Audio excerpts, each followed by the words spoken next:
I do not know what to say now.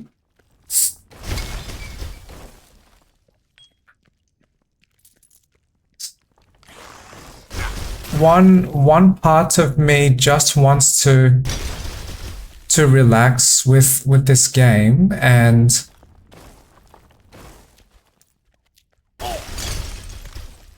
follow my own brain script of how I progress through this dungeon.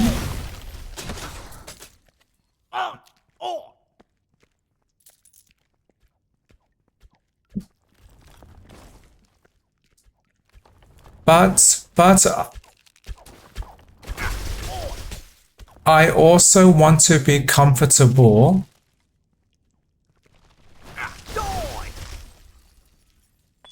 with no talking.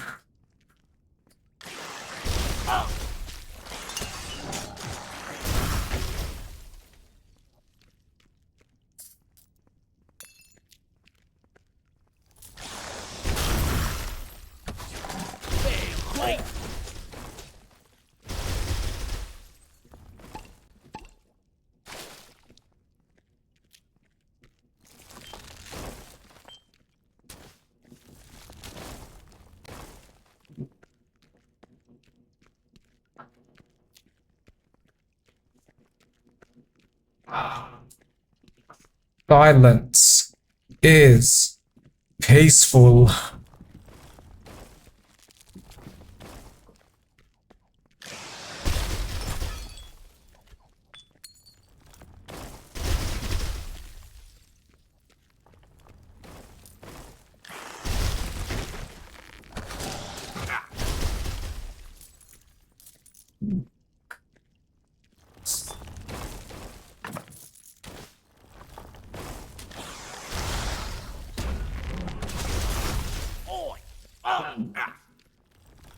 That reminds me.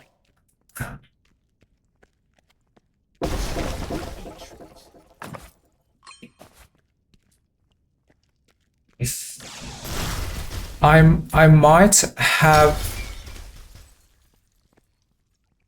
a similar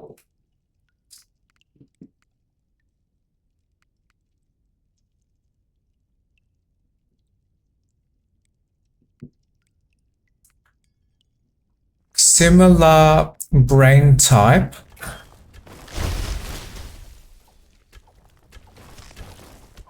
to this individual named Linus Torvald,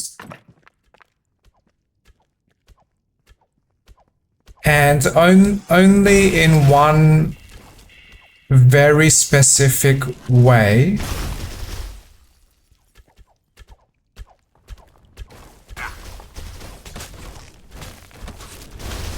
So I watched a YouTube video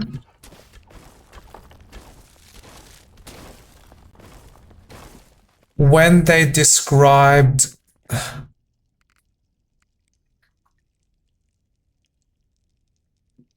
when they are working with computers in their home, they prefer more quiet.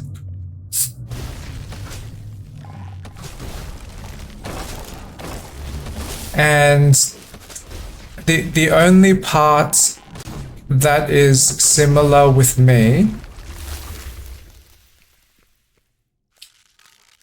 is I like quiet computers too.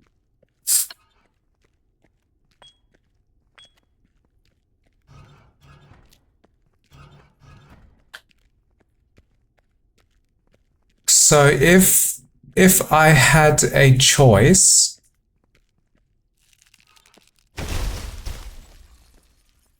and I can easily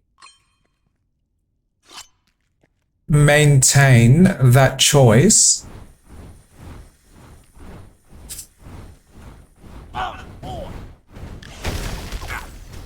And if I am working from my home,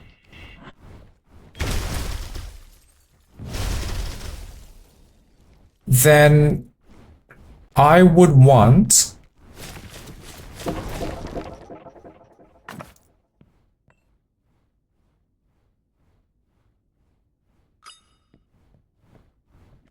I am now going to change that comment slightly.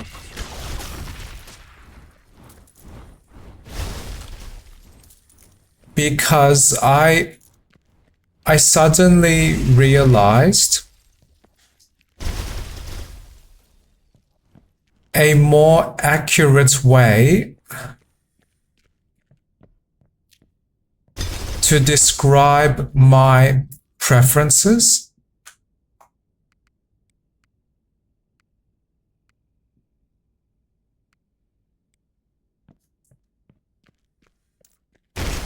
So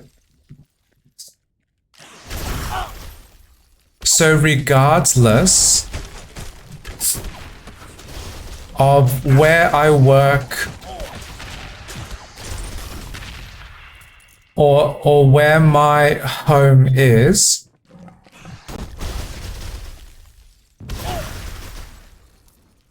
my favorite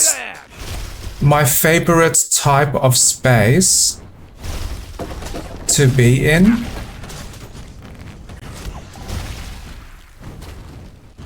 is a space with absolute quiet,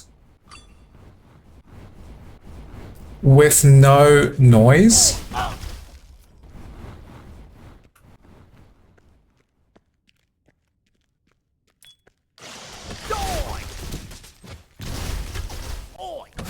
So for people that own computers,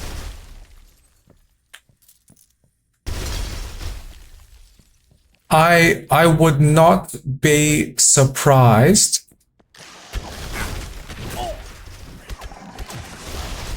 if many people like to own computers that always create some noise.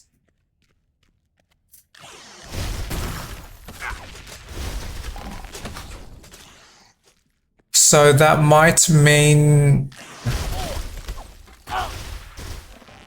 computer fans are active.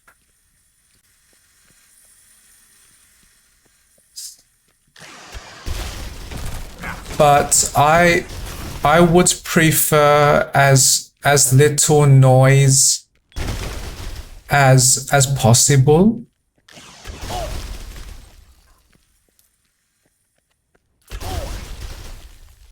I deeply enjoy consistent silence.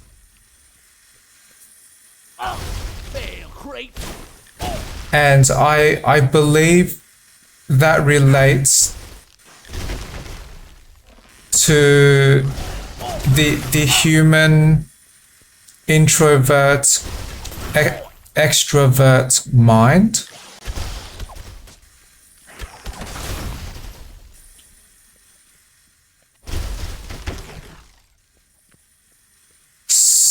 So with my current understanding,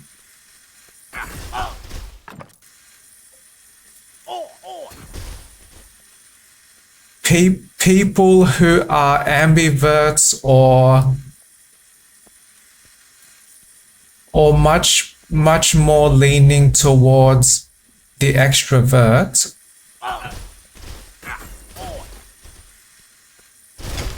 they regularly desire stimulation.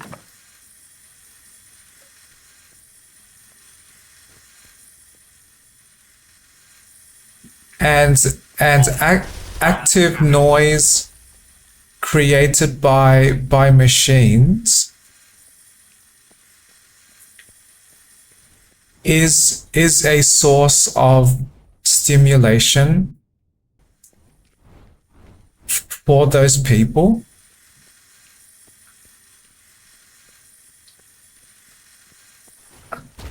And silence for those types of people might create feelings of boredom,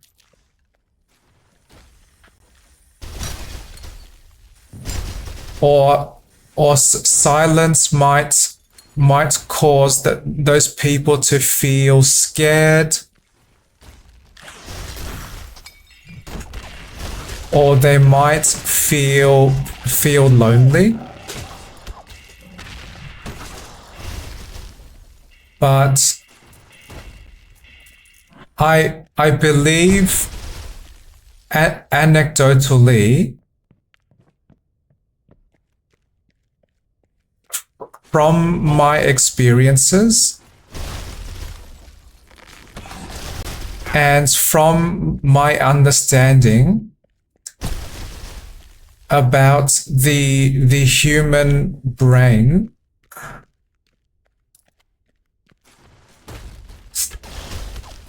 I am coincidentally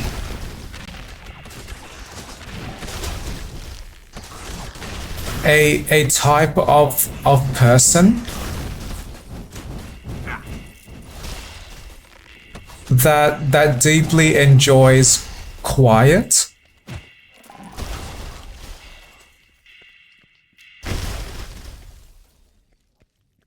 And my best guess why I enjoy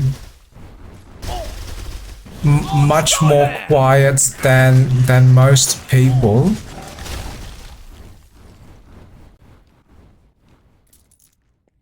is that quiet gives me a typically, or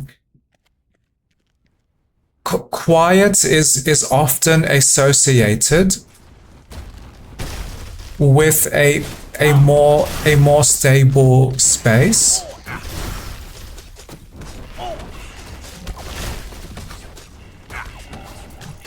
And what my brain often desires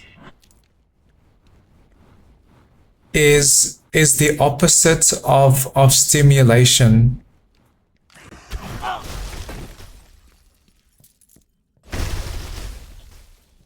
So most people work very hard to avoid boredom.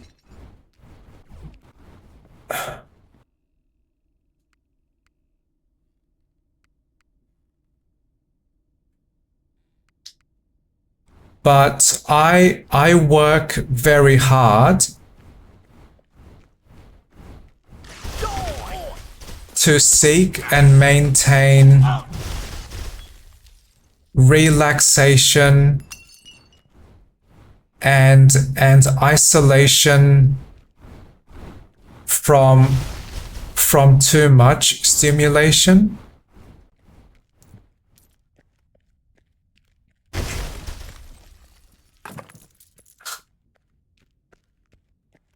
So what that also means, if I suddenly had the option to retire,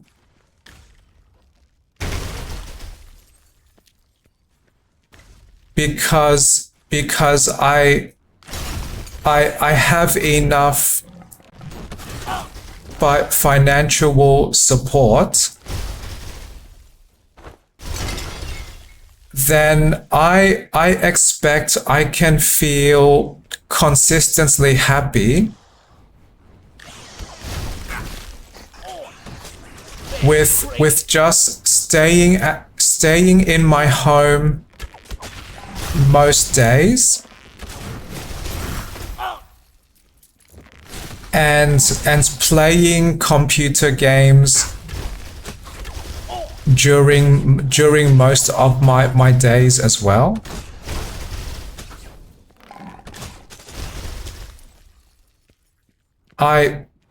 I feel fairly confident that that is what makes my brain feel very happy.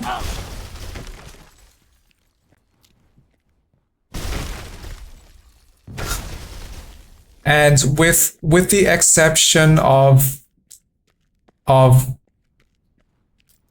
interacting with people, when I need to buy groceries, I could easily entertain myself each day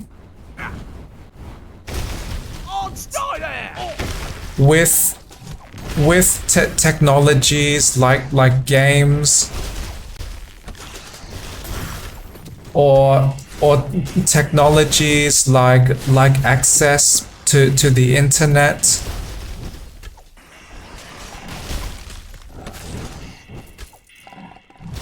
And I would never have the desire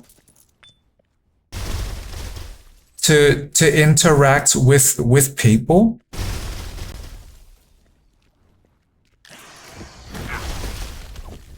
And my brain type might be vaguely similar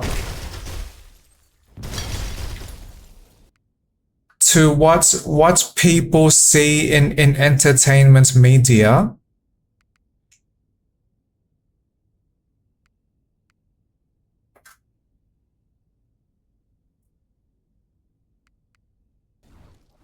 As people described as the hermit. So people with brain types that could live on some isolated island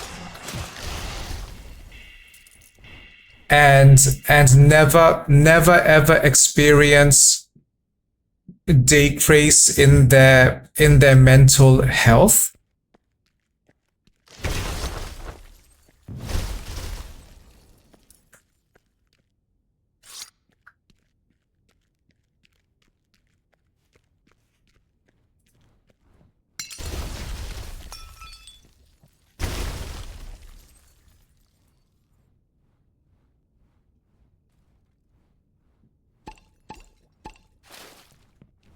And I understand that maybe for some people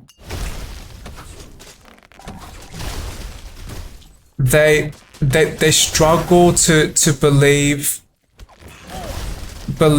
some people have experiences that they do not have,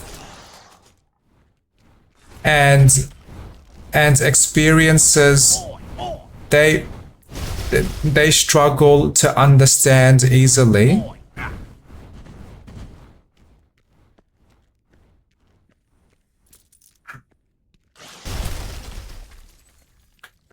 But I would be very willing to test the limits of my brain and my understanding.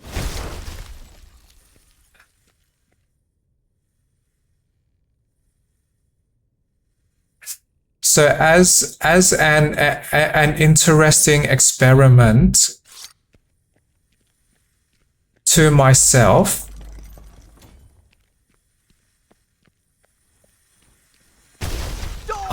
I still believe if I was suddenly given all of the resources I need to retire now,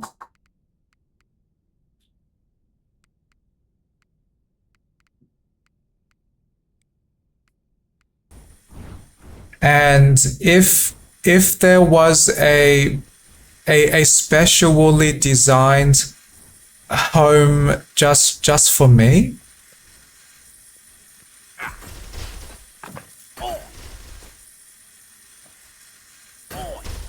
so that all of my basic survival needs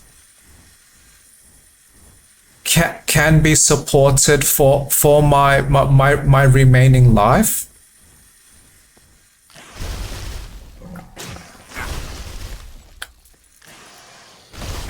So what that means is I would have access to water. I would have easy access to toilets.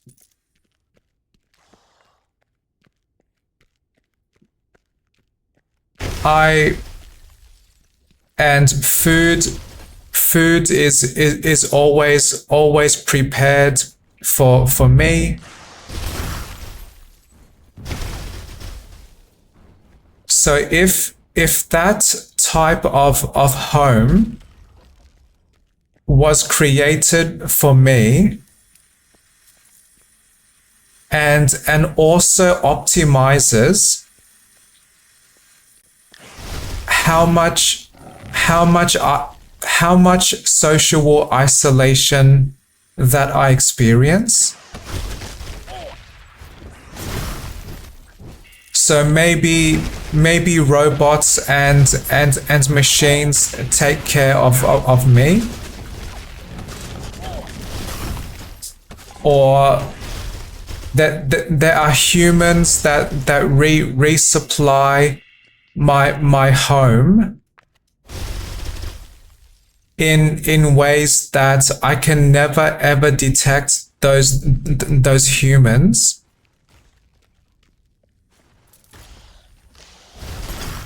Then I may be willing to prove how much introvert my brain is by giving myself this endurance test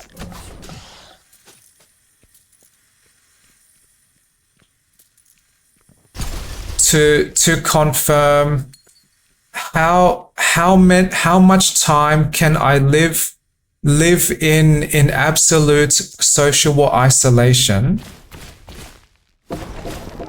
with unlimited survival resources, including food, shelter, and water. I feel confident I can live the rest of my life in that type of space, and I would create routines for me. I would eat the same foods each day, and I feel confident my mental health will never ever degrade in those conditions.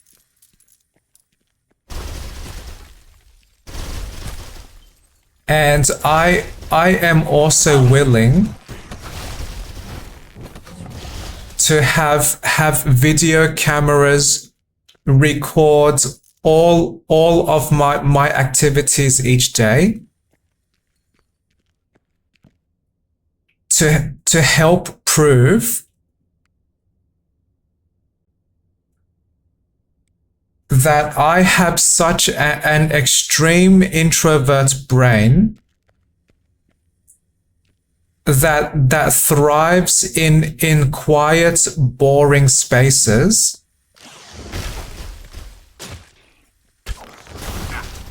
That's living an isolated, retired life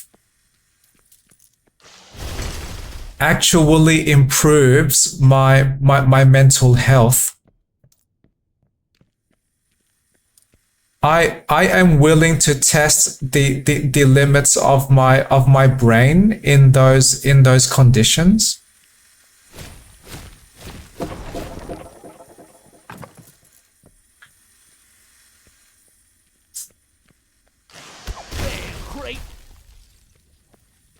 And if I can survive the next 50 or more years with that type of social isolation,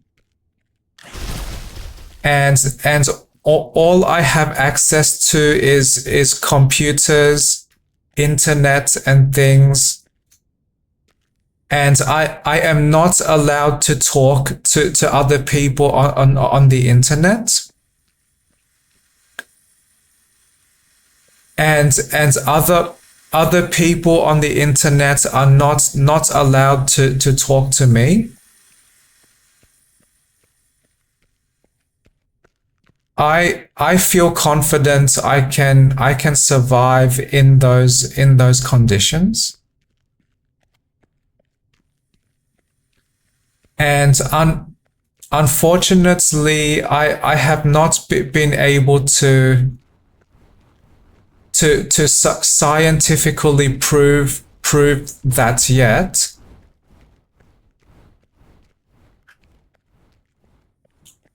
Because my daily life still requires that I interact with people.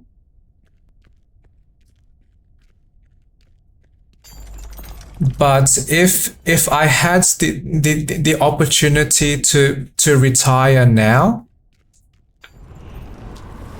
I would love to test the limits of my understanding. And I would love to test the limits of how much introvert I actually am.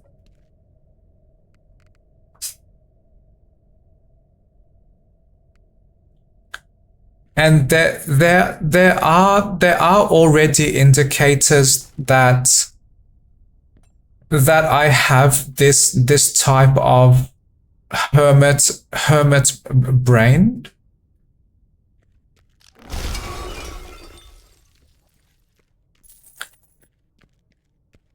One example is I can eat the same types of food each day at roughly the same time, with mostly the same amount of those foods each day, and never ever feel bored.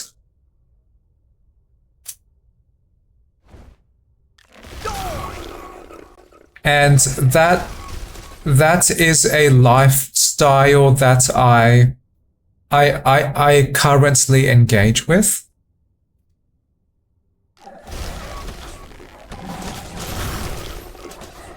So I can follow my own created routines.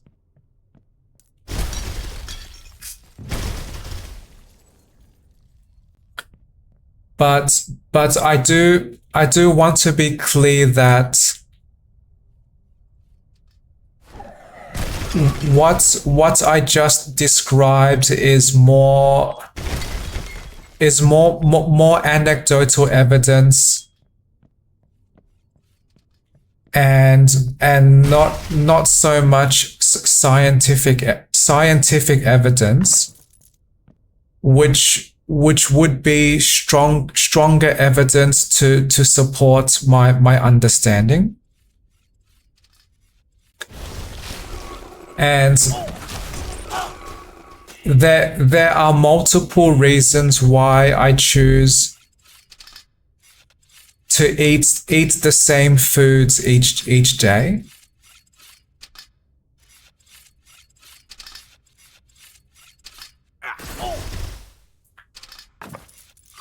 One reason is I try to conserve my money.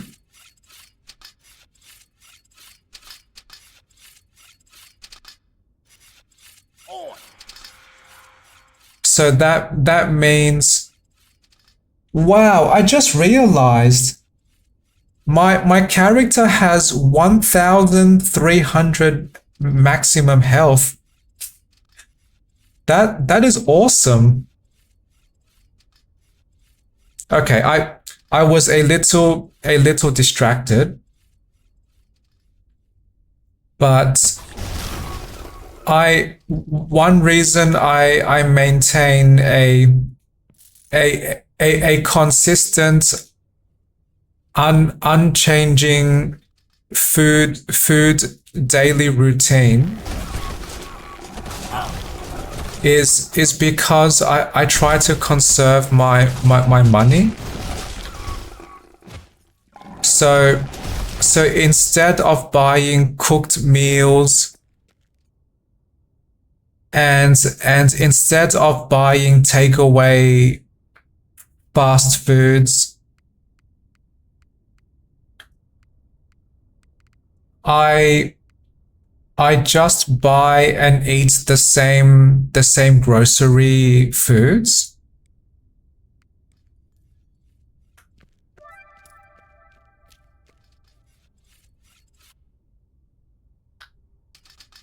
Oh, the imp gave me 68 wood. Thank you very much. That is very valuable at this stage of my journey.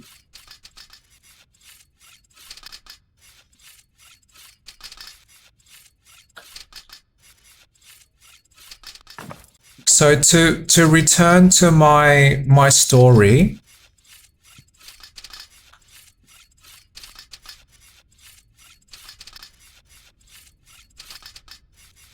one motivation for me eating consistent food is that groceries are much cheaper than meals.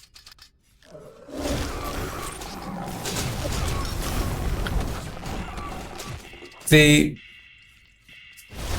second reason I maintain the same daily food routine is the foods I choose to eat support my nutrition desires.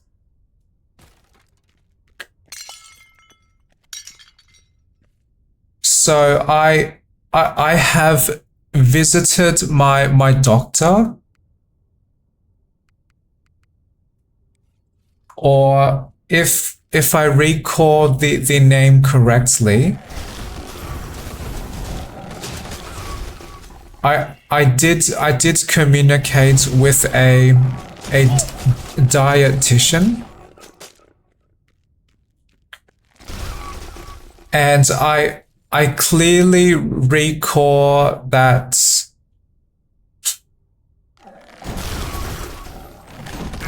roughly 2 or 3 years before now,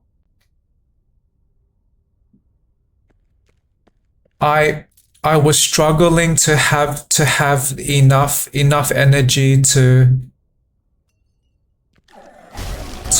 progress through my day. And at that time, it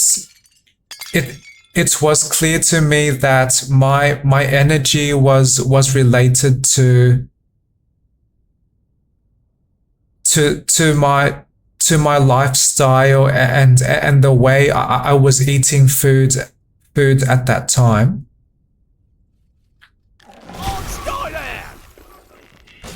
And I learned that, oh, is this a non-playable character I can unlock?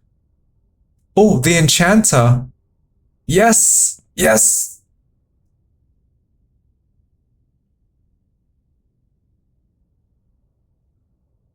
Oh, so this is where they find the books and scrolls to enchant my equipment.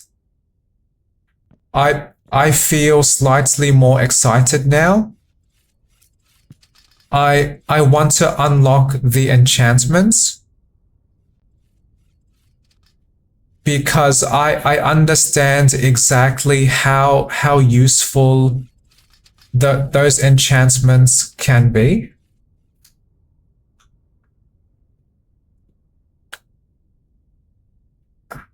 Okay, so I was distracted again. To return to my story, some years before now, I was not eating enough food, which was very, very accidental.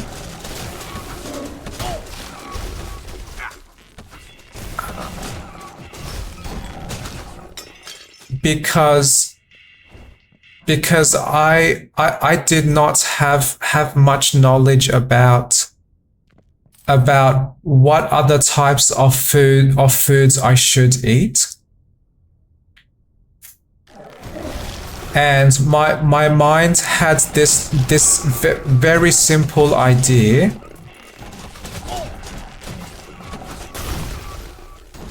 What if I could survive each day from just eating a moderate amount of meat and only eating a moderate amount of potatoes.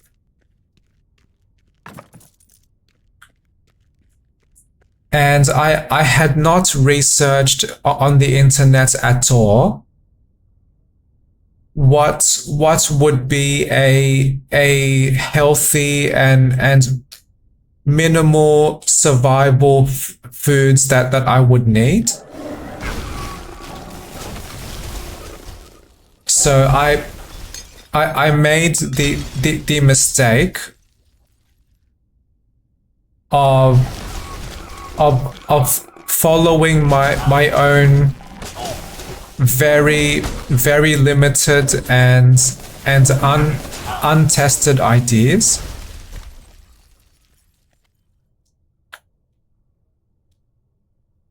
And what actually happened to me was I was experiencing increasing intensities of hunger. So my body would be hungry and giving me signals to eat more food. And even though at that time I was eating the same quantity and type of foods each day, I noticed a very strange experience, that my hunger was increasing with intensity each day. So the desire for food became more intense, and my brain was more consumed with thinking about finding food to eat. And when I experienced those times of intense hunger, those times would occur sooner and sooner each day.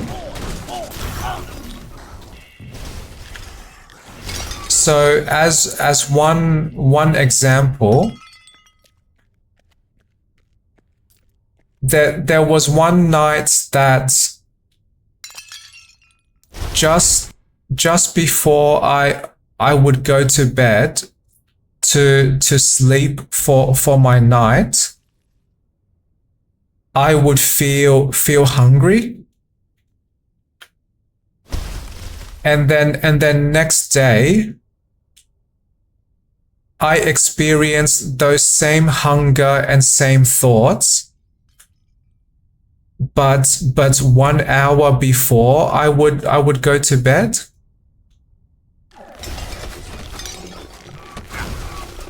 And then maybe 2 days after that, I would experience the same or a more intense hunger, maybe 5 hours before I would go to bed for sleep. And to be clear, I often sleep at the same time each night.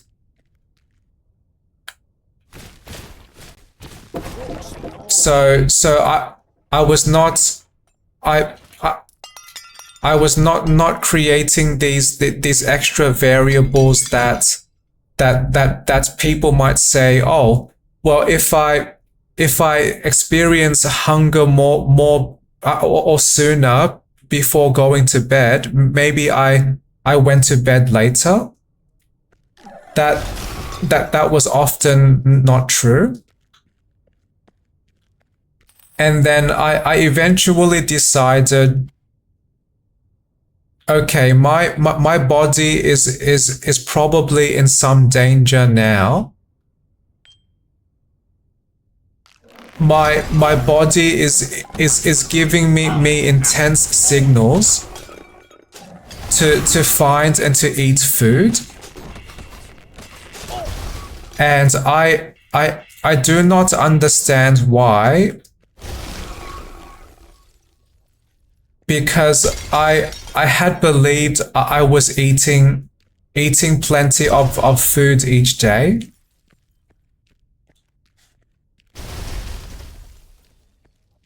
So to be clear, I was not trying to starve myself. I was eating a moderate amount of meat each day,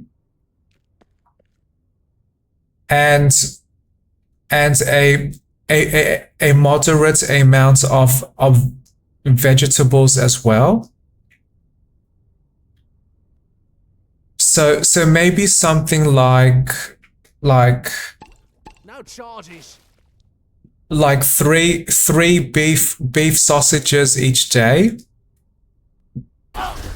and maybe four or five pieces of microwave, what, not pieces, 4 or 5 entire microwaved potatoes. And my belief was that was a plenty amount of food. I I was not being cheap with my health. I was not trying to skimp or not trying to avoid food. I genuinely believed I was eating a near minimal or above, slightly above minimal amounts of food each day.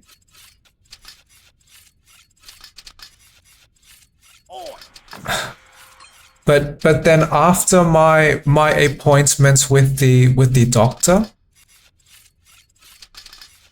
they said I was clearly not eating enough food,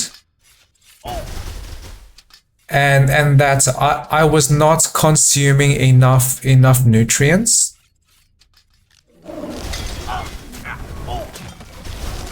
So at that time,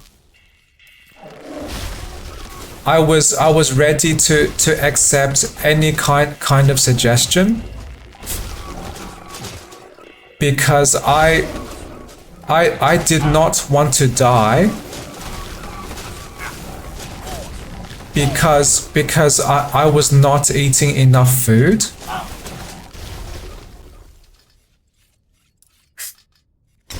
So during that time, I trusted my doctor, and they explained to me there are these food groups. So there are groups like protein,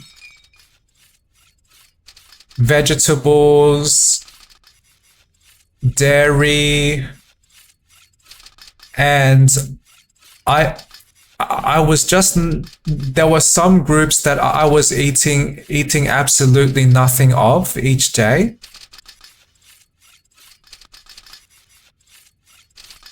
And grains, I believe, might have been one of those food groups. So then when I next went to my grocery store, I planned to buy and to eat more food each day.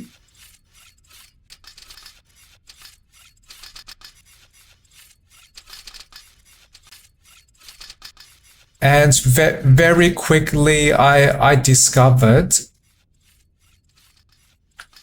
that there was truth to what my doctor that there was truth to what my doctor explained to me. So after buying more fruits, I bought more dairy food. And I then added those foods into my daily routine, and very quickly I discovered my experiences of hunger eventually disappeared. So I stopped feeling hungry before bed. I stopped feeling hungry after bed. Or I mean after my sleep. And eating more food proves that I was not eating enough at that time.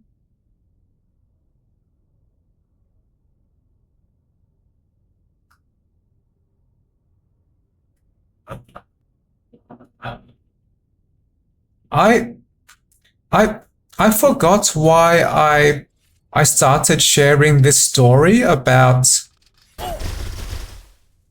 my failed failed eating one time.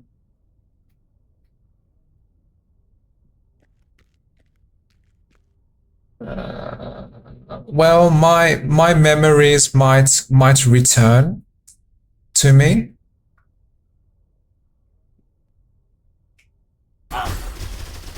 I was explaining why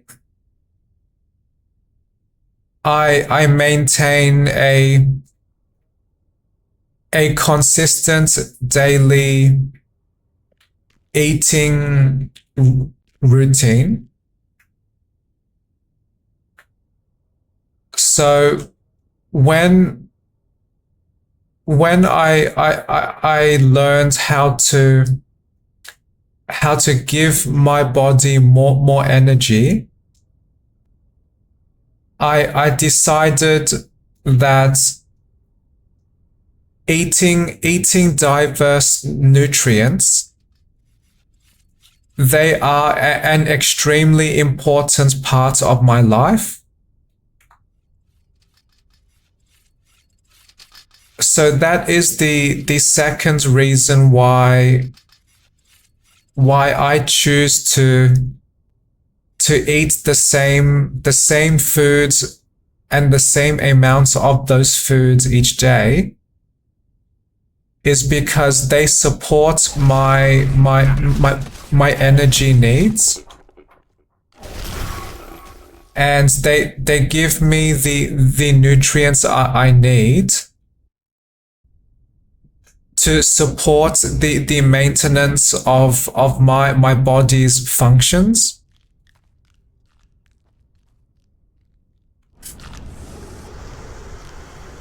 Because if I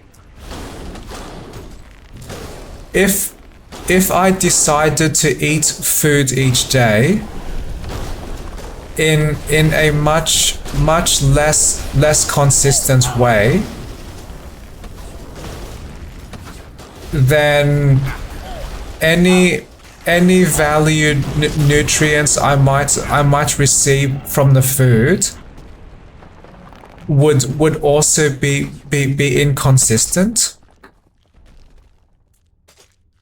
So I have strong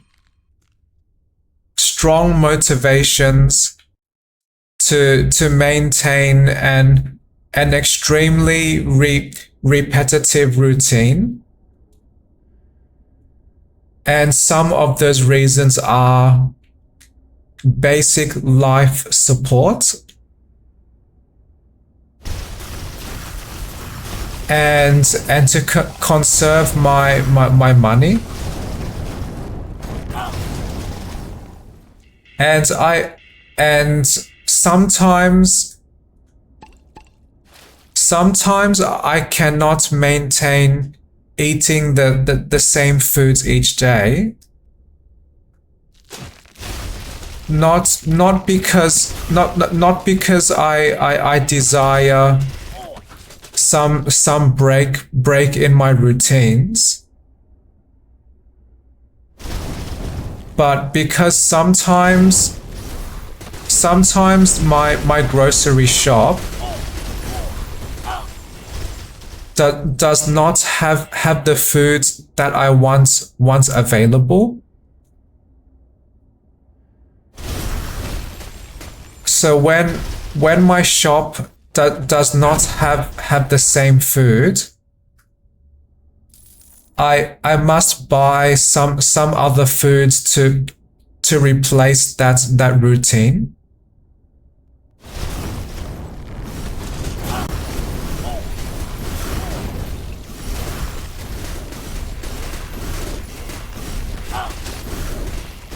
And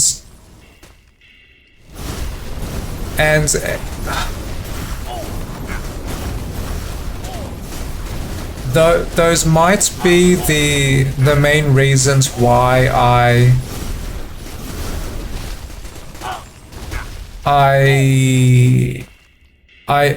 eat the same food each day. But I also believe I have the the extreme introvert brain type that complements those life choices. So I choose to conserve my money. I choose specific nutrients to support my body functions, and my introvert mind can tolerate extreme repetition. And in my life, at least for multiple years, I have been able to maintain a very consistent food routine, and I have never, or I have only extremely rarely desired change to my routine. So sometimes maybe if I am hungry, or sometimes just for fun, I would have thoughts like, gosh, it would be nice if I could just eat a Subway sandwich now, or it would be nice if I could eat some burgers now. But the important part is, they would be nice. I likely would enjoy eating most foods not in my daily routine, but those nice to have options, they are never required. So my brain has no motivation and no desire to break my routines. And I am very comfortable with that. And maybe from a mental health perspective, maybe I like routines as well, because they give my life more of a stability that I always desire.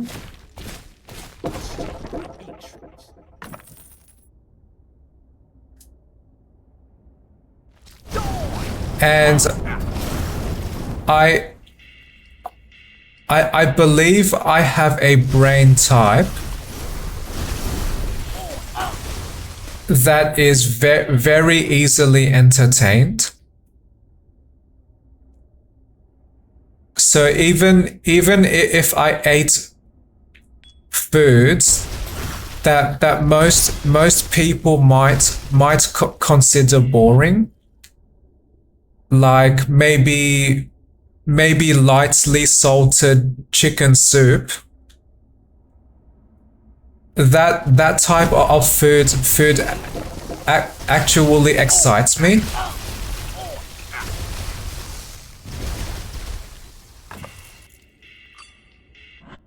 So if I am easily satisfied with extremely simple food,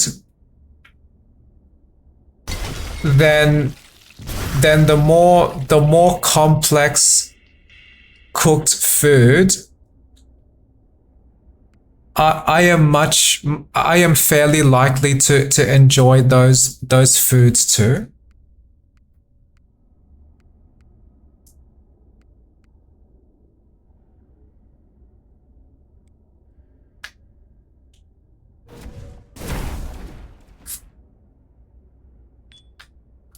So when I consider my own experiences,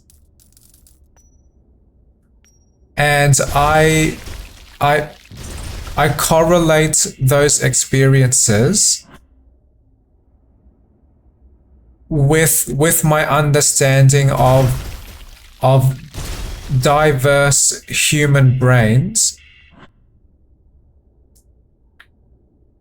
then it seems obvious to me that I have a specific brain type that has specific strengths in very specific conditions, and my mind has challenges in very specific conditions too. And to me, that knowledge is very exciting.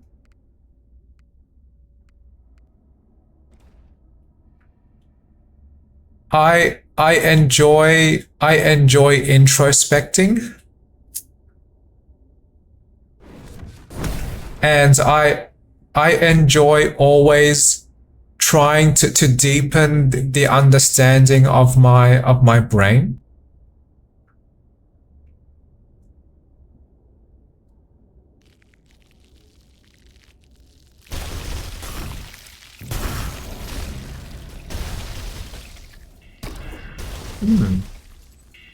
Wow, I now have a level 19 sorcerer.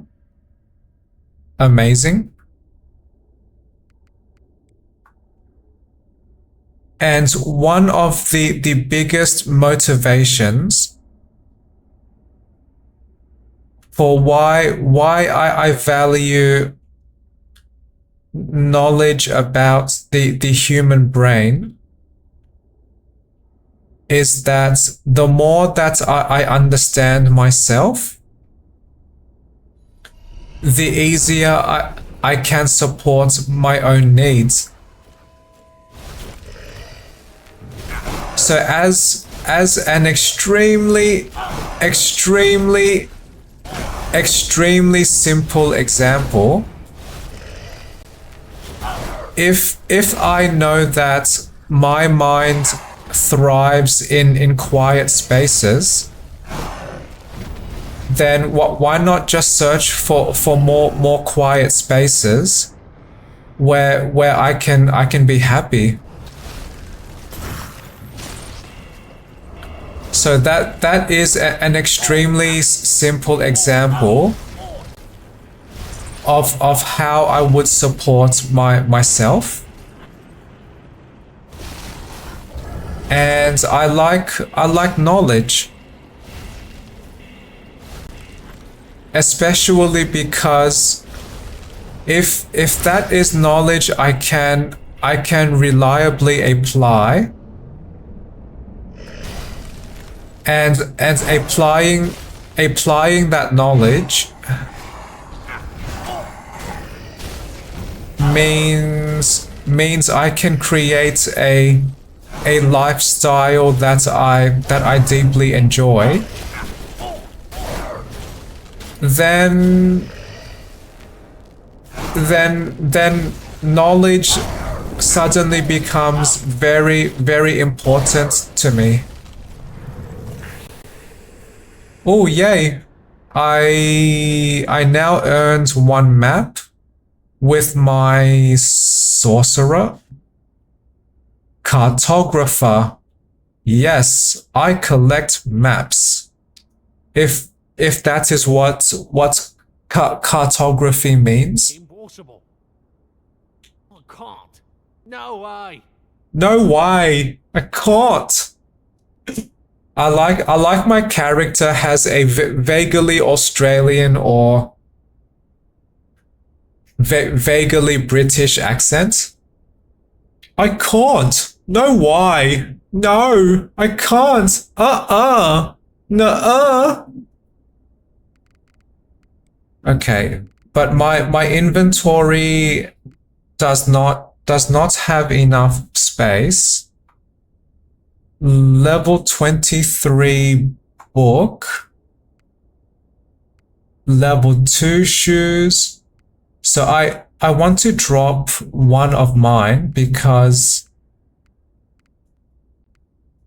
I might be able to sell this book for some more money. So I want to drop these shoes. Yes, I am very sure. Potion is empty. Potion is empty. Potion.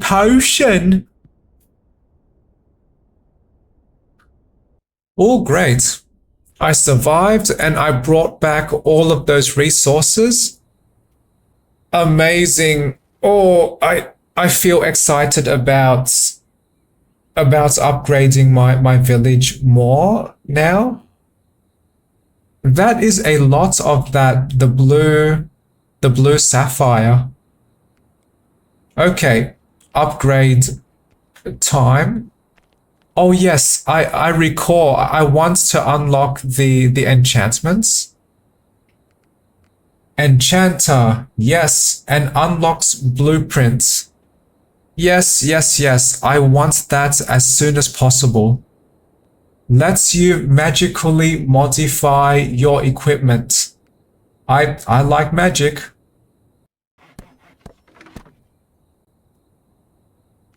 I forgot that was how to unlock the enchanter. I was guessing I needed one more guild hall upgrade. Okay, great. I have so much resources relative to the cost of these buildings.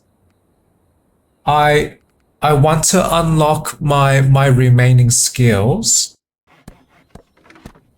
And I want to quickly assign my skills. But yay, I like Ice Magic Sorcerer. This combat build is actually quite fun.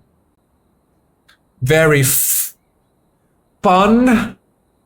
How do you enunciate the F sound?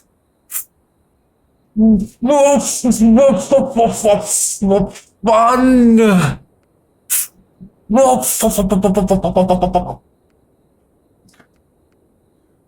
Okay, I am being carried away with funny sounds. Okay.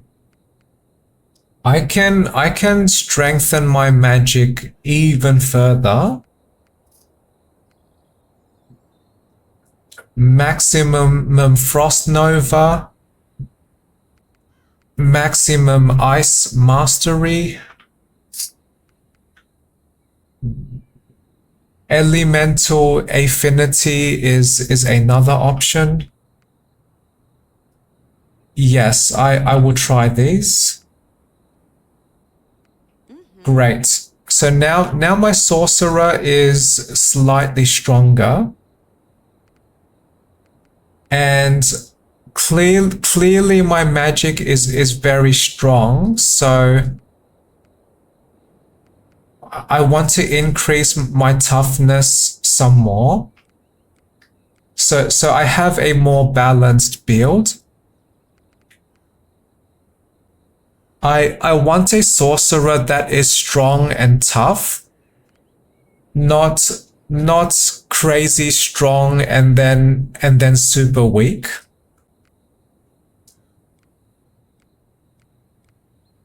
Oh yes. Now I have at least 1000 maximum health and minimum 10 health regeneration each second.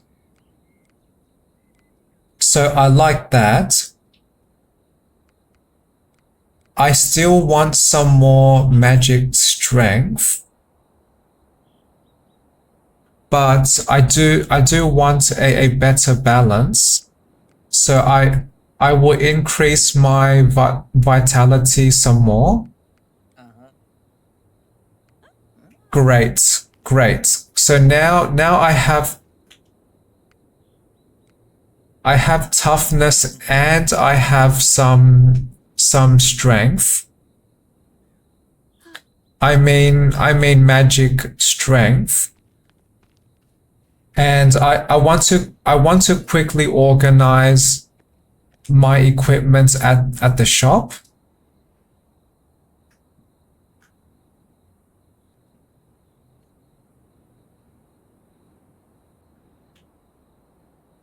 Okay, now to organize my inventory.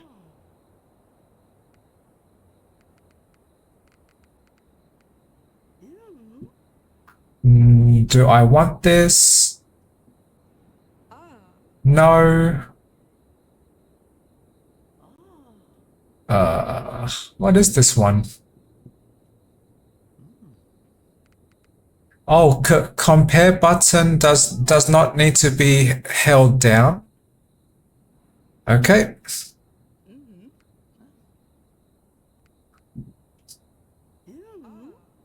No, I like my magic or my spell power more.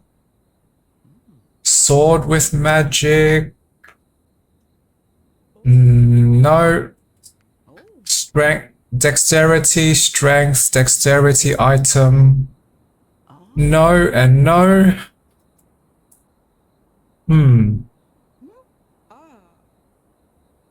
These slippers reduce spell cost.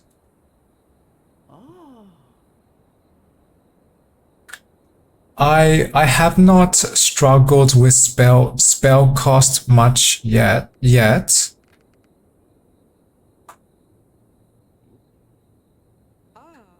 Not that staff, not that book. No, not my class. Not this, not this, not this, no, not this. Fire wand? No. Not this, not this, not this, not, okay. I am curious, what can I enchant now?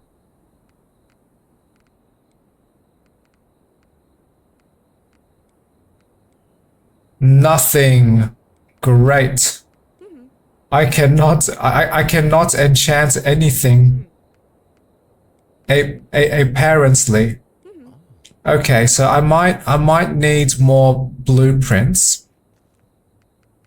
So I will sell most of these.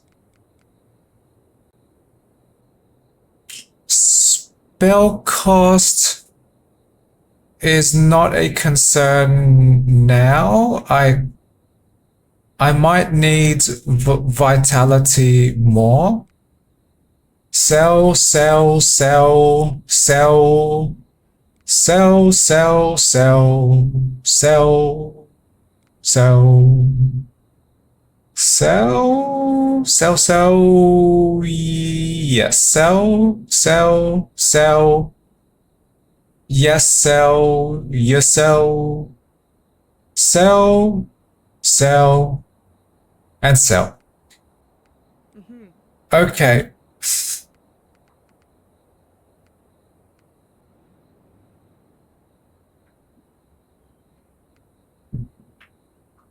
Is there any item I want to buy?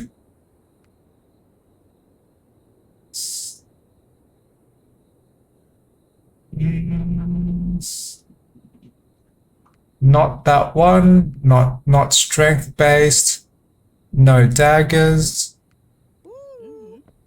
Okay, well.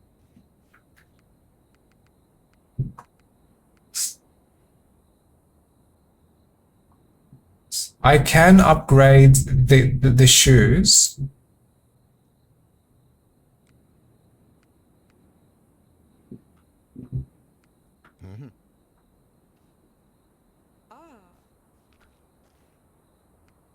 Okay, that is decent. I have so much maximum health. I want to upgrade my magic some more. Did I upgrade the apothecary lab? No.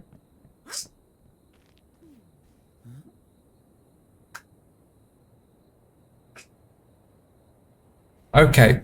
Then my next goal is to upgrade my village.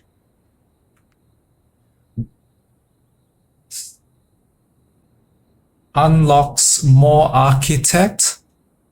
Yes, this would enable me to get more maps chance. I like that too. Apothecary. Well, I might want to upgrade my potions more because I now have very large maximum health and maximum mana. Okay, great. Thank you, apothecary. That is a large amount of gold. Is that correct? 260,000? Okay. I am not interested in potion upgrades yet. Better equipment upgrades, not yet. I can start a run with more drinks.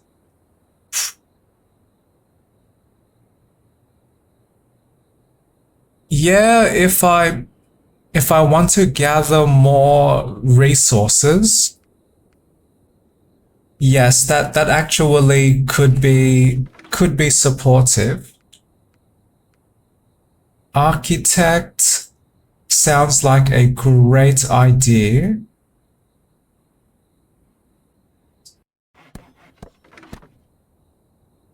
Because I want to try and acquire epic equipment much sooner.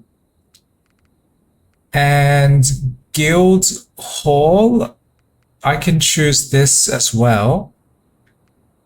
Because I might unlock something else that I want to buy first.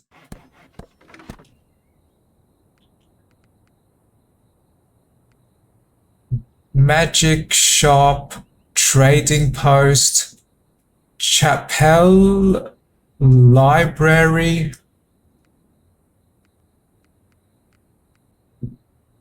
blacksmith.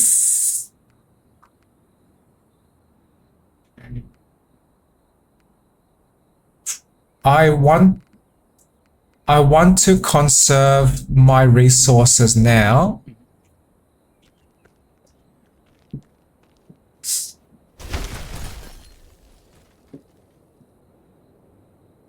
but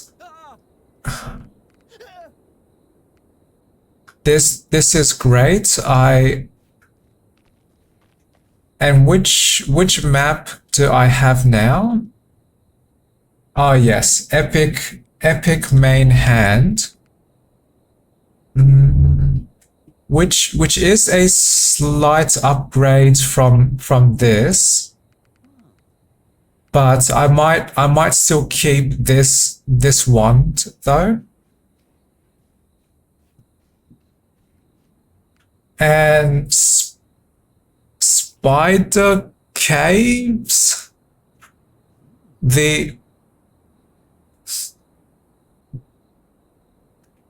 Okay, I am trying to decide my next steps.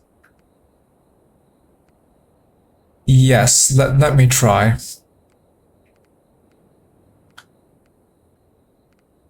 Blessing of protection.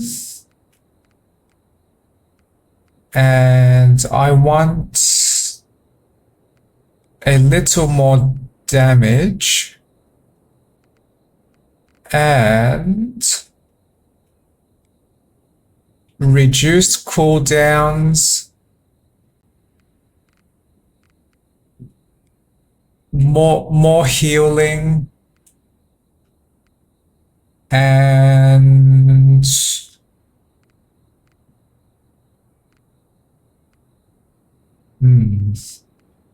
and less damage.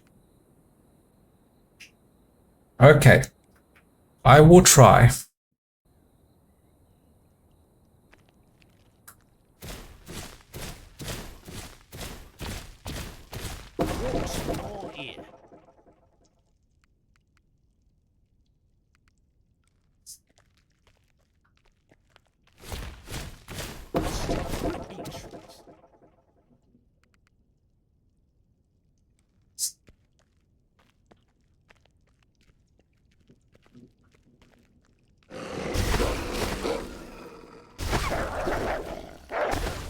Wow, 2000 damage. This magic is amazing.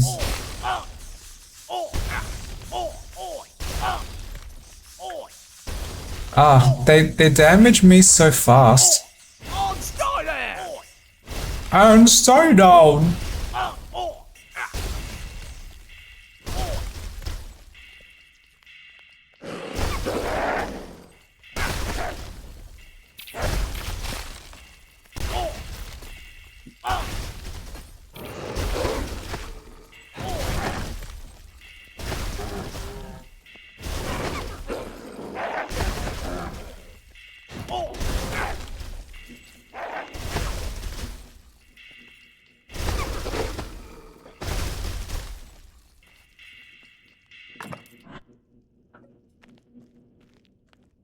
I do not want that crossbow.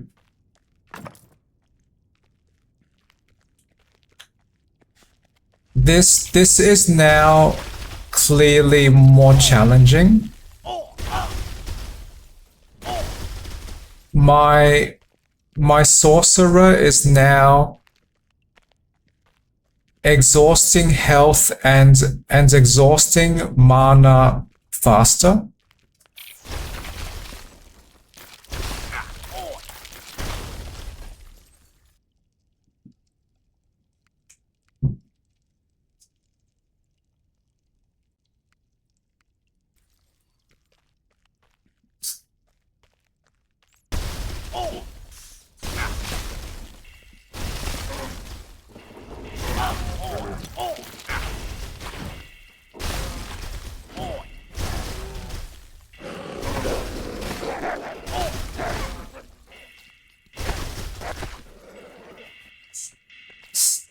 I still like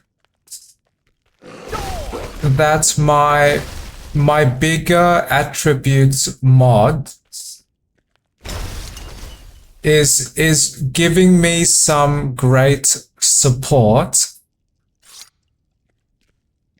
but But this game experience does not seem much easier. The enemies are still very strong. They can defeat me very quickly.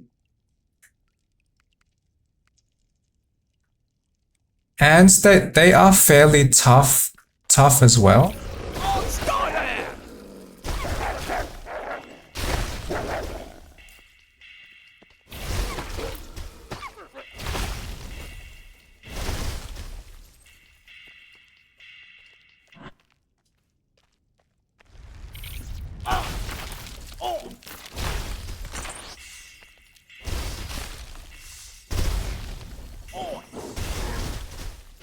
Wow. One of those balls could survive two critical damage ice spikes.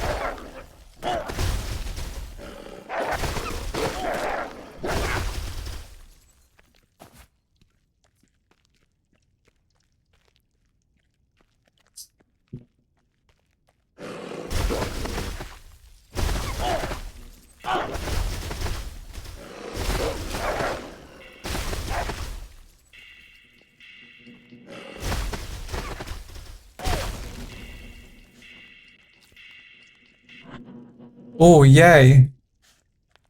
Trader's coin. Yay.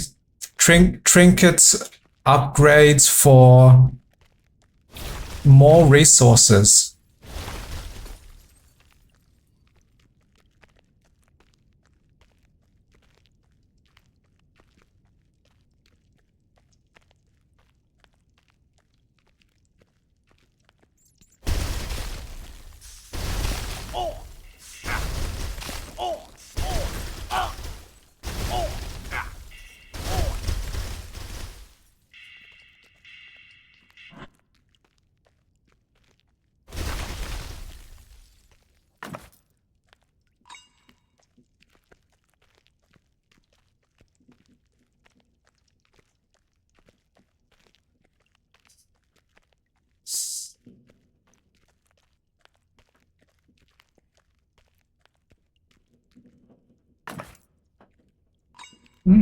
Yay.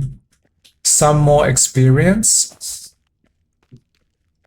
Nice. Great.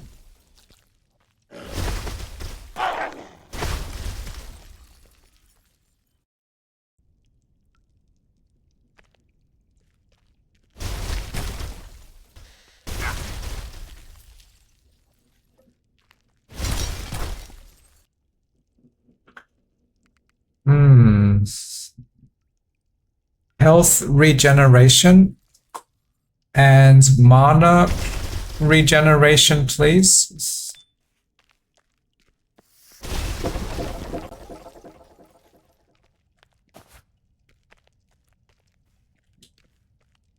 I did not clearly confirm that word, but what was the name of that treasure? That almost looks like fire foam.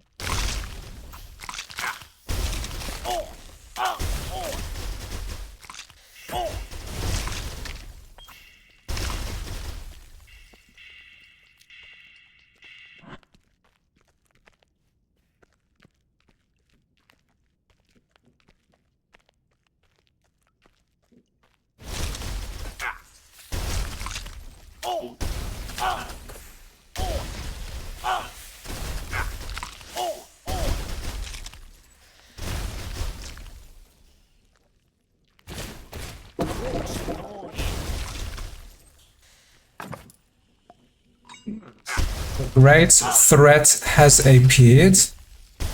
Okay, come and get me. If you can survive. Muhahahaha.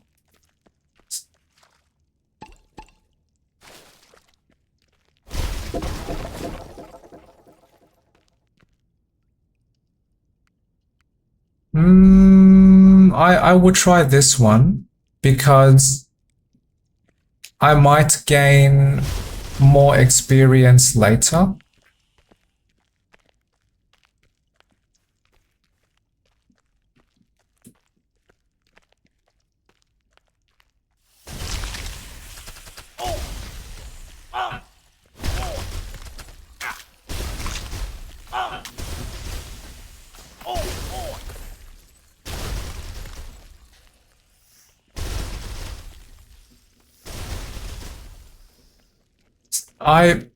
I really like this style of relatively simple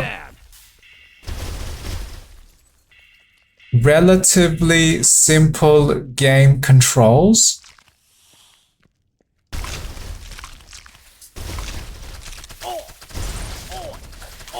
Because if I want to navigate my space, I just press one of 4 buttons.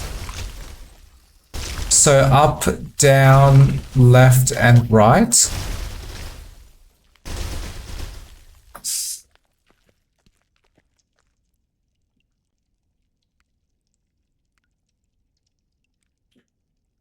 And if I want to attack the enemies, I just press one button to trigger my abilities. I dislike when games require much more steps than that. So in Heroes of Hammerwatch 2, I can just move to some area I want, press one button, and then magic happens.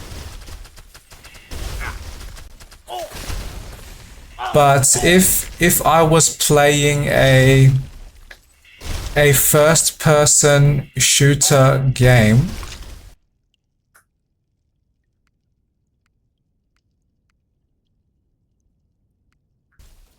then I must run around to cover, or I must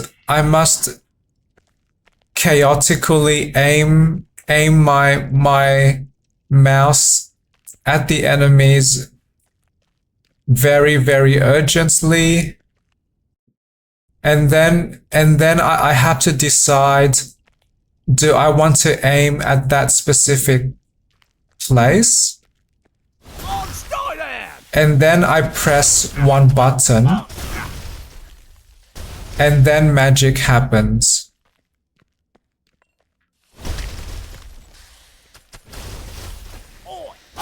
And even worse than that,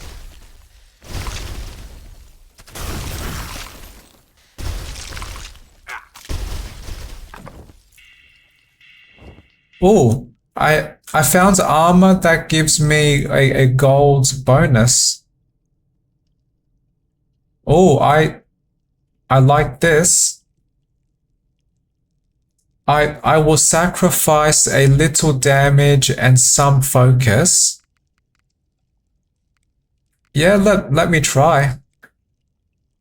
Can I manage with... Okay, my maximum mana is now much smaller, which is fair. But to finish my thought,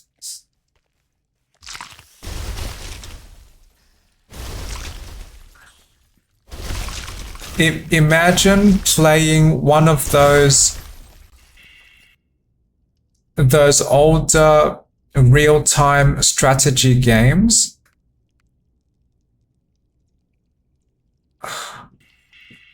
which to me is like an executive functioning nightmare,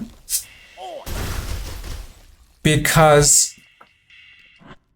to manage any dangers in those games,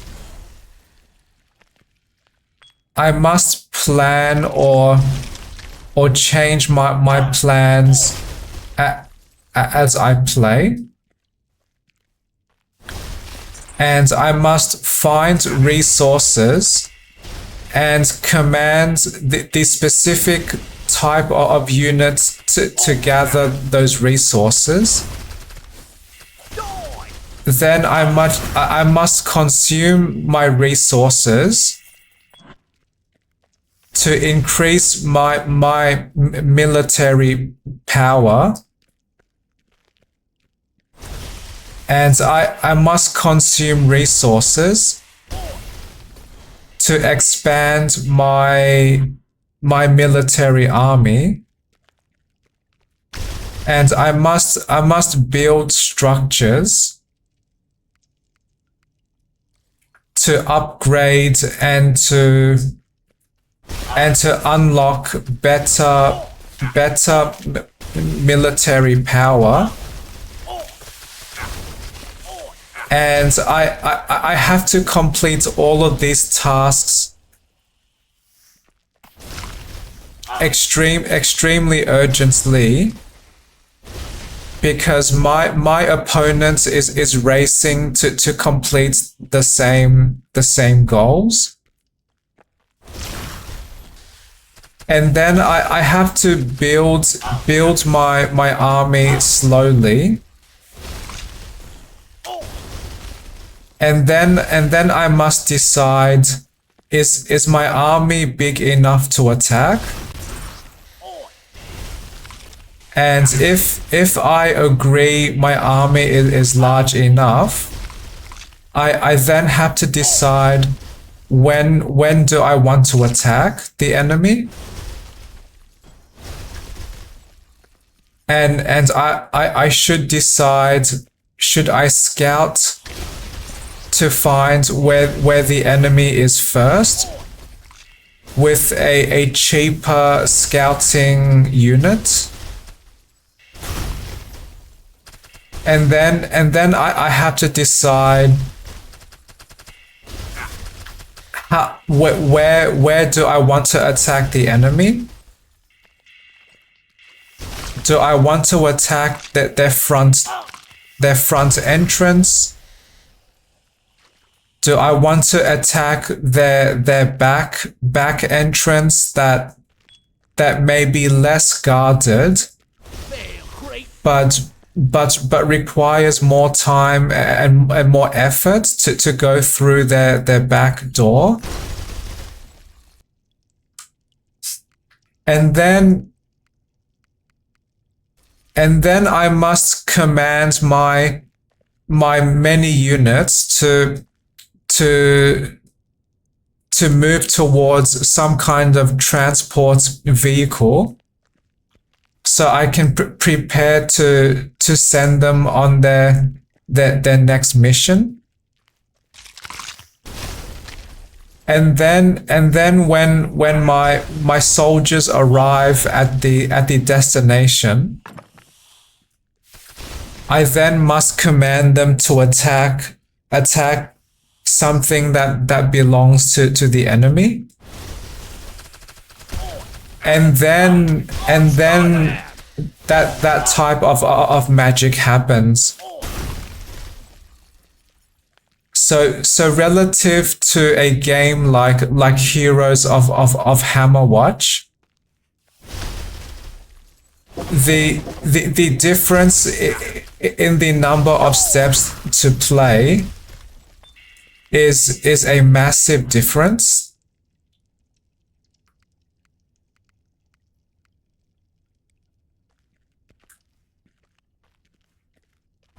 And I want to engage with my games in a mostly minimalistic way, because I play games to engage systems and to relax. I do not want to play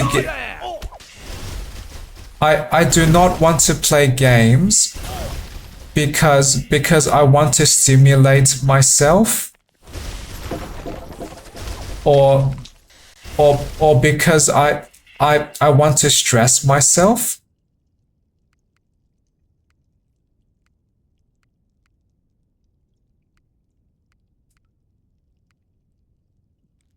I firmly believe I am not a masochist. Suffering does not give me any value.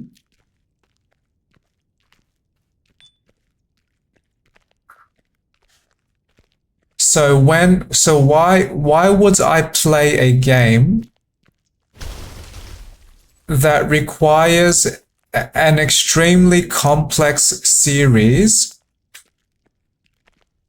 of decisions and actions to progress anything when I could just play Heroes of Hammerwatch 2, press one button,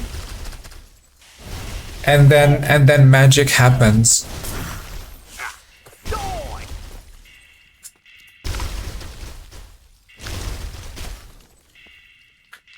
And to be clear, I probably could enjoy those type of resource management, strategy, military conquest type games. But the games I have played,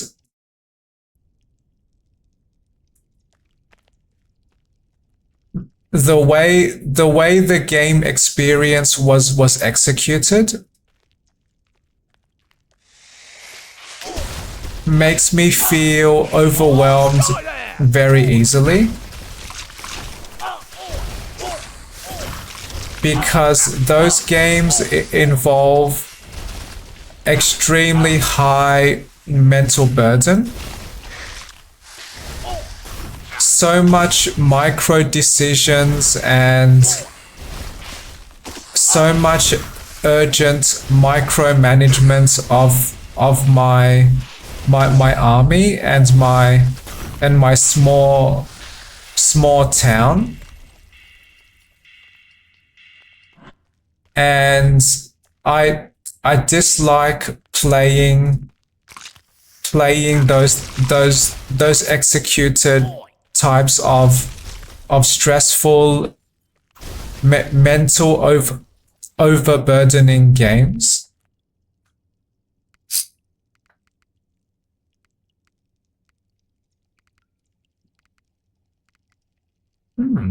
I like that most of these options are magic wands,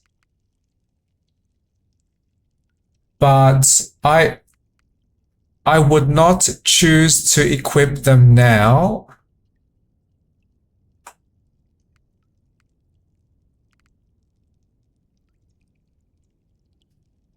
because they do not give me the spell damage bonus of my existing wand.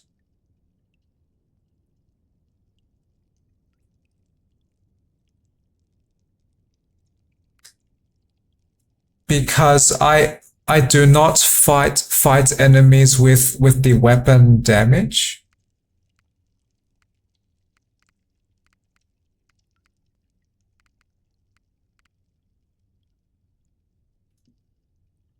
But these weapons are very, very strong though. which is interesting.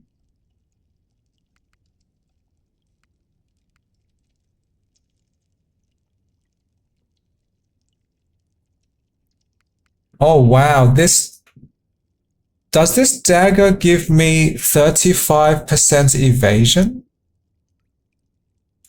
2 quick slashes that deal that much damage with a chance to inflict bleeding.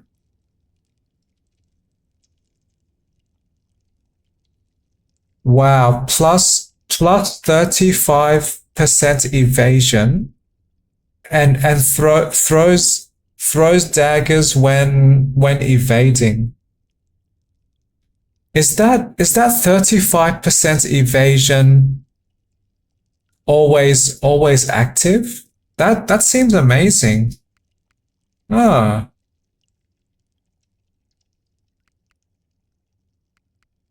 I wish I had some sorcerer equipment that gave me 35% evasion. Wow, that is awesome. Okay, I choose this now. I might use this later. 35% evasion. Amazing. Okay. I am now finished with this area.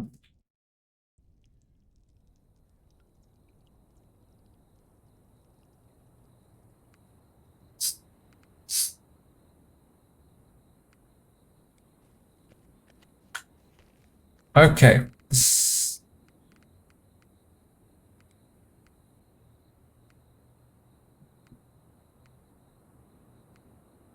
Okay. These weapons I do not want, so I will sell them, and I will store this armor because I want the gold. Okay.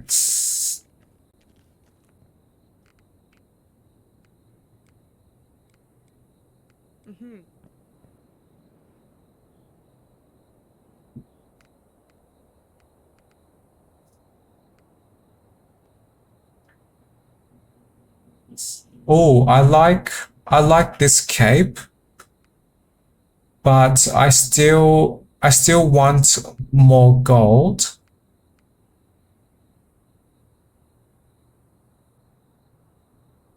Ah, plus 1 health each second.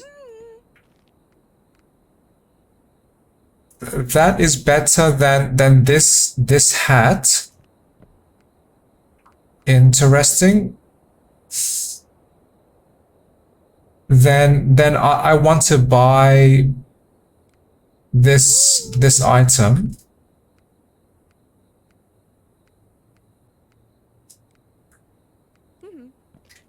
Okay.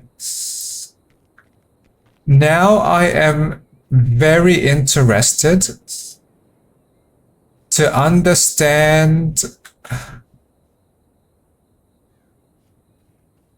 Can I survive new game +1 fairly easily?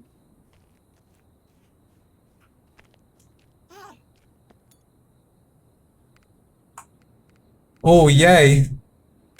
I can upgrade this trinket now. More gold, yes please. So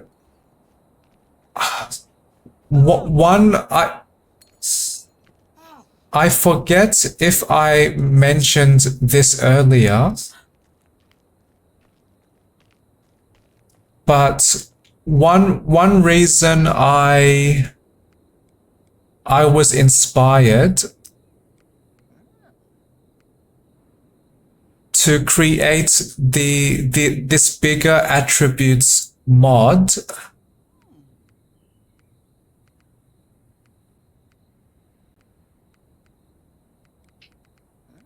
was because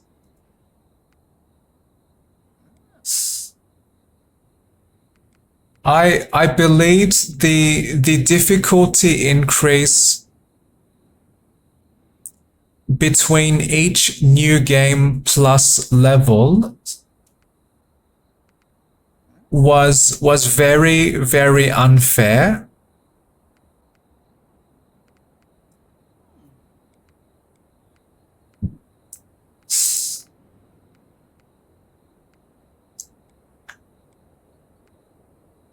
Because they are vaguely like difficulty spikes.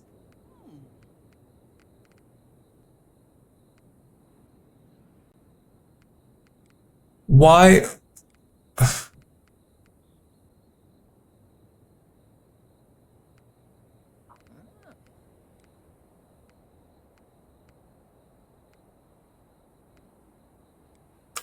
Why is it that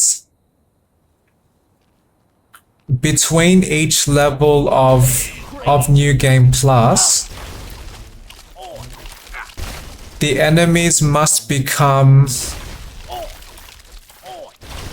much stronger and much tougher?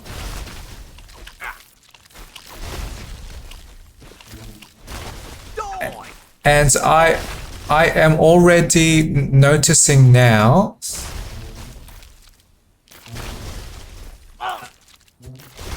I am struggling against these enemies. So now I cannot defeat them with one attack.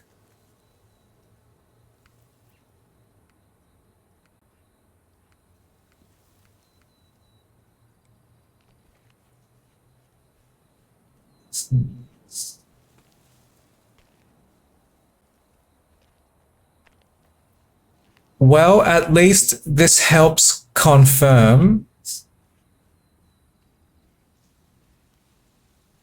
my bigger attributes mod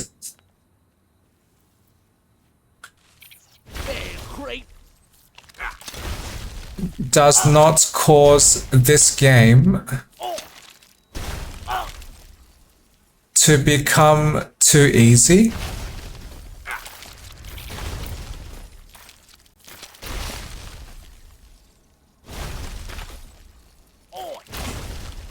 My mod seems to be better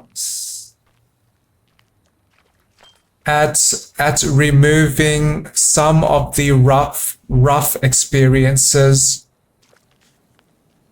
with this game.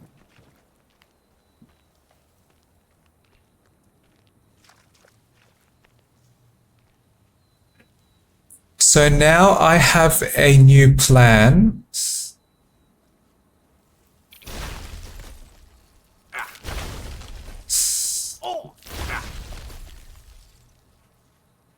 When I build up some more attributes points, I want to increase my intelligence slightly more than than increasing vitality.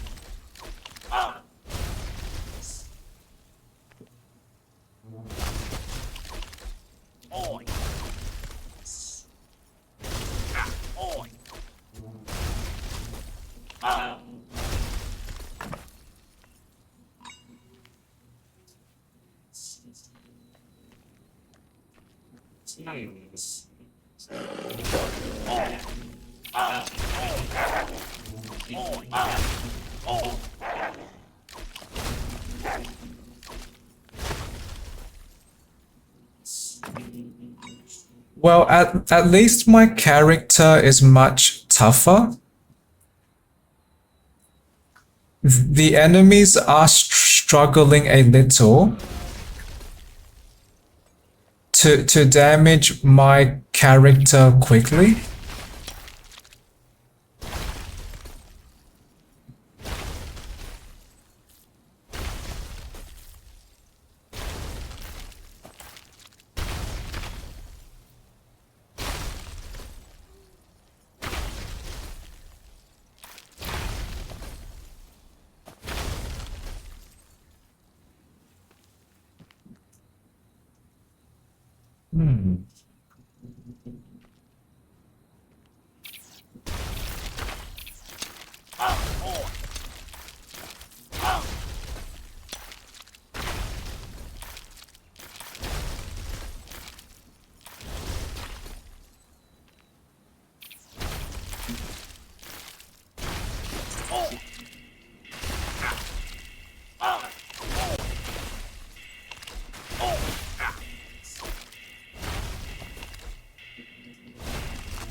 So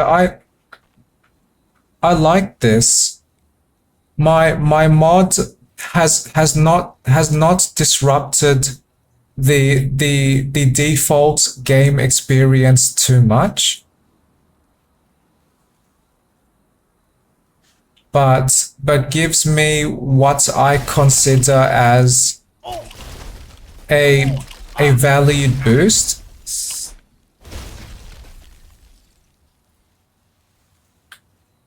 So I can survive these battles, but now I require much more time to survive because yay, level 20, because my character cannot defeat enemies with one hit as consistently.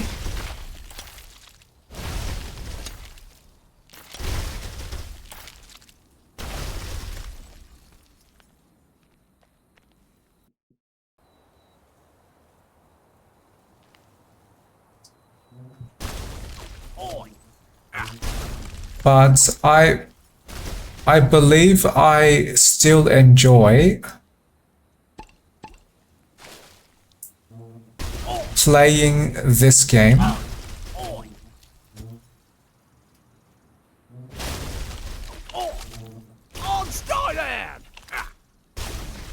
At least I do not feel as stressed because the enemy difficulty increase is so massive that they can destroy me in a few seconds.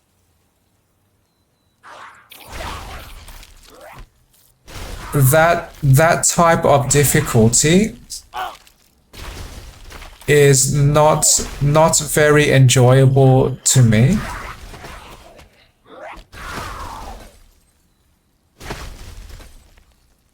Why? Oh. I was curious why I was regenerating mana after attacking,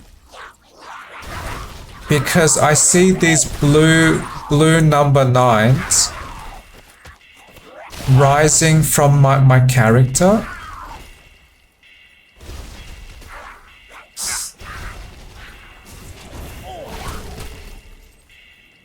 But I suddenly recall I chose a skill upgrade that recovers my mana when a magic critical damage is triggered.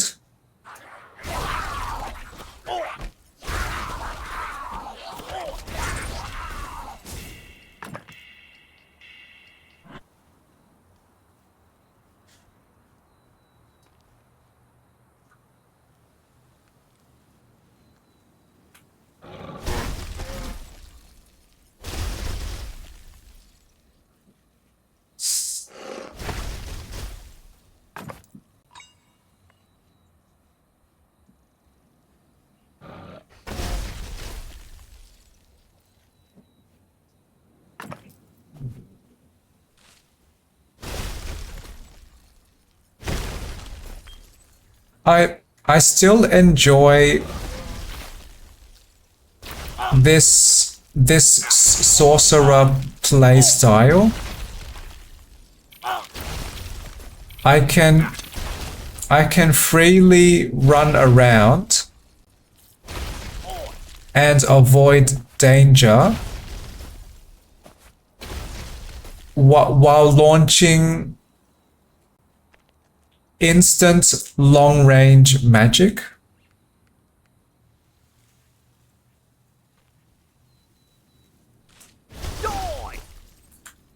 Die!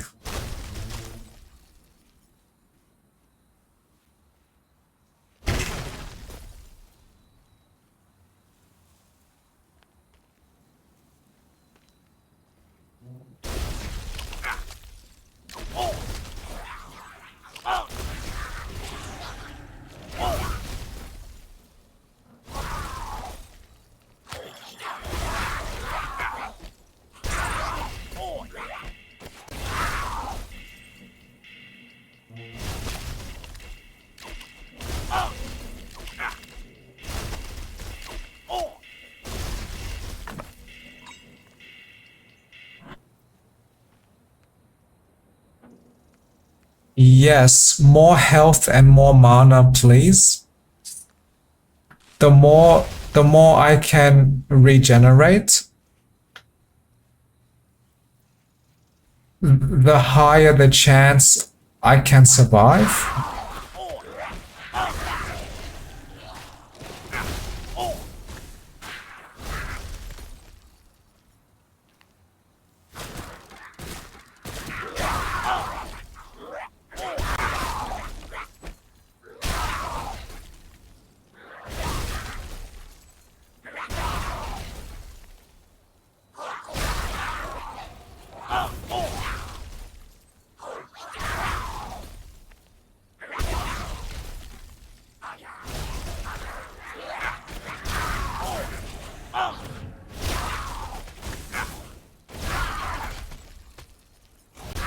Great.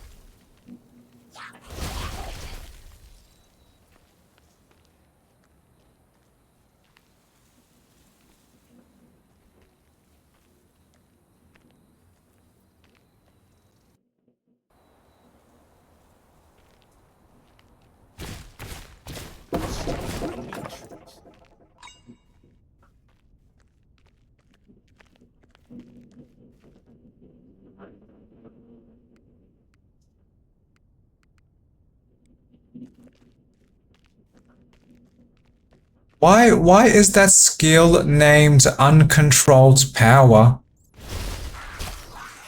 That is slightly funny to me.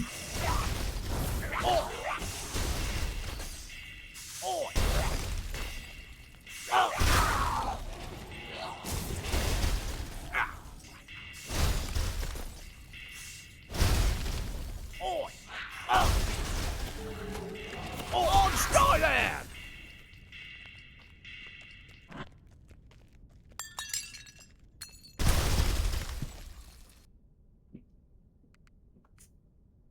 57 stone? I like that.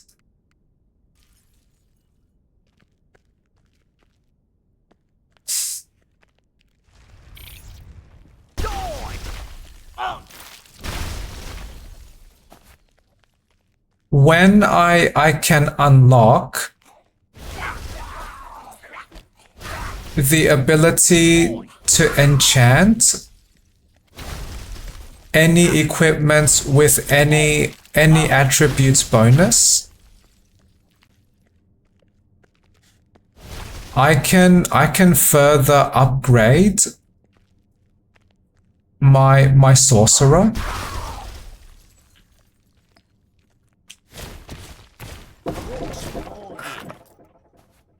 And that will make me feel excited. Because that directly complements my bigger attributes mod.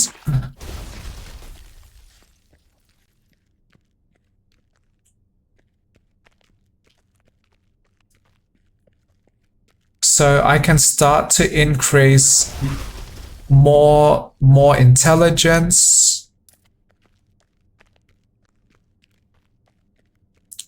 for better spell damage, or I can increase vitality for much more toughness.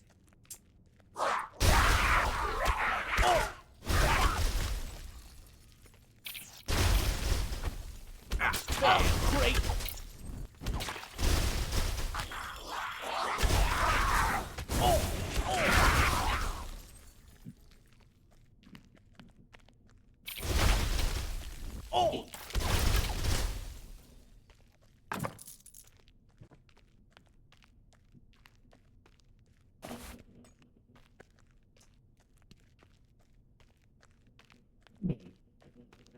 I still like this game.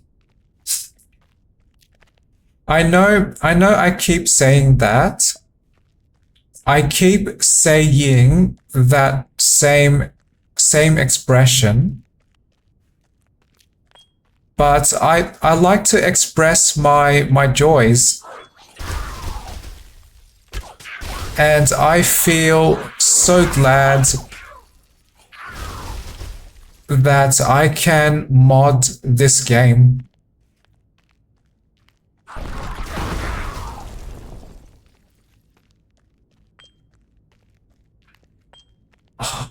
That reminds me,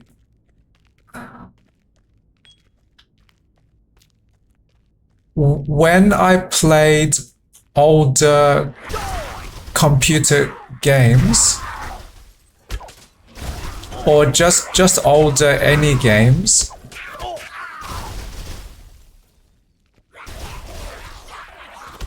even a long time before now, I struggled to engage with my games. And that was partly because those games were designed by, those games were created by very technical skilled people, like developers. So they probably forgot what accessible game experience means.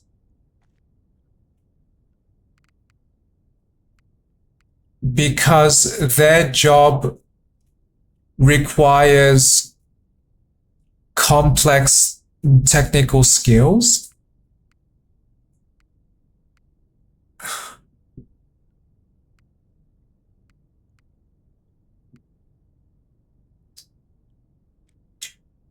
And one other reason I struggled with much older games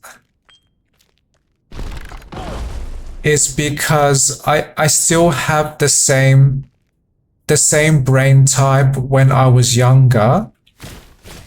as I do now. So trying to focus my mind to apply complex skills was a great challenge, and is still very much a great challenge. So one way I engaged with those older games was I would shamelessly activate cheat codes.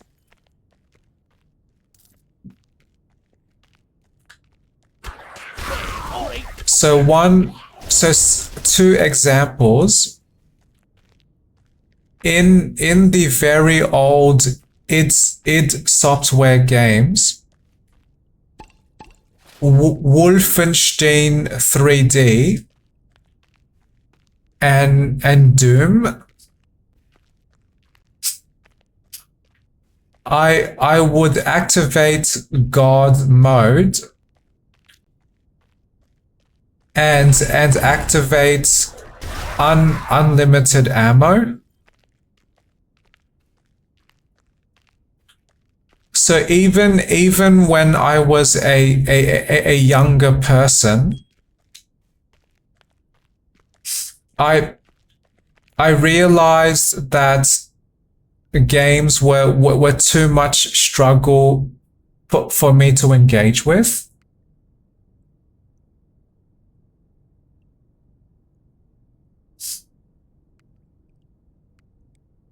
And the only way I could reduce those struggles was to change the games by activating cheat codes.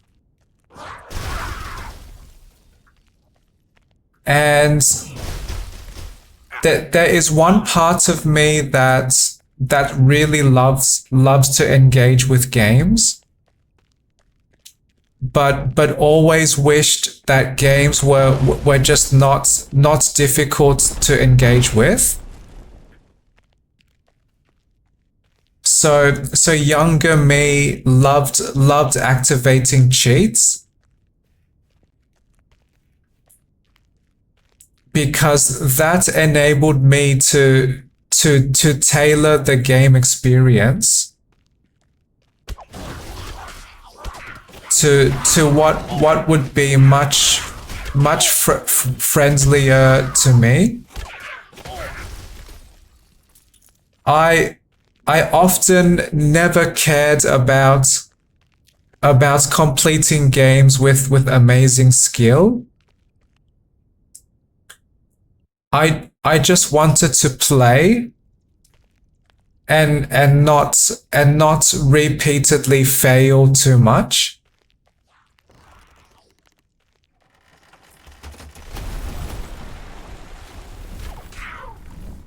And the reason I suddenly recall that memory is because the value of mods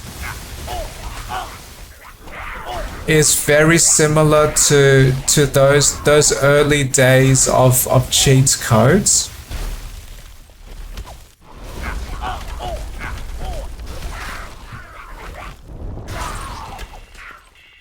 So modding enables me to change the game experience.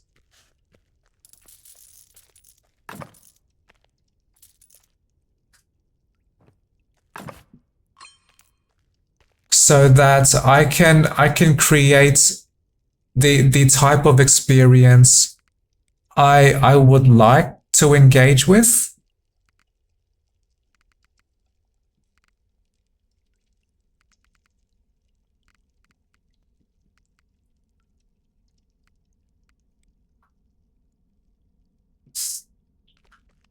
So I do not want to engage with stress and struggle. I want to engage my curiosity. I want to engage my creativity. I want to engage my problem solving. I want to experience safety. I want to engage the game's systems. I want to progress and grow endlessly. So the reasons that I choose to play games is very different to most people. And interestingly to me, I believe this relates back to how much introvert and extrovert a person's mind is.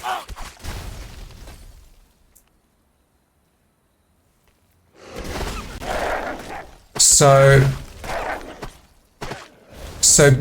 people who are ambivert or leaning towards extrovert, they are more likely to play games because they want to be stimulated, and that stimulation could happen in one of multiple ways.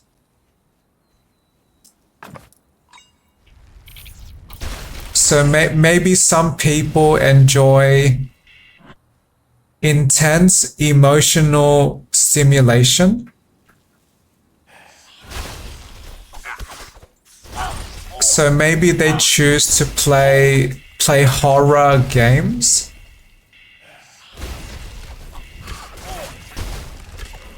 Some people might desire very intense stimulation.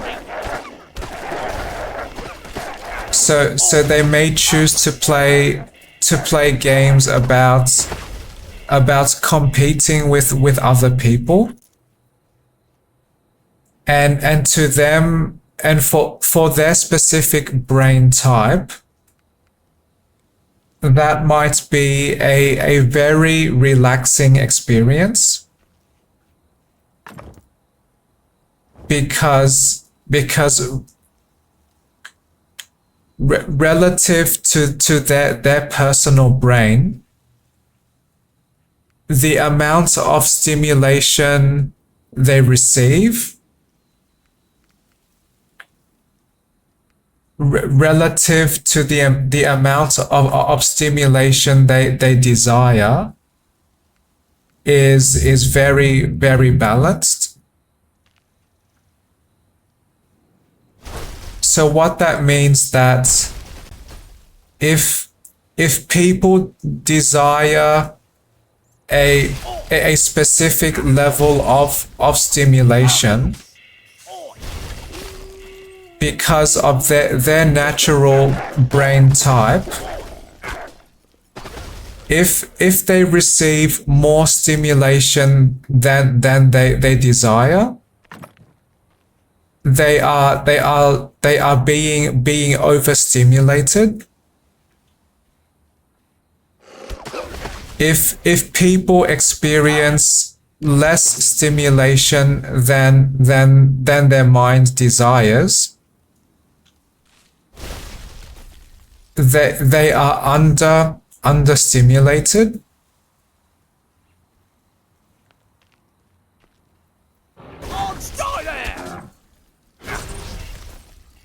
And if if people can discover ways to give themselves the perfect middle amount of stimulation,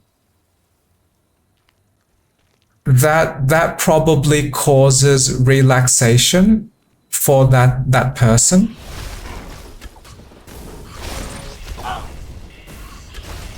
And my understanding is that level of external stimulation to create that perfect relaxing sweet spot can vary between each person. So some people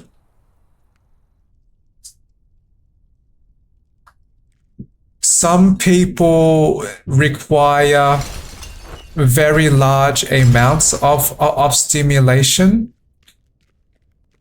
to achieve that sweet spot.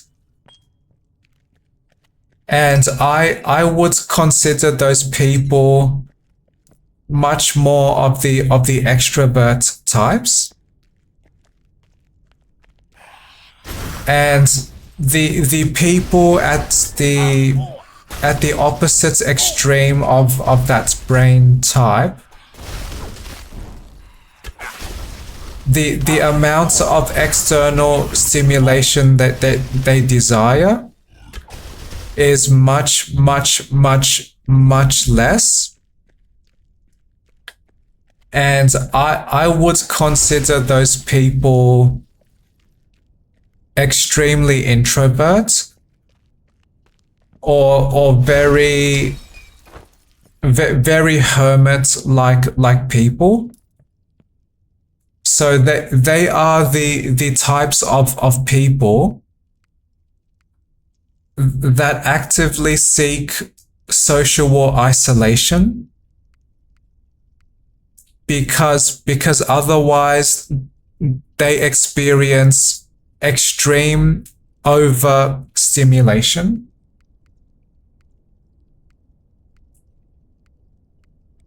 And I believe that actually applies to people like me.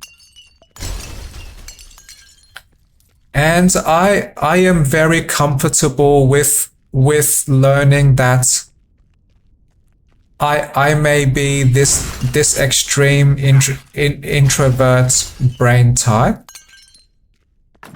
which has unique strengths and unique challenges.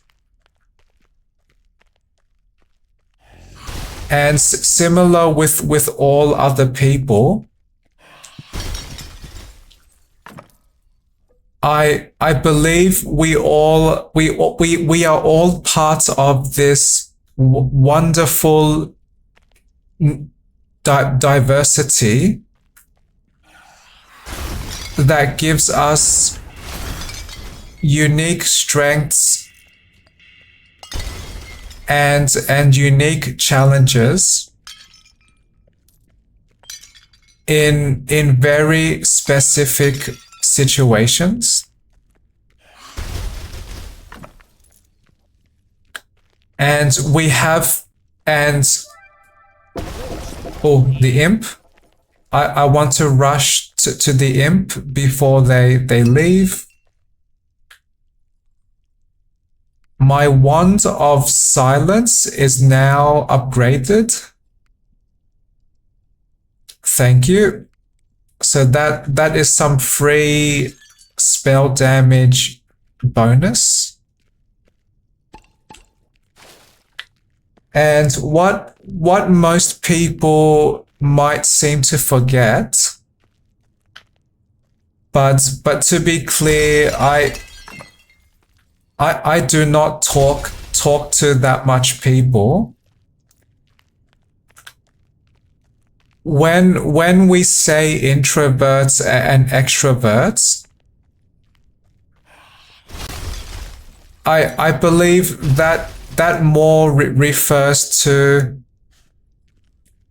the extremely rare extremes of those brain types, I believe most people would be ambiverts. And what that means is they have a more even balance with the amount of introvert and the amount of extrovert in their brain, which is very, very valid too, because we are a very diverse species.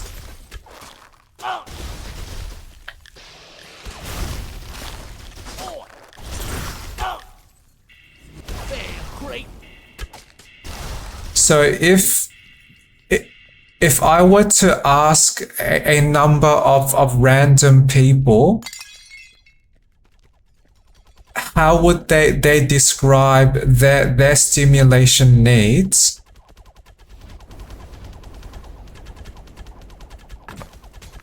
I expect most people would respond with a mix of some introverts and some extroverts. So maybe most people might say something like, "Oh, I enjoy staying at home and entertaining myself,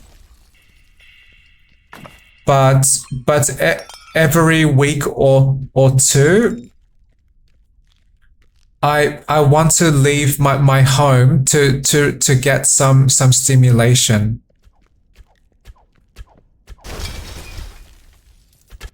And maybe some other people have a different timings. So some people who desire more stimulation, they probably leave their home much more often. And I believe they lean more towards the extreme extrovert type. And there might also be people that lean more towards the introvert type.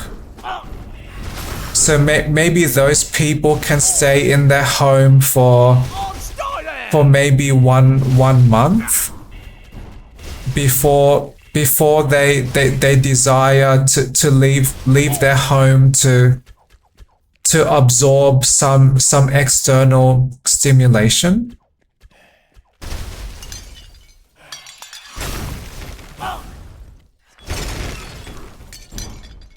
And I believe each of these brain types are completely valid. It does not matter if you are a person with a specific amount of introverts or a specific amount of extroverts. You carry in your brain a specific set of strengths, and you carry a specific set of challenges too. And one idea I consider interesting, if we ever want groups of people to work together, then understanding these diverse strengths and challenges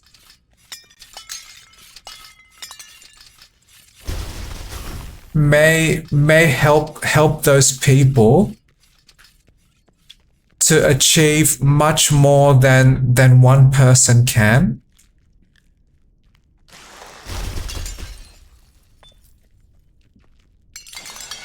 And I do not mean more than one person has much more labor and much more people effort.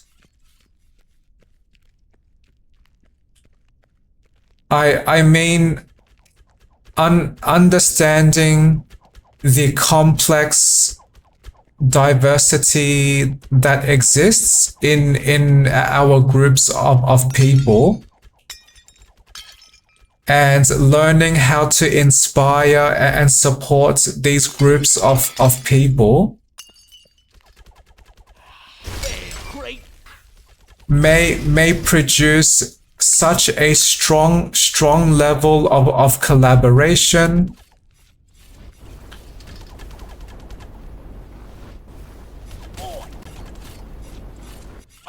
might produce a strong level of trust between those people,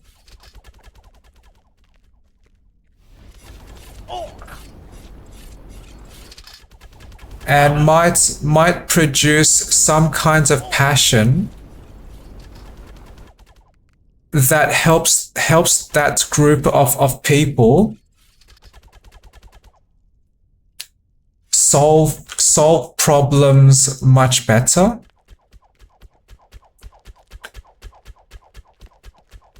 So I believe understanding and supporting diversity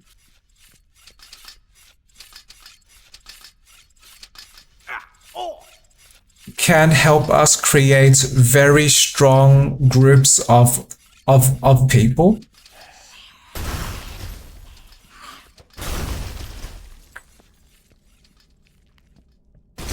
That is my current understanding and my current belief.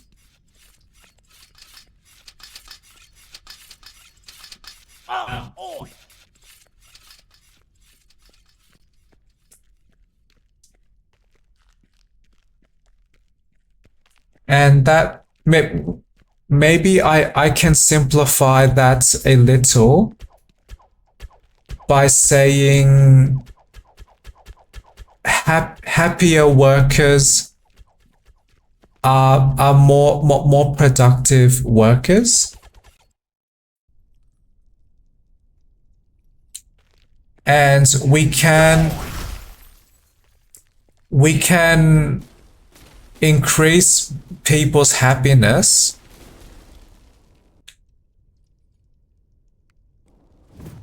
by understanding their strengths and their challenges.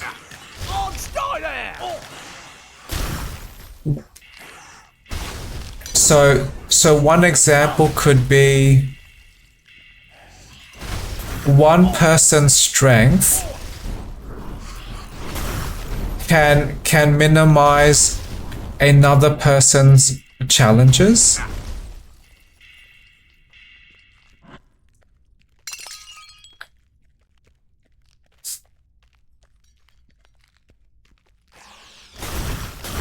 But the idea is more that, or I was more trying to say, if and this may relate to having great leadership. But if we understand each other's strengths and challenges, and we choose to support each other, then I would like to believe we become much happier people, because our struggles would be less, or at least we perceive to be experiencing much less struggle, and we can probably focus our time much more where we are stronger, and where we have passion and interests. And ideally, we are always in that passion, happy space, and never or rarely in the struggling parts of our life.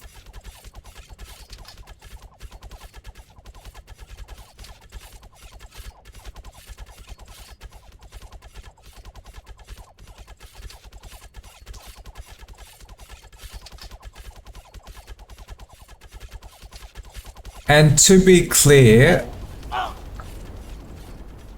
I am sharing what I consider is my current understanding of a more ideal way that groups of people can balance each other's strengths and challenges.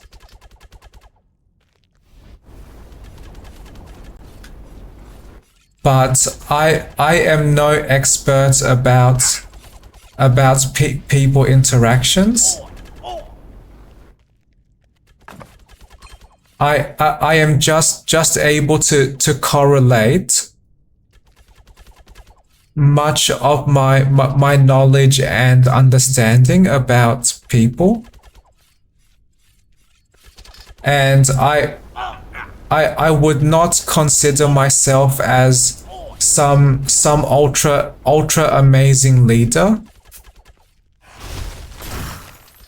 I have my own struggles too.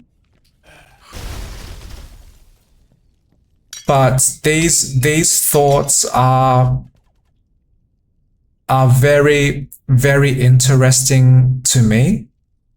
63 stone! I am distracted by what might be an amazing support when I return to the village. Yes, 63 stone, please.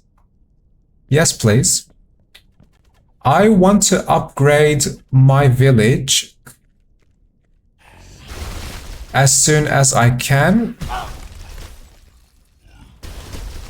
because that enables me to upgrade my character some more.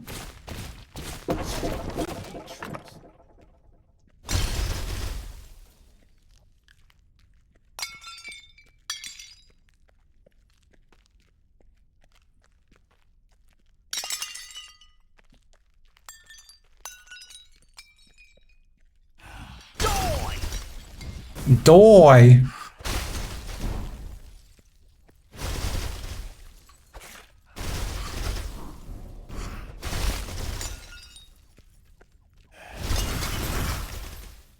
That was amazing. I triggered ice explosion from me.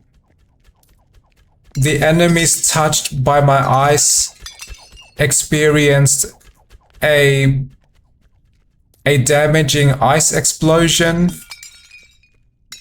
and those groups of enemies died almost instantly. That was amazing. I like times of unexpected positive convenience. Because if my enemies in my games die much faster. That means less effort and less mental burden from me to continue engaging with my games. And I like engaging with my games for long times if and when I can. Because partly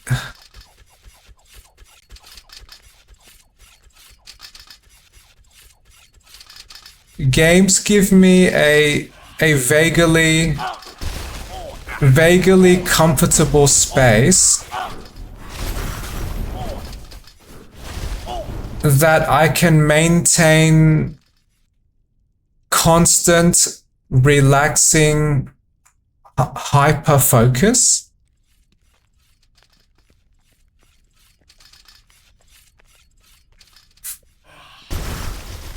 There are not many other activities that I can easily recall that can maintain my focus this much.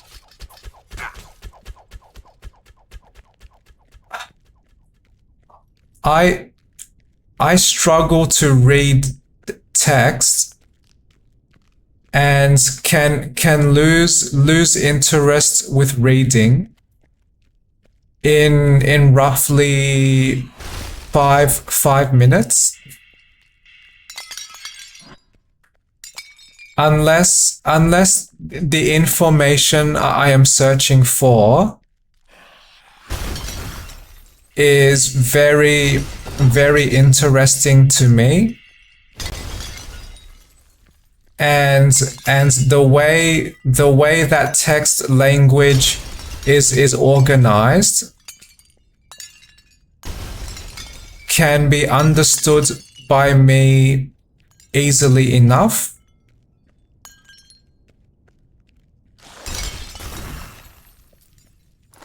And this is one reason why I actively choose to watch YouTube videos.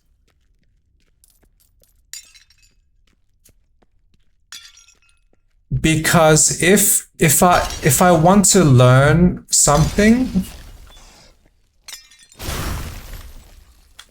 it is much easier through a highly scripted and clearly communicated multiple media format.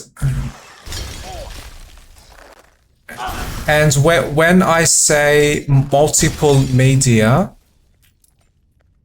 I mean that may include text, that may include video, that may include color, and that may include sound as well. If I must read large amounts of text,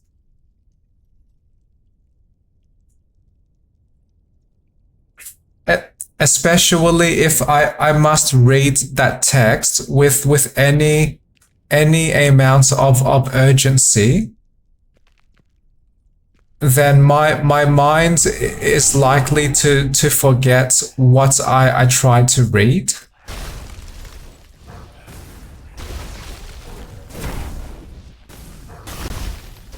But with a YouTube video, I can somehow organize that information slightly easier. So I can I can organize data in my mind relative to pictures, relative to animations.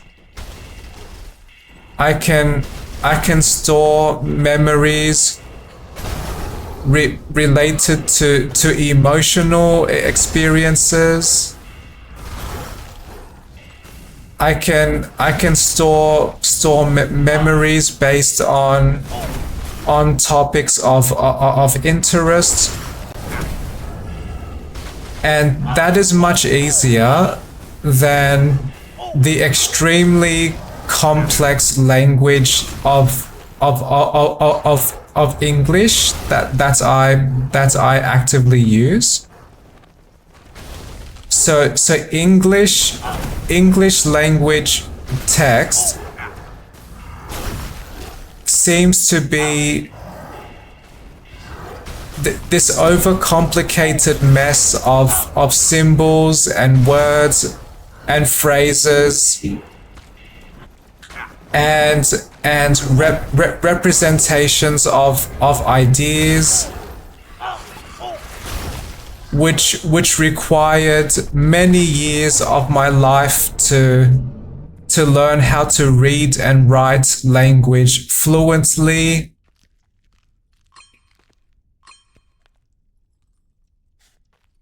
So just becoming a fluent reader and writer of English language has already overburdened at least one part of my mind. So if I want to experience learning, or if I want to create new memories from reading text, I am going to need much more support than being presented with overwhelming wars of text and just magically assuming I can understand what is the intended meaning of that text.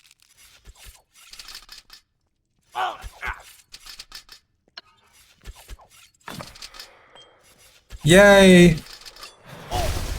Permanence, one more focus. And with my bigger attributes mod,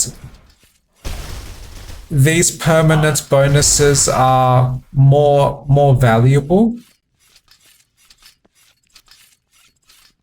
Yay! I like my mod with this game.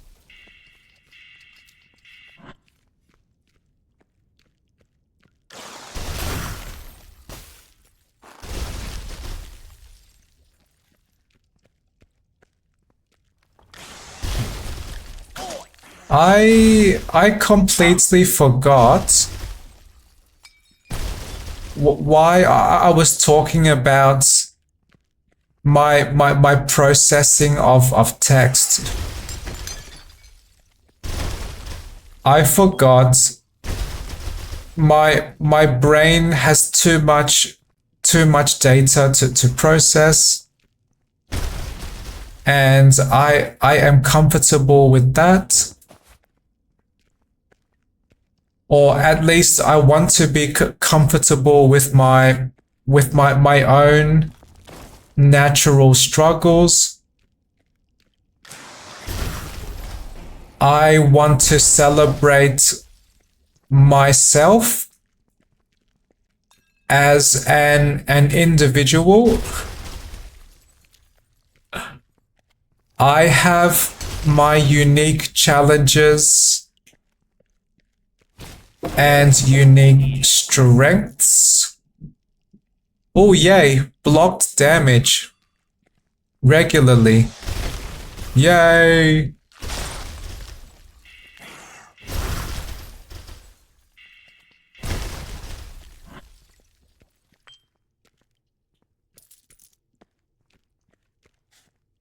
Another shadow chest, which gave me some resources.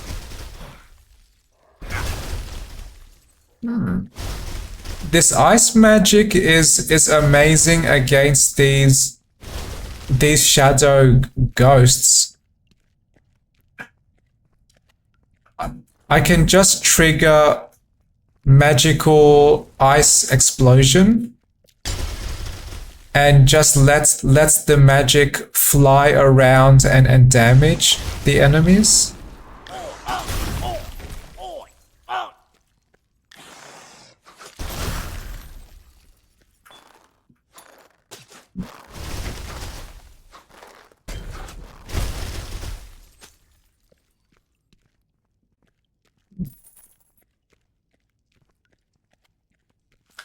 Now for another skill upgrade. I choose more penetration.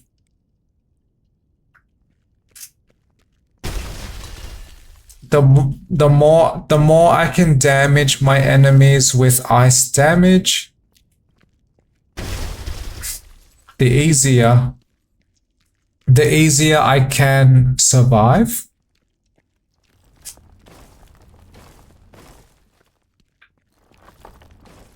I am starting to realize, oh, is that a character in this prison? Can I unlock something by talking to them? Finally, someone alive. Do you know the way out? I do. Are you going to follow me, or are you okay just staying there?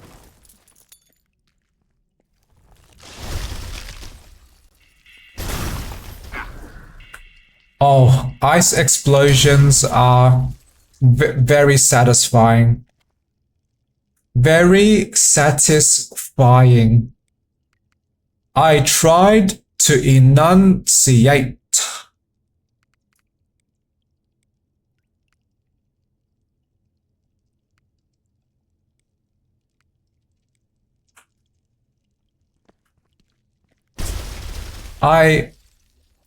Just now I chose more options from the shadow cloud.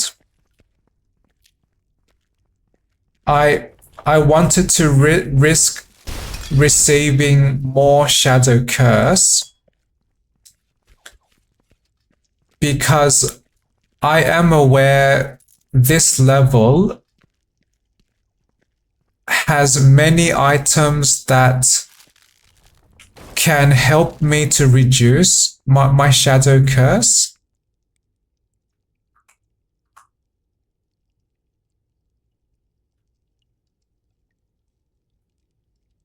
So I was choosing a bigger shadow curse risk for some rewards. And I might be able to reduce most of my shadow curse, which I have now removed successfully.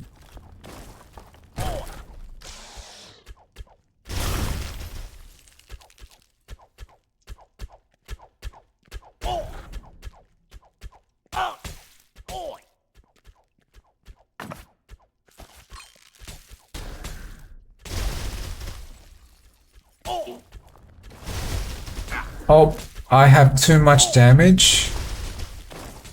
But I am almost away from this area. Okay, I want to wait until my poison has stopped.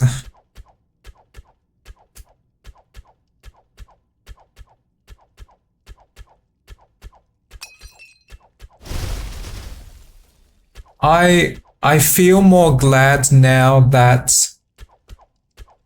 I increased my vitality so much.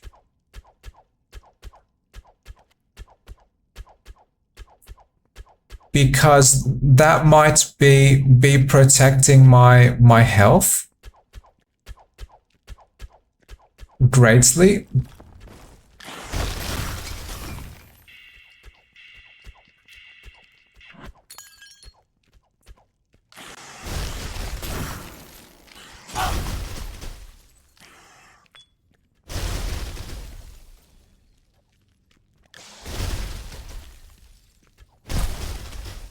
Oh yay! More of this big shadow curse removal.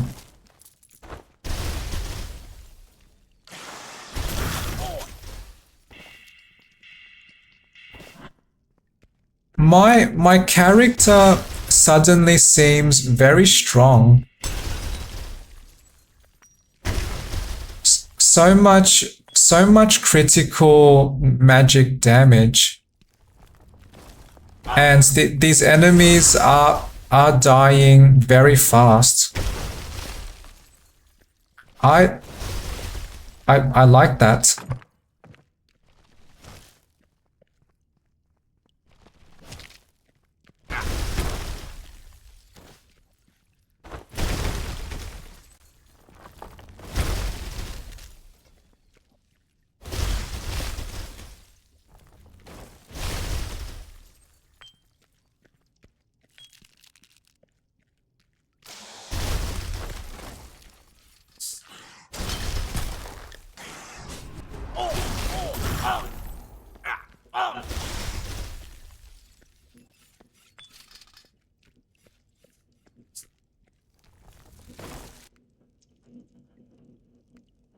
Additional resistances. Yes, that could be supportive.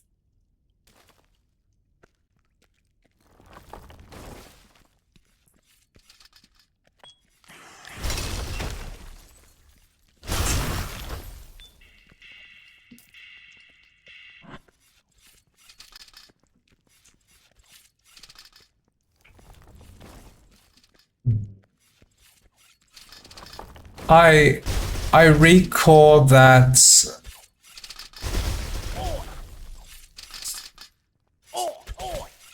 intelligence increases spell critical chance.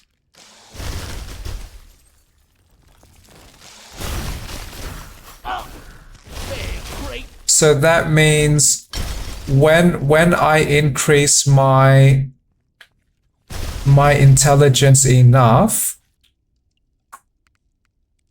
eventually my magic spells will trigger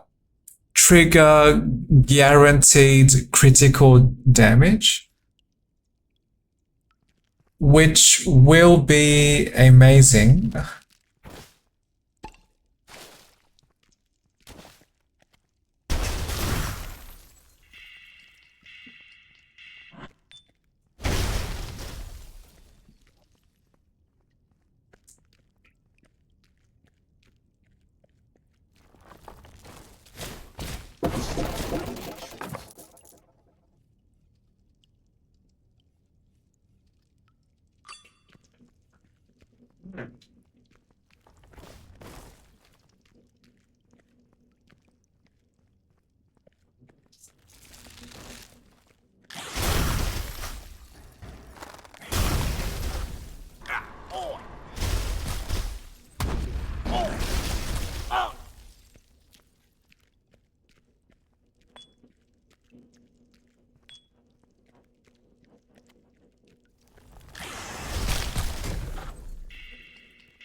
that was also satisfying.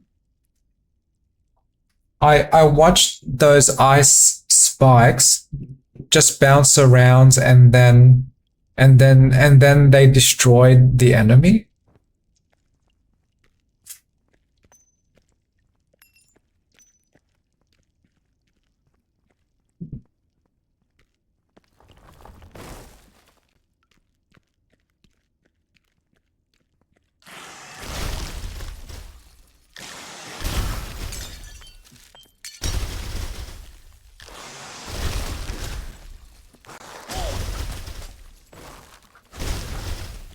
I might like this magic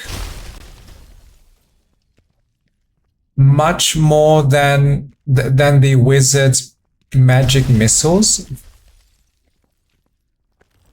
I can launch much more magic ice, and this magic seems to be much stronger. Yay! More focus. Thank you, permanent rewards.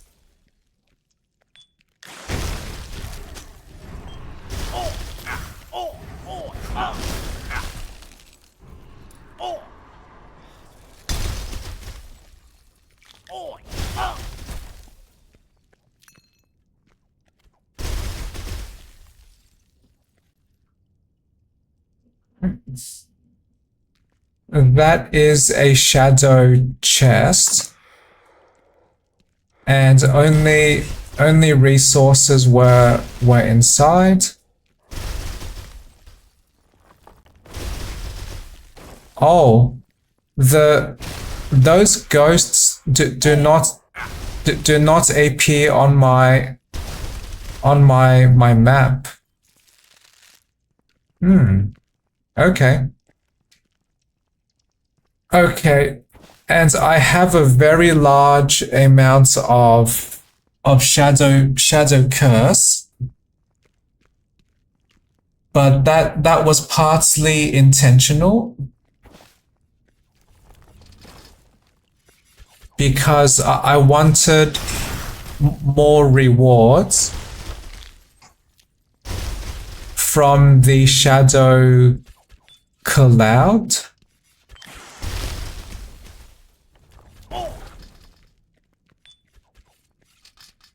And I believe I also have the trinket that gives me more spell damage if I have more shadow curse. So now I can transform some of my shadow curse into a strength.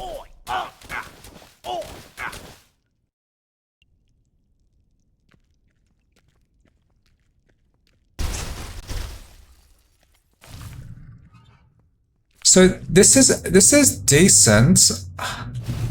I am surviving okay in this new game +1. I was vaguely expecting a little more struggle, but I feel relieved I can progress mostly smoothly. Oh, I like this.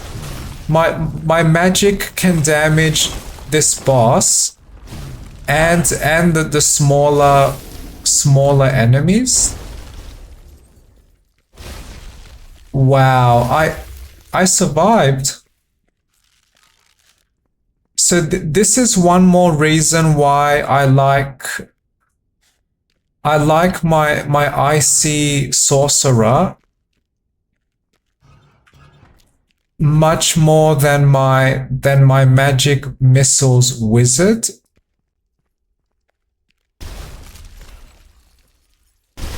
Because I can consistently spray damage at all directions around me. I suddenly like my sorcerer much more.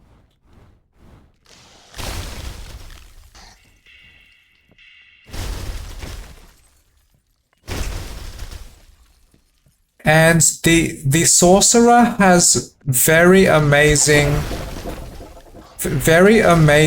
spell damage bonuses. They have the mastery that gives them plus 50% magic damage. And the sorcerer has ability that increases magic critical chance.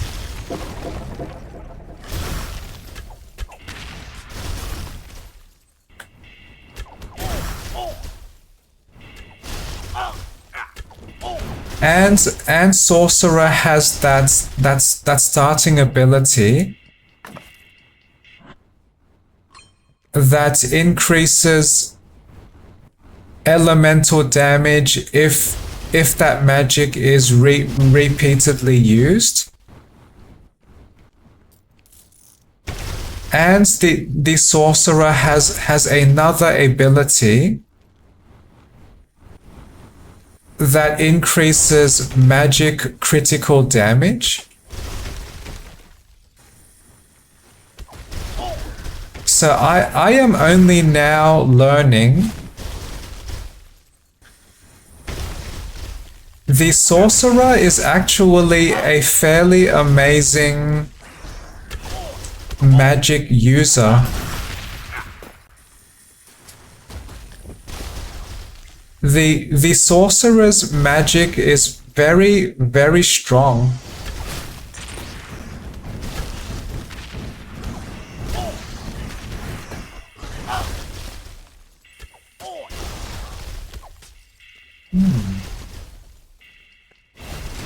And with my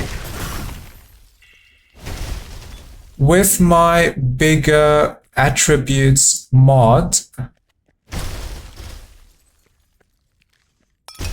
I can understand the class strengths and experience those strengths much sooner.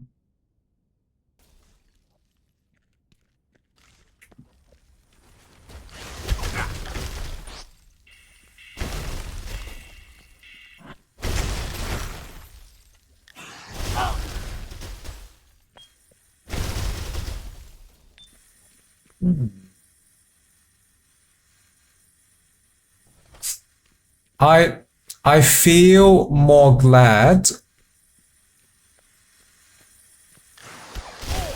I chose to explore this ice sorcerer build.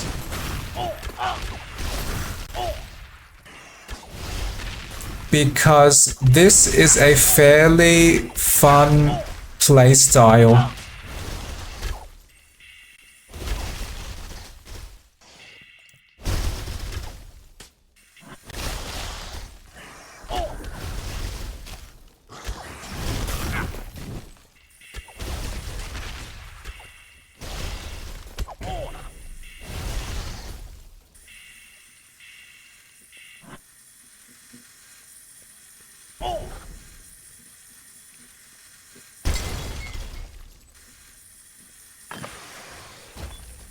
Oh yes, more permanent focus.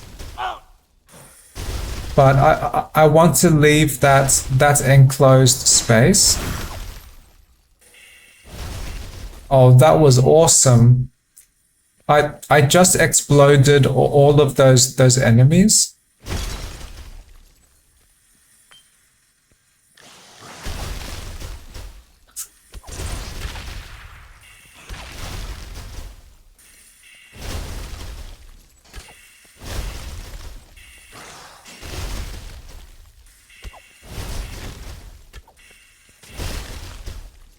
I recall saying in my previous recordings of this Heroes of Hammerwatch 2 game that one of my favorite attack types was that weapon that triggers a fire explosion. But I believe now my favorite type of attack is this icy explosion, which is long range. And this explosion can bounce around and find enemies. Well, not find as in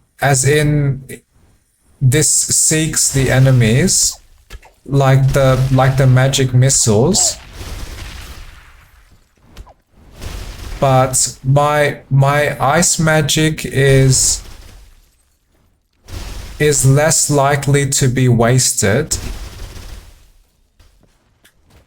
because if one enemy is not immediately touched by this magic, the magic may bounce around and eventually touch them, which means these enemies cannot escape the touch of my icy magic. I would touch you with icy ice magic.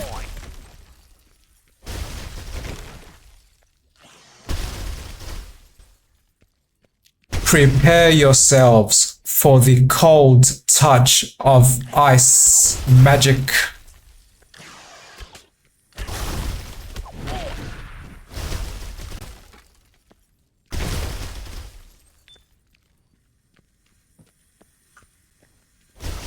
Great.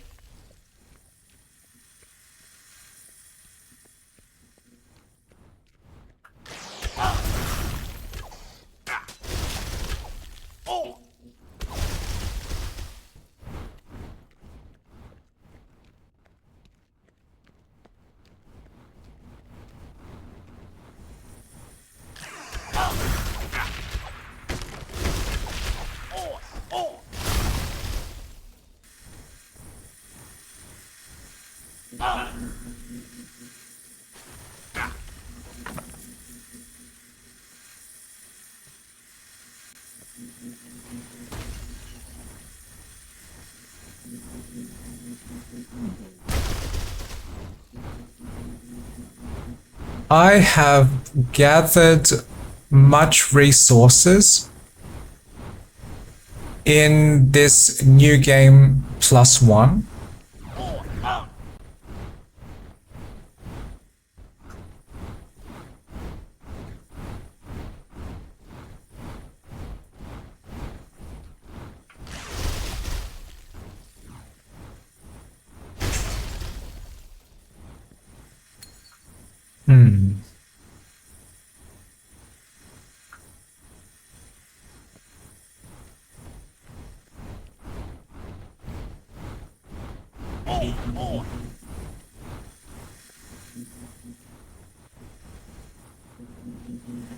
I will wait a brief time so I can heal my health.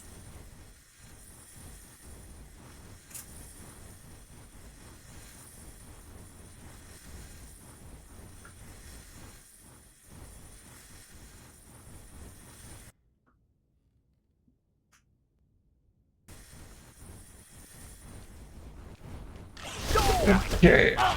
My plan is to finish this level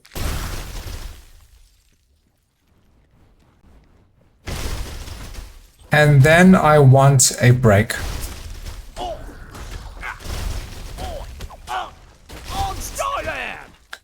I enjoy this game, but I need to manage my real life as well.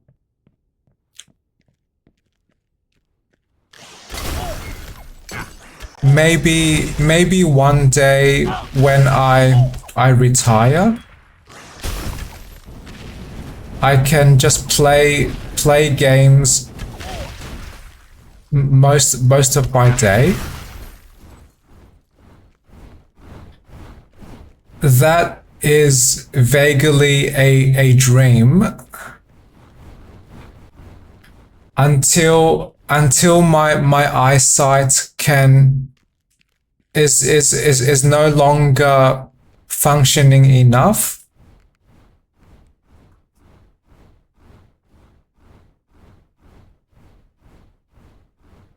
And the only reason I say that is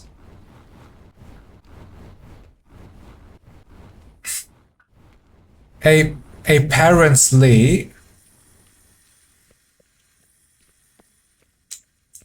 people who regularly wear glasses, they will eventually age until the eyes cannot see at short range too easily,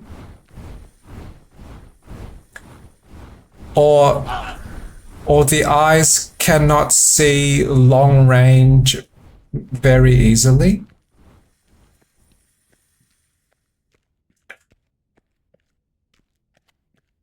So I have probably already accepted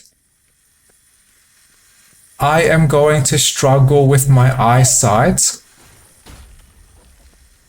in my distant future if I survive that much of my life. But enough eyesight talk for now, and I will continue this recording at a later time.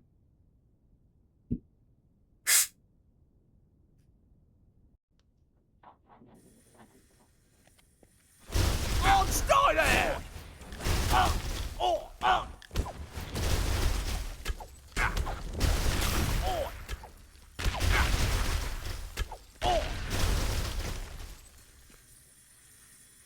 There has been a significant break with my play and recording of this game.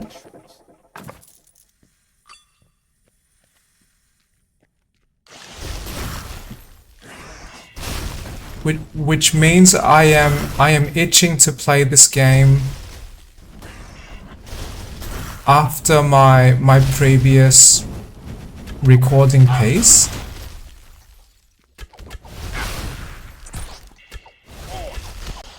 And I want to remind myself, do I still enjoy playing this game anytime?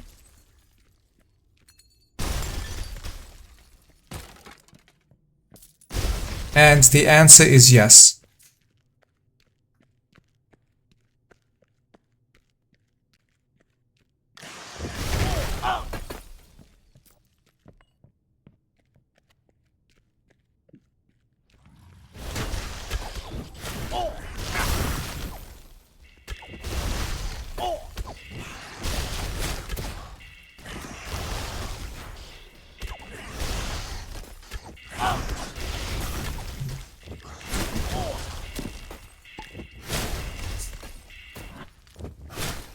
Oops. I am always leaning on my potion button.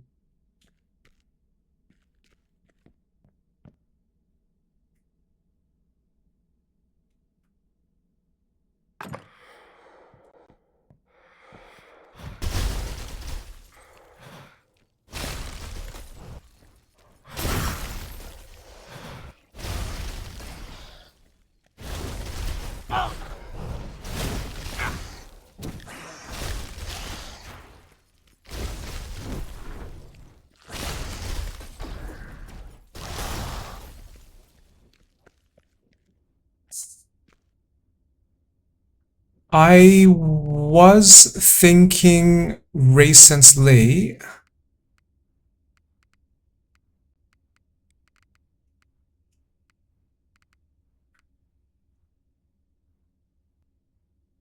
one reason I enjoy playing games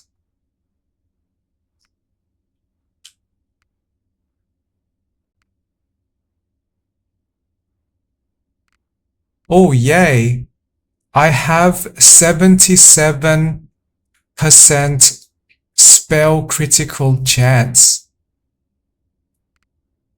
I was very curious. And most of this is from my attributes. Noise.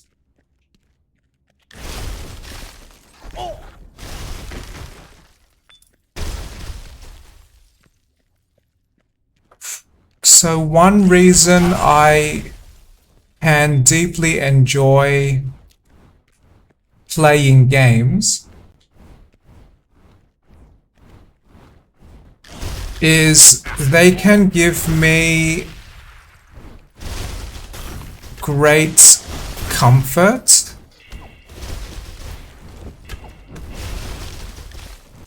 because they give my life an experience of stability that I wish I had more of.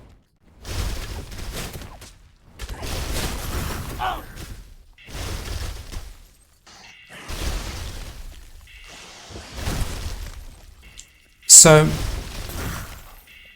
my understanding of what that means is life, at least my life, seems to be very messy and very unpredictable.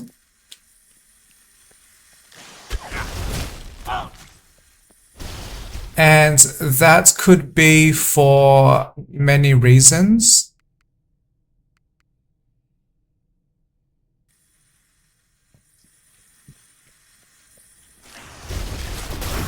One reason could be emerging and developing technologies.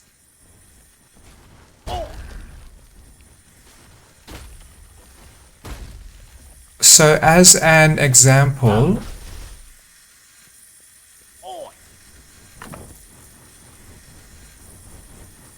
oh, I like these shoes. More focus, less damage, and much less spell cost. That seems amazing.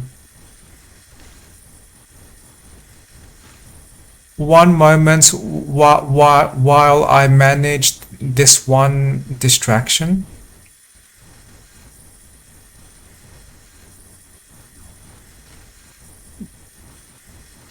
I would sacrifice some vitality, but I would receive less damage. I like that.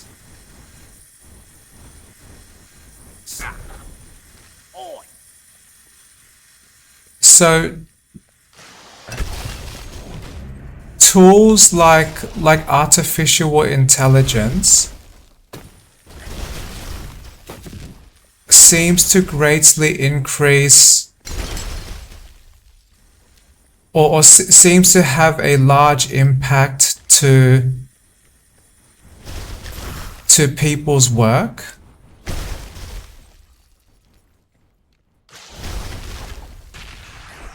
Both in positive and in negative ways.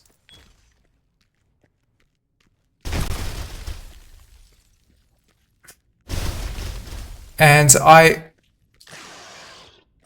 do not want to deeply talk about this now, but our world that uses this money system has its own problems and can cause more unpredictability in people's lives too.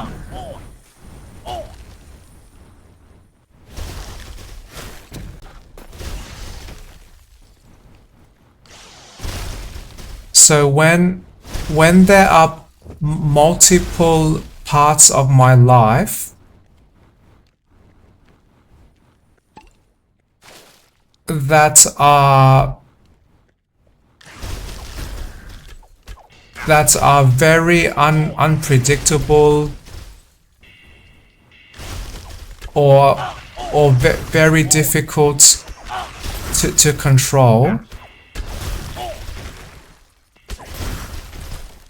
that because of my specific experiences, that motivates me to seek and maintain as much stability in my life that I can. And I appreciate that these digital games exist because they give me a source of stability in my life, and they give me indirect or even direct happiness.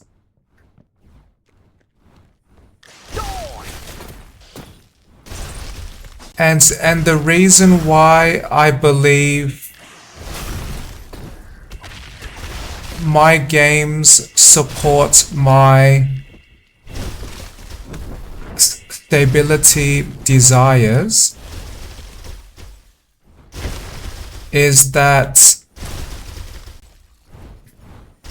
with the games that I choose to play, and the games I choose to replay,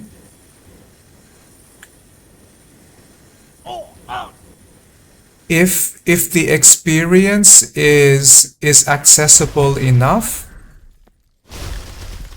and I deeply enjoy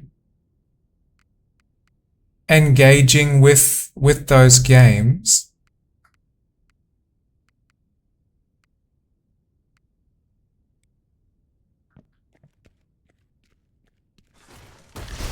then, and if the game gives me predictable, consistent experiences, and there is a very low chance that I will feel stressed, and low chance that the game causes me to feel overwhelmed.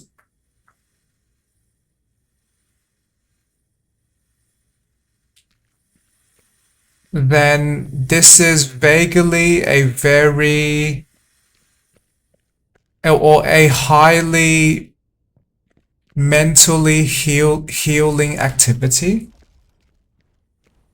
for me, because games as a technology and games as a service, they give me familiarity. They give me a safe space, and the way I manage my time with my games, that can create great satisfying stability.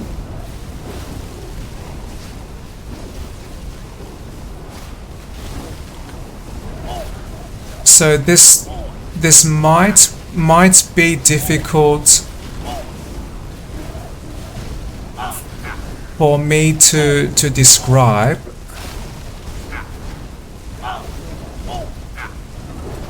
but what I am trying to communicate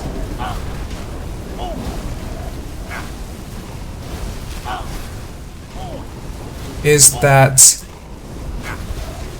if engaging with games is consistently enjoyable for me,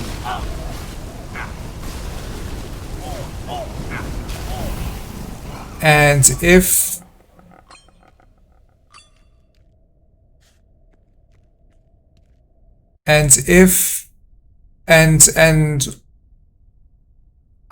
after that condition, or that I guess requirement is met,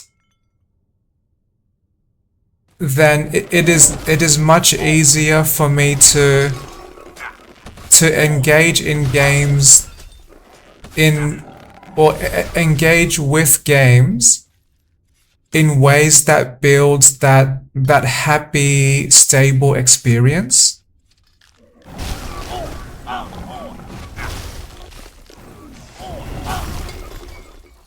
So as some rough examples, one reason I like to engage with my games is that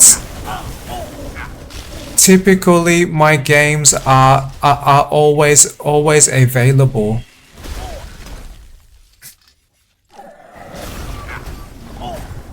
So as long as I have my home, if I have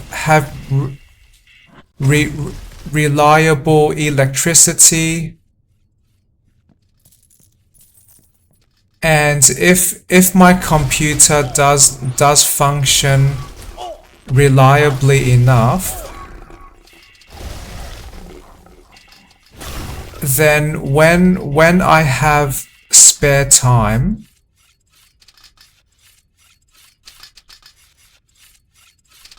okay, one moment while I focus with avoiding dangers.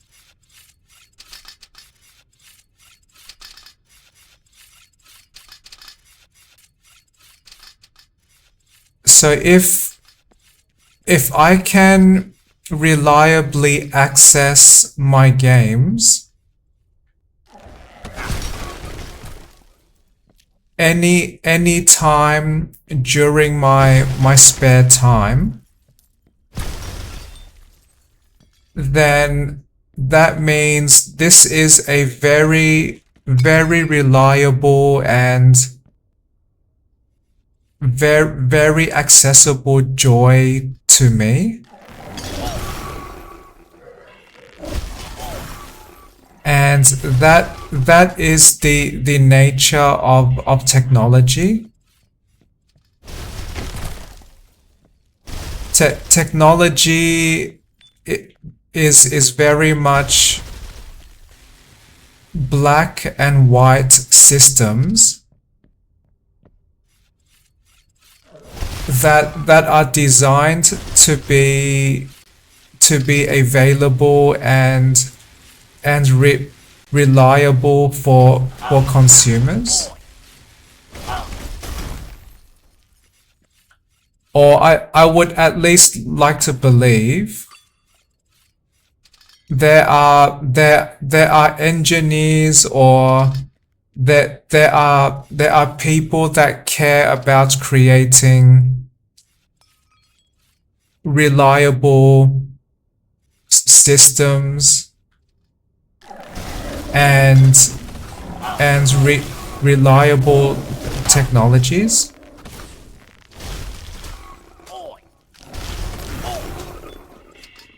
So if I can access my games during my spare time, any time in my home, then that can be a sort of stability for me, because I can at least depend on one type of experience to be available anytime that I want. And it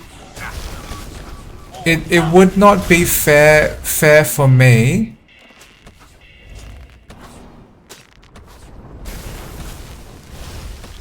and not fair to other people to expect them to be available for me anytime, if all I want from those people is entertainment and joy. So there are much less ethical problems when I choose to depend on machines for specific experiences.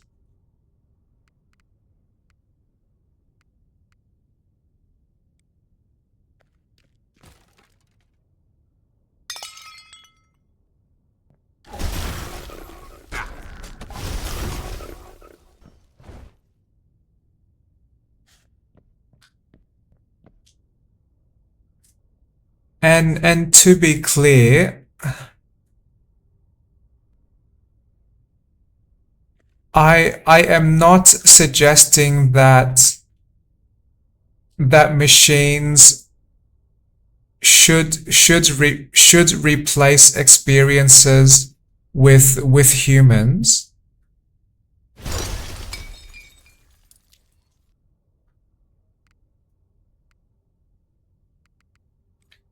But for someone like me that can experience social struggles,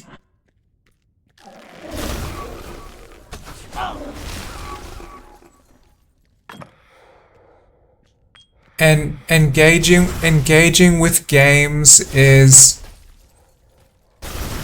a much much lower risk way to experience joy in my life.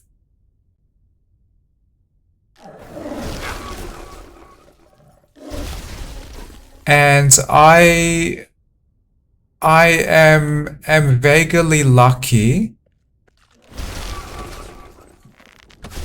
I was born with the asocial brain type, which I believe means extreme introvert or social experiences are completely optional in my life.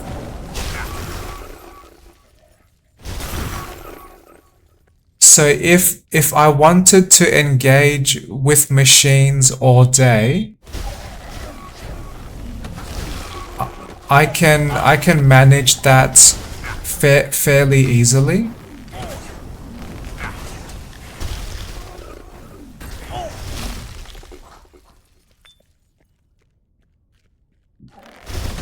But the only reason I am sharing this story is I was trying to explain why games give me a comforting, stable life experience.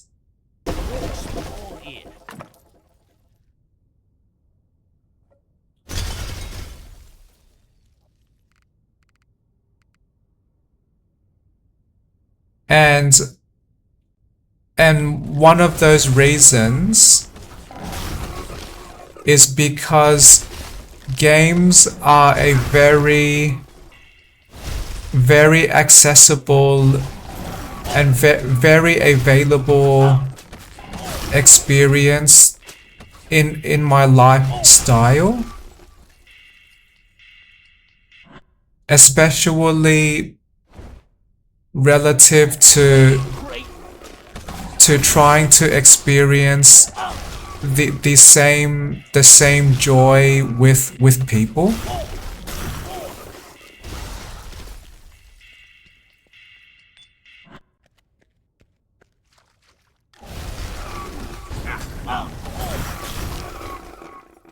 And I do understand that there may be great social connections I could experience that may where they choose or they consent to giving me accessible, reliable joy.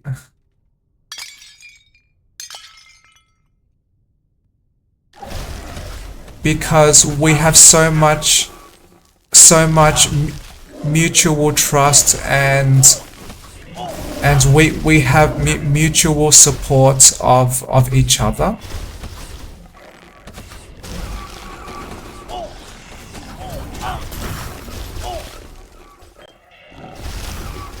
So I am not saying that I can never have that experience. But from my current experiences and my current lifestyle and the complexities of my personal needs and my values that I choose to support,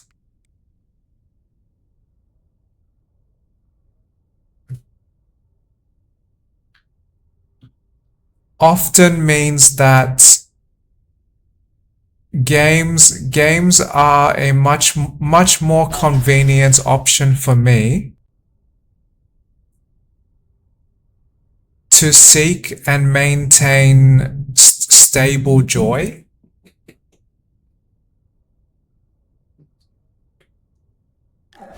Stay there!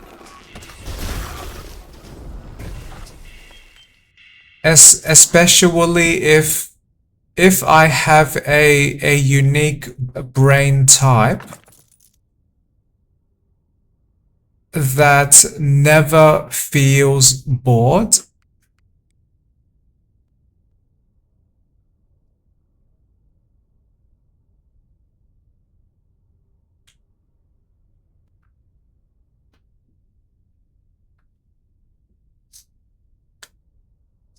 So I believe we all have complex lives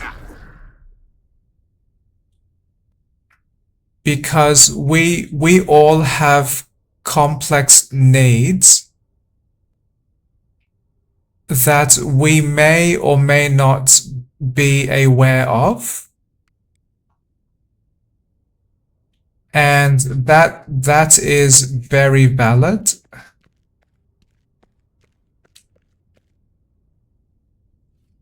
And just me as a person, I choose to support my needs in very specific ways. And if there are opportunities in my life for convenience and efficiency, then, and if those life choices do not conflict with my values too much,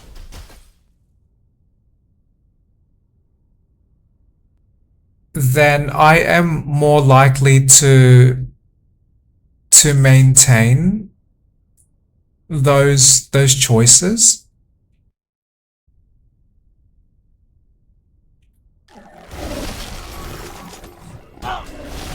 But to be clear as well,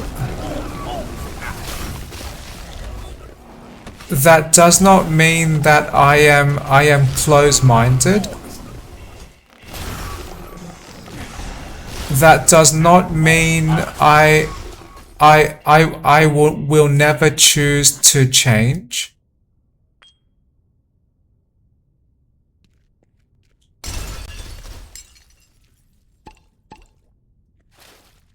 But my life involves complex self-support, and I believe we are all very high maintenance people.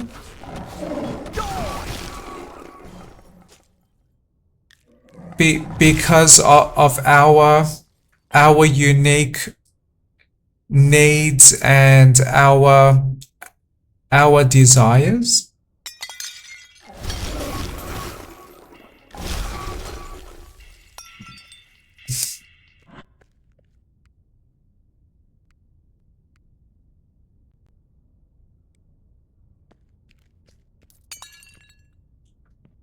And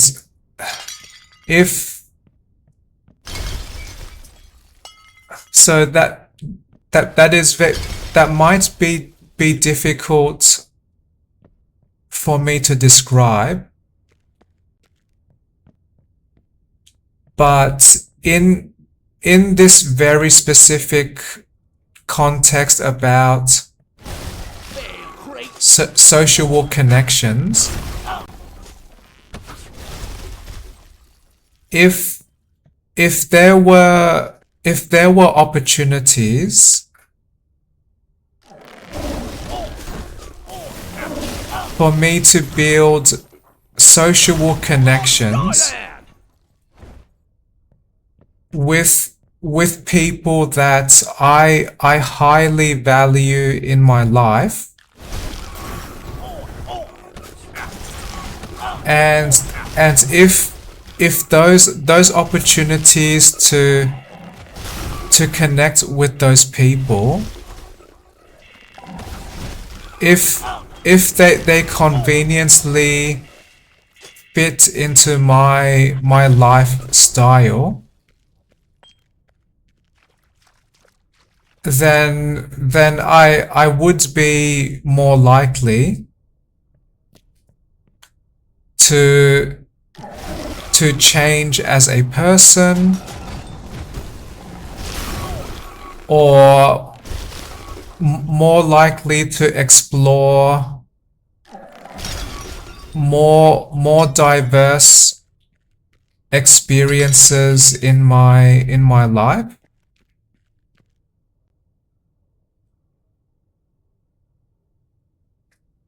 But I do highly value any kind of stability in my life.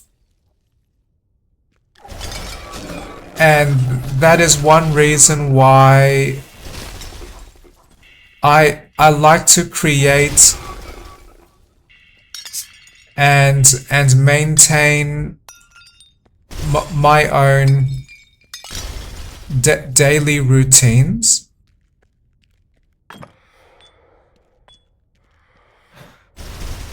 because that helps give me more stability in my life.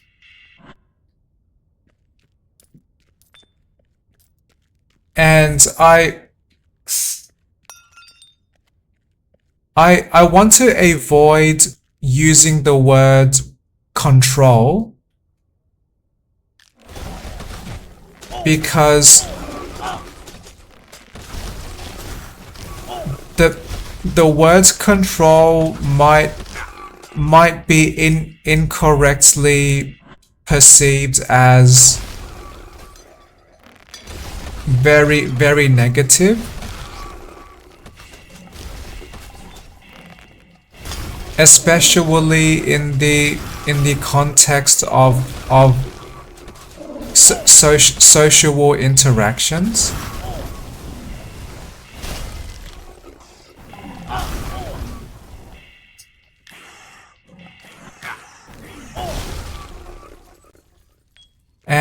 And to be very clear,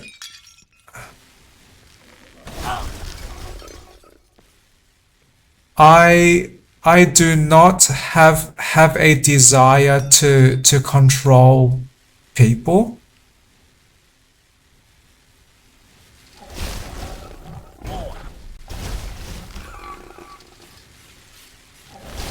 For multiple reasons.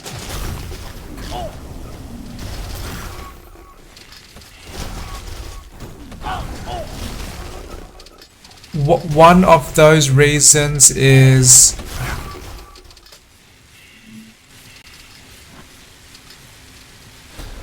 I do not want to feel overwhelmed, because I am trying to micromanage people.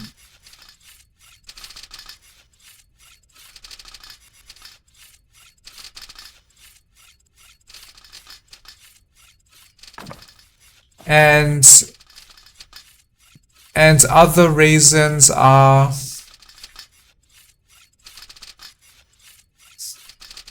I want all people to have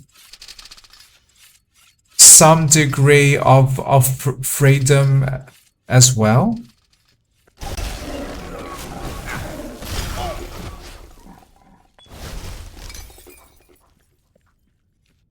And I believe freedom can be a great experience.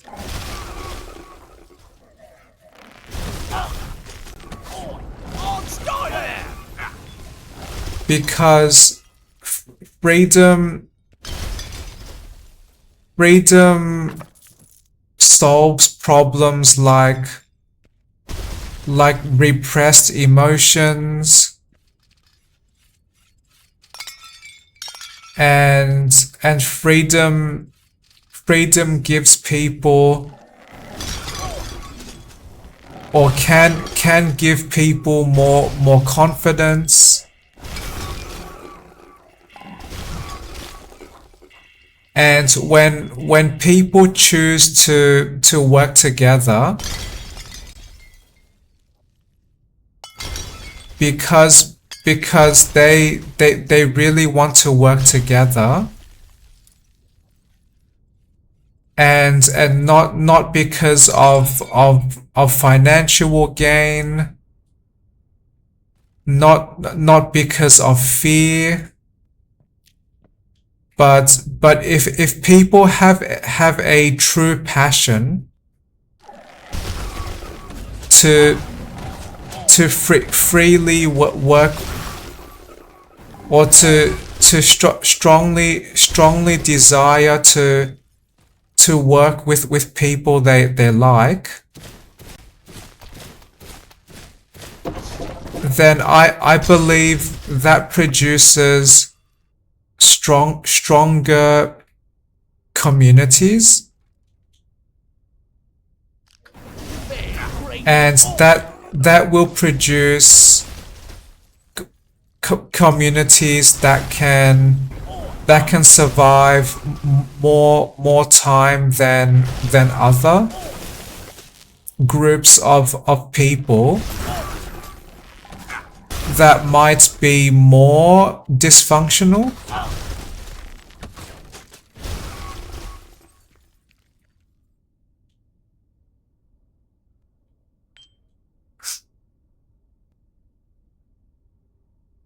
And now I forgot why my mind went on tangents to that area.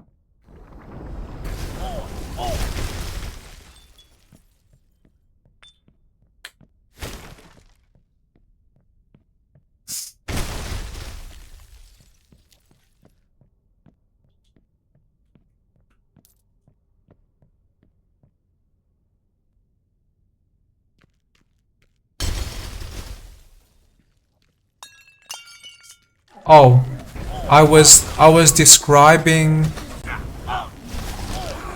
or trying to talk about life experiences and change and stability.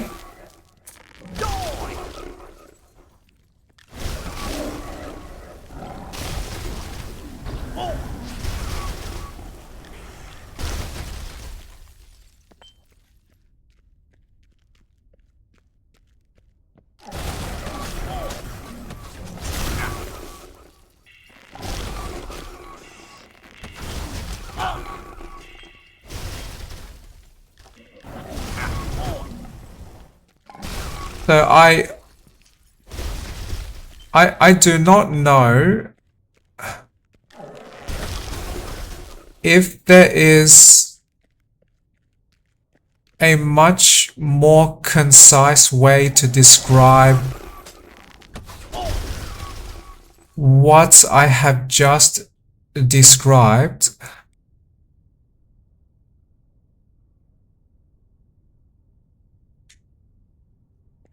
But as one attempt now,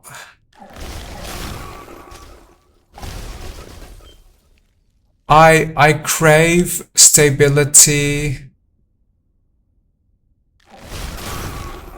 because stability is more important to me than the average person. And multiple parts of my life seems to be unpredictable, unreliable, and I wish there was more stable and more consistency that I can easily work with.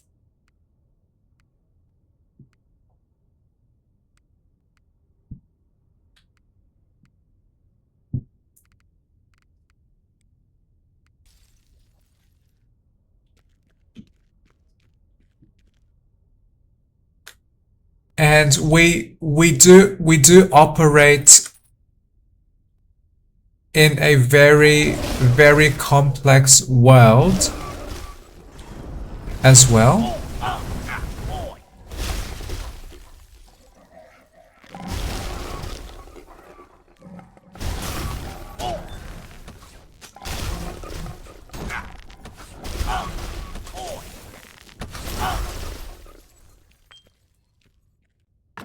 So our complex world gives us more difficulties as well.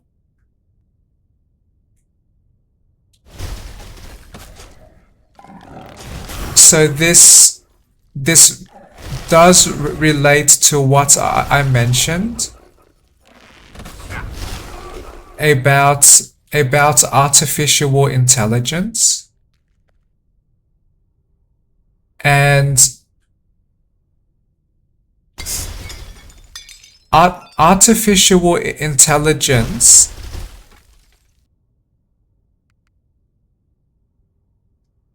may not be the first disruption that human society has experienced.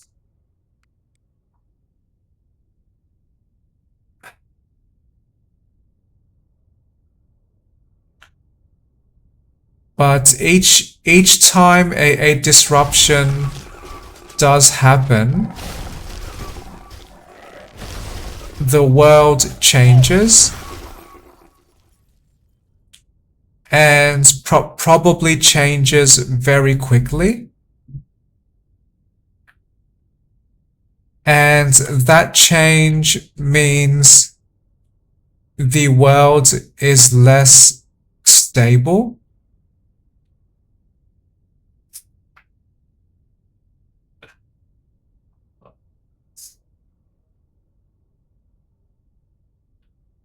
And this reminds me of some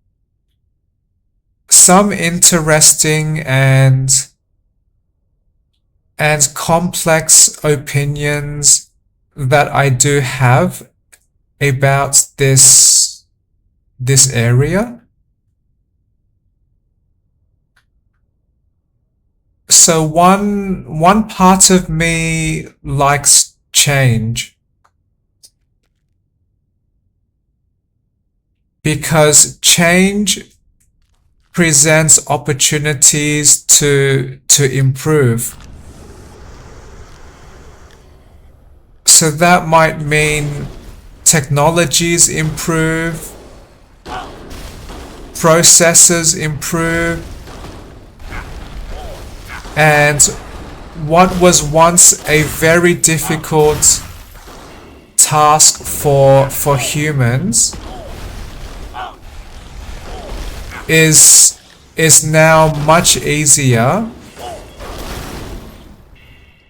because of sufficiently developed technologies or sufficiently developed tools.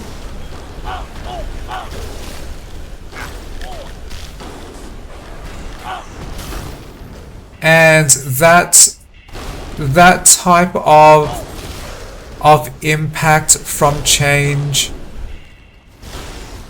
I believe is very positive,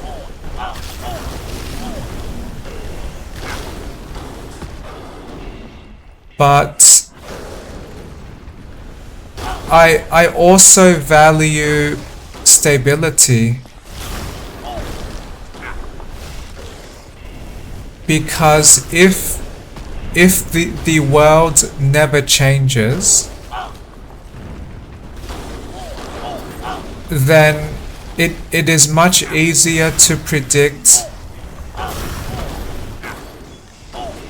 what I can expect in my life, what I can expect in my future, and the less variables there are in my life,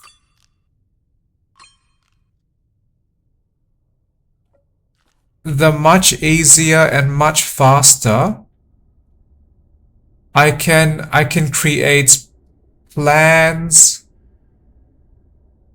and much easier and much faster I can process choices. Oh, stay there! And if I wanted to pursue any kind of goal, then the less unknowns there are, the much more likely I can succeed with my goals.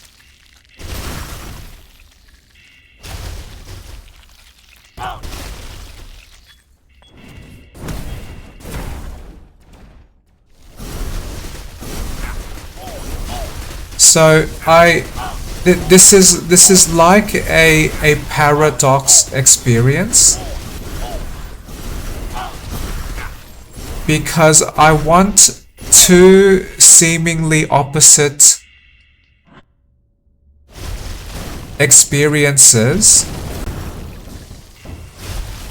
at the same time.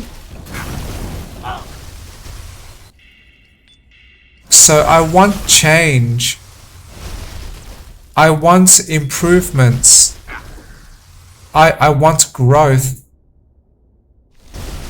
but I also want stability, I want consistency, I want routines, and that tension between those two extremes probably creates magic, because if this world never changes, this world will never learn how to improve. If this world is always changing too fast, then this world can never ever build reliability. Potion is empty.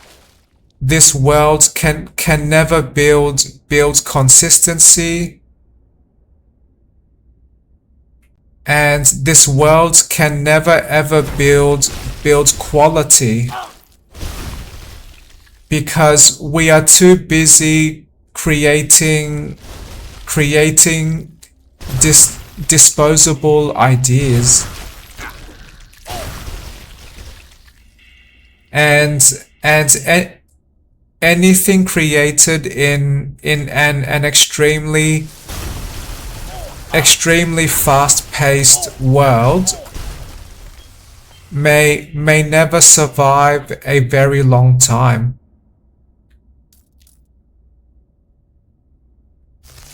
So I have no idea what is the best way to balance change and stable. but I like both.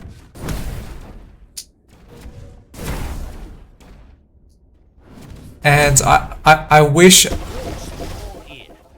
I could experience much more stable. And I wish I could maintain positive change in my life too.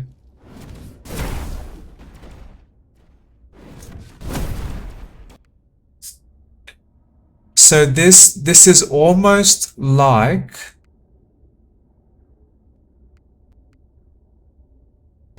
trying to move to the left and trying to move to the right at the same time. Oh, that is many enemies.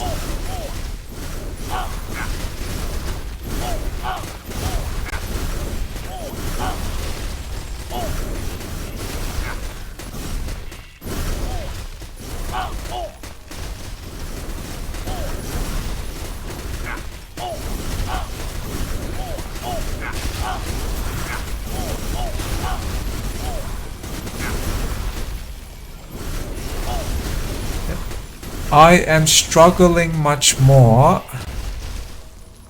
because I guess these enemies resist ice damage. And my sorcerer is optimized to use only ice magic.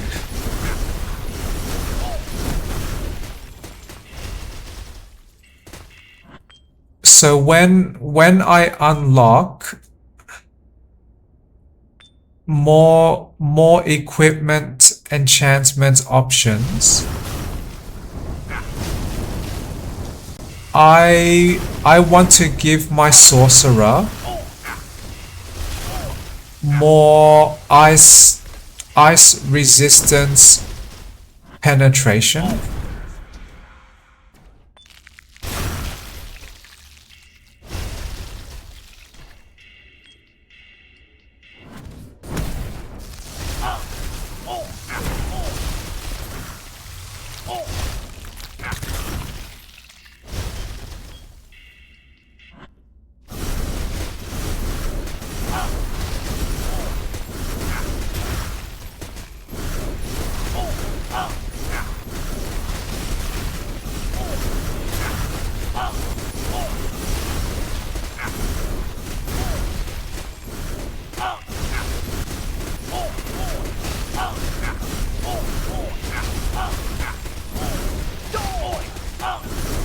Oi.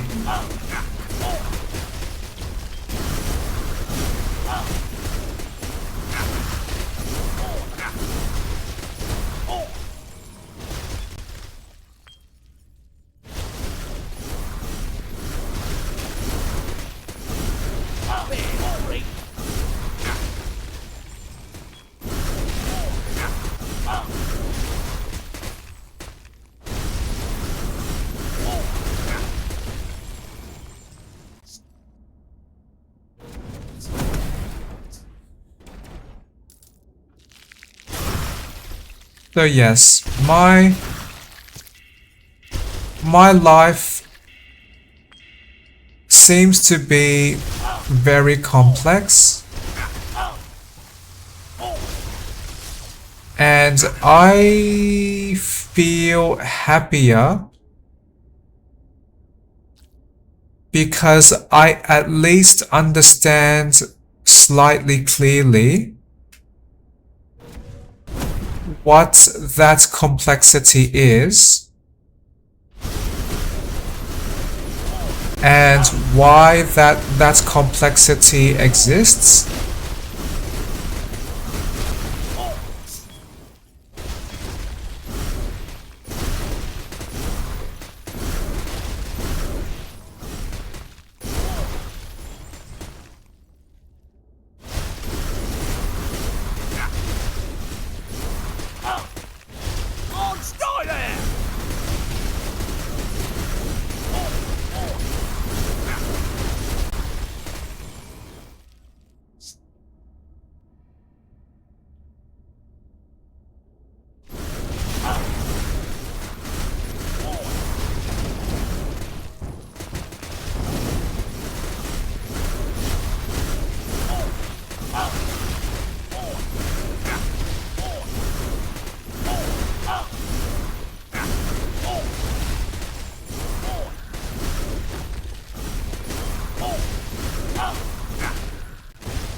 I may have suddenly recalled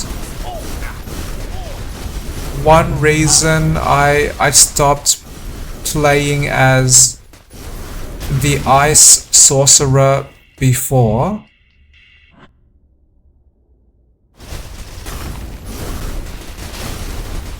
was that I never found a great answer to how to manage these enemies with very high resistance, or enemies with very high armor.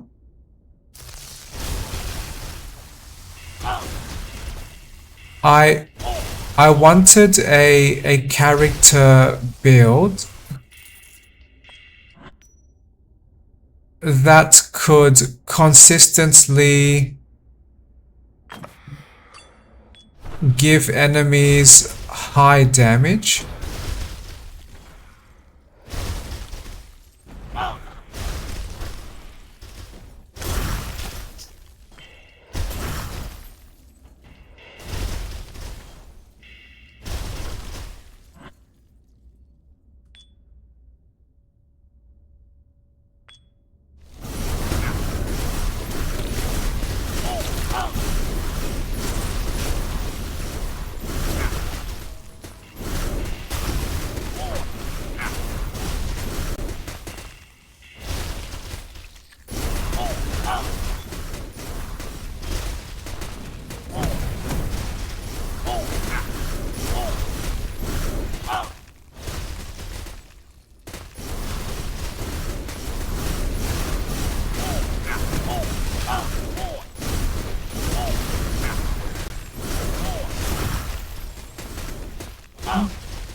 I suddenly recall a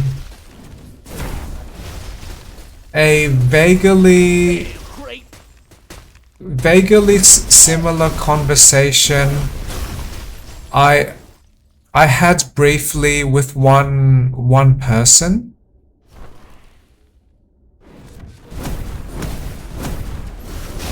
So we were talking about game development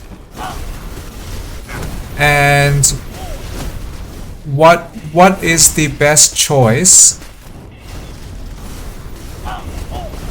when inspired by a very old game.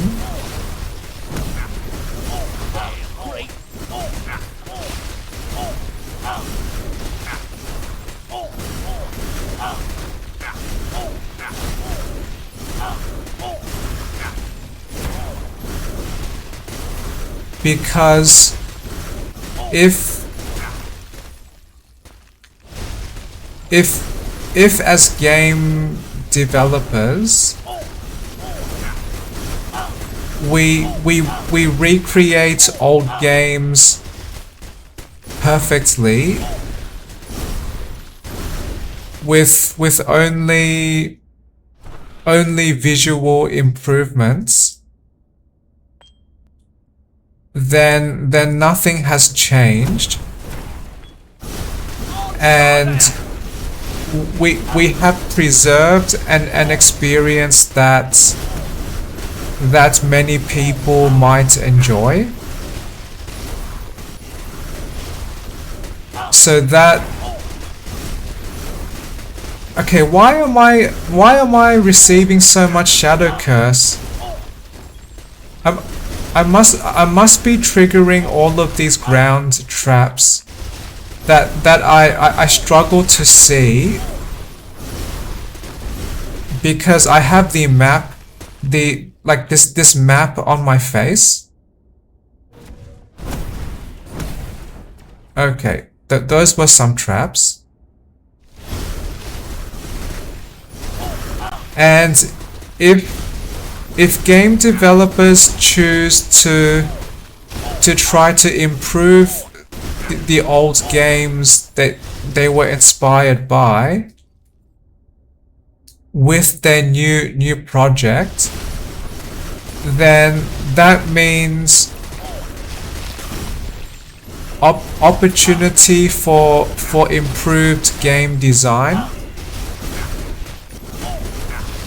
and opportunity for improved game experience.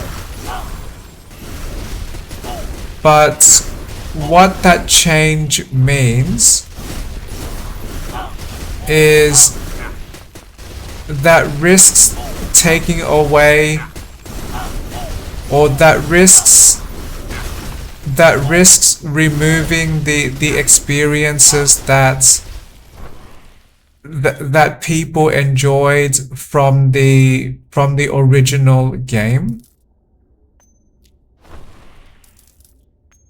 So this might be a constant struggle for game designers, because they must always decide, am I going to create a game that changes too much of the games I am inspired by, or do I not change those games and just preserve what they were?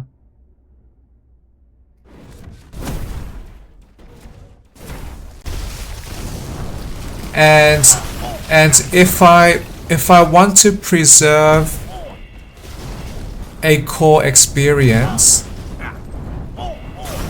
and I want change, so I can add improvements, how much do I change? Where should I apply those changes? What type of changes would the audience value most? Those seem like challenging but interesting game design discussions.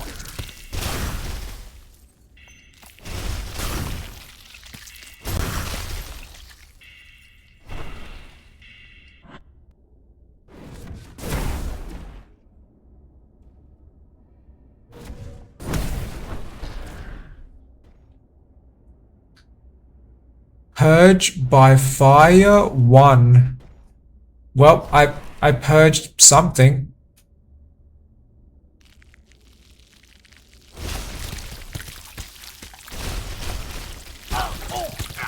Oh, I am stuck.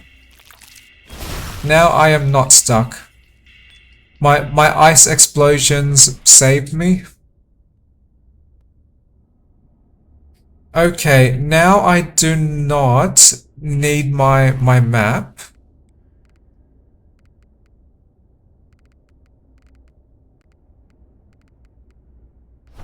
And I am now at my maximum level. So I want to change my helmet so that I am trading faster experience for more toughness. Okay. This is my first time playing new game +1 difficulty in this new save profile with my new mods.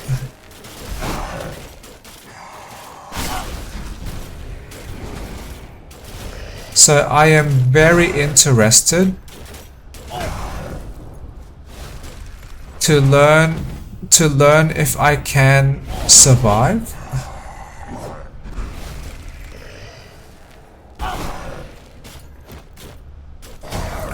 this boss is much tougher,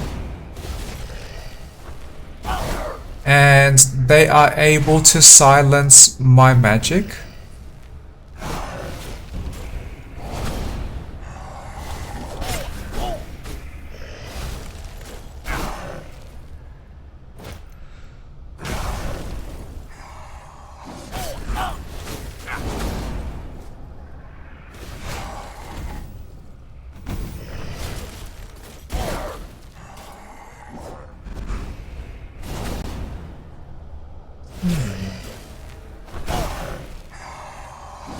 But I like that sorcerer build is very mobile. I can run non-stop to avoid dangers,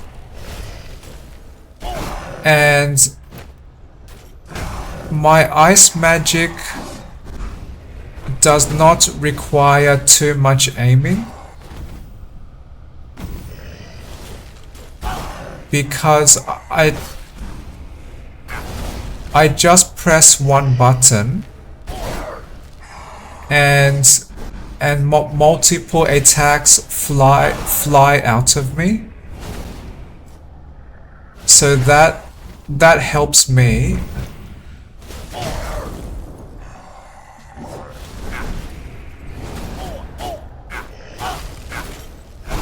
But this is fairly challenging.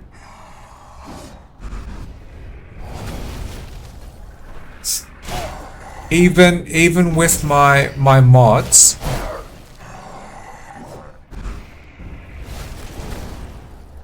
and if there was a way I could be immune to silence, this would be much easier.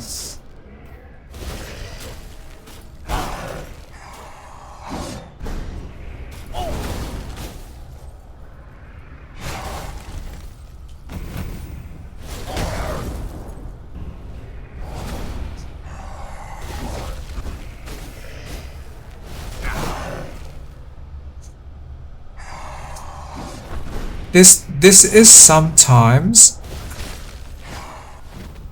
why I prefer the wizard's magic missiles, because at least those attacks are more likely to connect with the enemies.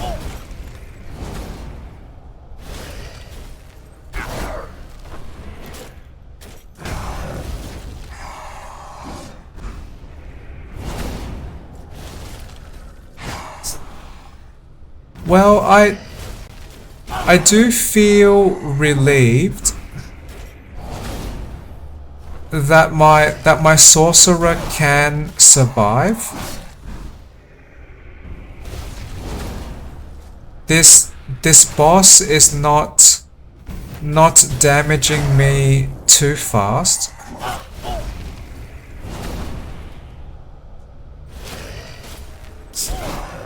This is more a test of my patience.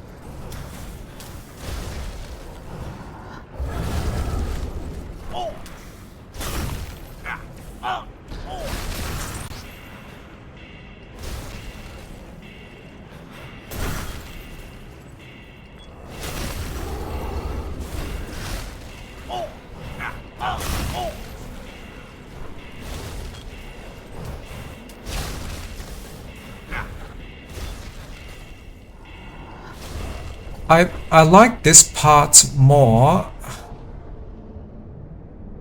because I have less restraints with my magic.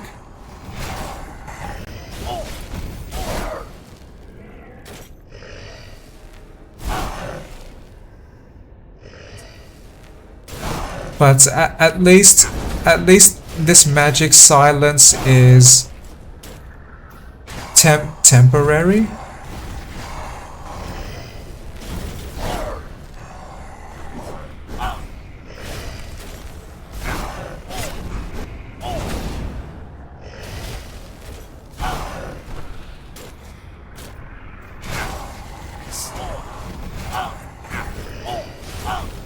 Well, this game has successfully proven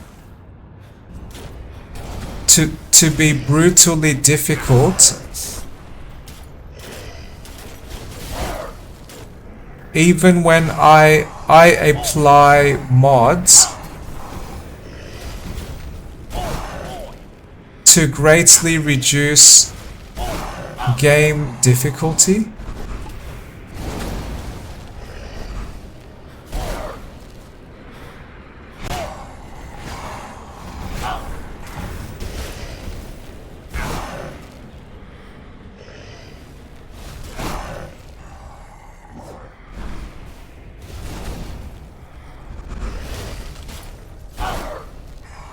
Oh, can I attack their magic?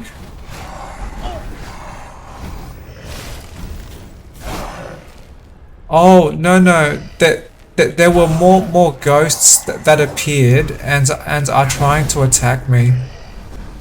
Okay. Because I was curious why my ice magic was damaging something that was not the boss.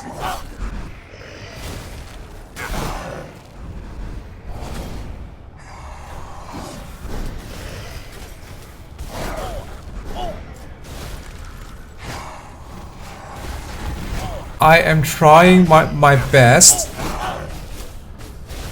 but I do not know if I can survive. This boss is very strong, very tough, and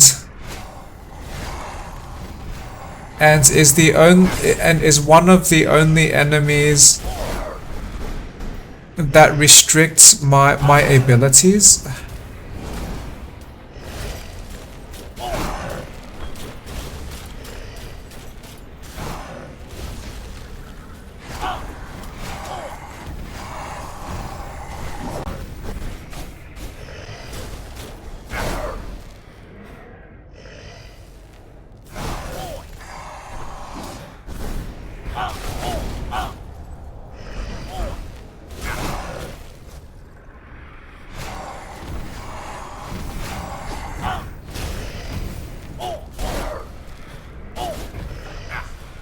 Well, even if I cannot defeat this boss, at least I can pick up some mana crystals.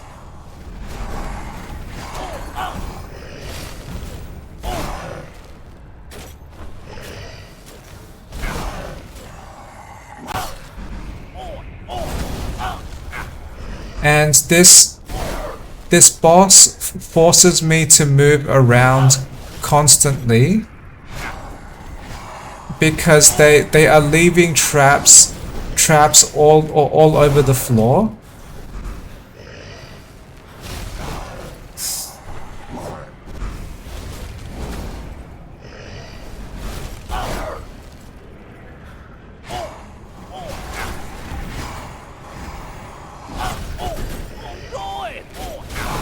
Oh, I died. Well, I tried.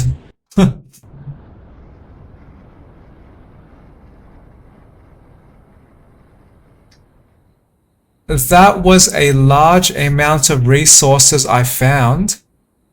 Yay.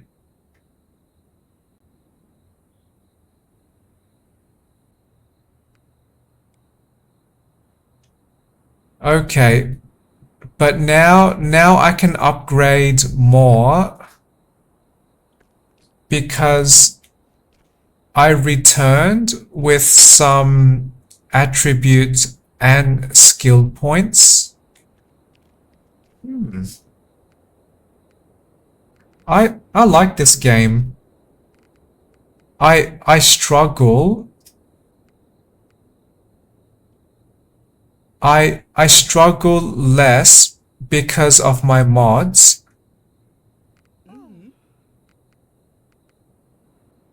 But this game does not seem too easy.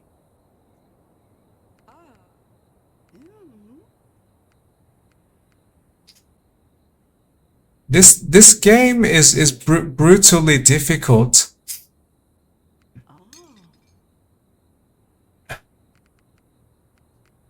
As a joke, the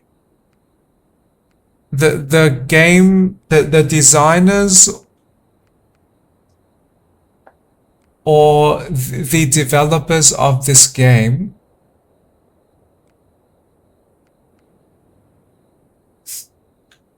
they might be masochists.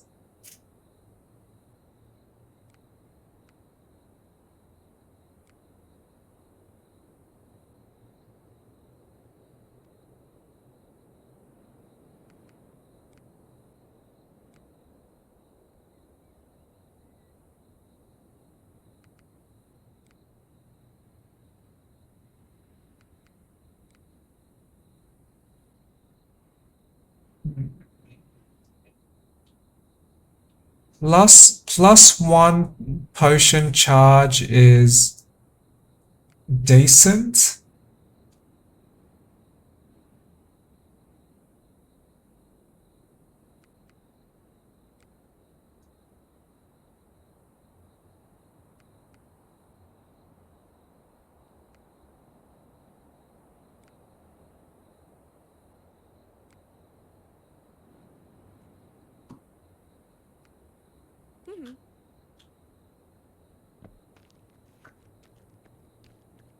Okay, I want to organize my inventory.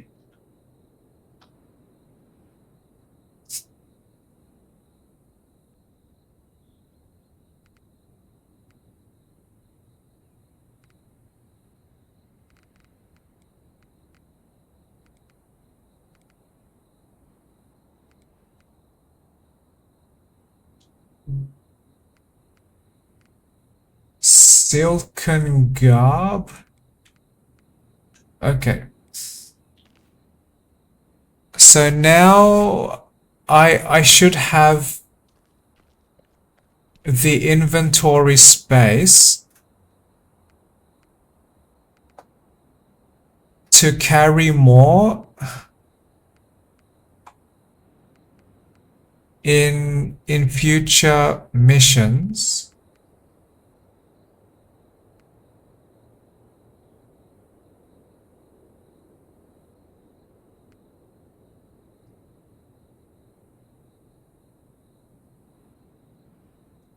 Oh, the trading post. I might like that.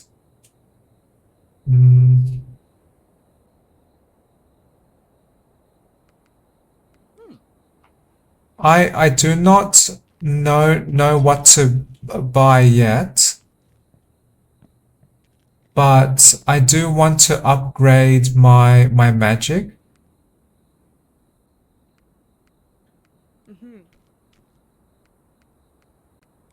I do not want spell mastery yet.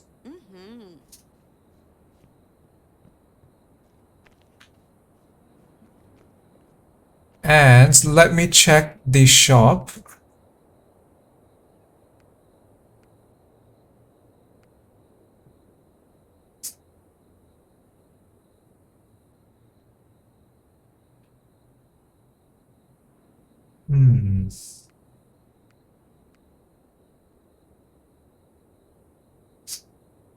Astute cloak.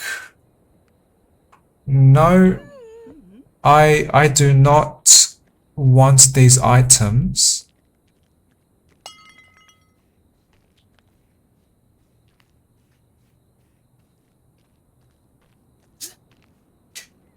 Oh, yes. I recall now. I did find some maps.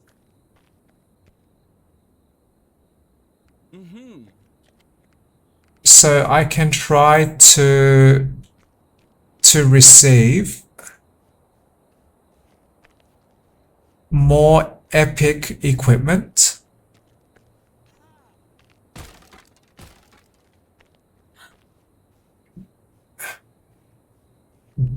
But for now, my next easiest choices are my attributes. So I trust my sorcerer is very strong. So I will try to raise my vitality much more.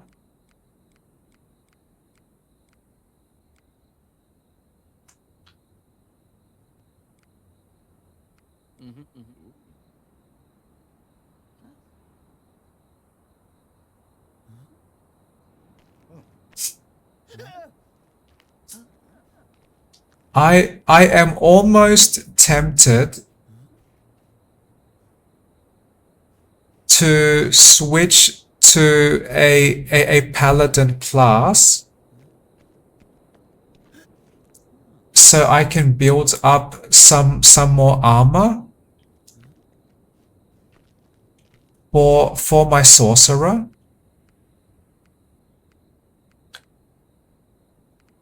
But okay, what do I want to upgrade now though?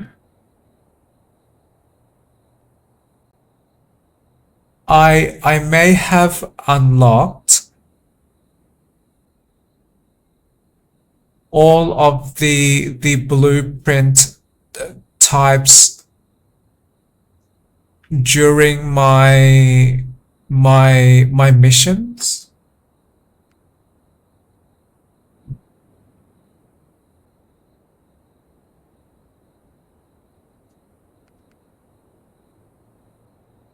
I like the idea of more magical upgrades because I want to support my sorcerer's play style, which is very, very magic focused.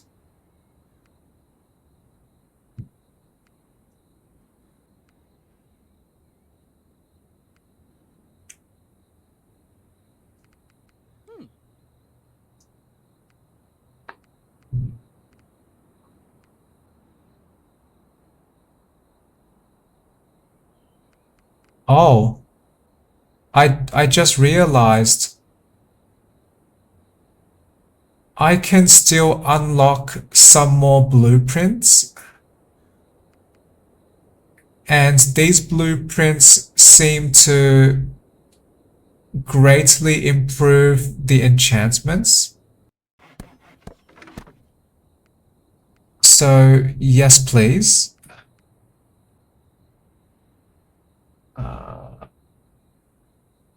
Unlocks uncommon trinket attunements. So I guess this means more trinket upgrades. Sure. Are there any more immediate upgrades I can receive for my sorcerer?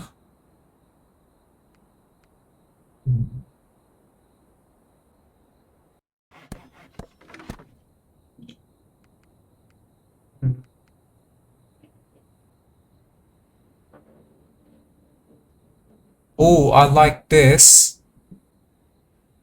Less shadow curse gain. Hmm.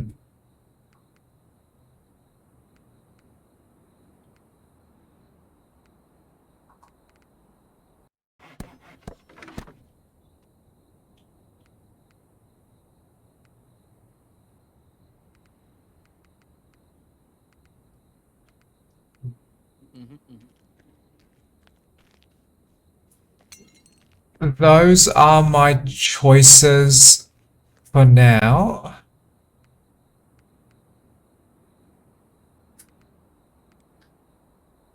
I have more skill points.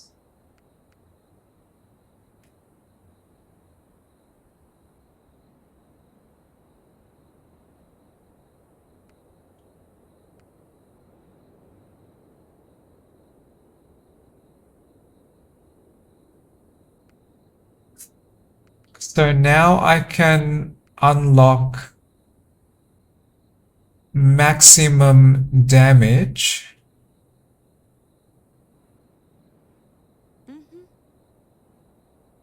through these skills.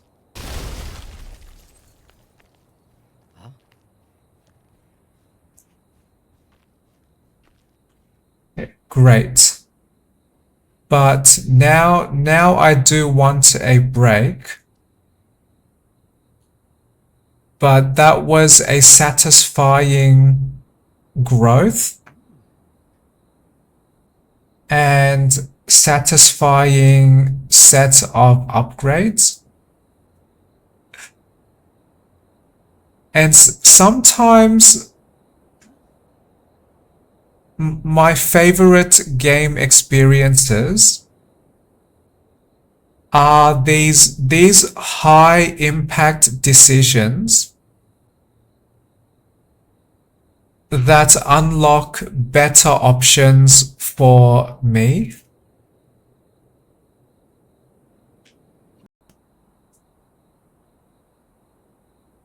I now want to start a fresh new save file because I played more of this game not recorded, and I realized my mod, my bigger attributes mod was not giving me the experience that I wanted.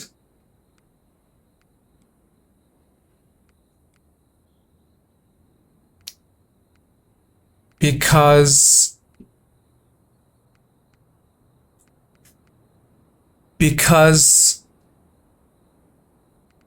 even though I had access to much bigger attribute bonuses,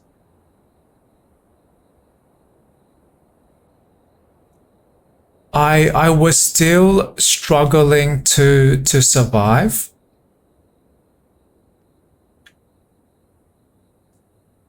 And then I decided to play as the Warlock class to build up some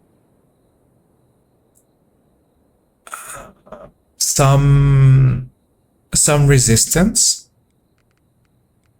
So this is showing what my progress was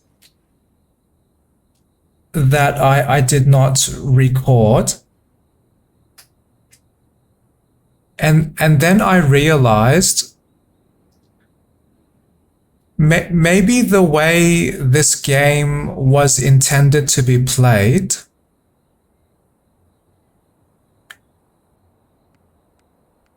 is to level up with all of the classes, because they give valuable bonuses to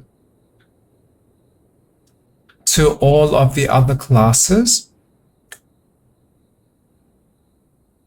And I realized the warlock is the only way to reliably increase these resistances.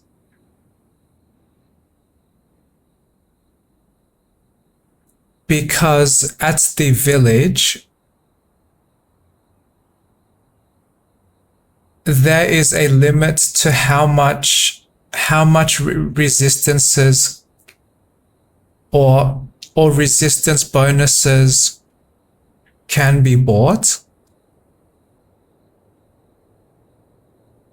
And the only reason I chose to play as Warlock was I noticed my sorcerer was dying too fast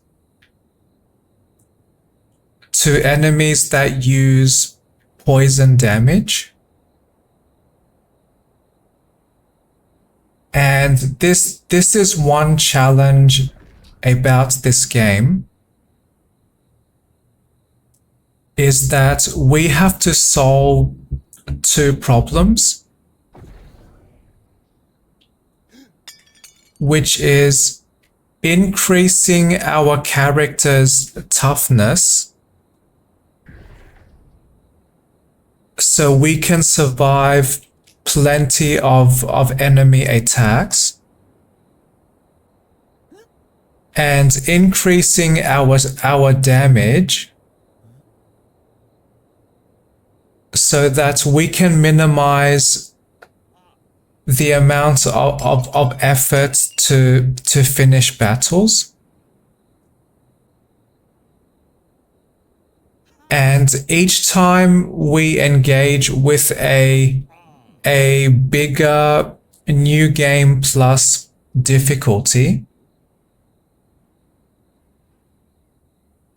the enemies seem to become much stronger and much tougher. So the only reliable way to manage that difficulty is to build our toughness and our damage at the same time.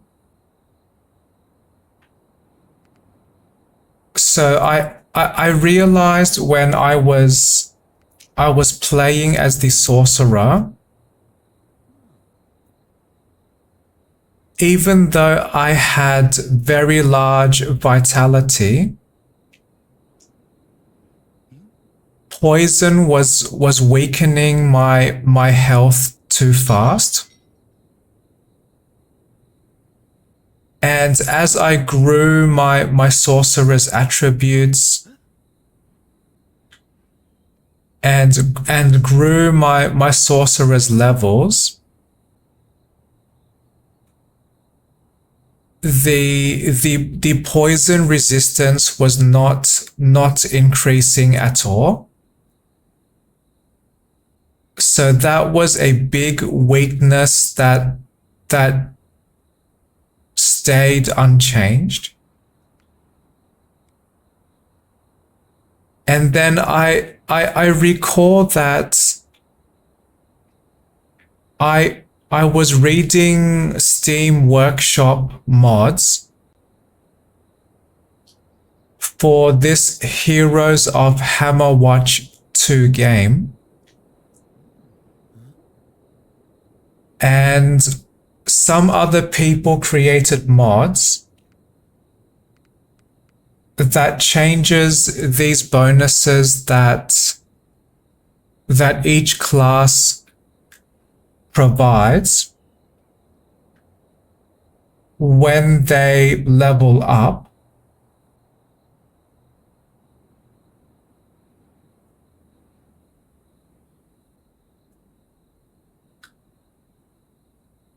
So I I did review those mod descriptions in the Steam workshop, and none of those aligned with the ideas that I wanted. And my intent was to mix all of the class bonuses together. So what that means is each class still has their strength. So wizards provide the most spell power. Warlocks provide the most magic and poison resistance, and same with the other class specialties. But now I created a mod that causes each class title to provide more diverse bonuses for all of the other more diverse bonuses. So I could not fit that data in this text description,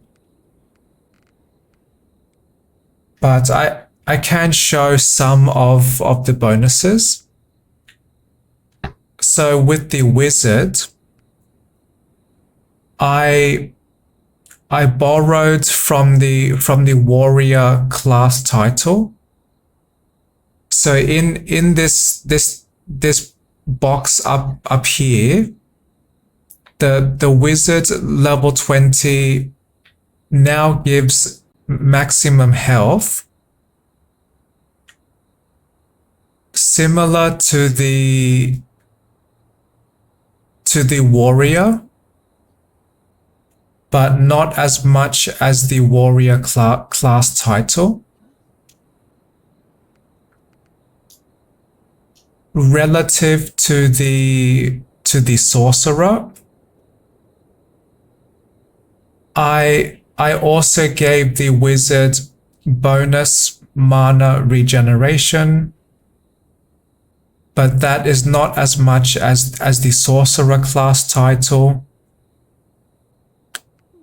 And similarly, the wizard and all the other classes now gain armor with level ups,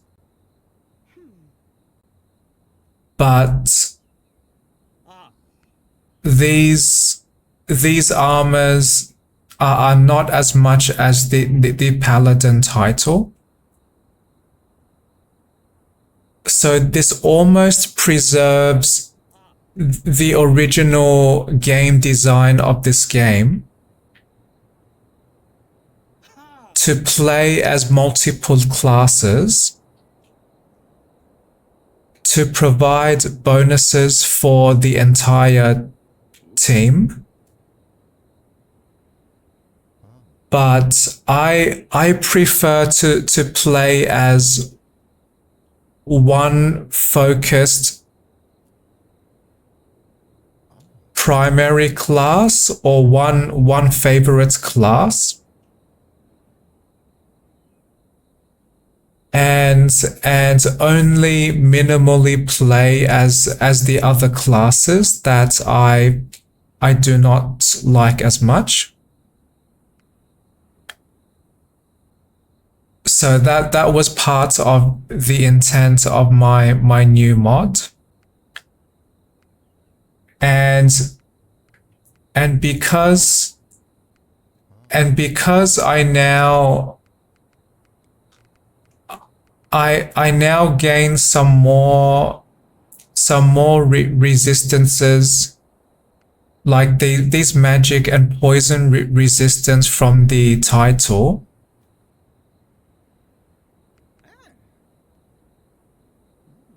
that means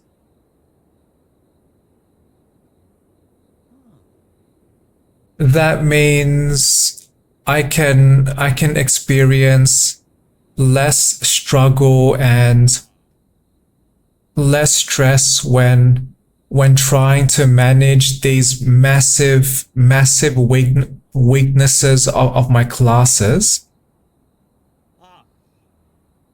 And I do not want to invest enormous time to level up my warlock class just so I can support the actual favorite class that I want to play as. So my mod means that the requirement to play as different classes to reduce game difficulty has now been loosened, and there is less of a strict requirement to play as all of the classes. And for a very long time when I played this game, I had believed that my choice of class was very optional, and that those classes represented multiple unique play styles that I can choose. But the way this game is designed, they seem to require that we play as all of the classes, because there seems to be no other reliable way to endlessly build up the toughness and the damage to progress through each new game plus level. So when I realized that, I realized my bigger attributes mod was not actually giving me the more accessible experience that I wanted. So I am going to delete this profile that I started recently, and I want to start a fresh new save to observe the impact of my new mod that I have now created. So I will switch to this new profile now. And I want to delete the previous one, and this will be my primary or my intended profile to stick with in future. And I still like the Secret Wars mod. This helps me to navigate each dungeon level easier. I want to enable my more growth mod, which is the name of this new mod. But not only did I increase level up bonuses of each class, I also combined a little of my bigger attributes mod. So in this more growth mod, attributes also have increased effect, but I reduced the effect because when I played and tested my bigger attributes mod, I may have discovered I increased those attributes bonuses too much, and it kind of took away from more interesting decisions. And my character, or my sorcerer, had massive mana regeneration, massive health, which I am mostly okay with, but that bigger attributes mod is no longer needed as much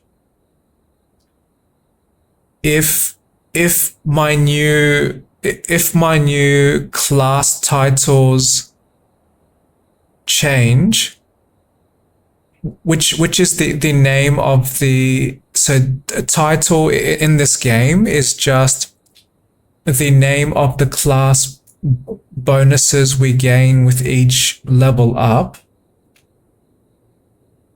And if that can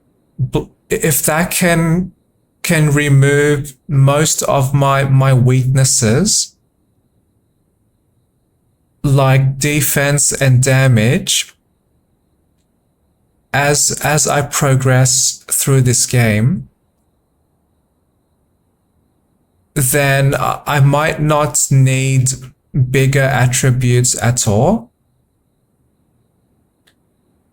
But I still wanted to give me a slight boost if I did need that extra support. So if I recall correctly, my previous bigger attributes mod multiplied all of those bonuses by 5. So that means for each single attributes point I received, that was 5 times the bonuses. So 5 times health regeneration, 5 times the maximum mana bonus, 5 times the armor bonus.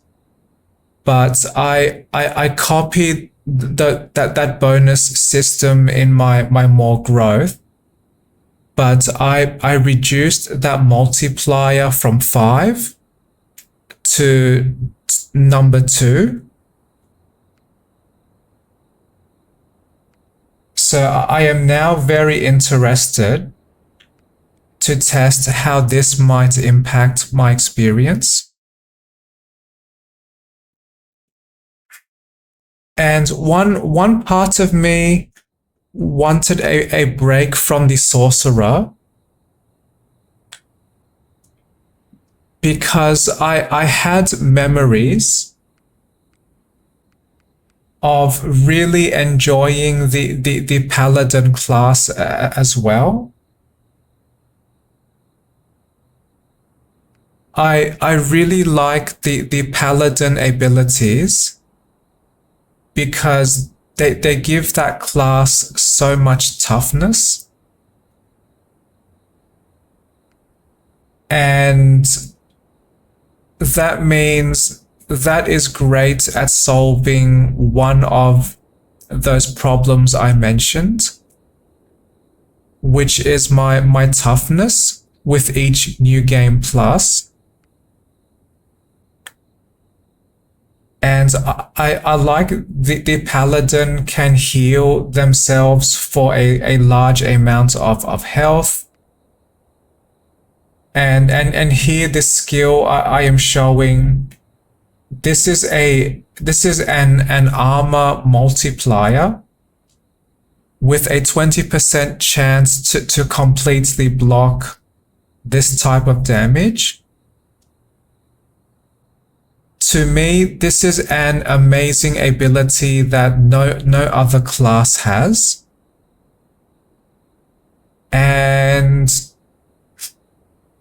if I had to choose between a character that specializes with great toughness or a character that specializes with great damage, I am leaning more towards the toughness, because if I can survive enough time in combat, even if my character is slightly less strong, I should be able to eventually defeat my enemies. How you doing? How you doing? How you doing? Greetings. Greetings. Greetings. So I want to play as the paladin again.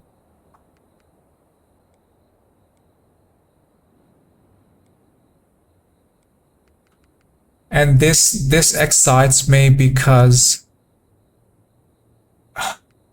I almost struggle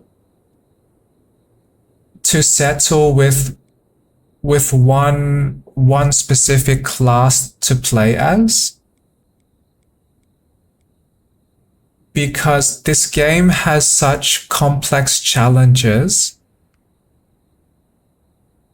that I am always searching for what I consider the optimal class for me.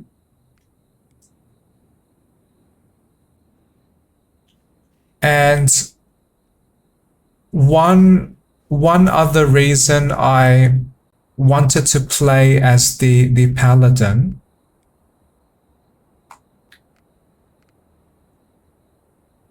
was so I can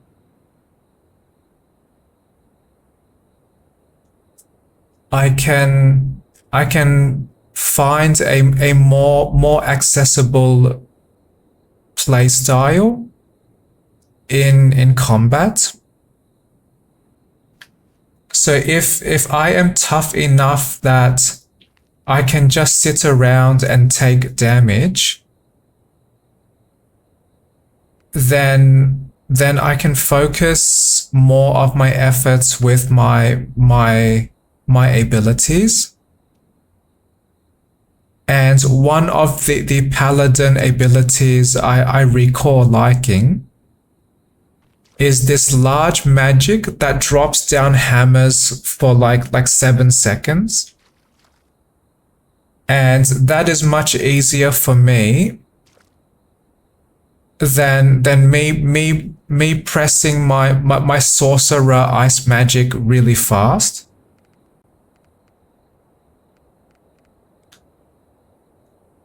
So one part of my brain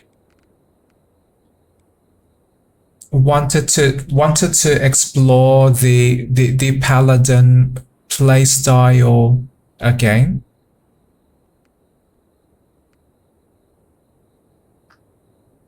Okay, I am just trying to find my controls, and I was a little distracted from talking, but I want to test and see if this paladin is my weapon attack stronger or that magic attack.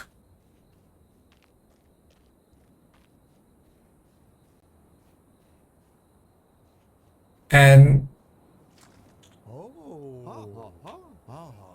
yes, when I increased or with my bigger attributes mod, 70, okay, so the magic spell is much stronger.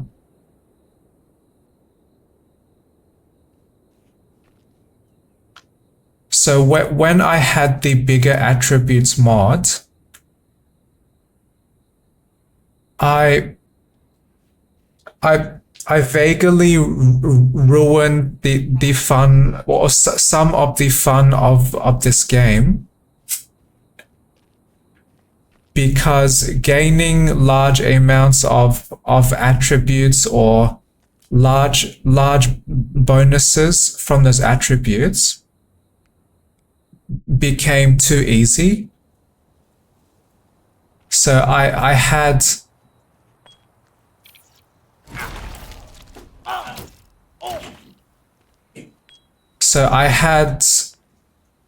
hundreds of mana, hundreds of health, and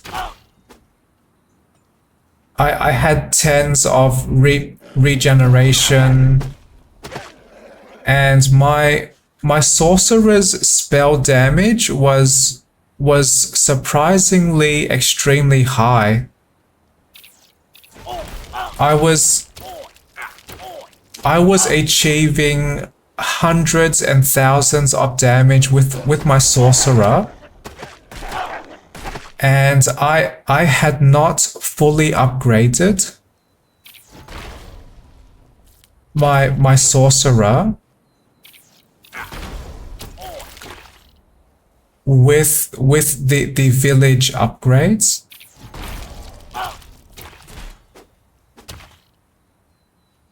So I may have accidentally impacted some parts of this game experience too much.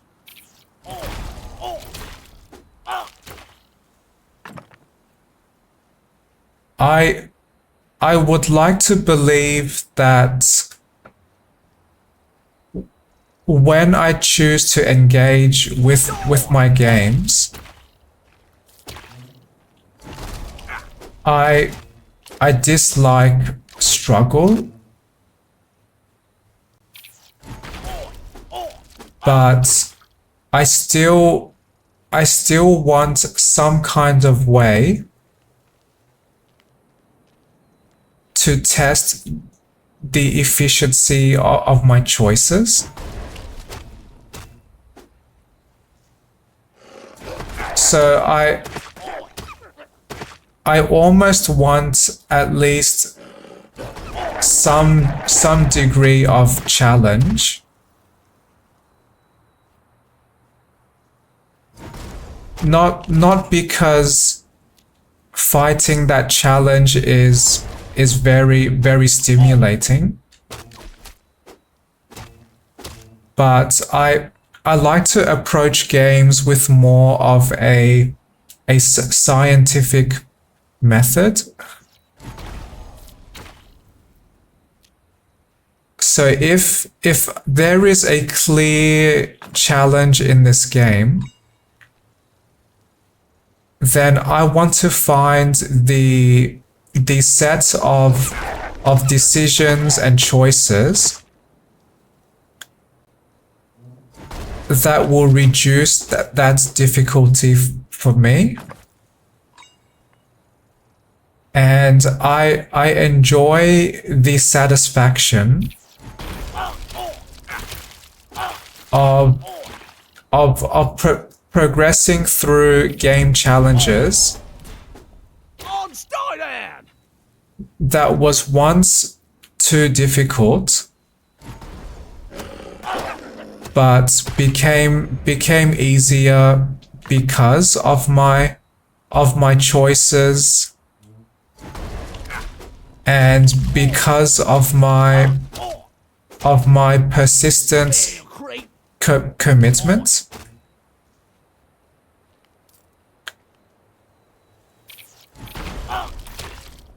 So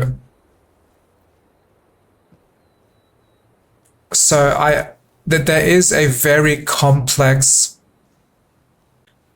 type of game experience I most desire. And I try to create that with my mods.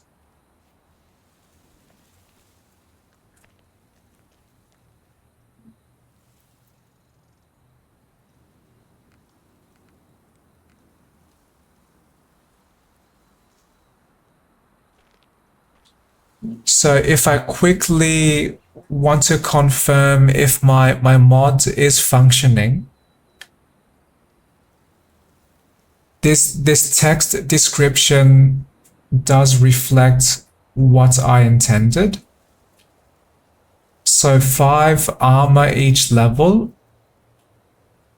which is larger than what would be the non-modded game, and other bonuses are provided.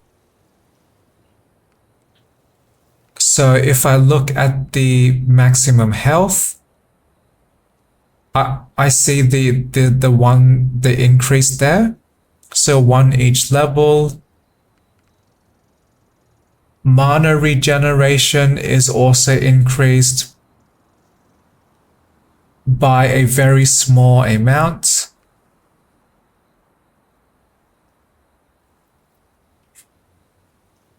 Armor is increased but by paladin title. Spell damage, weapon damage. So I like the idea that when I level up my characters, they improve in a diverse range of areas by a small amount. And this does help to remove any weaknesses.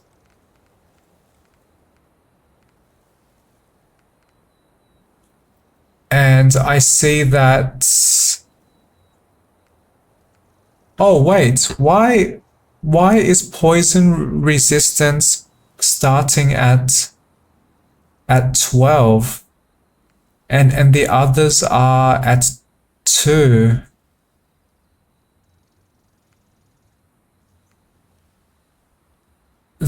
That is surprising.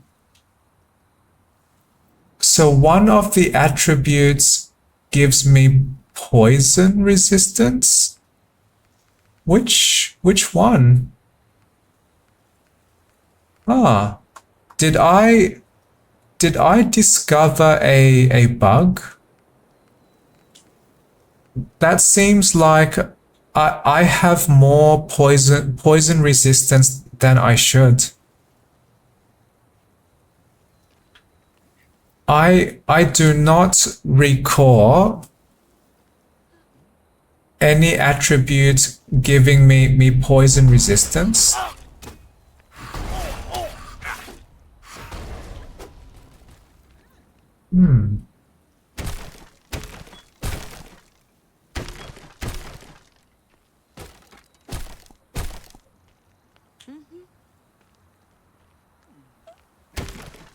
I now have potion.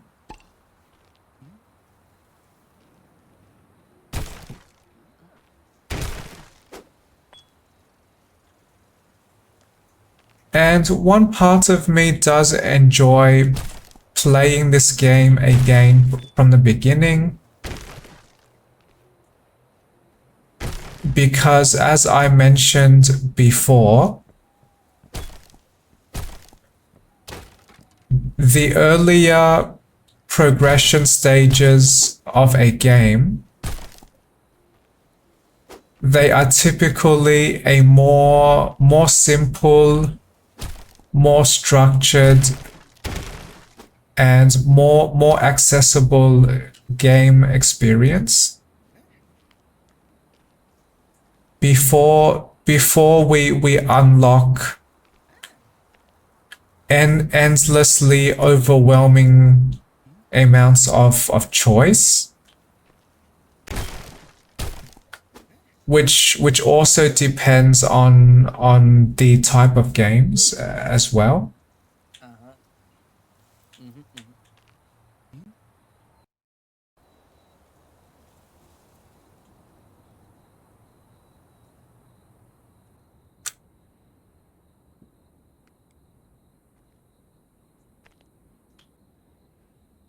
Is my poison resistance still increased? Yes, which attribute gives me this? I am very curious. Either this is a bug or this is some planned feature with this game. Okay, but I am building my village again.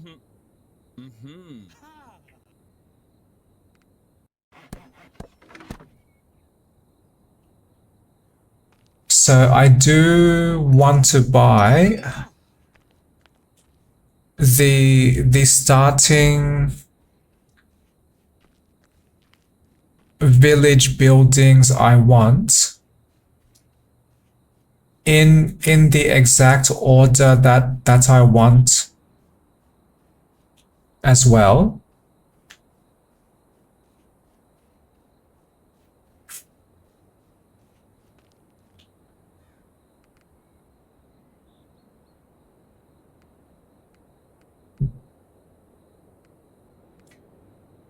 Yes, I agree to Hunter's Cabin, so I can build up more resources and more achievement rewards sooner.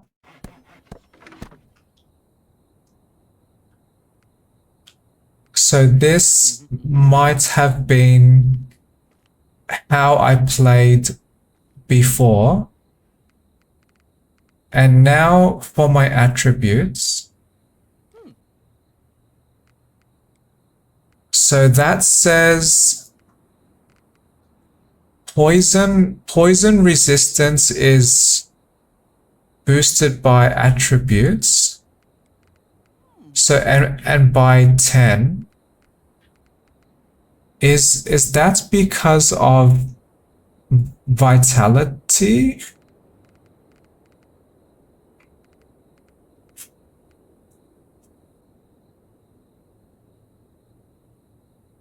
But I want to try a more magic focused paladin. And can I choose my skills? Yes, I can. I can unlock the ability to heal,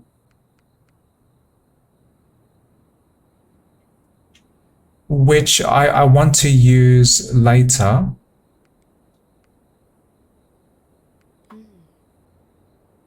Great.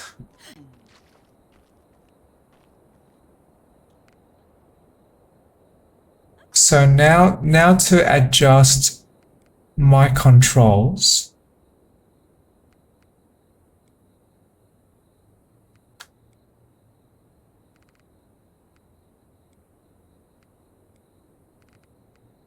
And now for a quick test. Great. So because this will consume my valuable mana, I will temporarily switch back to using my weapon.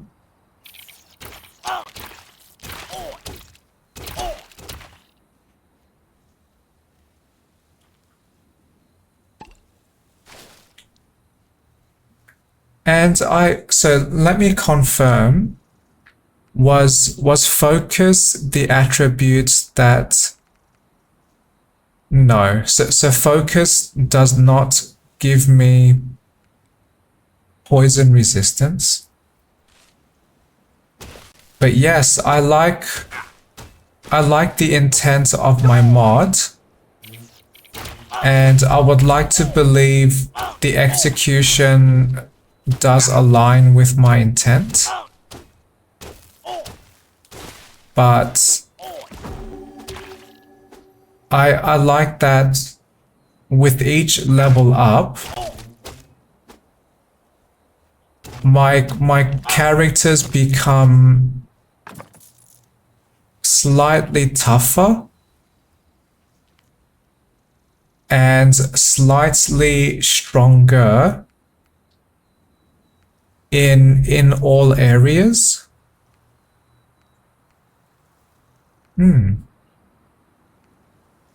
I can choose elemental resistances or removed buffs. I choose resistances.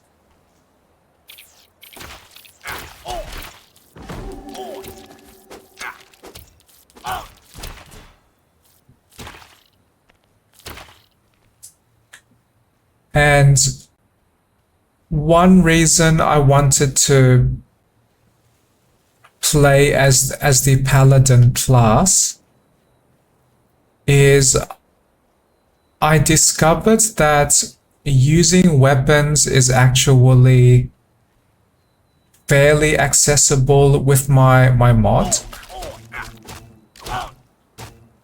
So as I showed in that other save profile, I was playing as the warlock class,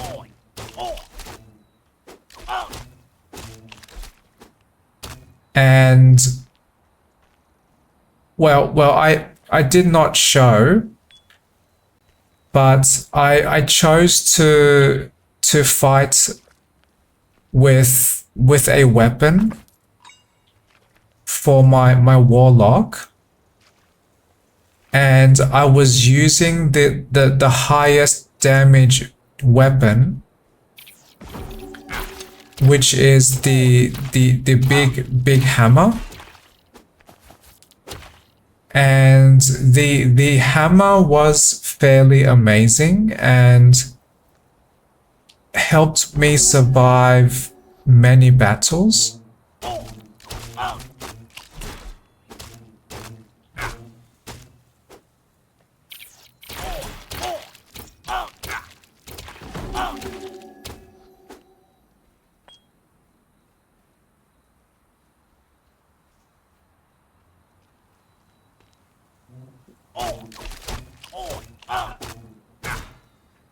So I have a new plan now.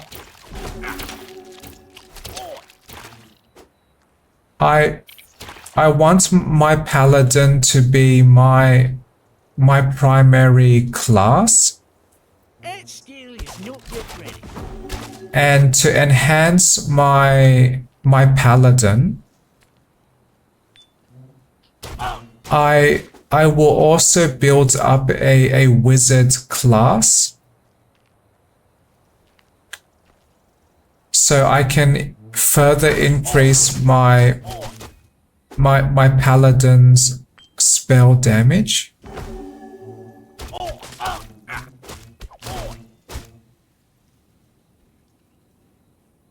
So ideally, I will not need to play as too many classes to reduce this game's difficulty.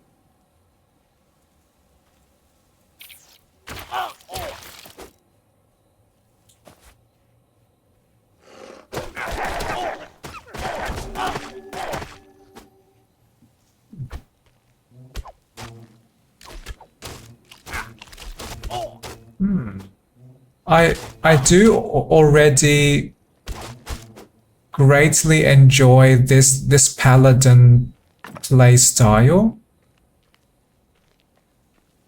This healing ability helps me survive much more time.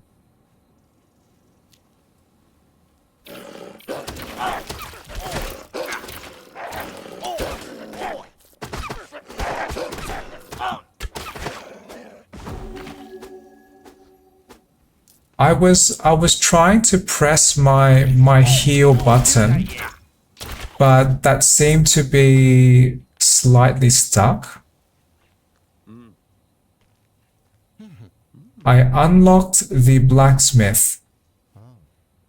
Great. Hearty meal. Thank you.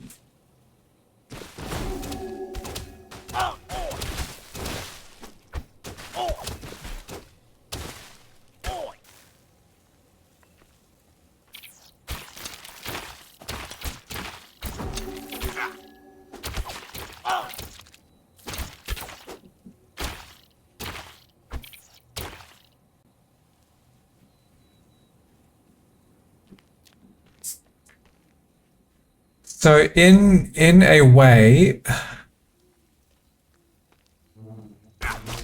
me greatly changing one part of this game experience through my mods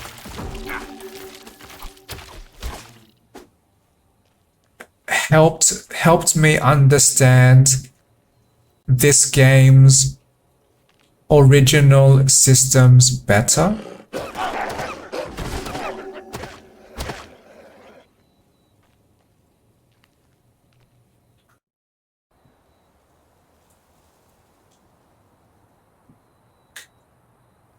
But for now, I want a break. And we shall discover soon if my mods give me the experience that I like.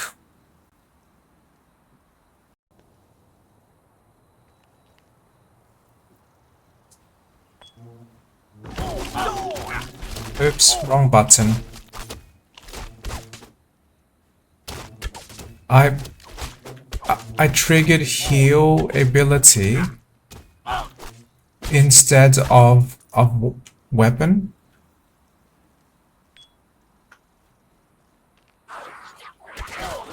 Which was not a major drama, but I am trying to teach myself new controls.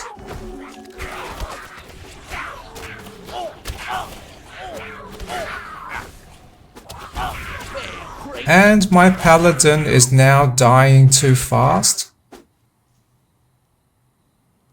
At level 2.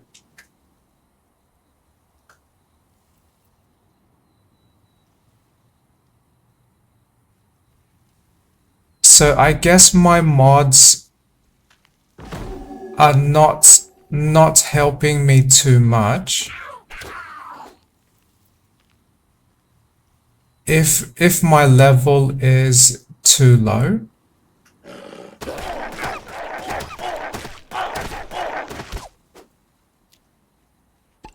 But maybe if I can survive a few more levels, maybe my character will survive much better.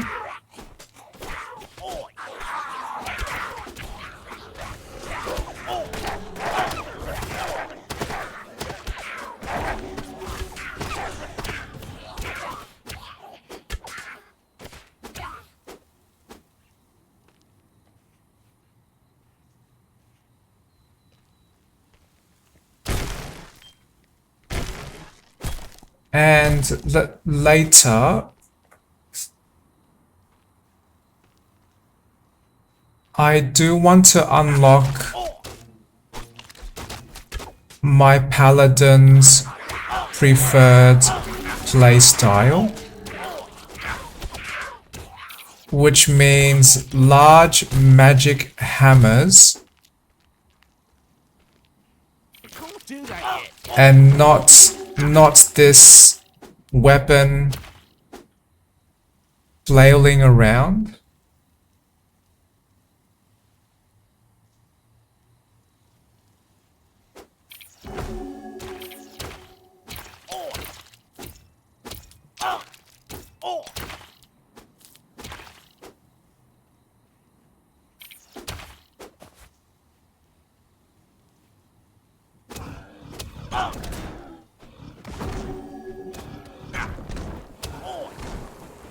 So these...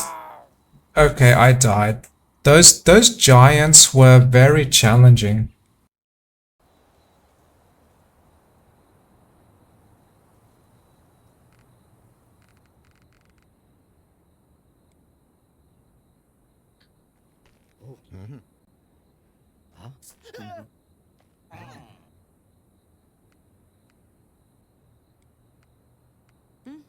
I tried my best.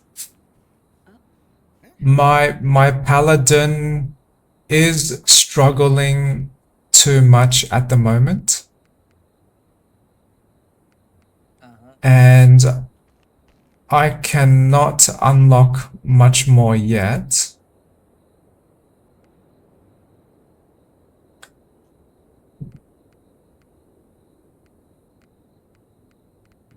I want to choose some vitality so I can survive a little easier. And I am curious if does vitality give me more poison resistance? So this says plus 10 from attributes. If I choose 1 vitality, this does not change. So which attributes then?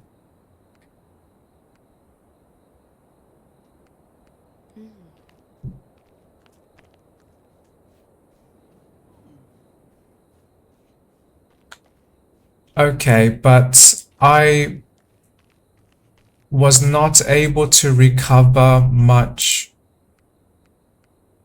resources, so I will try again.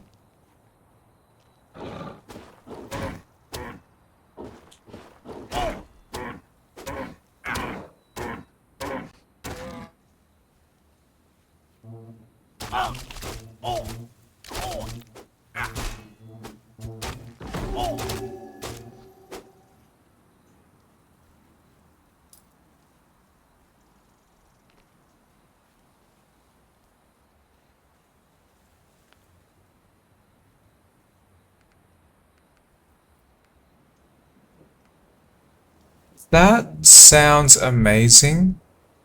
Strike the area with flames, dealing extra damage.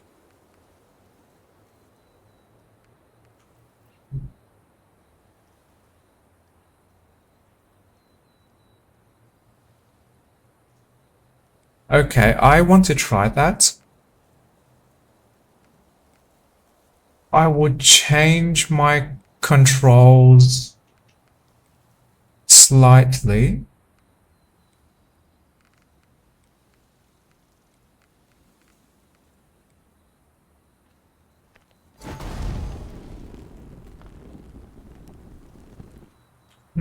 I like that.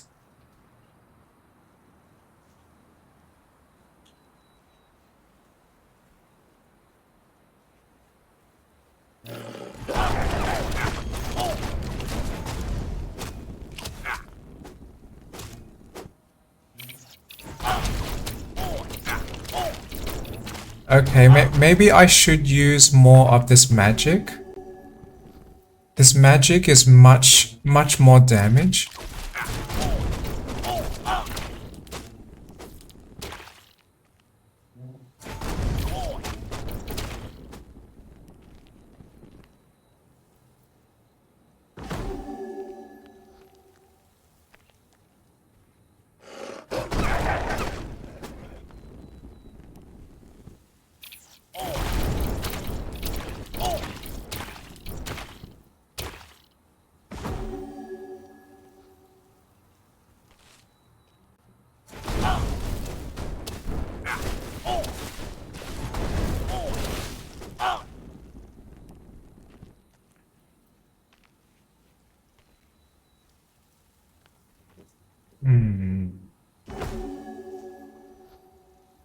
I feel slightly concerned that my mod is not helping enough.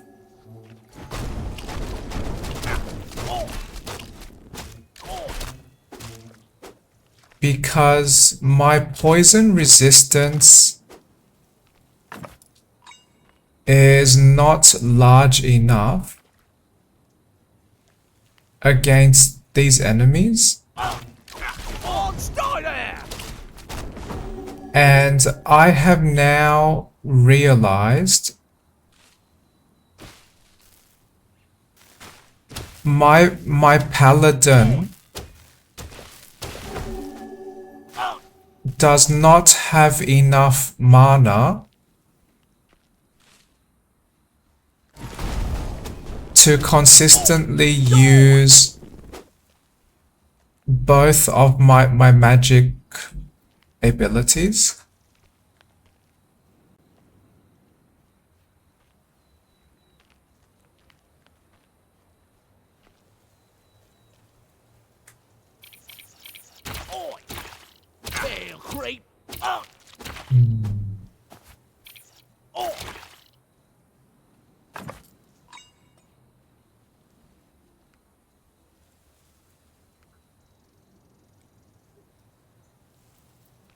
I would like to unlock better weapons or better equipment as soon as possible.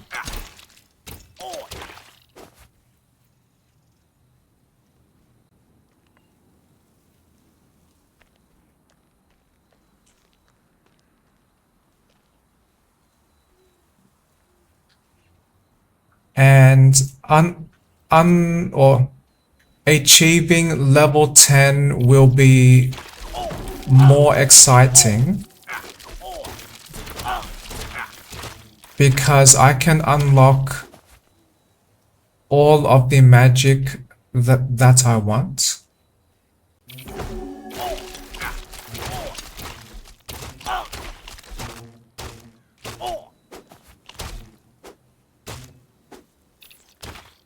Skill is not yet ready.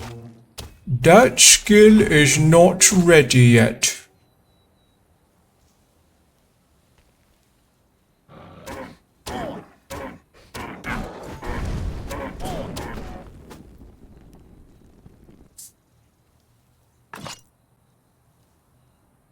Mighty Great Cleaver. That seems very strong.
do that yet.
Oh, too much damage. I am receiving too much damage.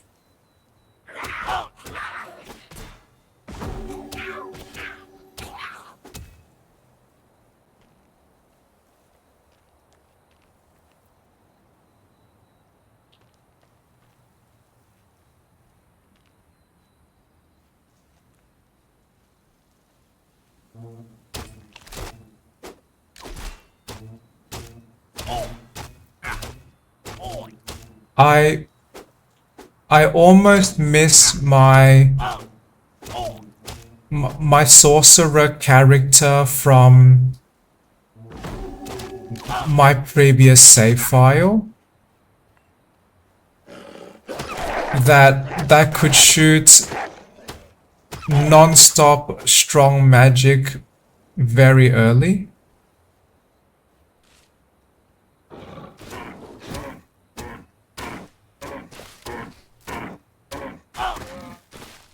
But no dramas yet.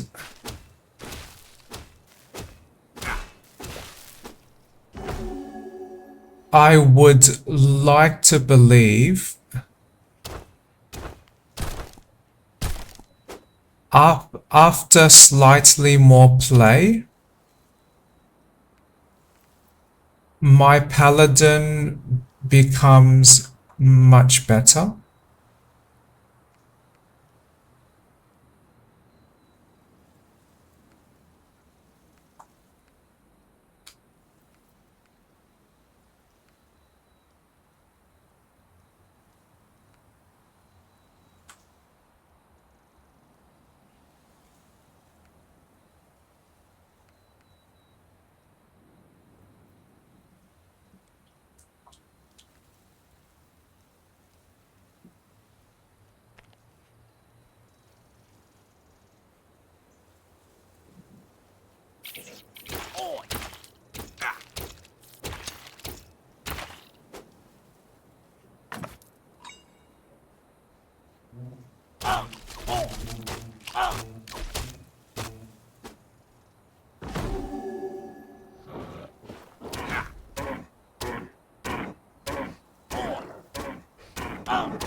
Die!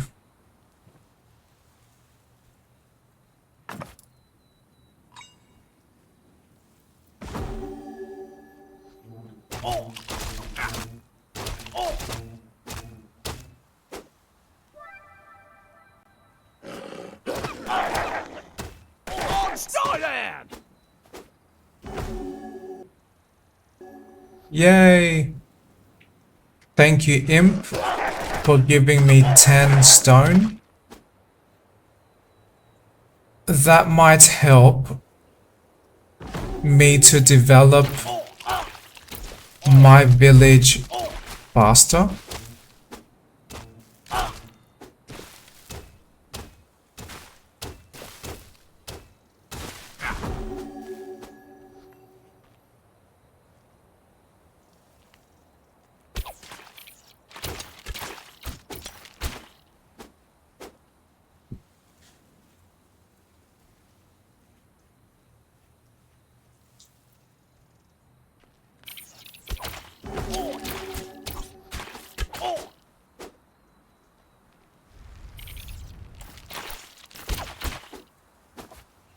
When my character is not very strong,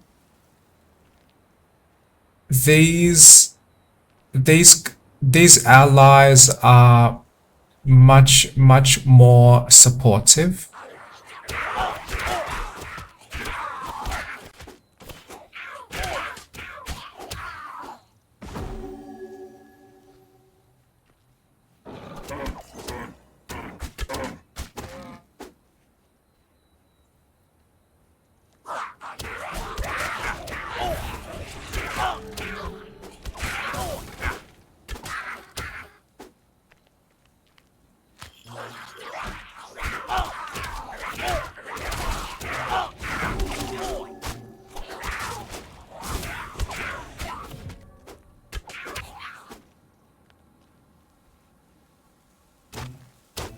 Fail, crate.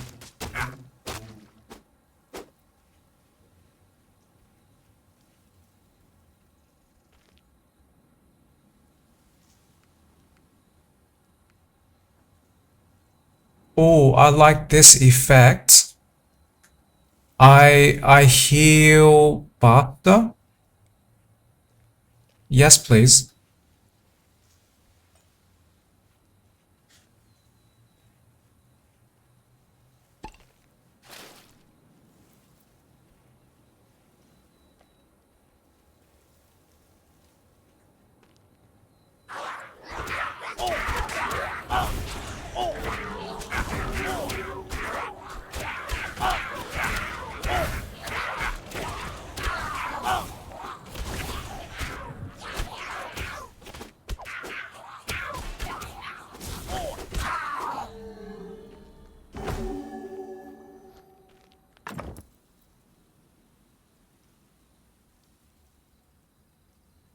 Hmm.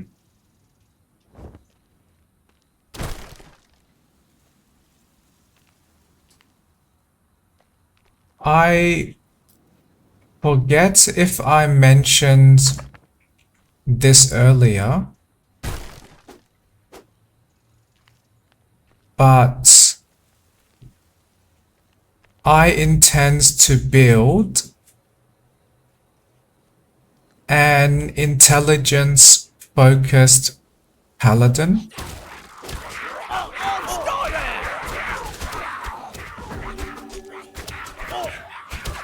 because I want to primarily support my magic.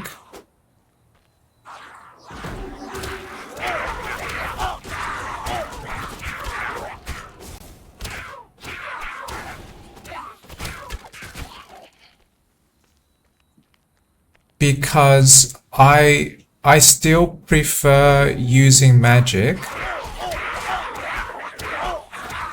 more than weapons.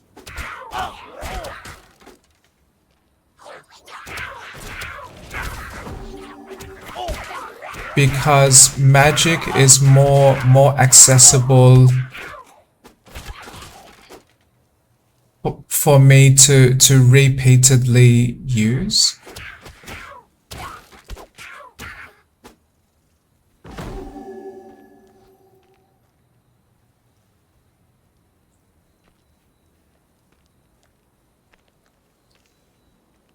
Okay, exciting new adventure. This is my first time in this save profile. Entering these caves.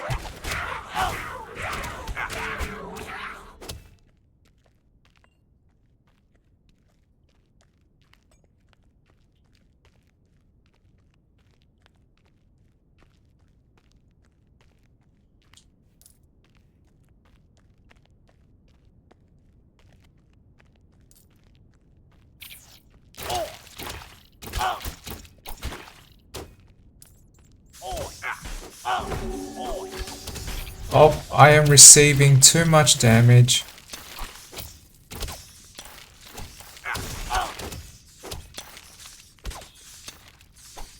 Can I run?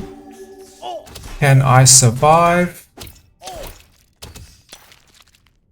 This area seems difficult for my paladin. And now I'm stuck with no space. Okay. I survive?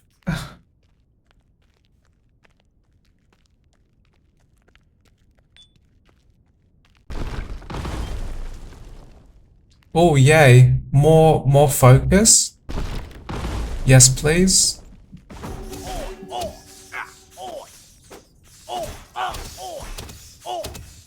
Up, too much damage, and my allies seem to be dead.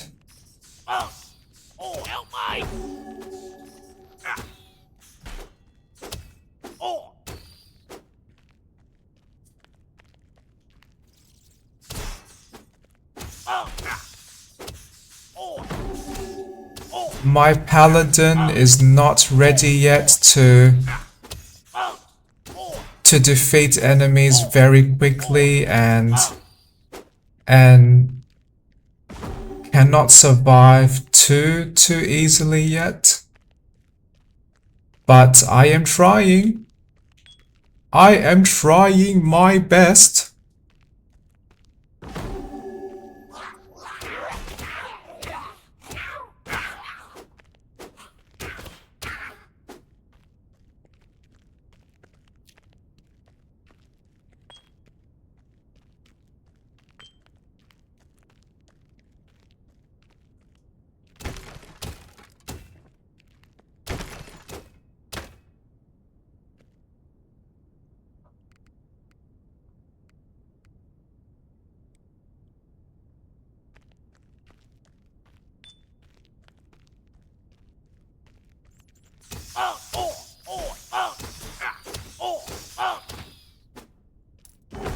Oh, I could survive a little easier that time.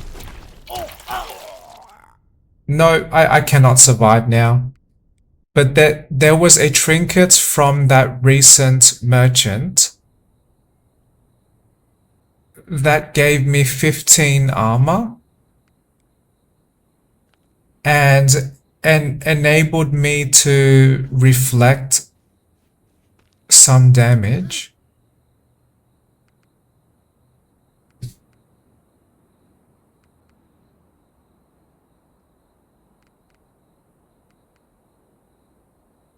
I want to buy and sell equipment.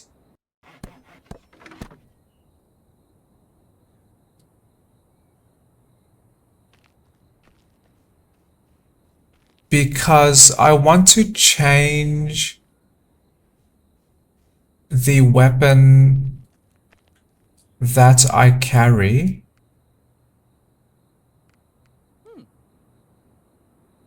I am only level 3 with 69 experience.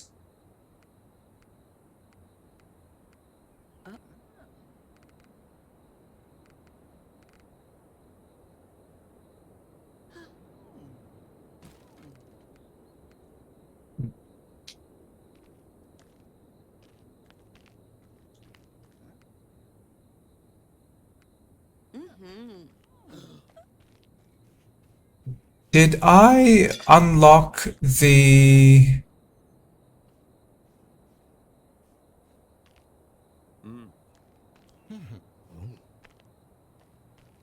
There is supposed to be a weapon shop.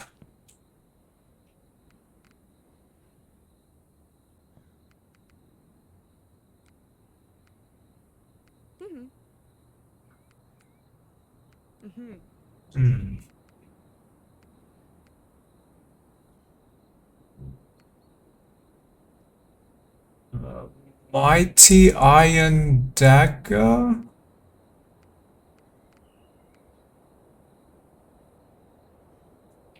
Reduces spell cost by 5%?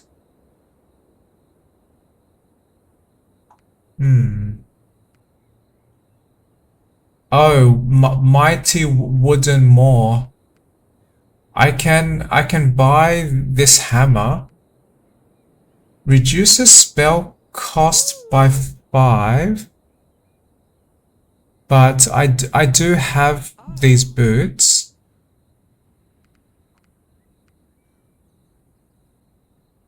But this required less intelligence. And regenerates my mana faster.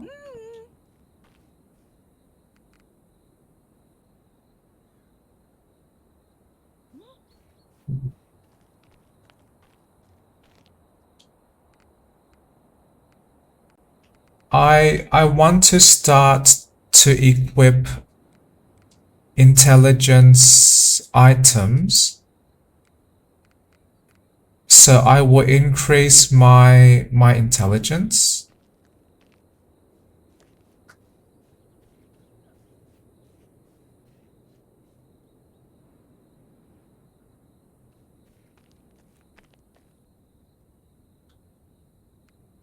But yes, my character has no upgrades. Oops.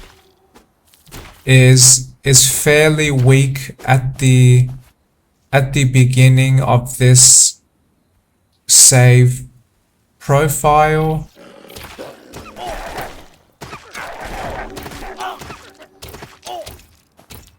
But I will continue to try.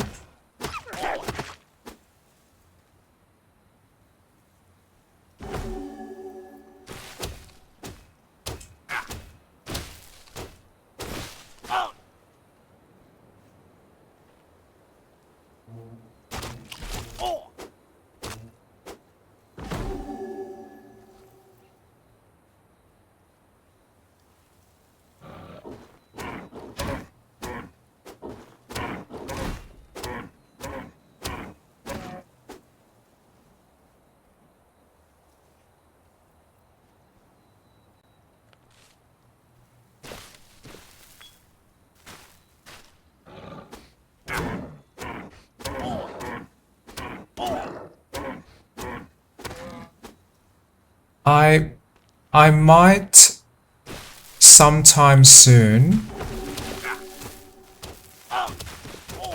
continue playing this game, but not record.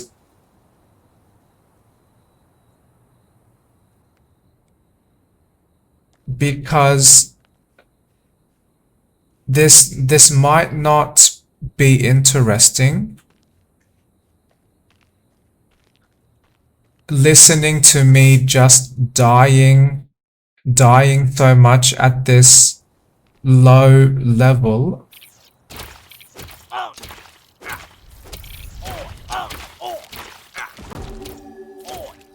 As I try to progress more.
my intent is not to increase my paladin's strength at all, because the only value of strength to me is the armor.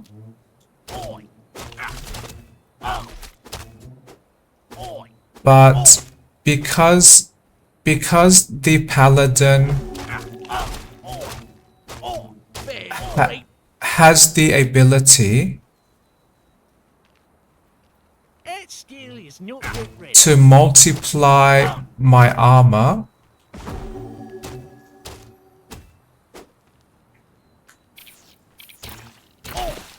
and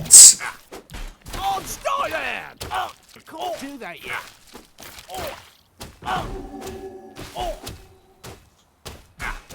and also my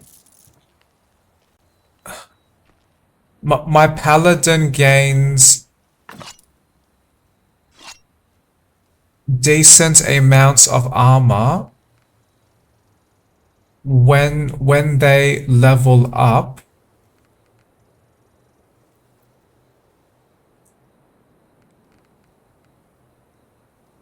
Then I believe eventually my paladin should have plenty of armor.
I seem to be surviving easier now,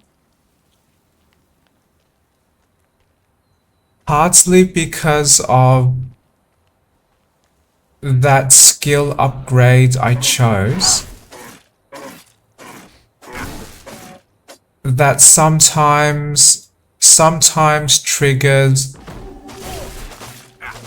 reflection lightning damage.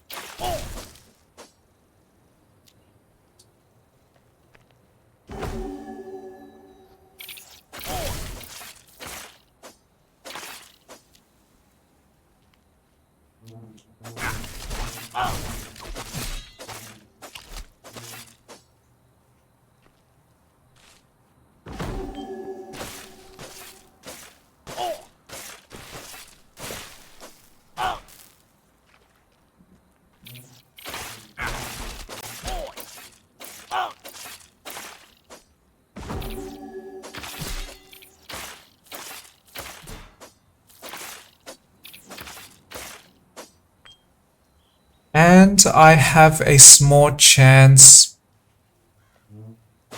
to parry attacks and avoid some damage.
Oi.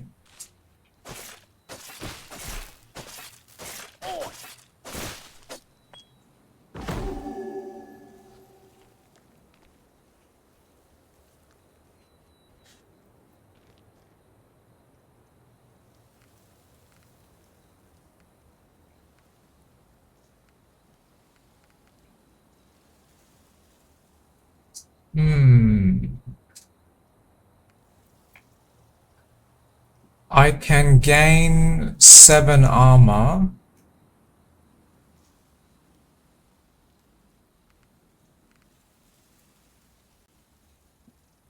Or more armor and more strength.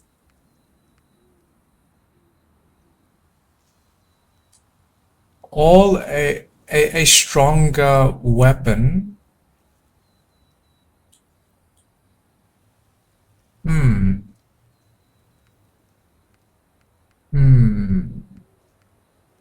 I do not know what to choose. 7 armor and 5 strength. 4 strength and 4 armor.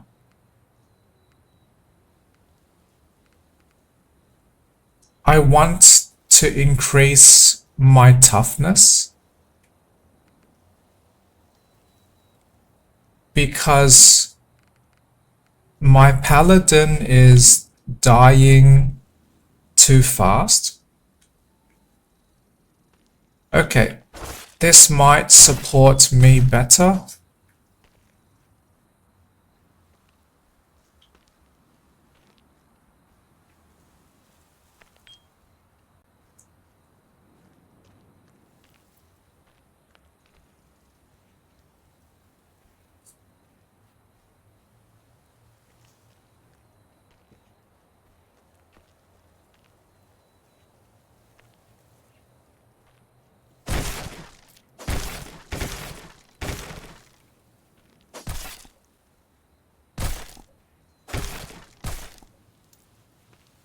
Yay! Free permanent vitality increase.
I now leveled up. So that should mean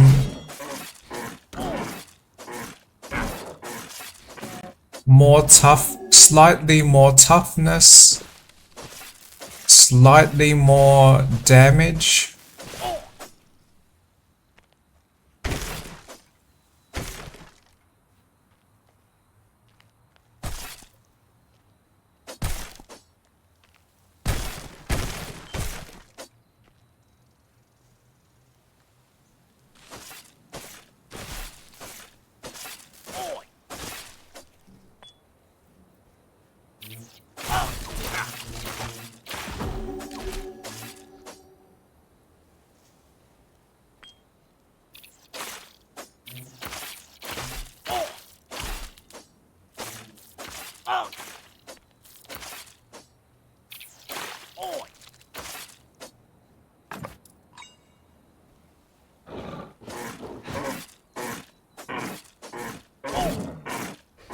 I am curious to learn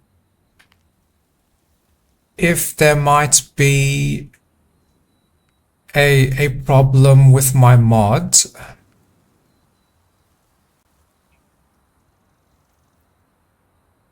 Great. So no, because I recall this said 0 extra mana regeneration,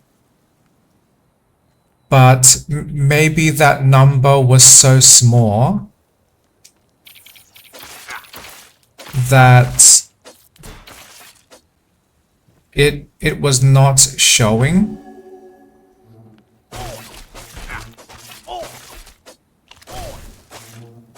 But now that I have a few levels,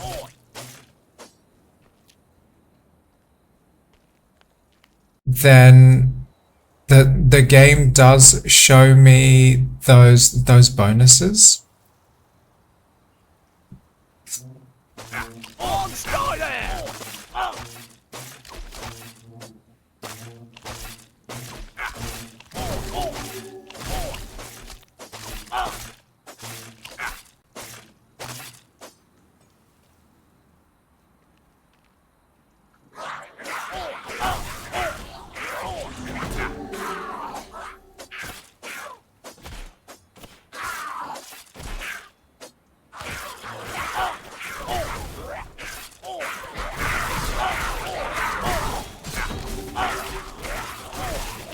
Slightly too many enemies. And one is throwing fireballs at me.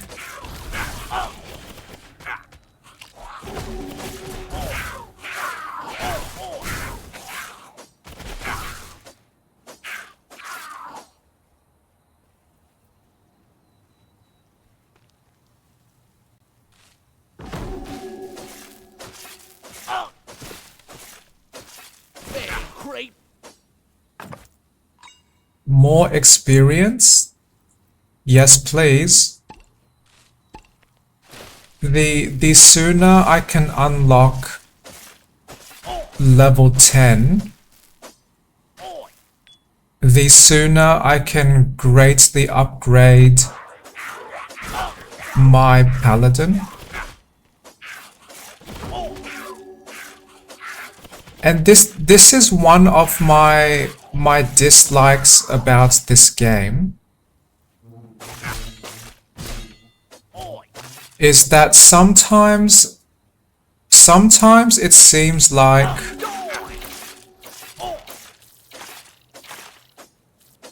there are very long stretches of time before my character actually upgrades.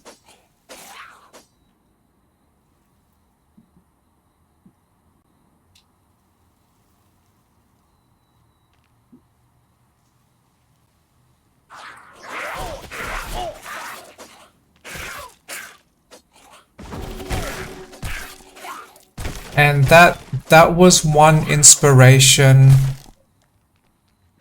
for my more growth mod,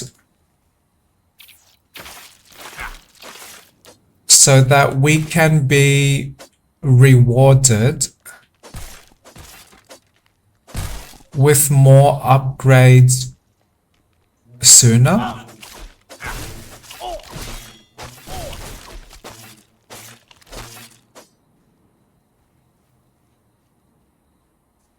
Because each time we level up, we gain more bonuses.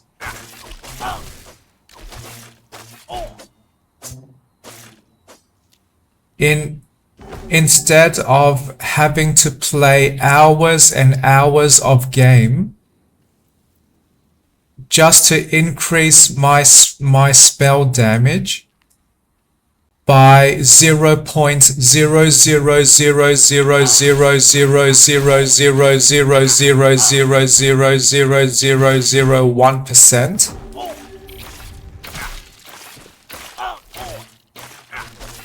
That is almost like a huge waste of time.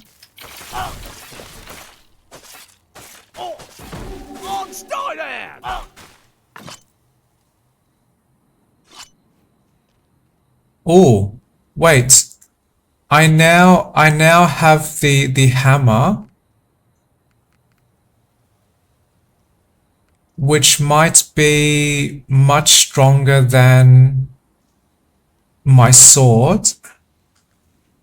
Oh, this could be great. Yes, this is much stronger. My damage is closer to 60 and 70. And I want to change my controls so I can use those weapon abilities.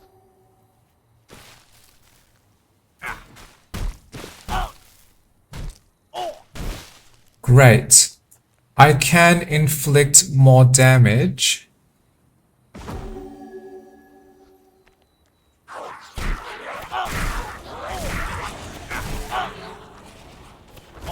But taking off my shield seems to weaken my paladin slightly. Okay, let me equip the shield back.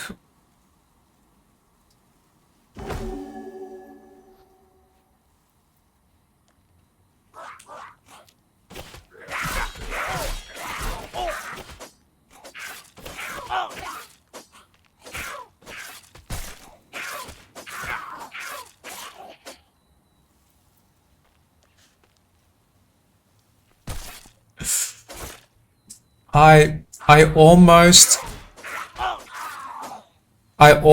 miss my bigger attributes mod, because at least that mod helped me progress this early game much faster.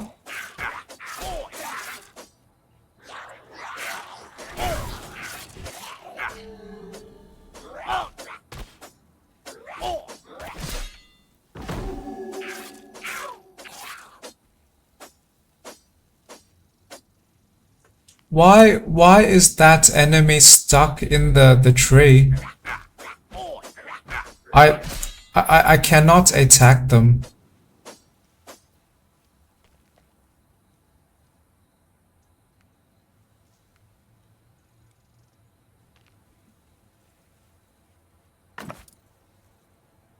Less damage taken? Yes, please.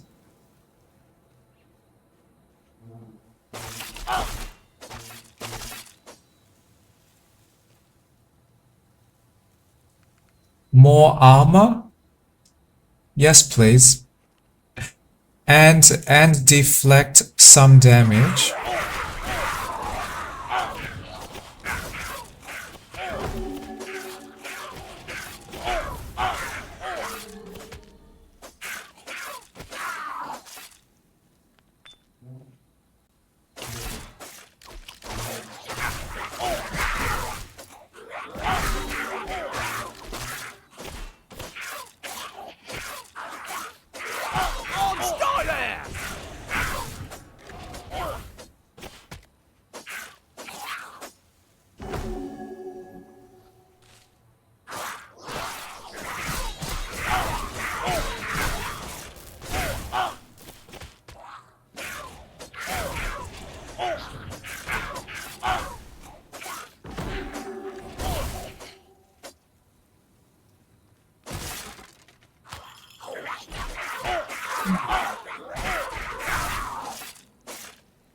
I suddenly realized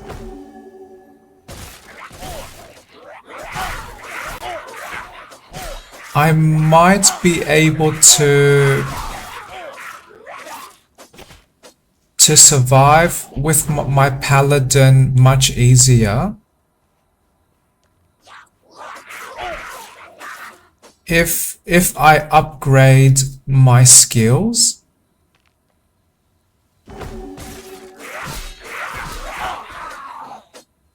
Because if I can heal myself more healing,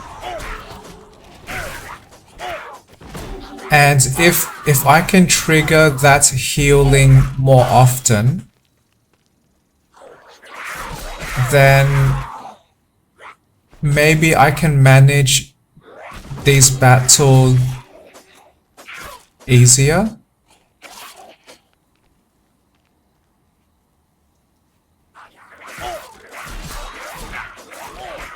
So I will try that when I return to the village. If I do have enough resources to buy those training grounds.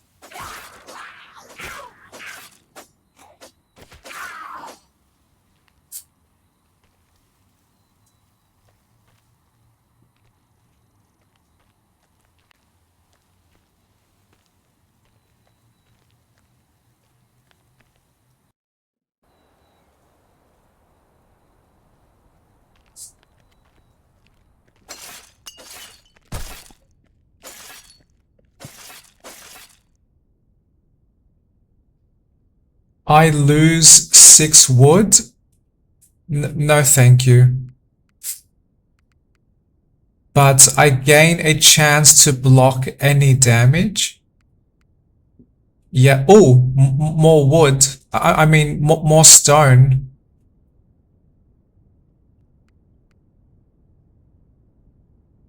Yes, I need more resources.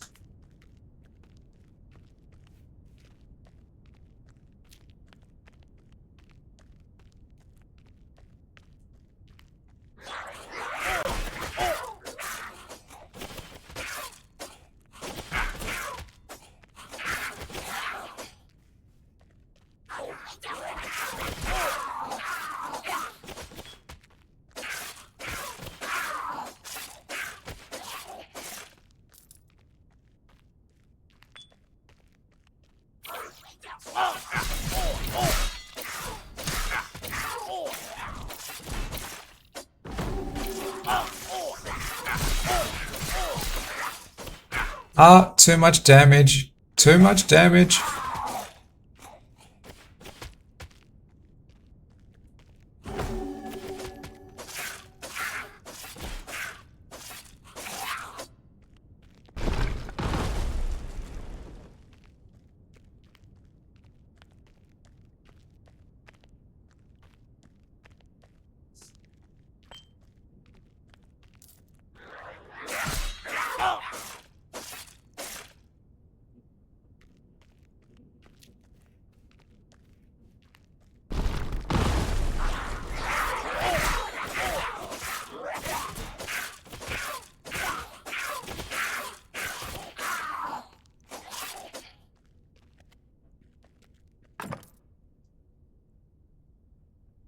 Oh, that shield seems better than my one.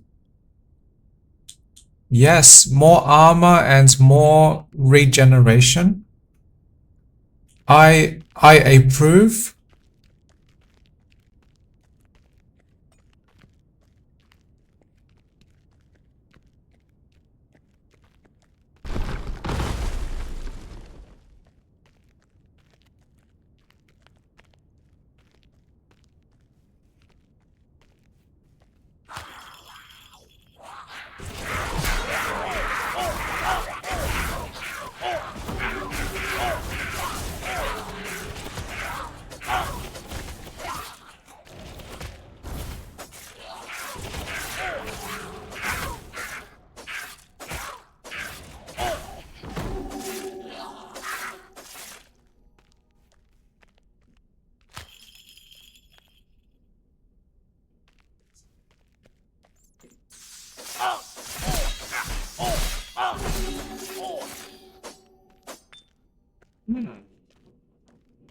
Defeating those bats suddenly seemed easier.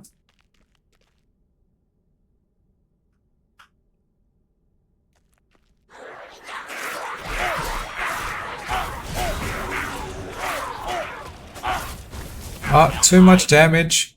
Too much damage. I am running. I do not have much space to run to.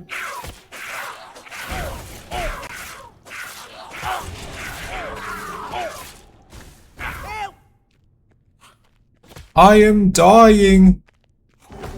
Too much damage and I am poisoned.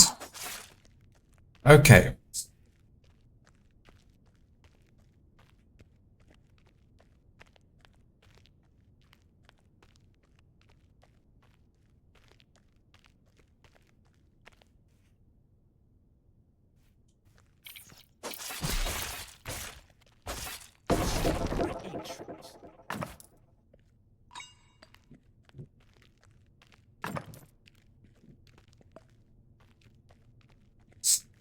At least I have some more resources.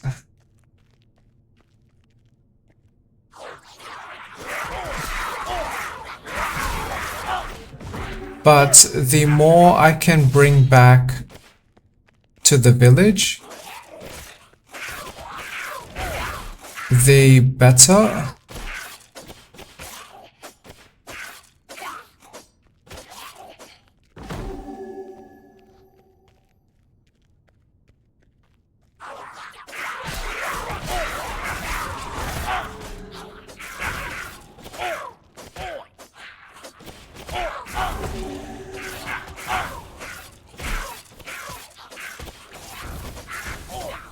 I unlocked Elite. I appreciate more attribute points.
But yes,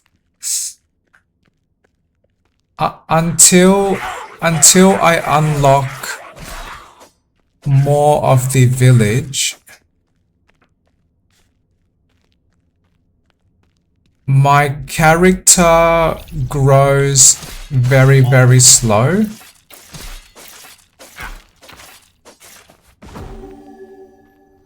Weapon damage is difficult to increase quickly.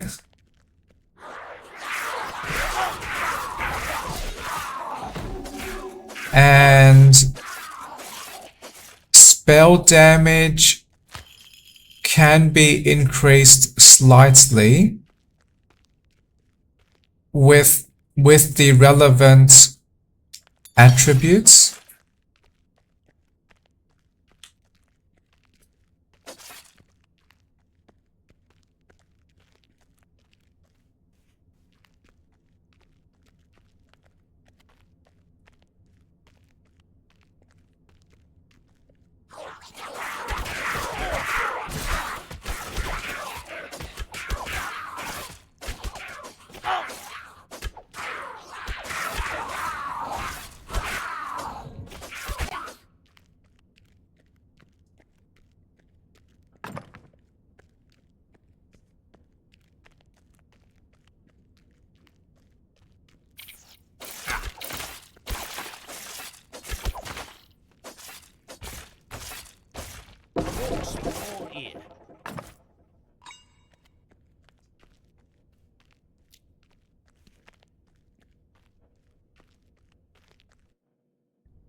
My paladin has not survived this much before.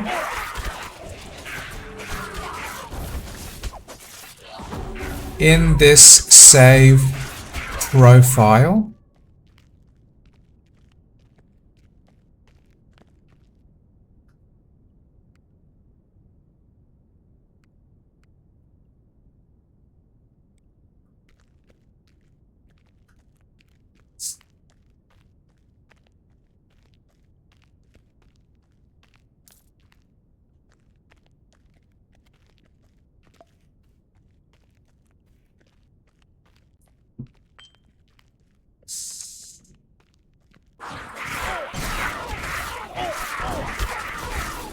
Oh, excellent.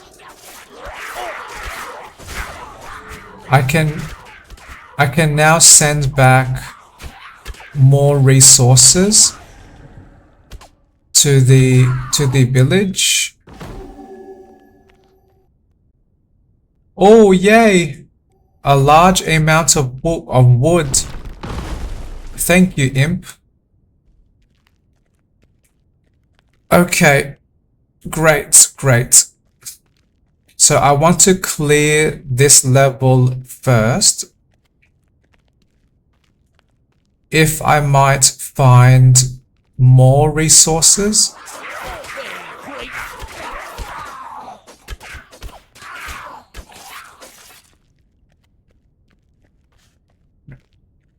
Great.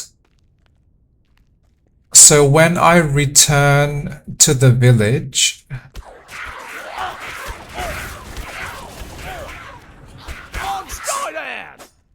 I should be able to upgrade my paladin some more. Yay, level up. I am slightly tougher, slightly stronger.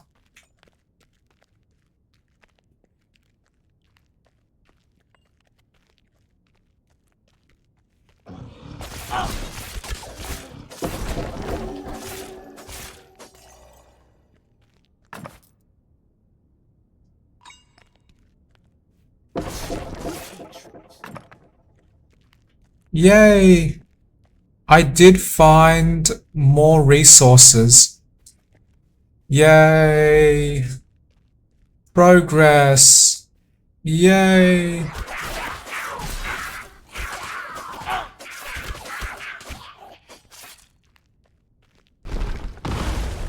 Okay, I seem to be finished with this level.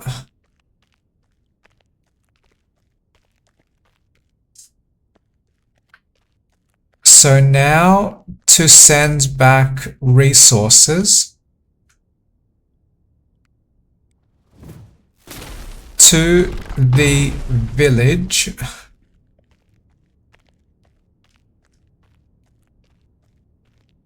Great. When I return to the village, I want to upgrade my paladin.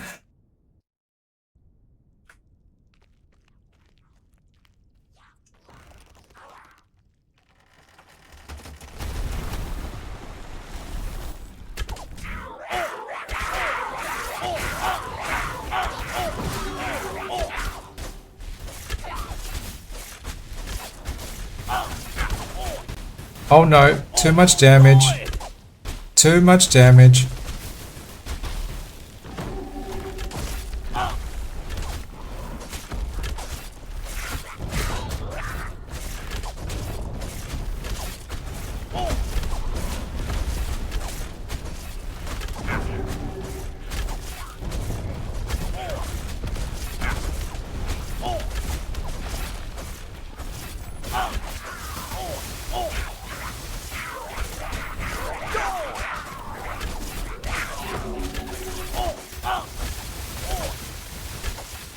Oh, the boss is almost defeated.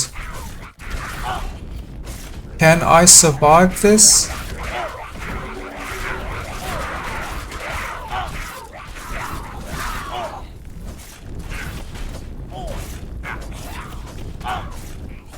My allies are dead.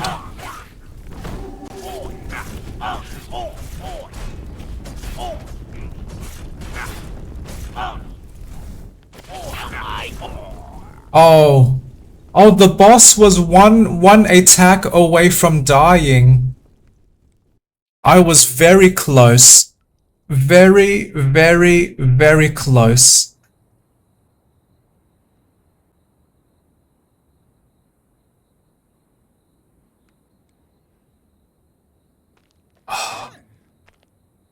But I brought back much resources.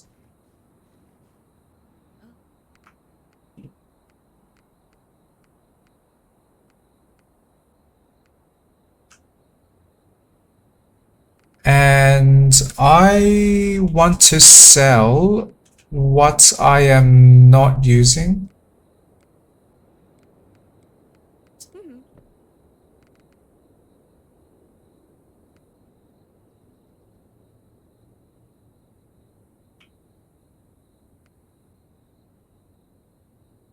Oh, I like this. This helmet gives me intelligence.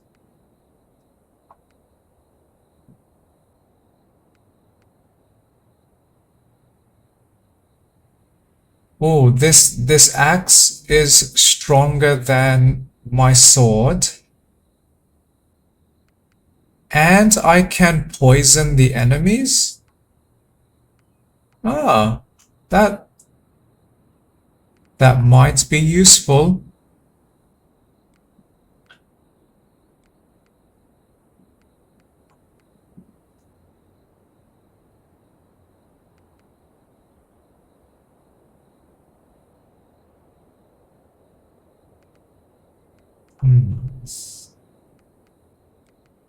Okay.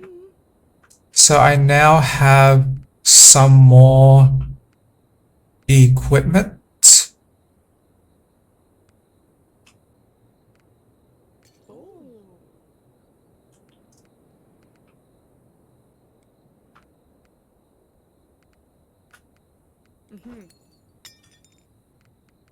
Oh, I can now equip the other items I have.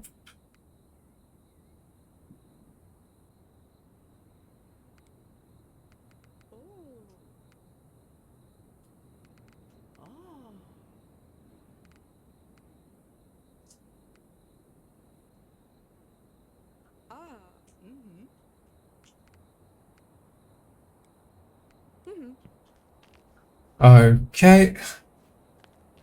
Now to upgrade my village.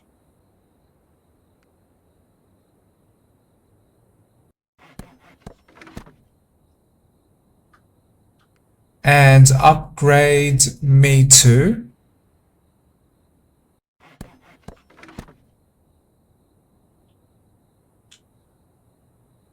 Okay.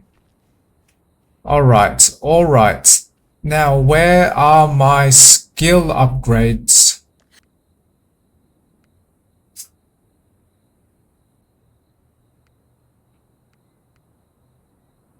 Yes, I want stronger healing with the same mana cost. That is amazing.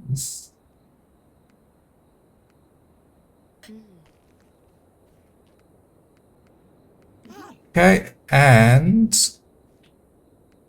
I can assign more attributes. And I want my intelligence higher than my strength. Because I believe this game gives me a higher chance of those equipment types.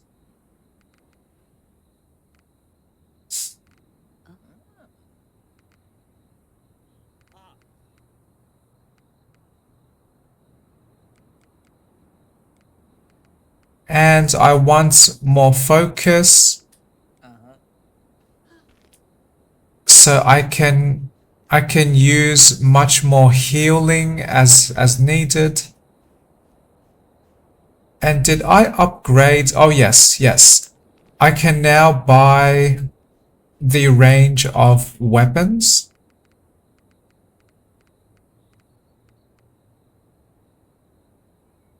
And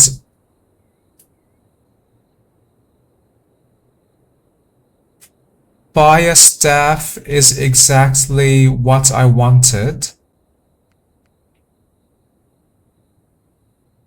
Because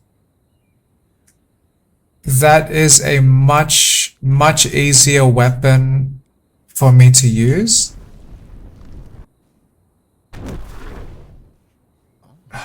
Okay, great. I like this. Now to sell my shield and that axe. Great. Now I will test the limits or test the flexibility of this game.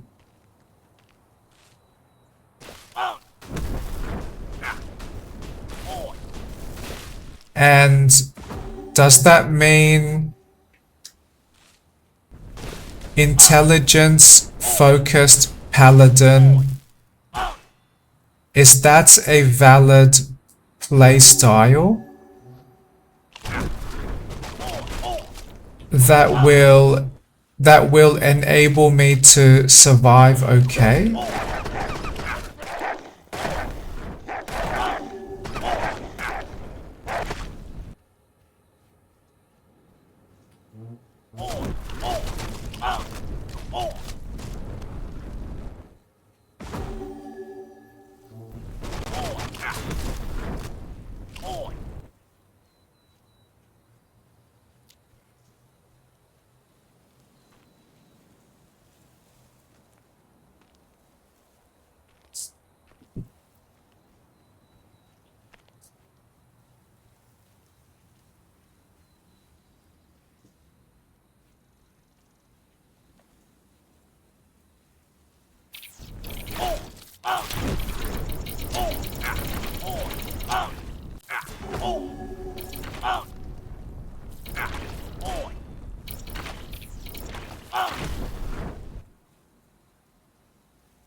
That skill is not ready yet.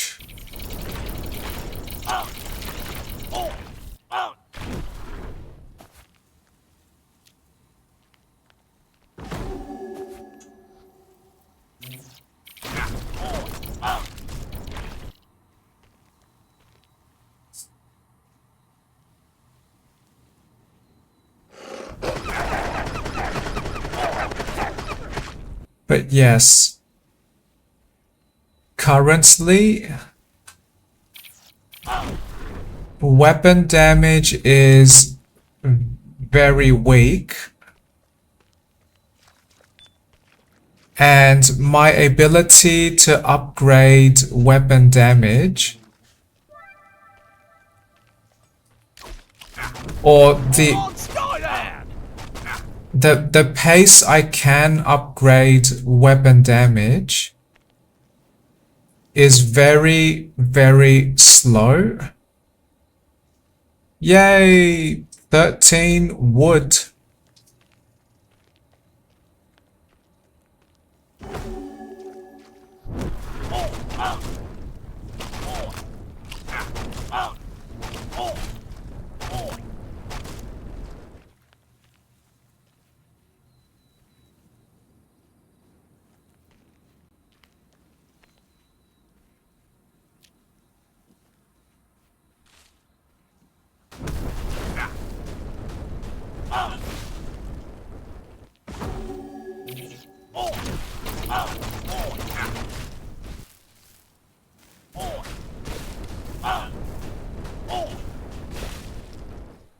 This fire staff is vaguely amazing.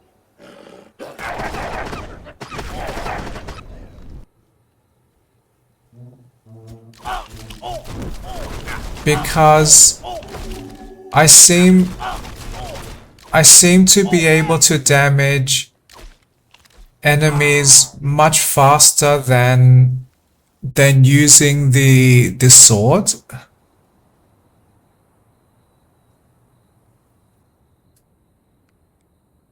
But I still struggled.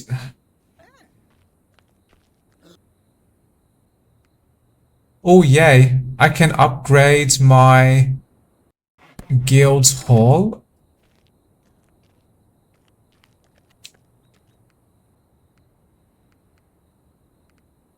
But I cannot upgrade any further.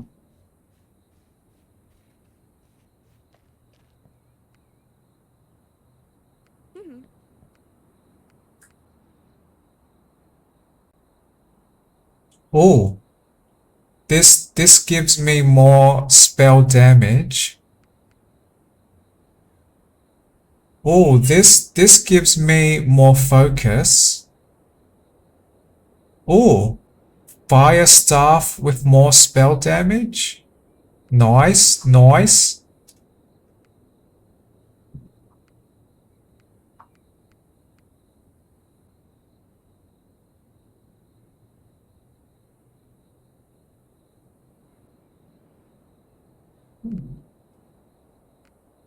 I like some of these.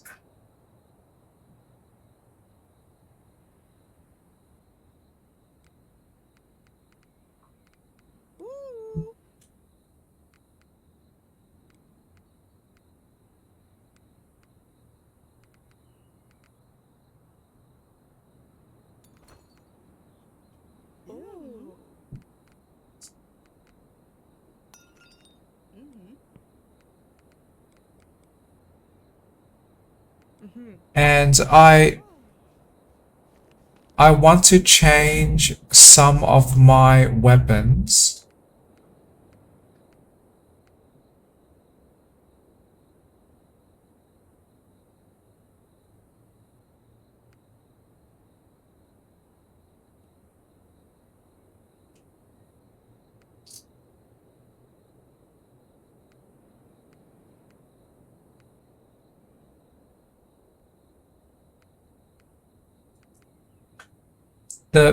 The frost staff seems to be the strongest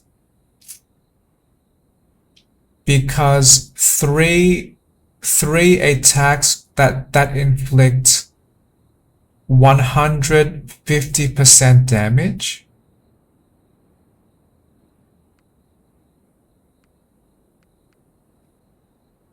But lightning staff does inflict damage faster.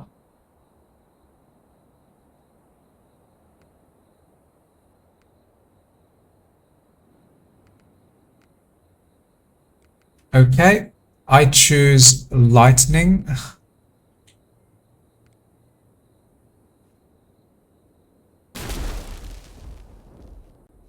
I like that. So I trade some of the convenience of the fire explosion for stronger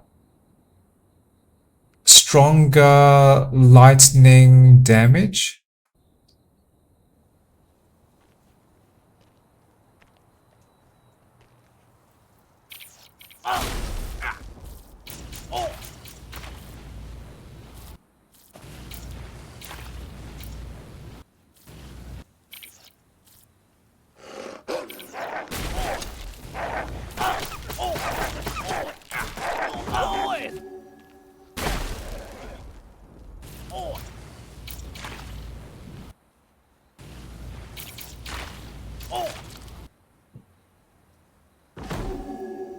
maybe I should have chosen the ice staff.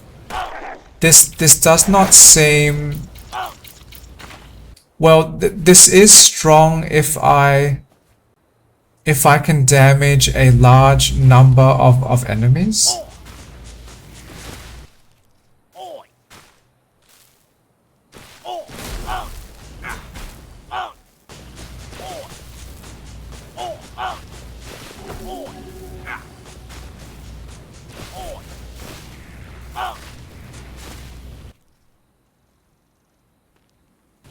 This is such a struggle at the moment because the weapon damage is so weak.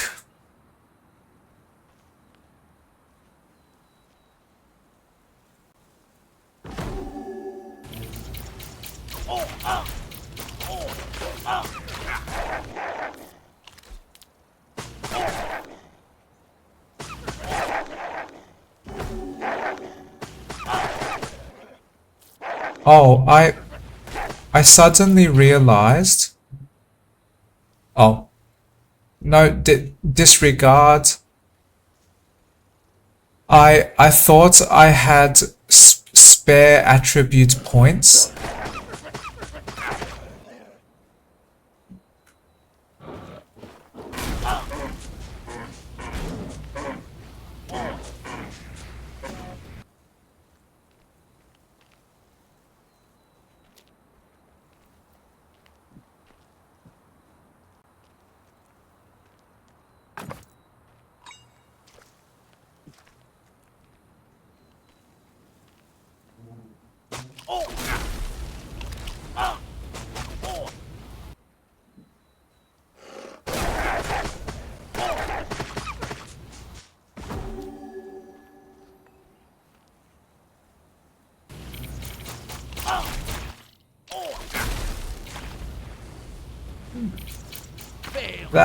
That lightning strike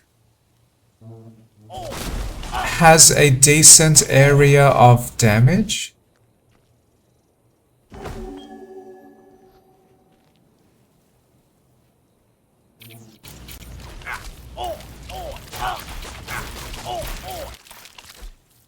Oh, too much damage.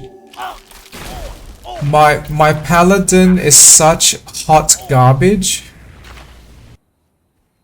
I am struggling to survive.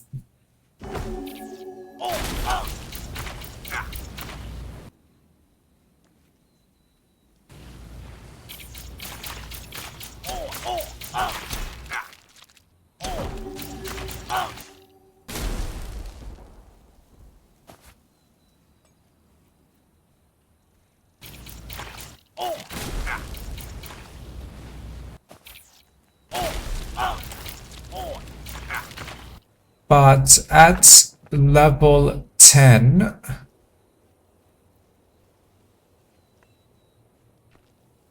I should be able to upgrade more. Oh, now I can access the fire. I mean the ice staff.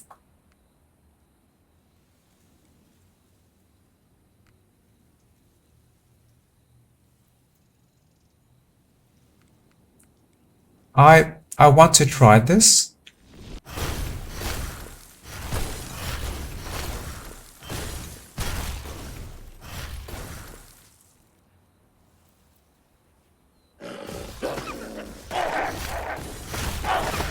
Oh wow. This is decently strong. The secondary secondary weapon ability is as strong as the hammer.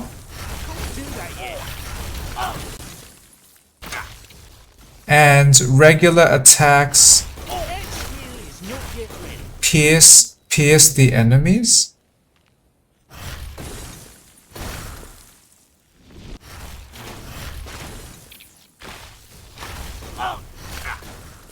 Oh, this ice staff is very strong.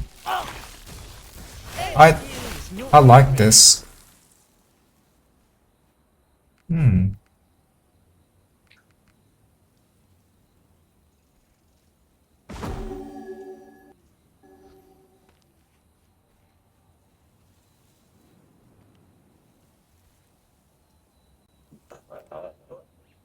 But I do like instant lightning.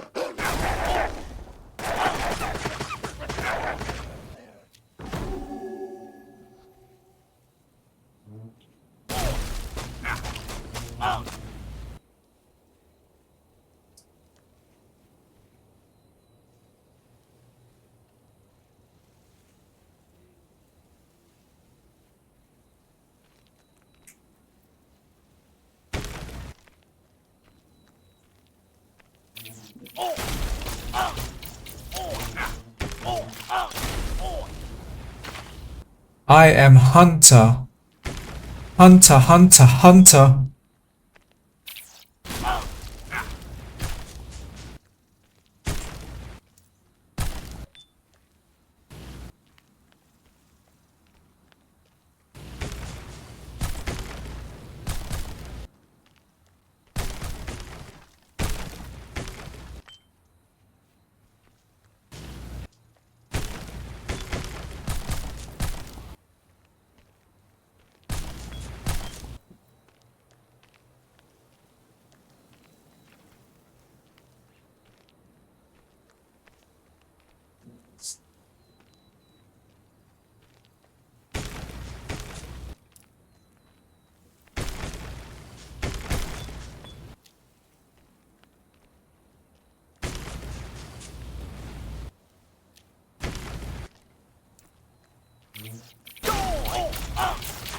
Doy.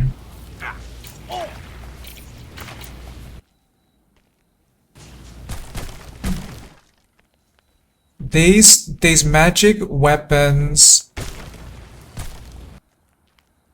seem stronger and easier to use than regular weapons.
I gain a chance to block any damage. Yes, please.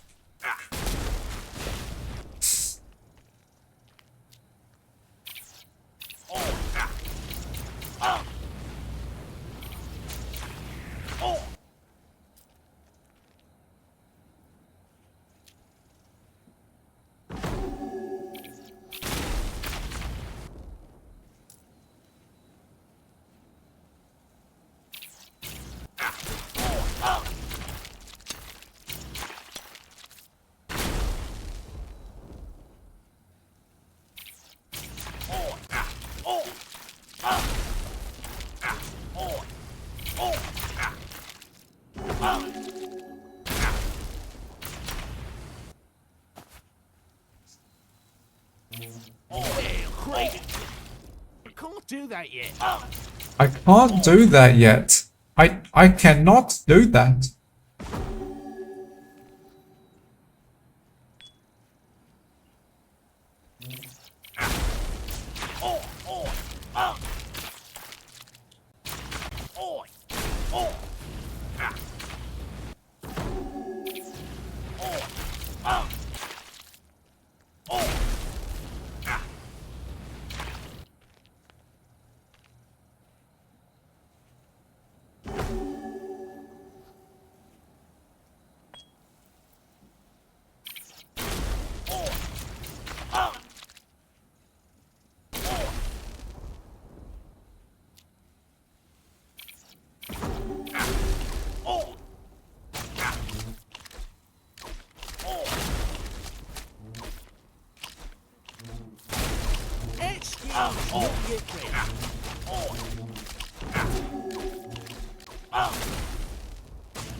That skill is not ready yet.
On, stay there!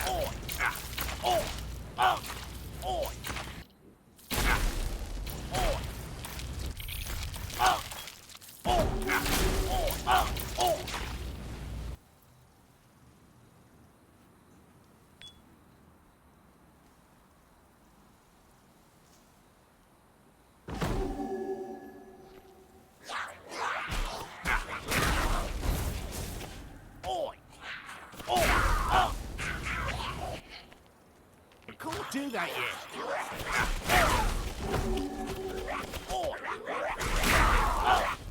That is a lot of enemies. But I am dodging damage and using my thunder strike when the ability is ready.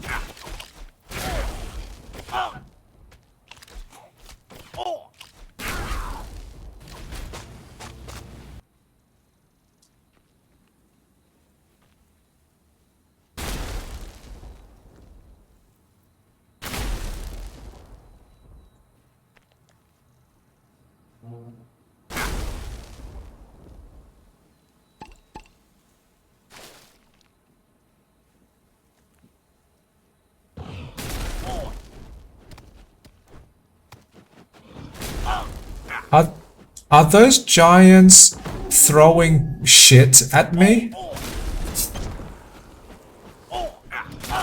They are throwing some kind of small object.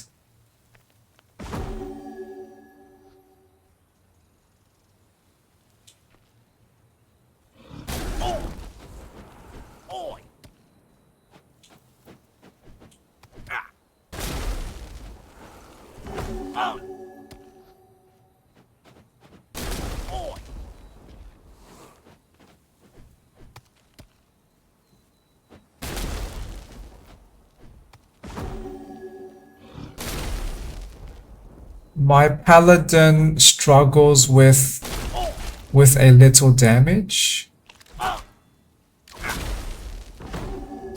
I mean struggles to inflict damage against the enemies.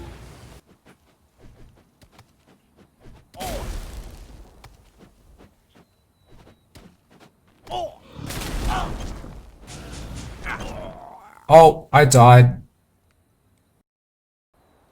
Not tough enough.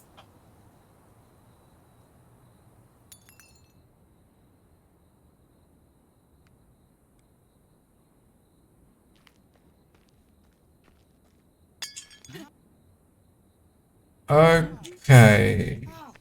Can I upgrade anything yet?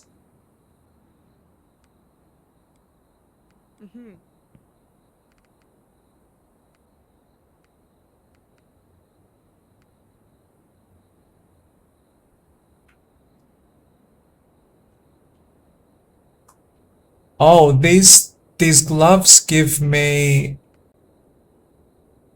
lightning damage.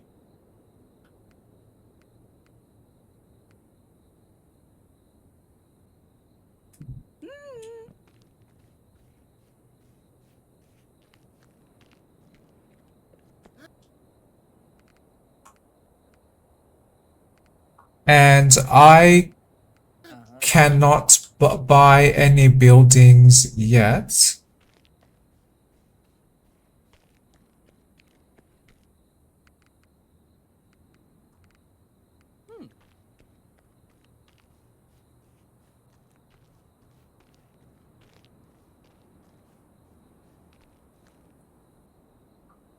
I I have some attributes points though. And some skill points.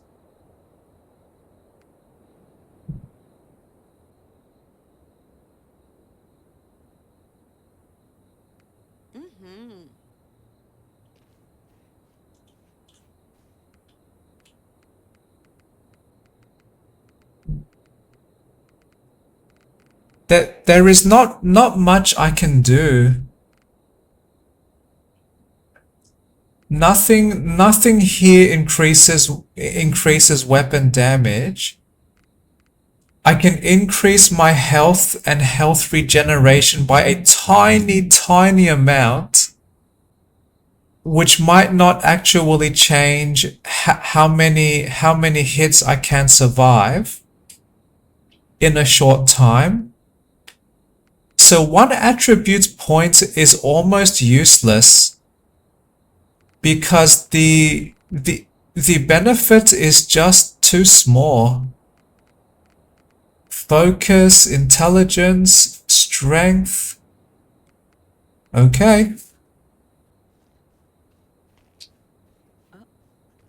I wish there were faster ways I can grow my character. Oh, I just realized maybe I can upgrade my equipment slightly. Oh yes, I can also increase weapon damage slightly as well. I have some gold. Okay, decent. More armor. I forgot about the blacksmith upgrades.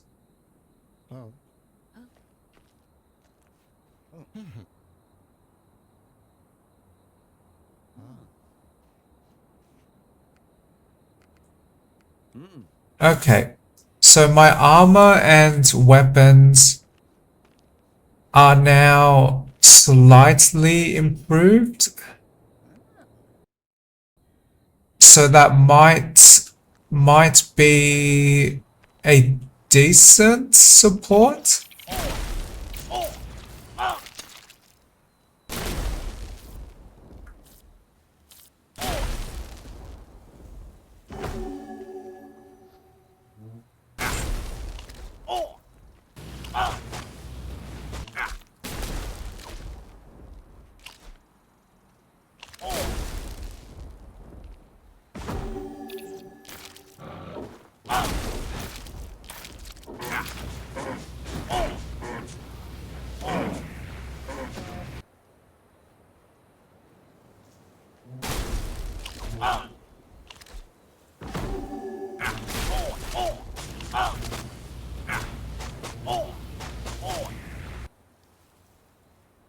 Can't do that yet.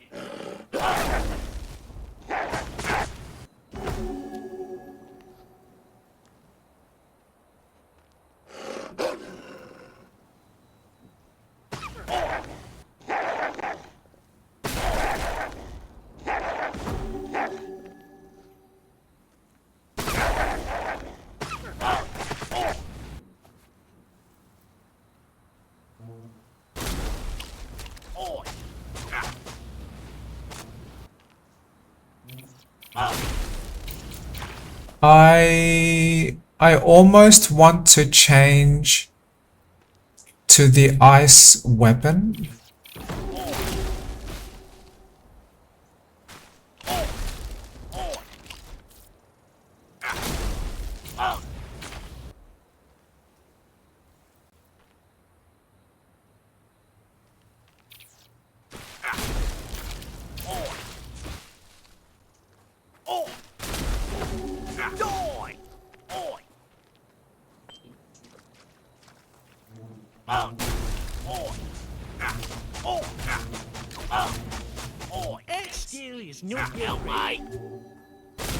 That skill is not ready yet.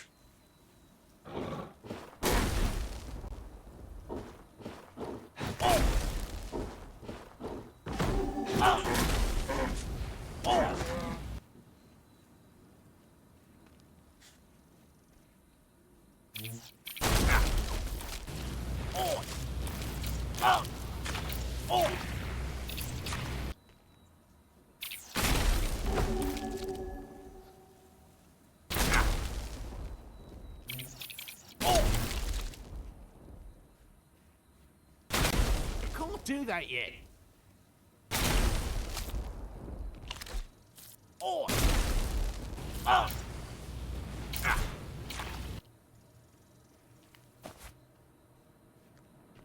Yes. I have now decided I will change to the ice weapon when I can.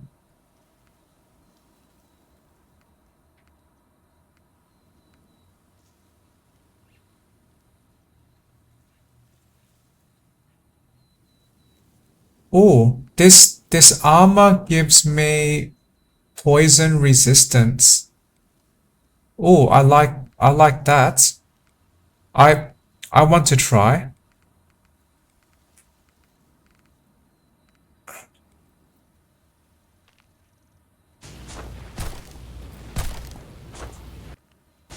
I I must be receiving too much poison damage.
I forgot some money.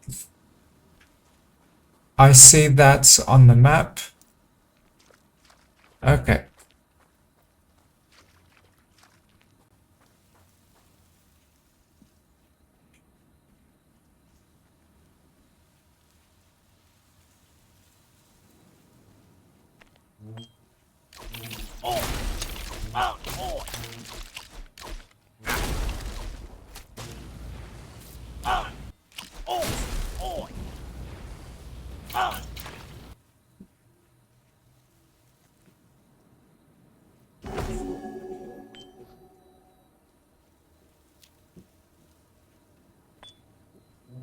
Bam, great.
Replenishes.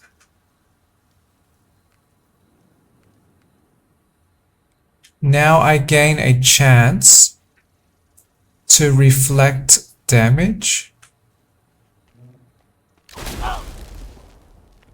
Oh, that was great. That thunder strike destroyed them all.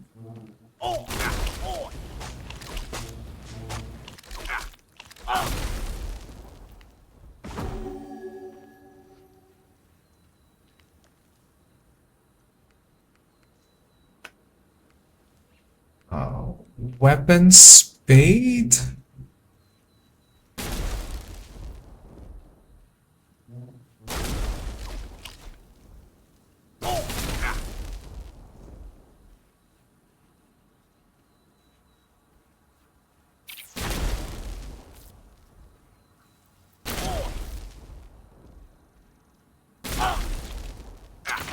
That weapon speed upgrade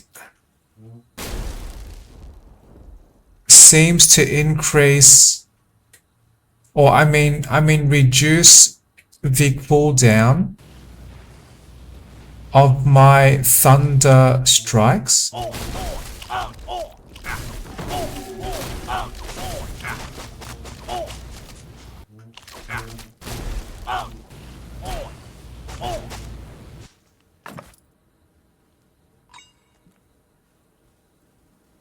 And now I gain some lightning damage penetration. So maybe stronger lightning damage.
I am curious.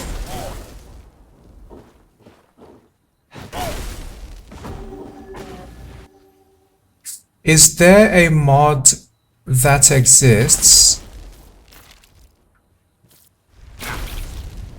or a mod I can create that enables me to progress much faster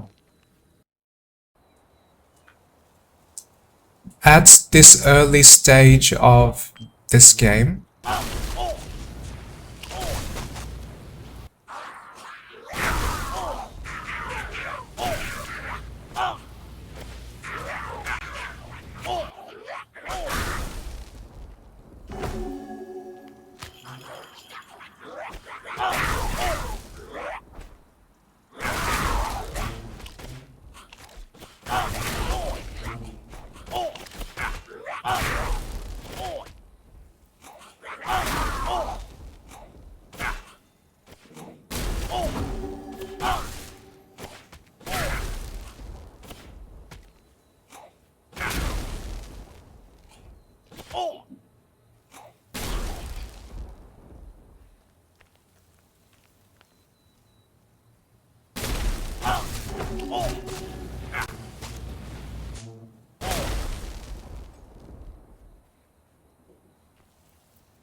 Not yet ready. That skill is not ready yet. Can't do that yet.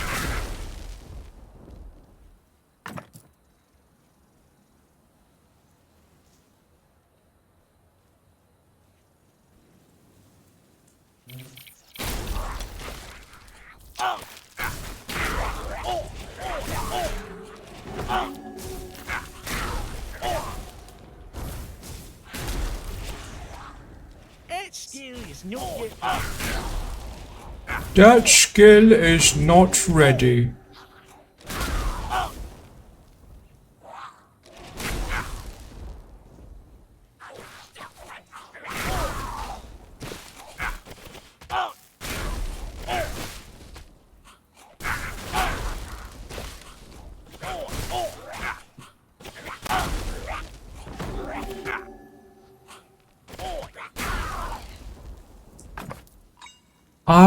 I feel confused. Why is my paladin still dying so fast?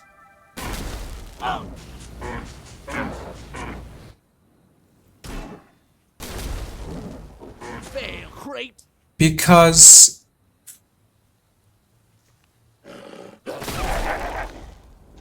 relative to the non-modded heroes of Hammerwatch 2 game, On Skyland! when my character levels up, I gain much more bonuses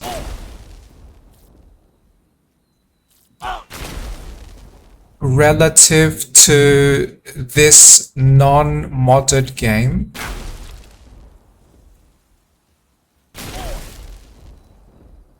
So why is my paladin still dying very fast?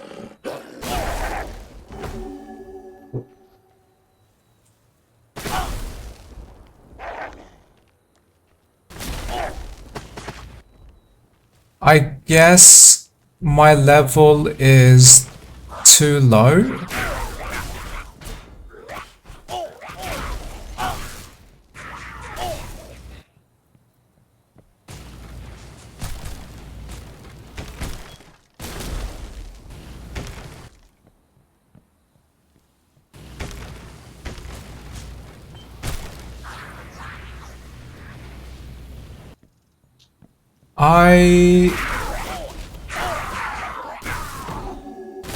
I want to have a break from this recording soon.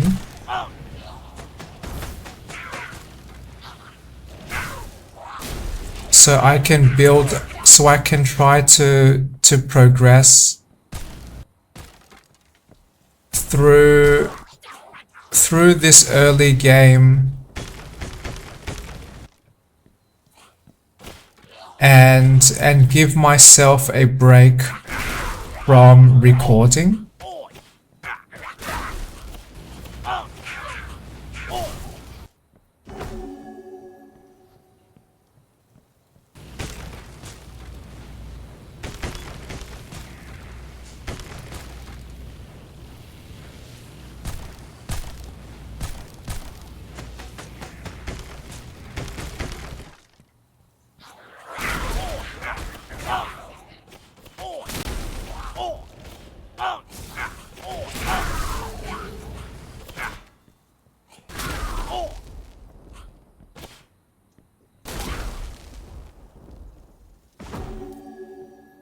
Can't do that yet.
That steel is not yet ready.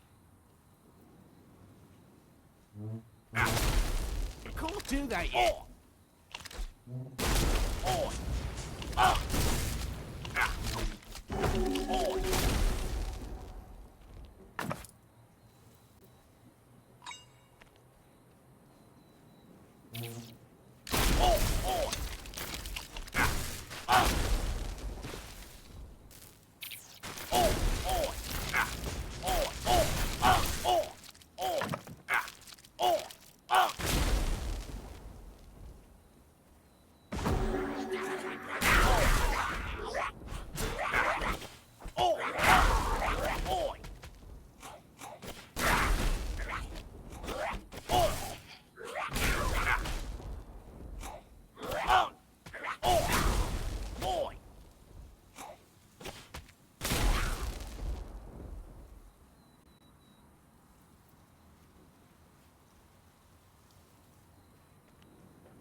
Oh, this might have more poison resistance.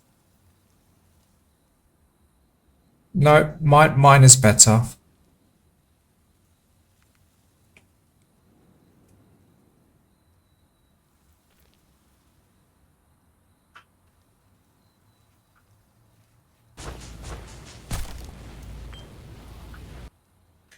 Yay!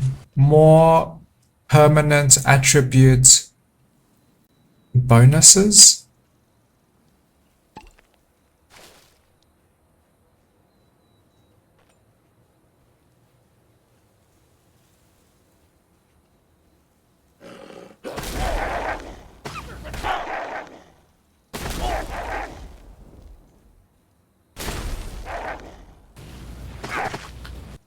I was going to choose the ice weapon from that merchant,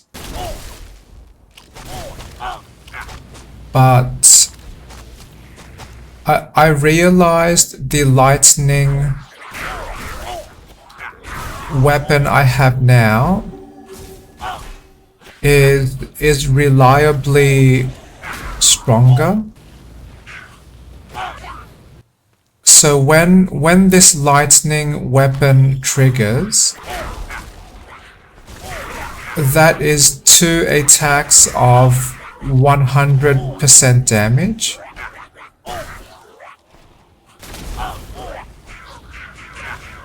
And the ice staff does have a higher damage potential, but that damage is more difficult to aim.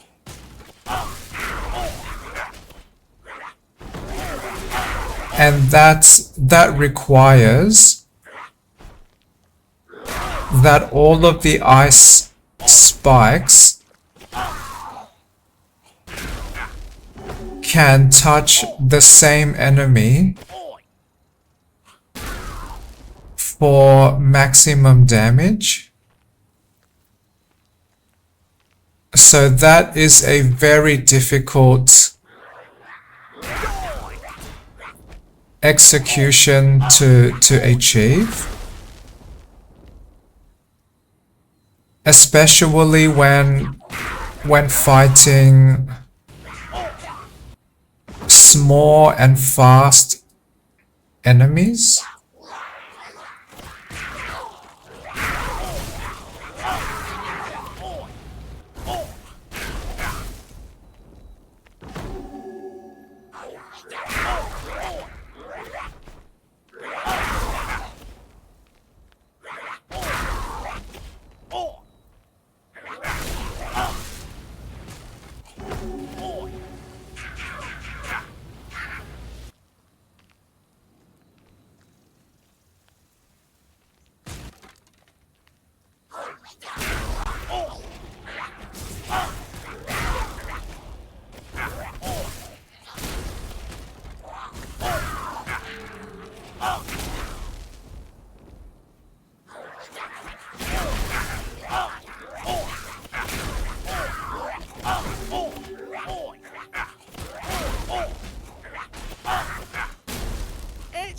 It's not yet ready.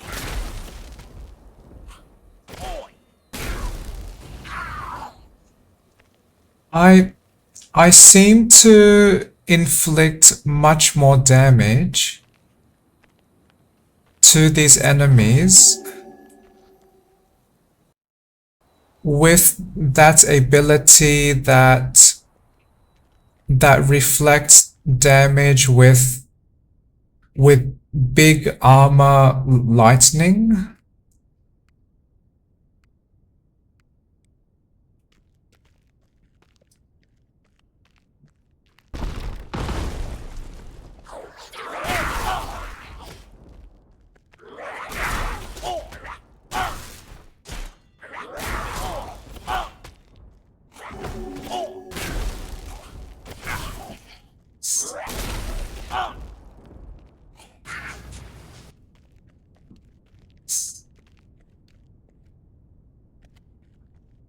plus 100% damage.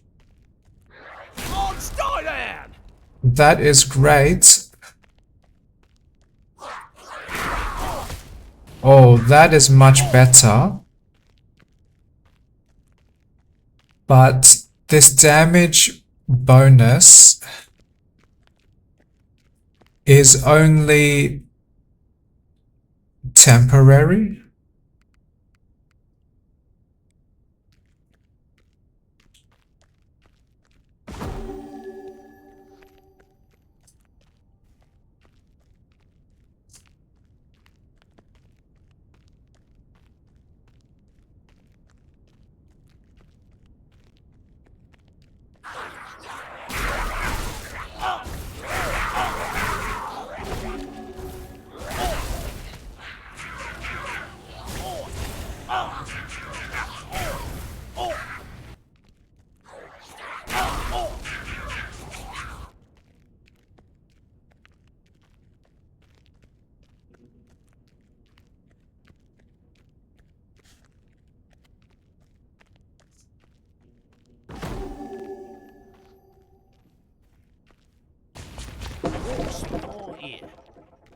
What's all here?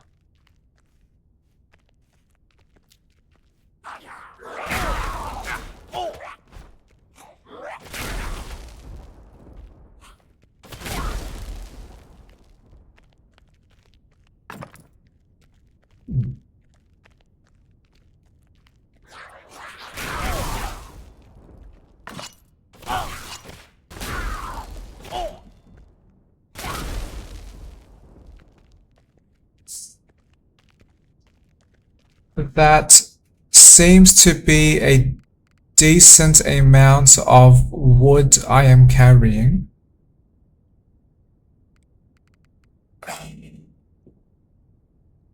But I found a weapon that seems fairly strong. I want to try this.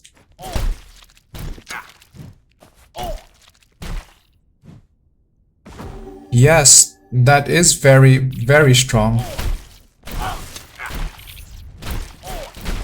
Can't do that yet. Maybe I will not use the staff or the magic weapons yet.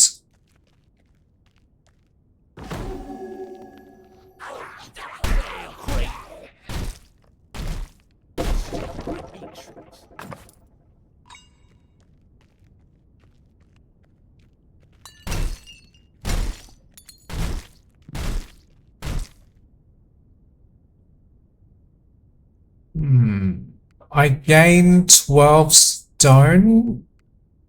Yes, please. I want to upgrade my village sooner, so I can upgrade my character sooner.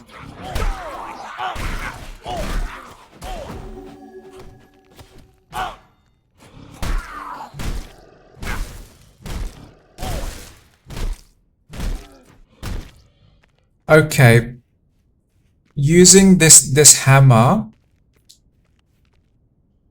and stunning enemies for a brief time seems really, really useful.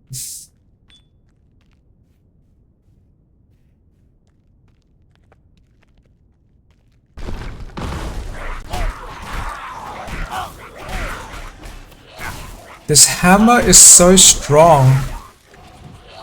100 damage and 88 damage.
Yay! One more level up.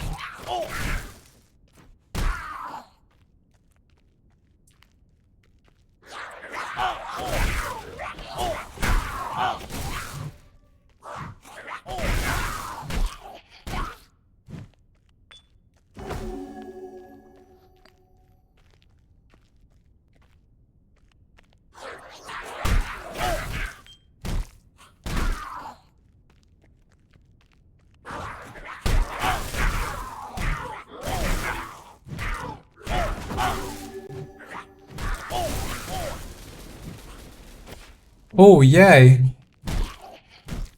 Thunderbird could help me send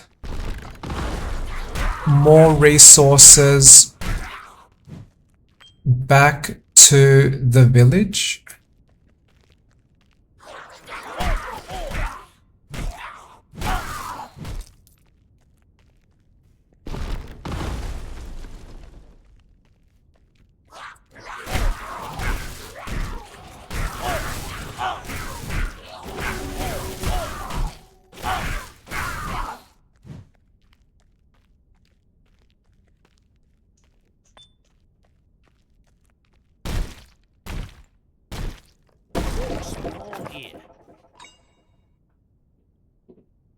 Ah, my character is level 6. So only a few more levels. And then level 10.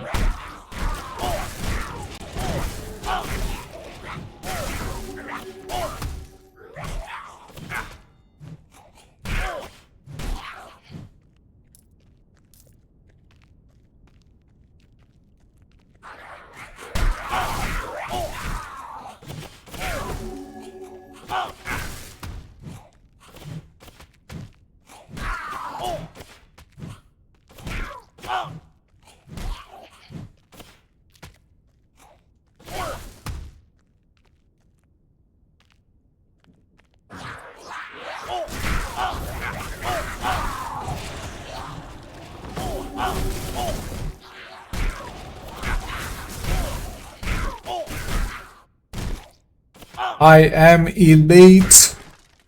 Level 2 elite.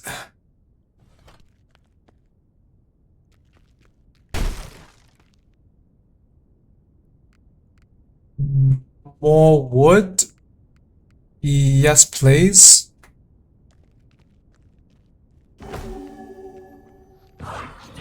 Stop there!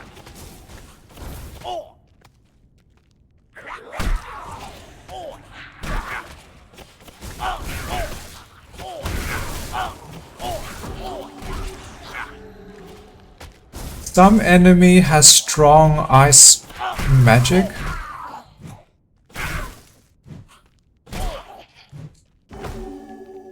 Okay. I am still alive somehow.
Joy.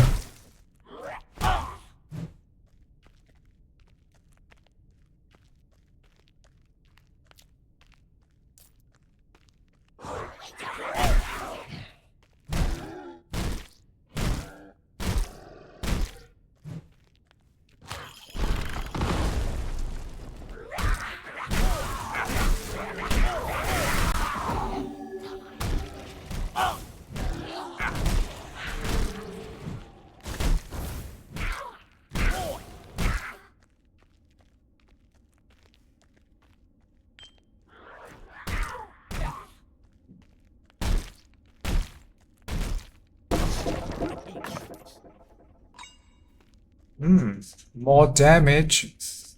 Slightly more damage. Maybe I should have started with the Ranger class,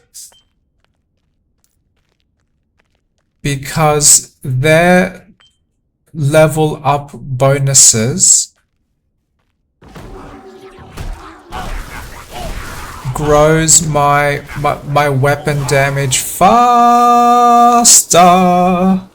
Fuck.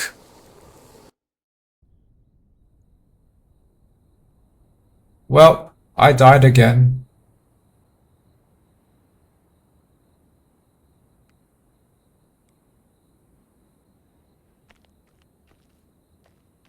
Can I actually upgrade more?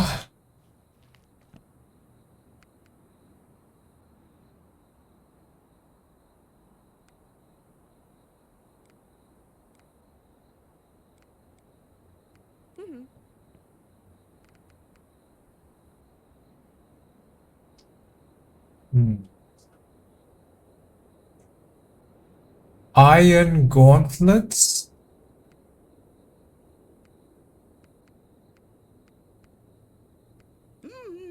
Okay.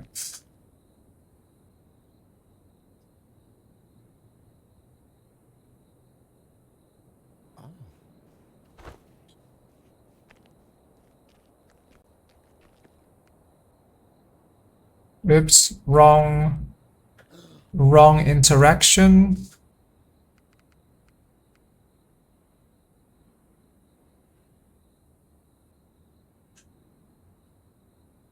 Exchange trinkets for materials at the end of runs. I like that one.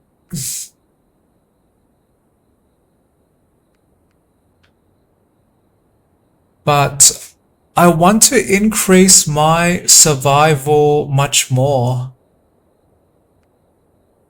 I need better skills.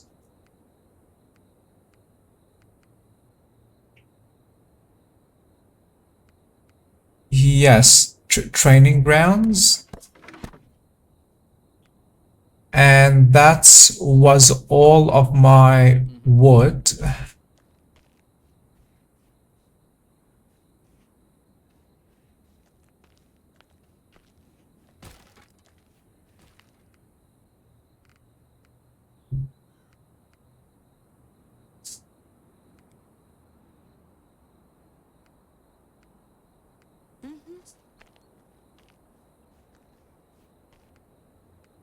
And now I can upgrade my move speed.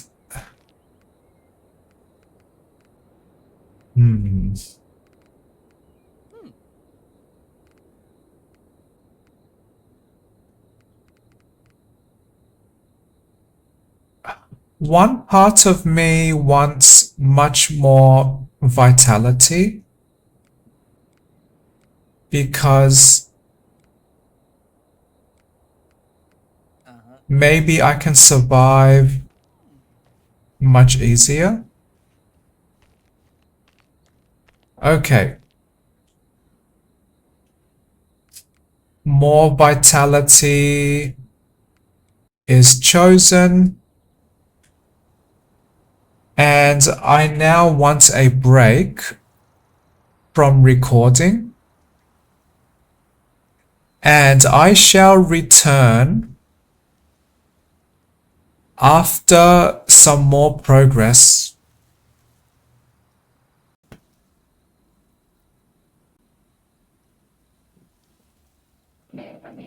Some time has now passed since my previous recording piece. I have played enough that my paladin is now level 10. And I did buy the village building that unlocks those level 10 skills.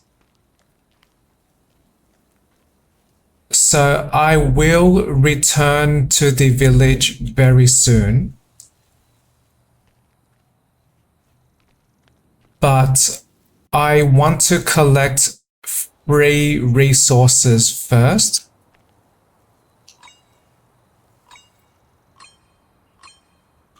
So these trinkets and maybe some of these items. Oh, and some wood. I was not expecting so many resources. I see that door. Can I go back? Okay, no. Okay, now I want to return to the village because I want to unlock what might be a massive paladin upgrade.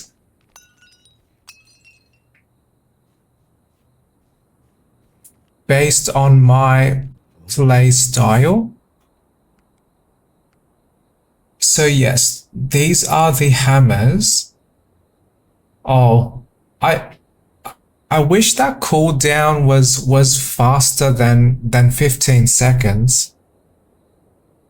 But that still seems very strong.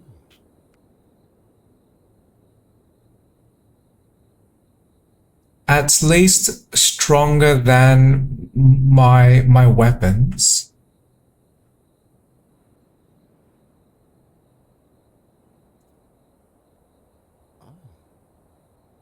Okay. And what was the passive? When I block or take damage, I can stop the enemy attacks. I like this. Okay, I want to try this paladin build because this might be a more accessible play style for me.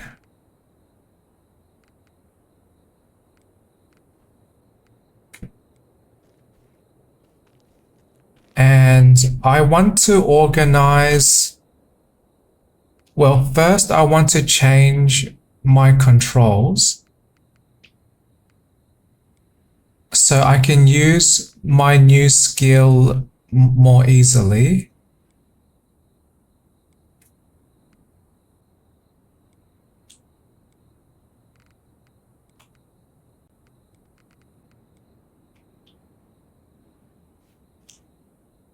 Okay, great. Now to organize my inventory.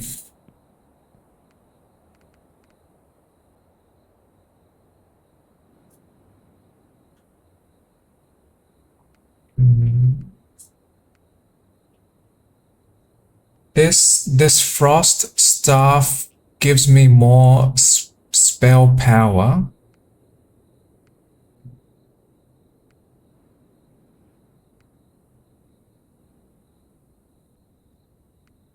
but might not be worth that gold cost.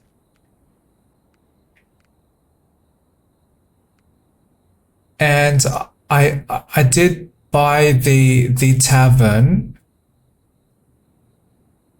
which unlocks my drink blueprints. And I unlocked one magic shop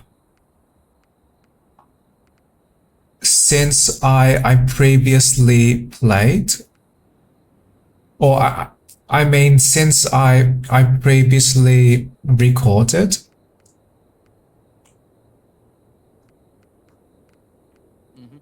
So there is not much here I want to buy now.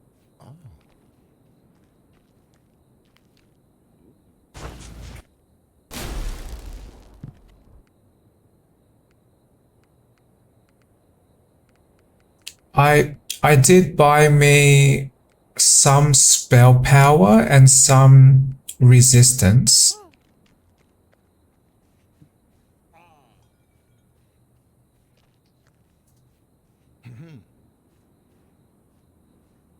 I cannot upgrade my equipment through the blacksmith yet. Okay, now I can choose some more skills. I was building up too many skill points.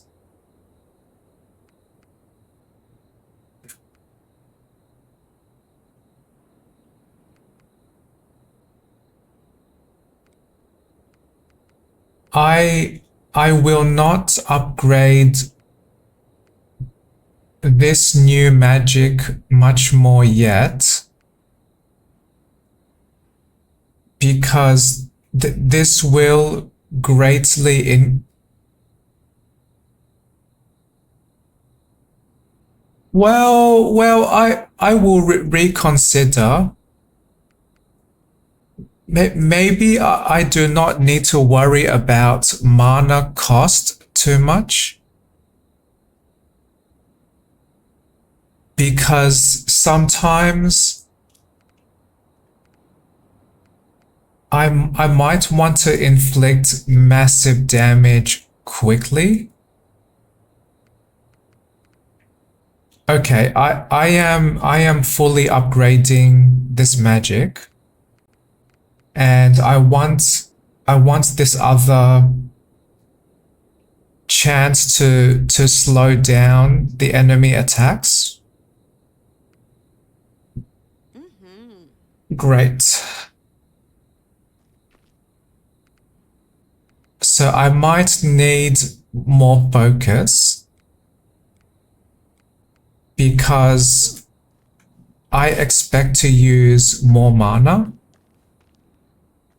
and I want to quickly test my new magic. Wow, that is much stronger than my weapons. And wow, that was amazing. And that does not require much aiming. Okay.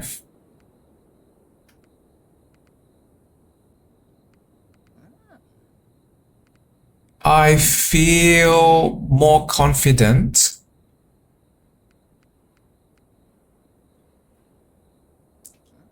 I can progress more in my next dungeon playthrough. So I will try. Oh, that new magic is so strong.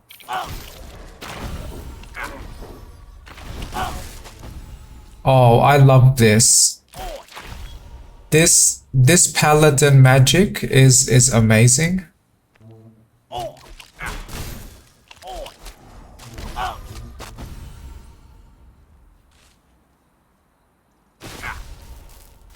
Okay, this is very strong, and I have the mana.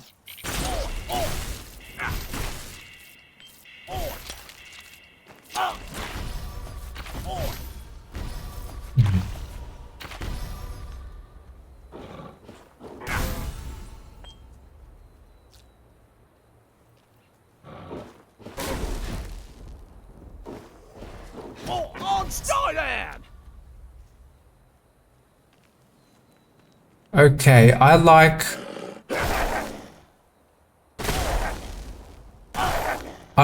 this paladin class much more now.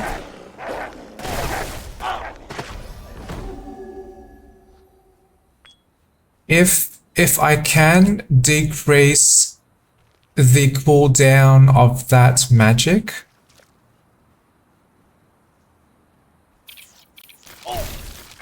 then playing as the paladin will be much more accessible for me.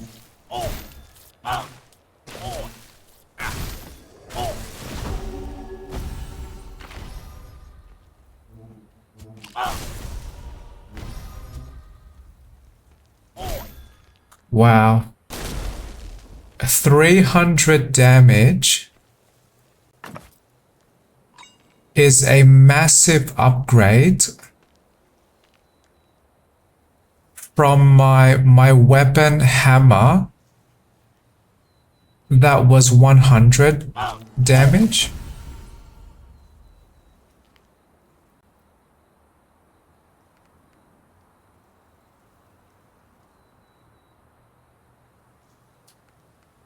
Weapon and spell hits gain a chance to shackle the enemies.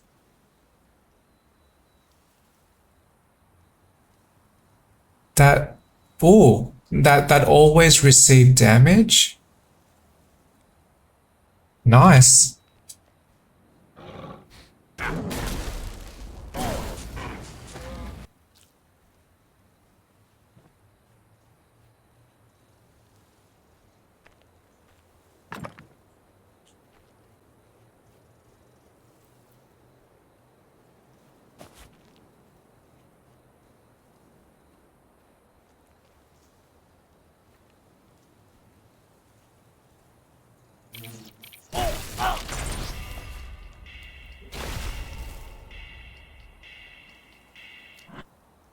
More drinks.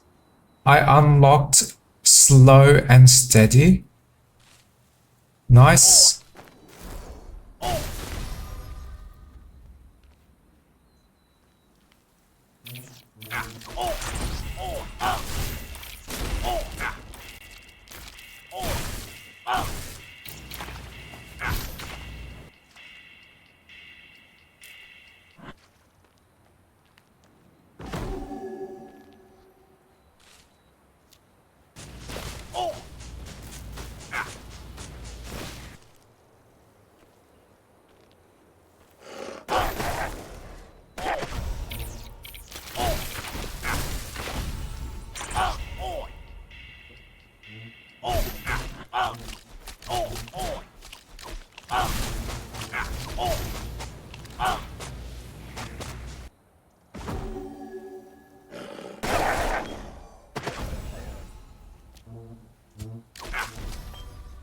Okay, I suddenly like my game experience with this Heroes of Hammerwatch much more.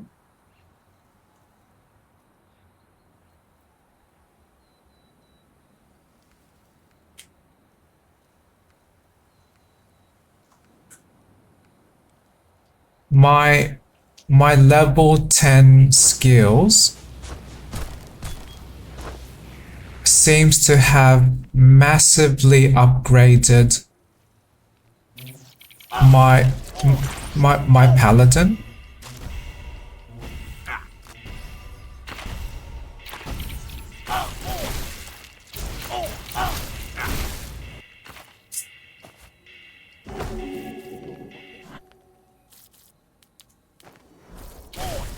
And even when I am waiting for my magic to cool down,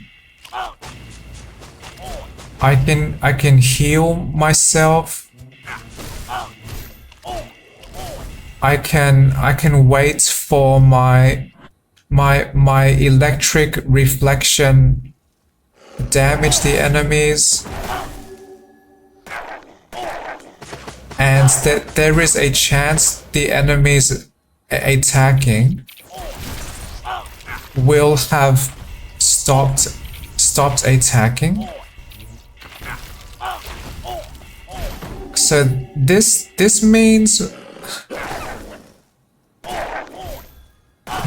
my paladin is much more durable and much stronger now, and I like this. I am enjoying this game so much more. And now that my paladin is much stronger, I experience much more game flow because I can progress through and finish these battles much faster.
I am deeply enjoying this paladin build.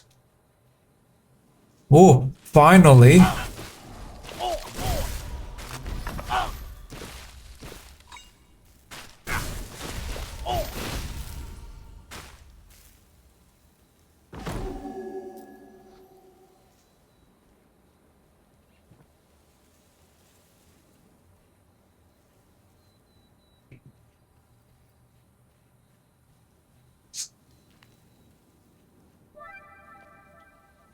That was an imp. I see them on this map.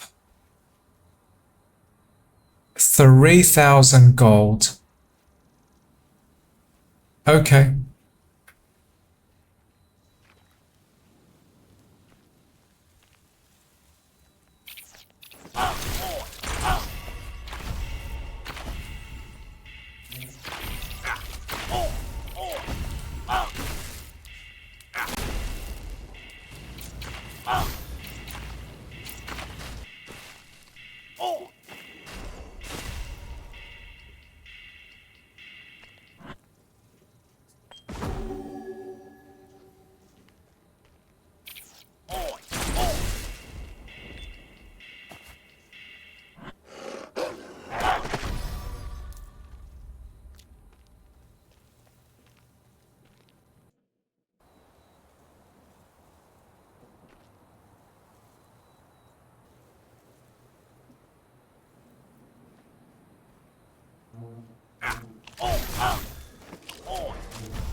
I currently enjoy this paladin play style.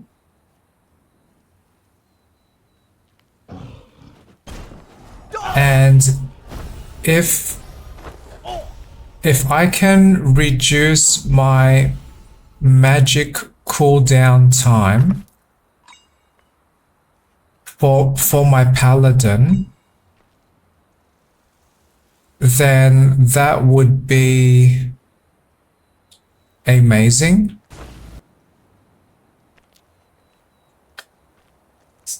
Because I can trigger these magic hammers more often, and I can trigger my healing circle more often too.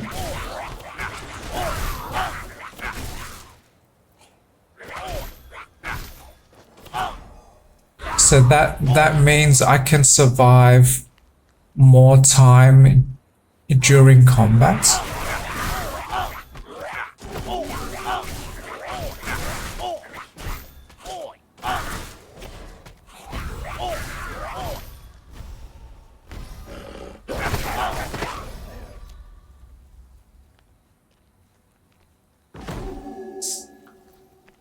I only now noticed these magic hammers can miss the enemies because these hammers fall down relatively slowly.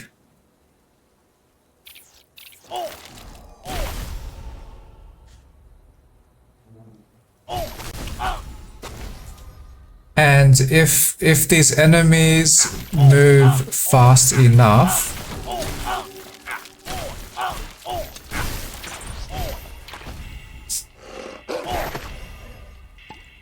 then they can dodge that magic hammer.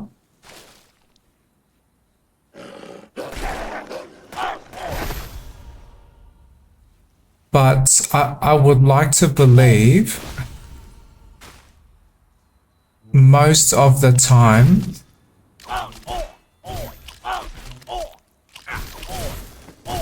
these magic hammers will connect.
Oh, too much damage.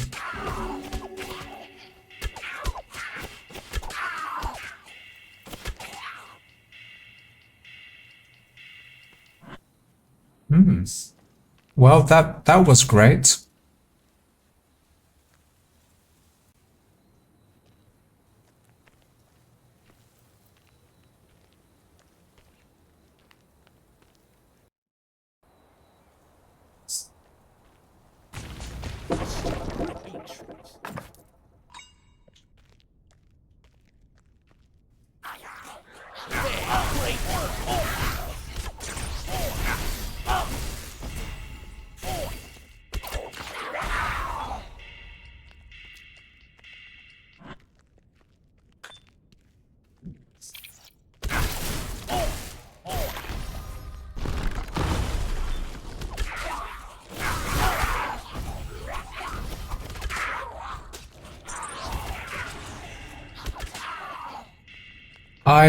I like these magic hammers.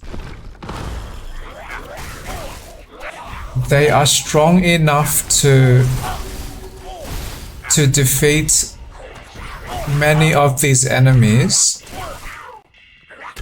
with one hit. So that means I do not need to focus with increasing my spell damage yet. On stay there!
More experience gain.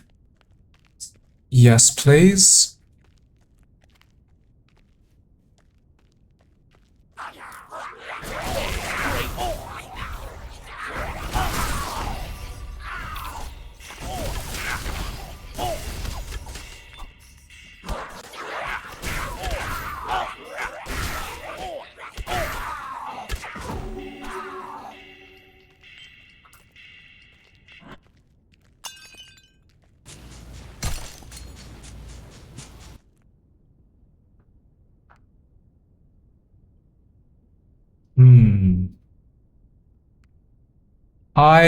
I do not want to trade my resources.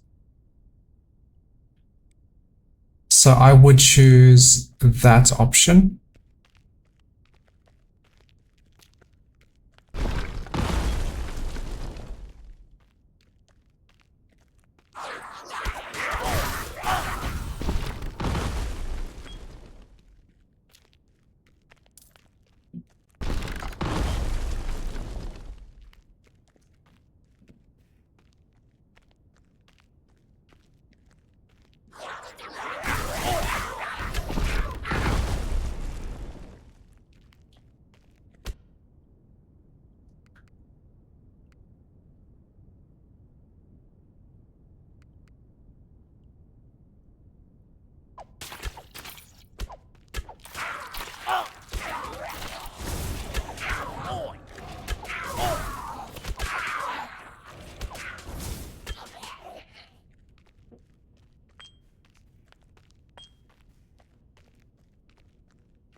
Oh wow.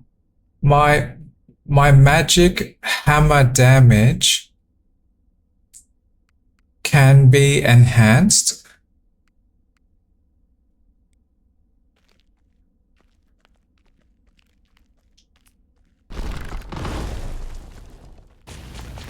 Small ear.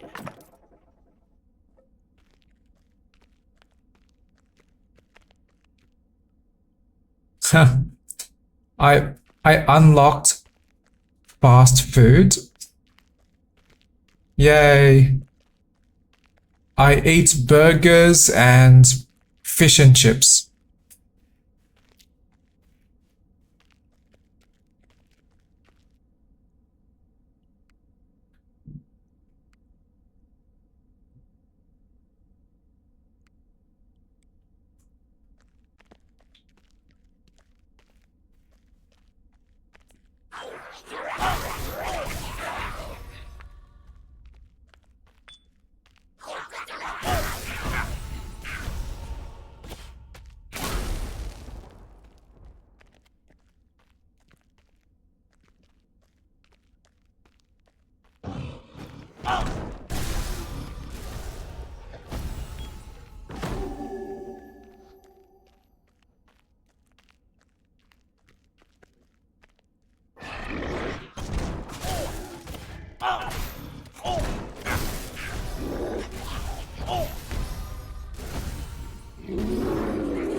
That was a big, tough enemy.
I expect this boss battle to be very easy.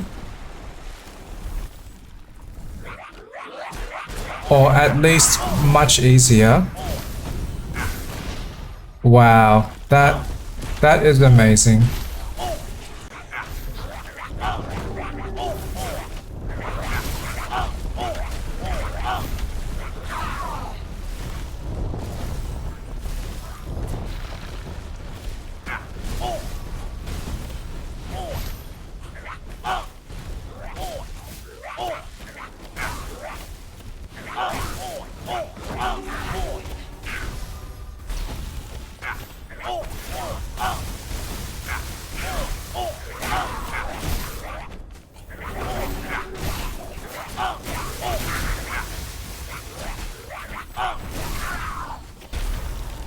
Yay!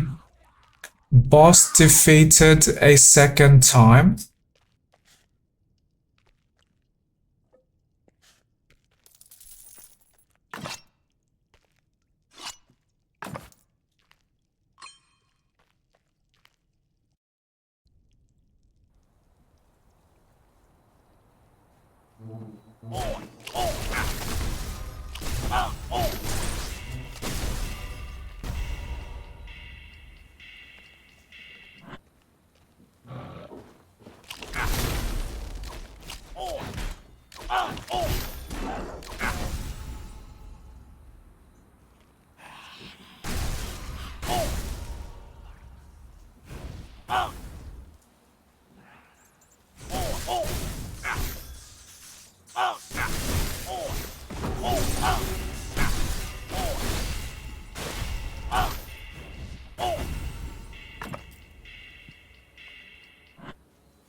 Die!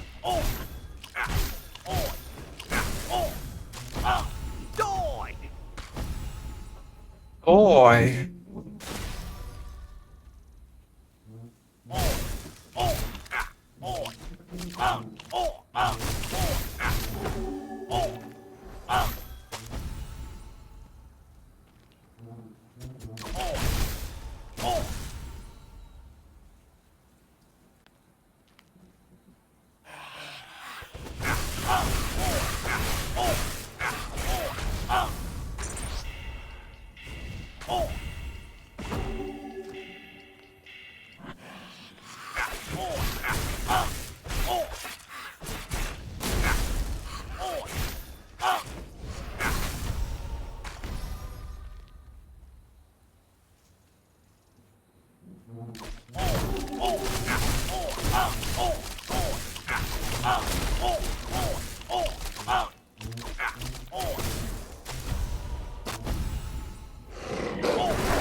So much meat.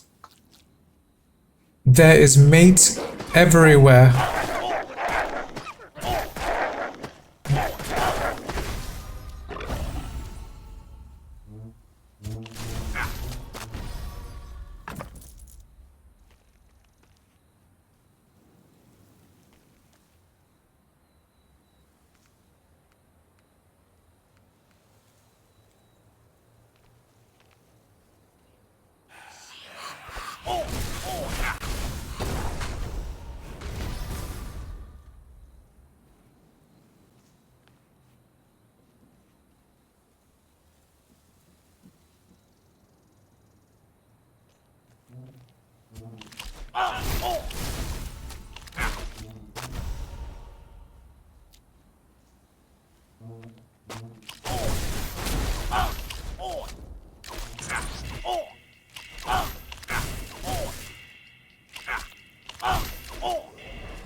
I am now finished with this level, but I want to go to Thunderbird. Oh, I did not open a chest. My mistake.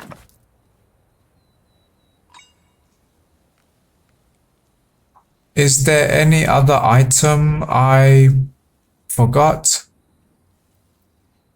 Okay, seems to be no.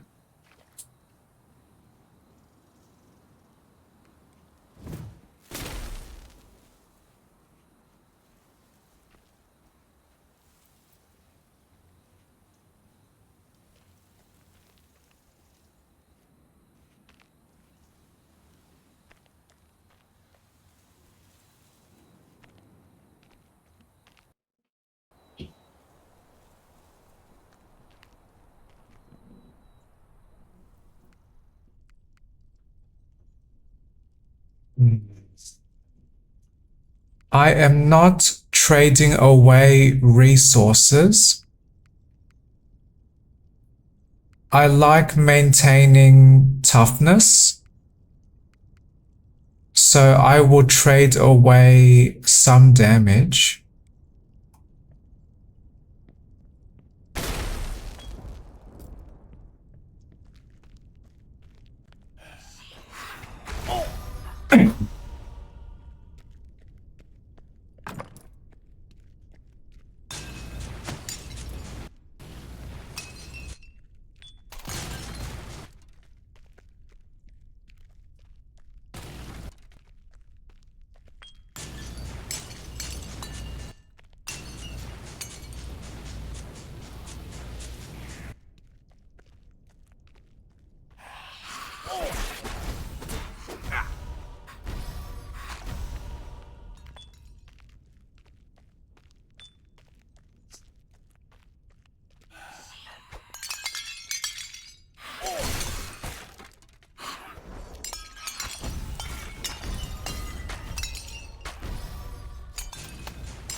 That enemy was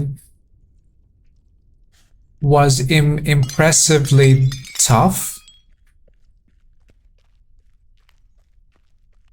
because they could survive multiple magic hammer hits.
That was funny. This entire time, I have consistently survived easily against groups of enemies. And in that one room, that one enemy was instantly destroyed by my magic.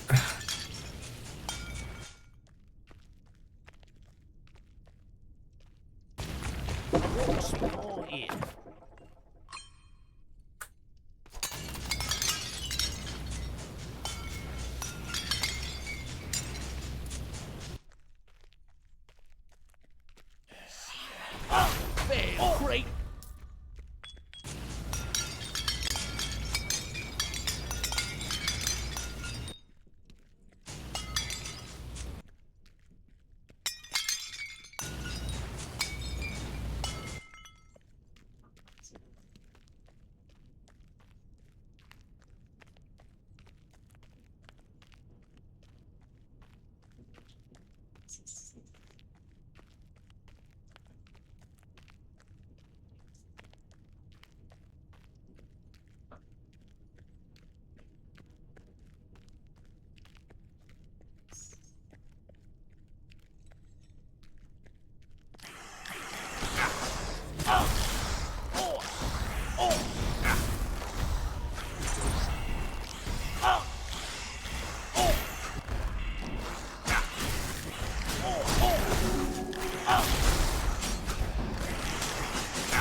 Oh, too much damage.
Die!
Yay! Level up, which means more upgrades.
More armor, please.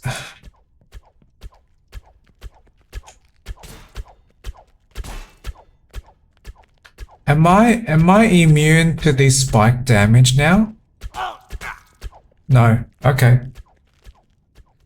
I might have triggered the chance to block damage completely.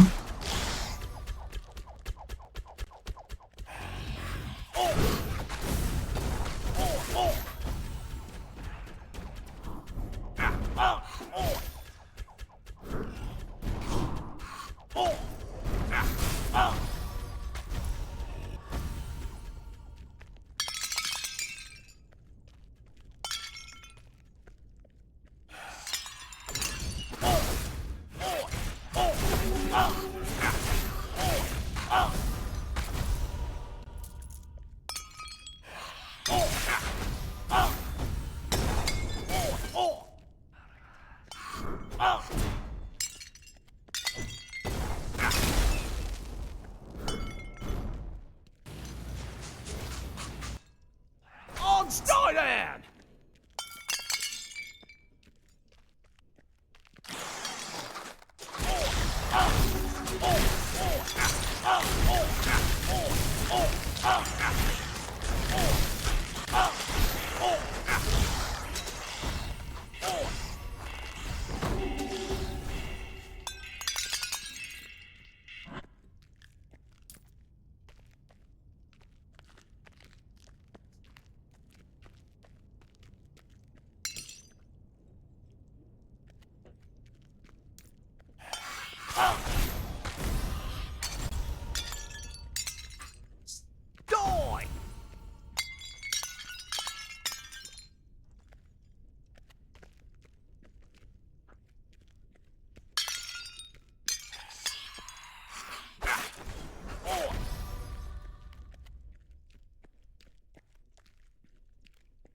After this dungeon playthrough, I may have another break from recording, and the reason is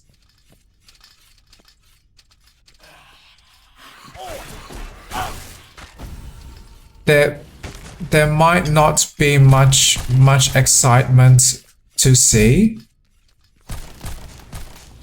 and I might not say much.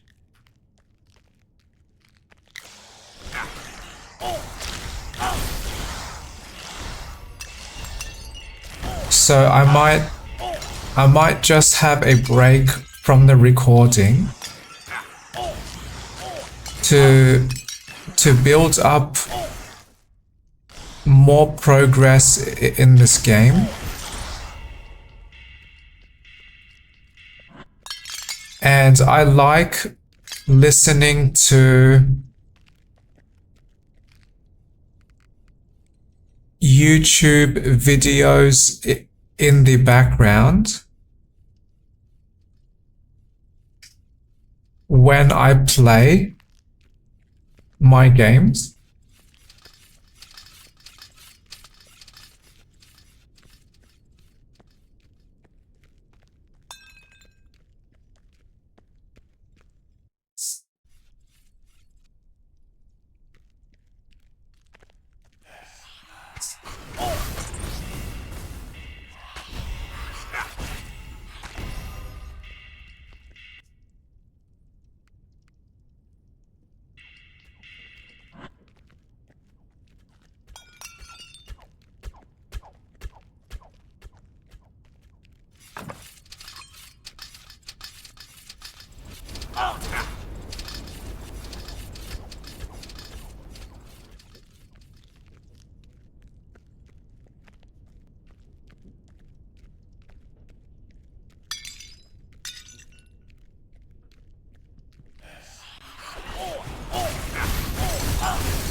Oh, too much damage.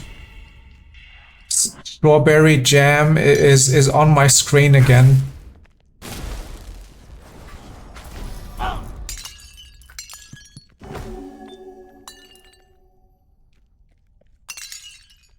And now to break some jars.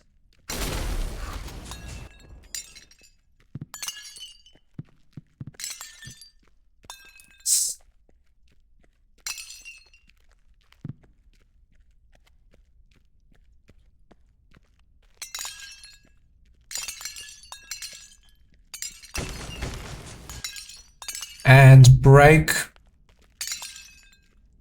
some wooden crates.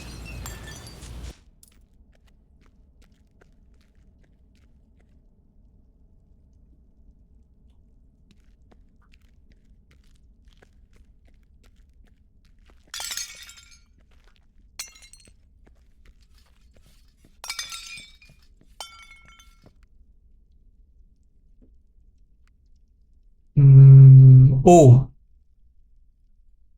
a trinket that gives me more resources.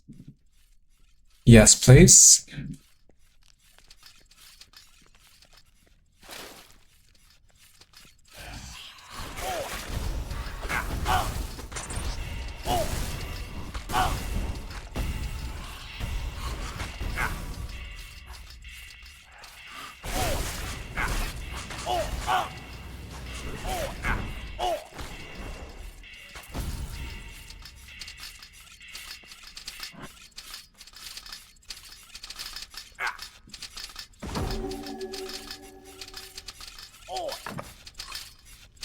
Oh, yay. That trinket gives me more wood.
I now learned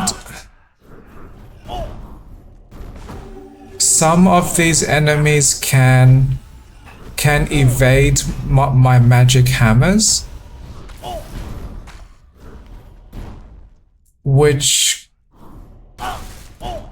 makes them more difficult to defeat. But no dramas yet.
Is this my first cape?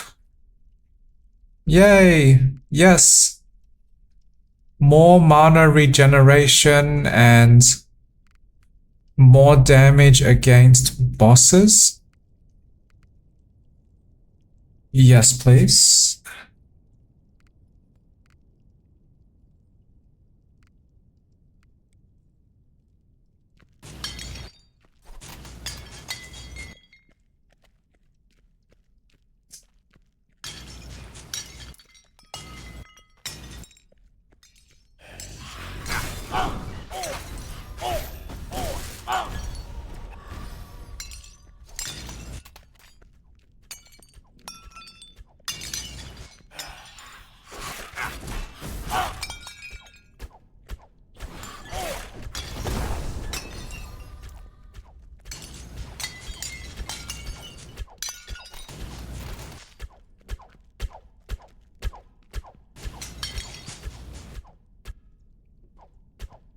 Blessing of Might.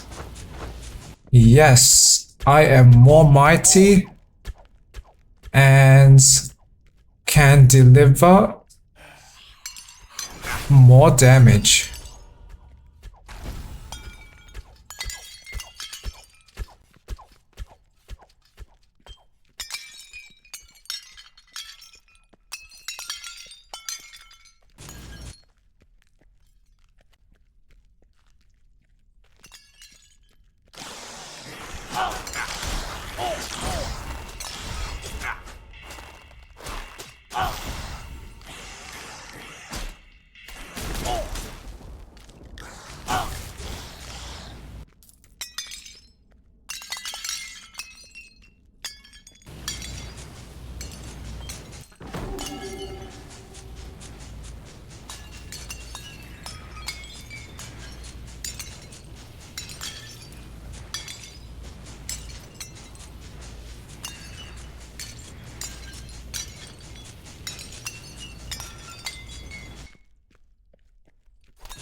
I should be done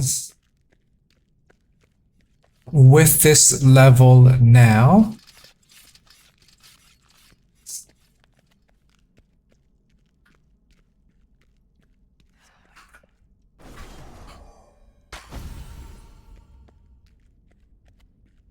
And I feel excited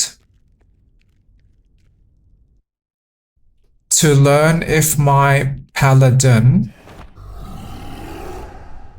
can survive this boss battle.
Oh, damage.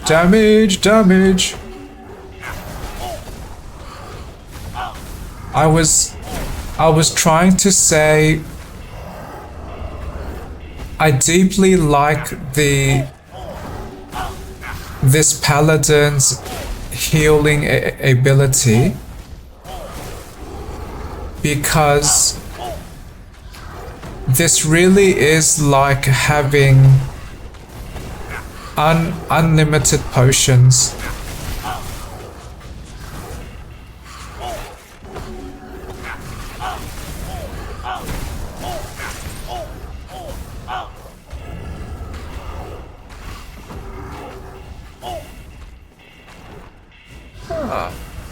I am actually surviving okay in this boss battle, which is amazing.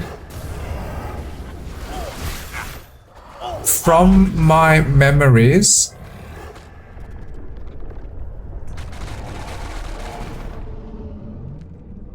the first time fighting this boss is typically very challenging.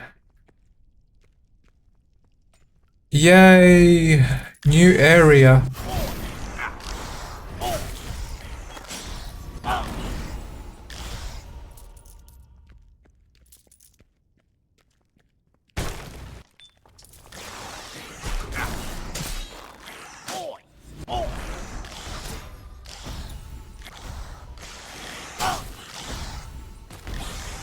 Stay there!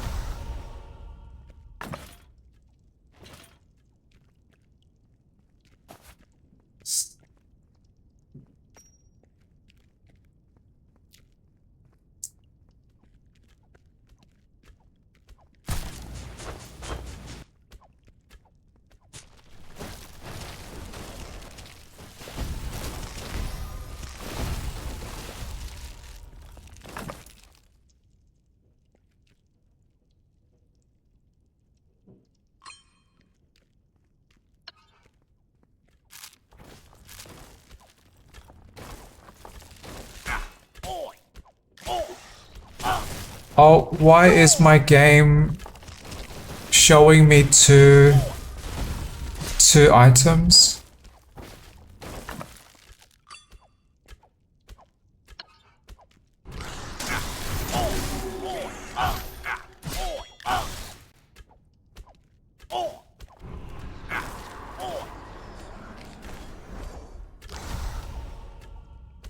Okay. I will just move my mouse because that was distracting.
My new mod, more growth, is probably going to be more amazing now.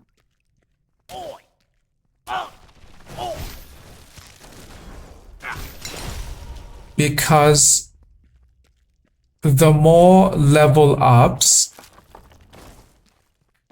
I can build up with my paladin,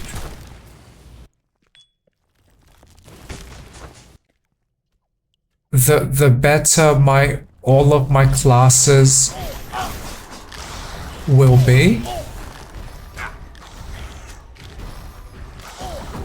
They will all be stronger and tougher.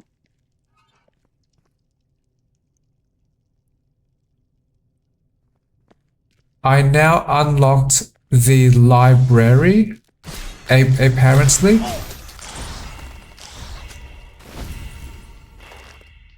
And that is great. I want to continue unlocking my village.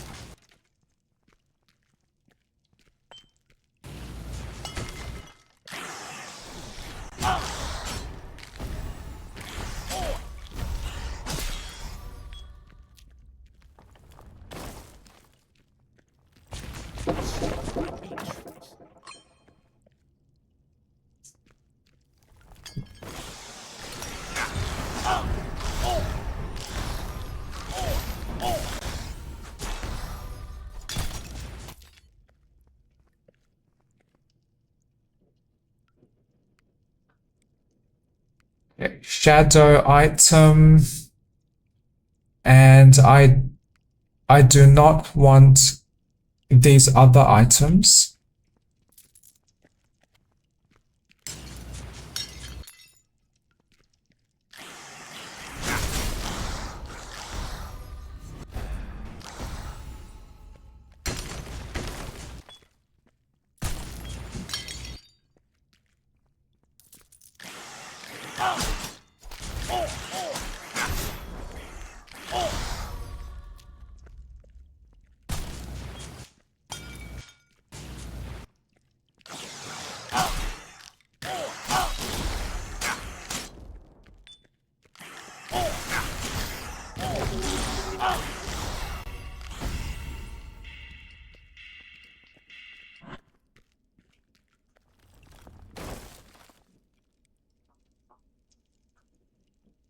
I am just double checking my map. So next level, I go.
I expect Thunderbird to appear in this room.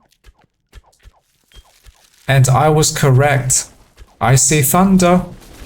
I see you.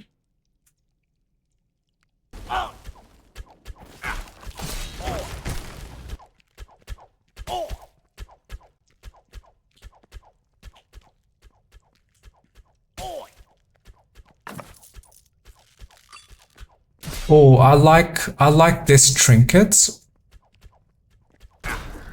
Regularly blocks 50 damage.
Oh, when judgment is active, a chance to extend its duration.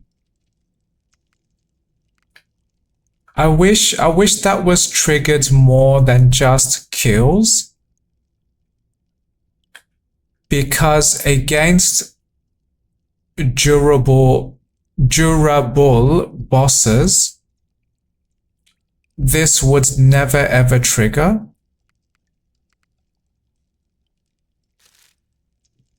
But at least with smaller enemy groups, I can trigger some of that extended magic.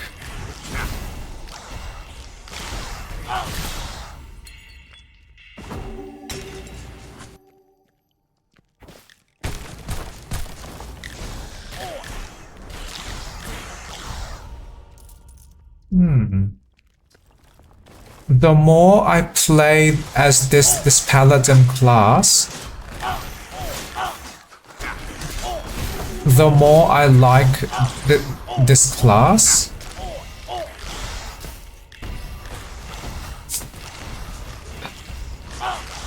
I like the design of this paladin playstyle. This is like a very, very heavy character that is very tough and fairly strong, but very slow attacking. That is my preferred playstyle in games. Really heavy characters with reliable toughness, and they have reliable strength, but they are slower to act.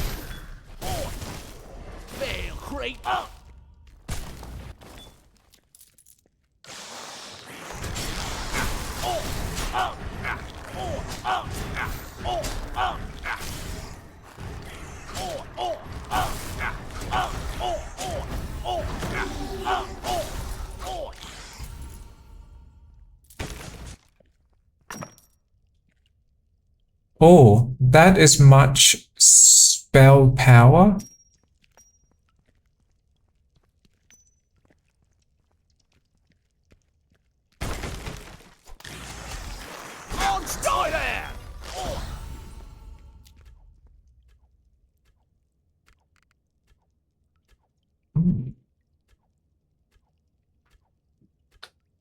I like the spell power, but my paladin does not need more damage yet. And if I did need more damage, I can start to play as the wizard class.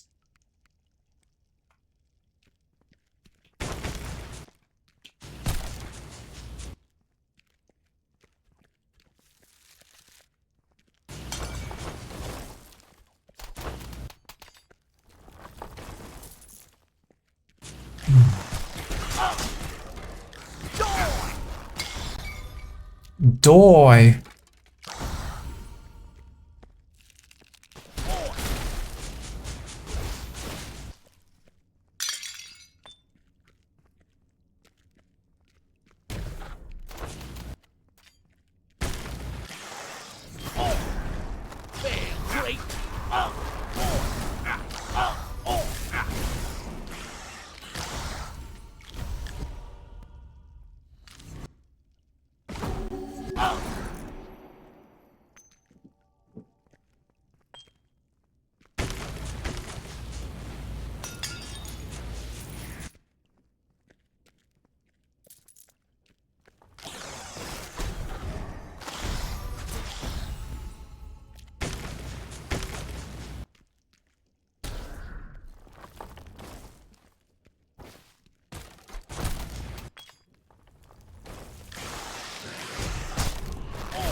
A gold.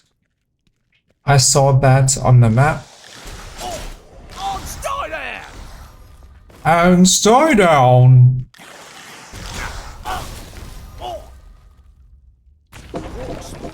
That sounds almost like a mix of Australian accent and American accent.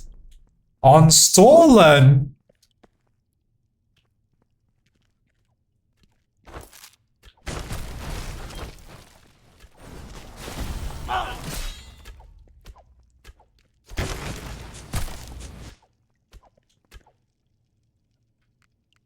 Oh yes, I want more experience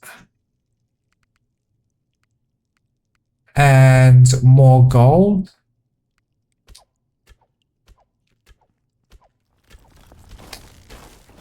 I like when games give me free gifts and they present these gifts as very simple choices.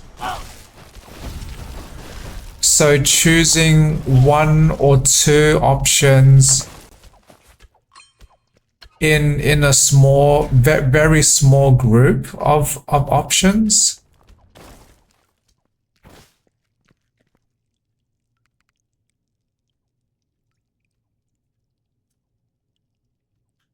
Okay, I feel glad I checked my map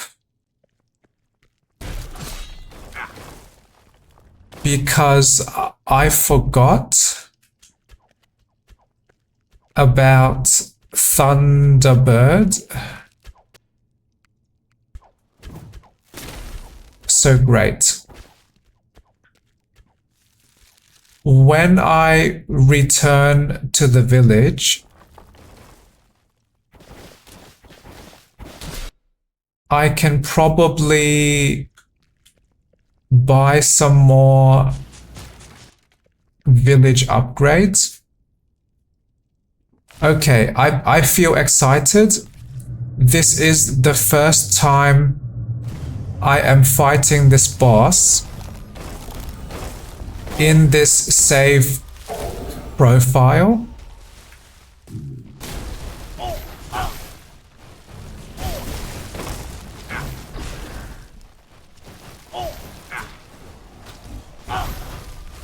Oh, I unlocked spellcasters. Nice.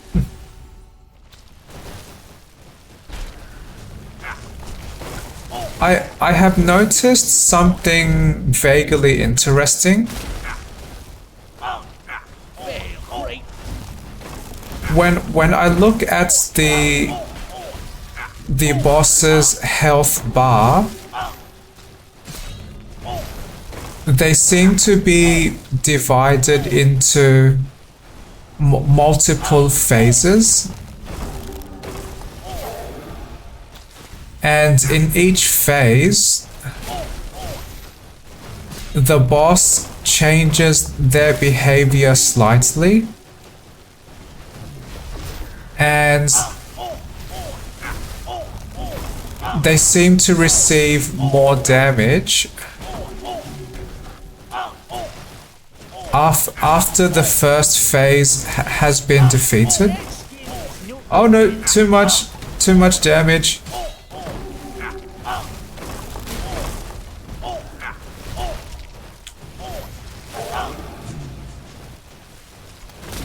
There are too many of these enemies. Yay! I was struggling to decide, did I want to destroy all the smaller enemies first? Or just focus with defeating the boss? And I eventually chose to focus on the boss.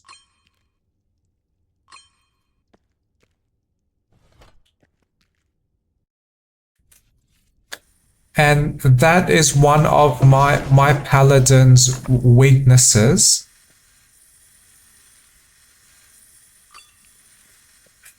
Because my paladin attacks very slow. So if the enemies are just appearing in large numbers quickly, I can struggle.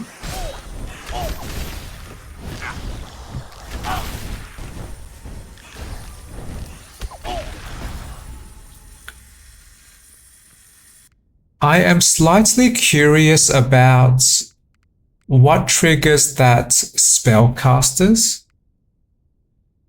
Oh, consume mana to use spells?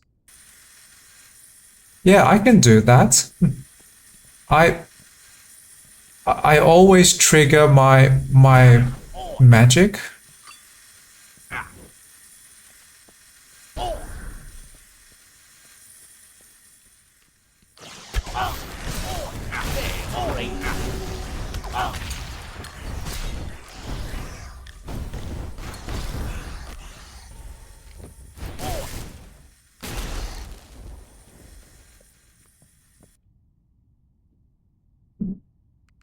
Additional lightning damage, or my healing damages the undead.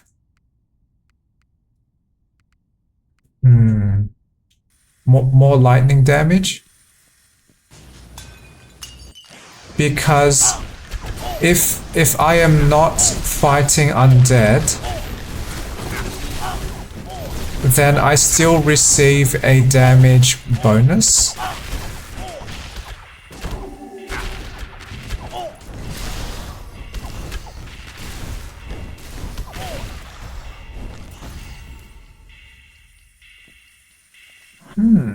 I like this.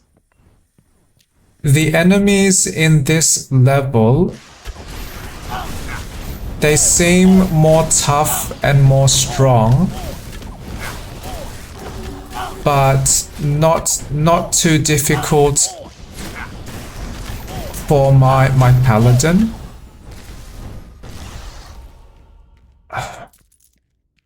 If I could trigger my magic more frequently, then I would be able to damage these enemies much faster.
I unlocked Sanctifier. I have no idea what that means.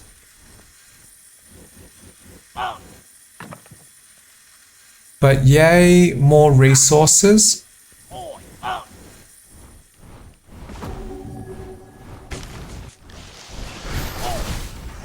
And I just heard some random person scream outside my home.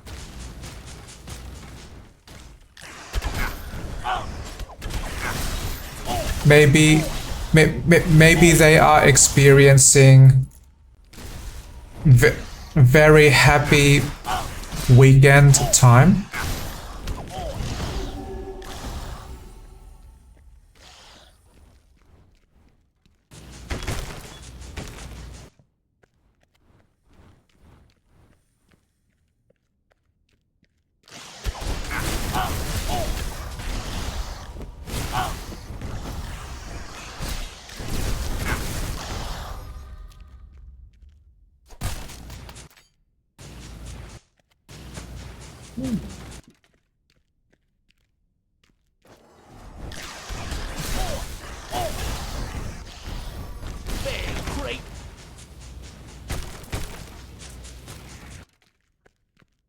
So this has been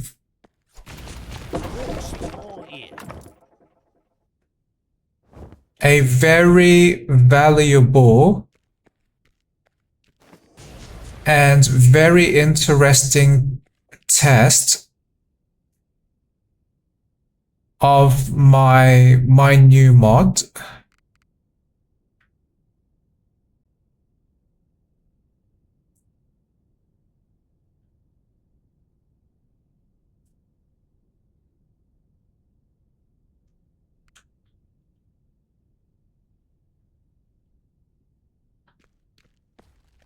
Because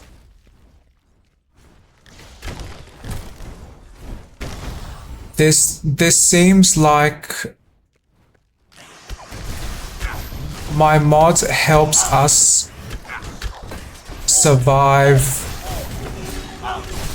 much easier in these single player dungeon missions. But the only challenge is I must struggle at the beginning to unlock level 10 with one class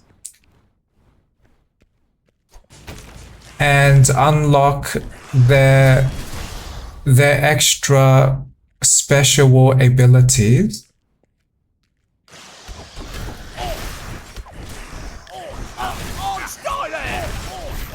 And when I have those, then surviving seems to be much easier.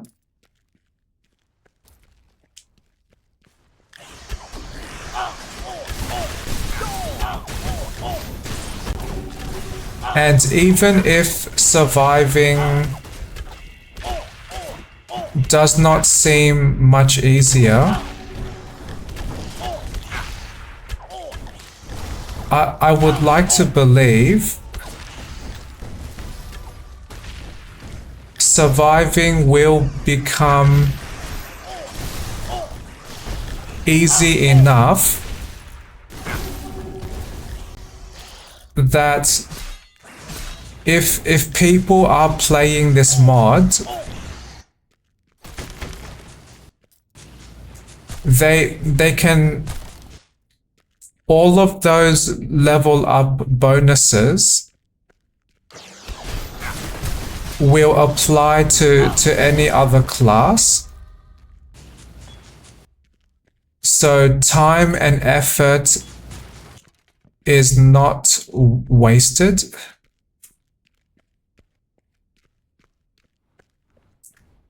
But I wish my mod was able to create a much easier early game experience. But the very, very early game was a great struggle because I did not want to use any of the paladin's starting magic except healing. And the only way I could damage enemies was using weapons. And weapon damage does not upgrade fast enough to help me survive in that early game.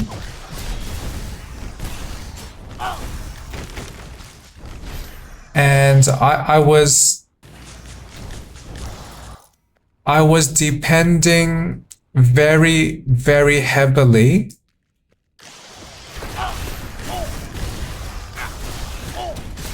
on the stronger hammer weapon.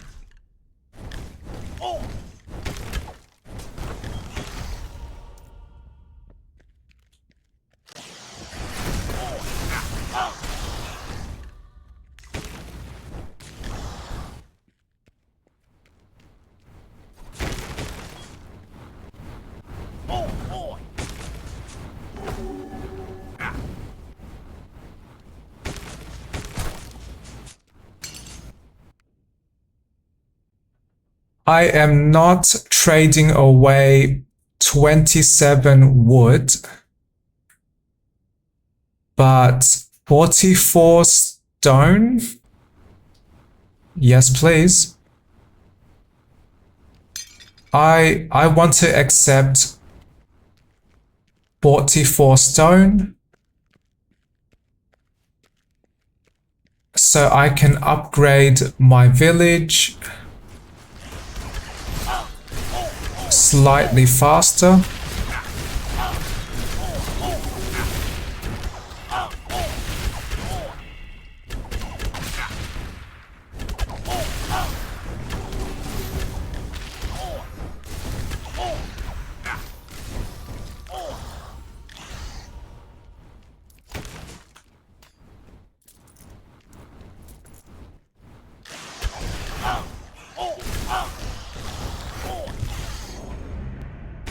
Yay!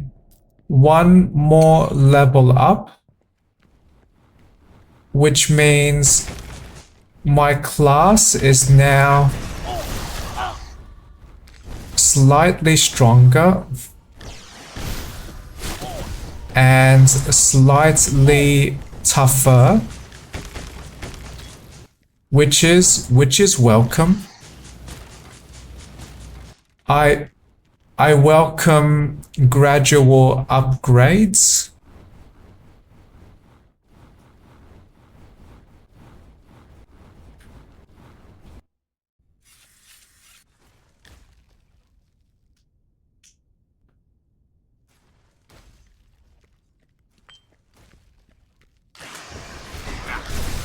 My next goal is to unlock the enchanter. I am stuck.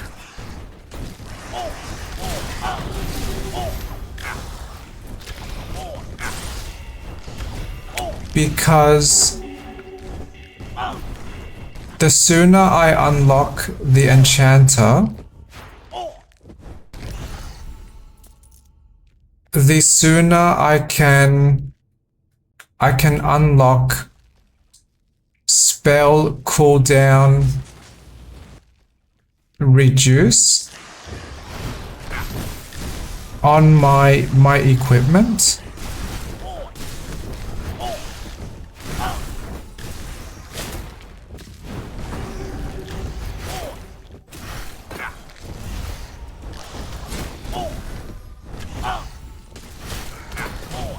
And if I recall correctly, the enchanter is in the next themed level in some kind of room with books.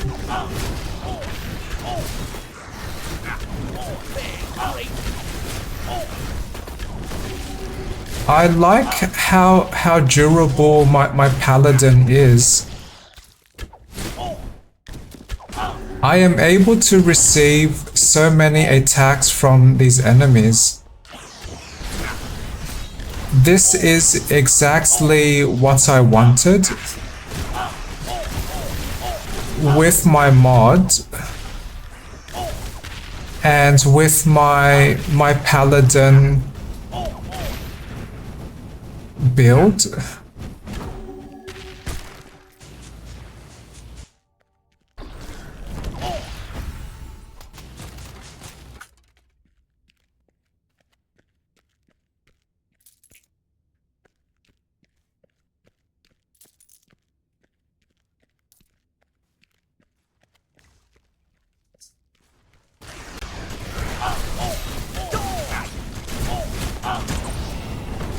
Doi.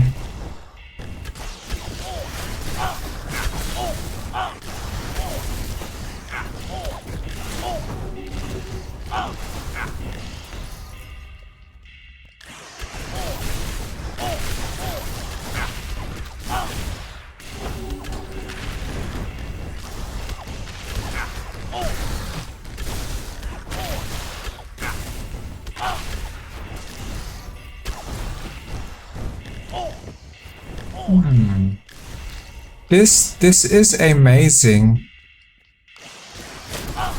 These paladin abilities spread so much damage to large groups of enemies. And yay, Thunderbird.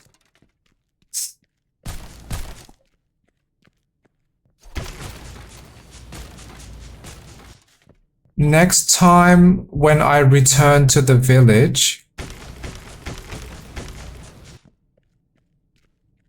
I should be able to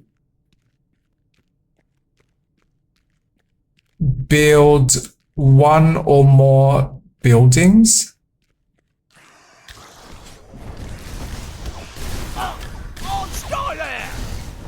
And so down.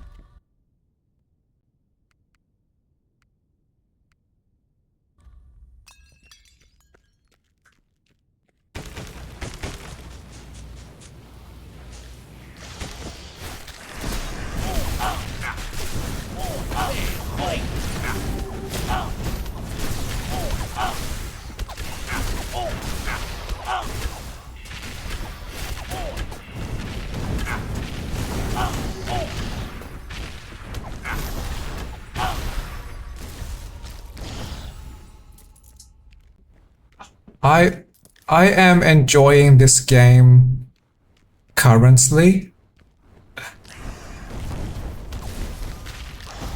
My mod or my mods seem to give me the experience I want.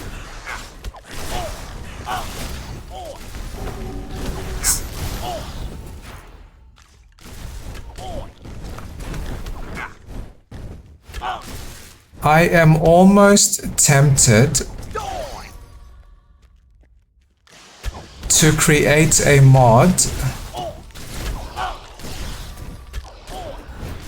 that reduces cooldown time of this magic hammer ability.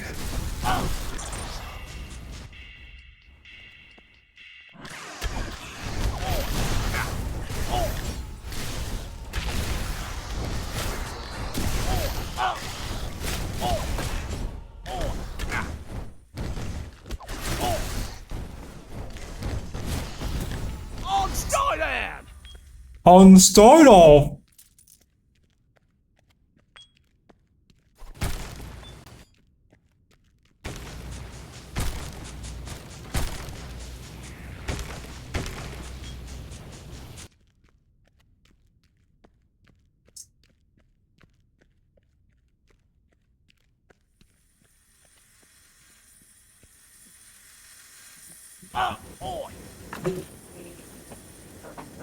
Oh, this armor gives more gold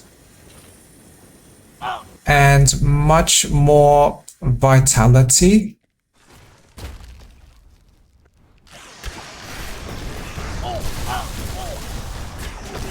But I will not wear that armor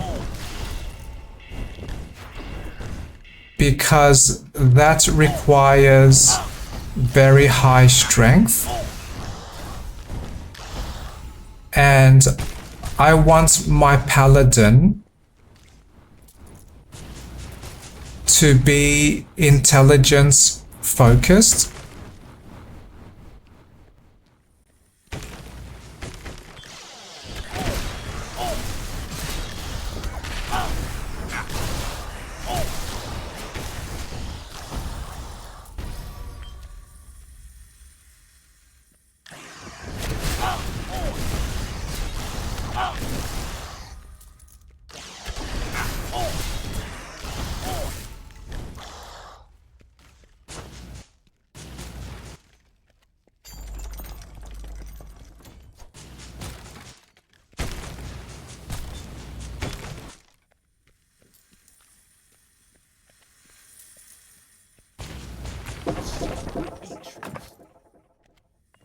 Oh, yay. more mana pickups, which helps progress my achievement reward that gives me more focus attributes.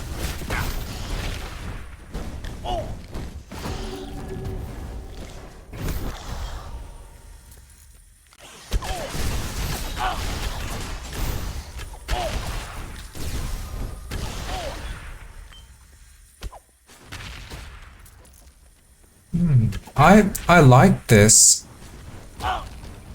This experience of play now. My paladin seems very, very tough. And very, very strong too.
That was a massive health upgrade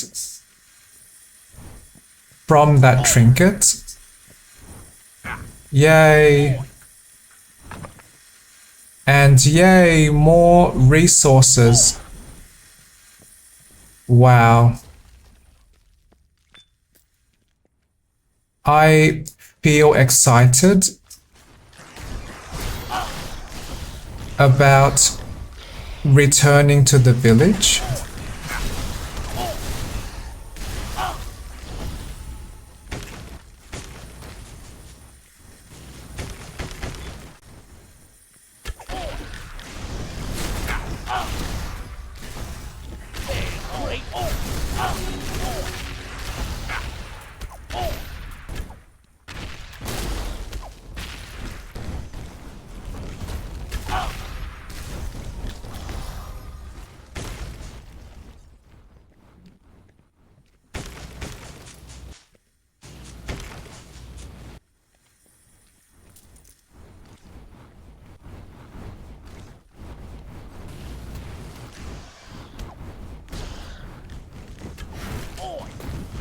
Yes, please stand in that fire while trying to fight me.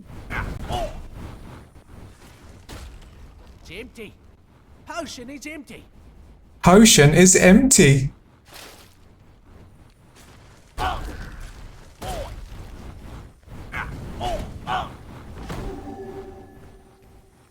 I love I have this ability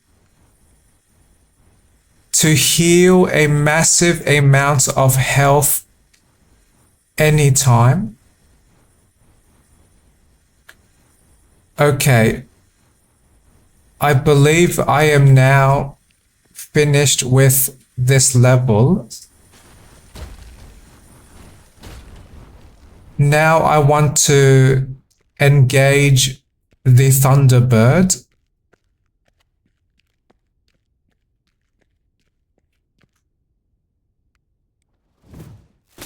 That is great. I feel very relieved. I like my thundering relief. And if I can survive 1 or 2 more levels, I might be able to unlock the enchanter. Then I just need to repeatedly play to unlock all of those blueprints. Oh wow, this is decent damage against the boss. Go Paladin.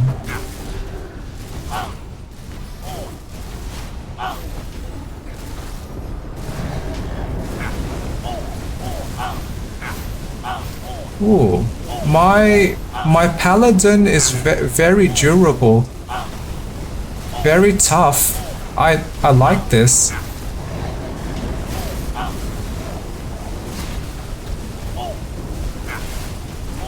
This boss cannot damage me fast enough.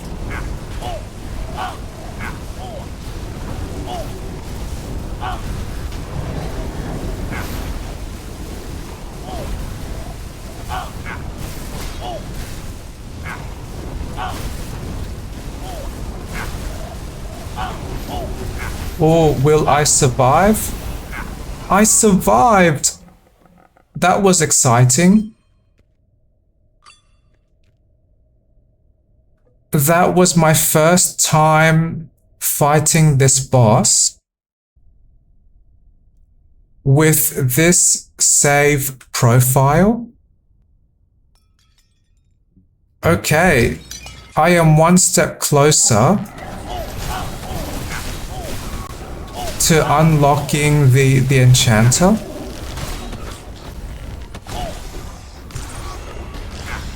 Yay! Level up! Yay!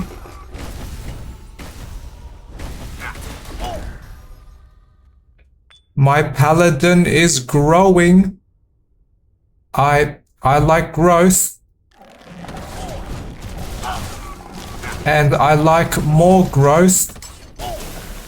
And I very like my new mod. More growth.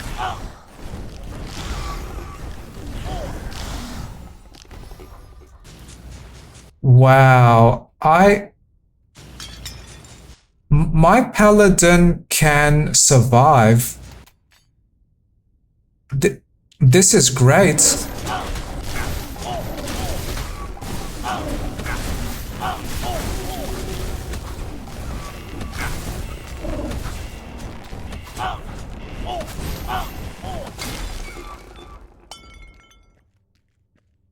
Oh, this is amazing. I love this paladin set of abilities.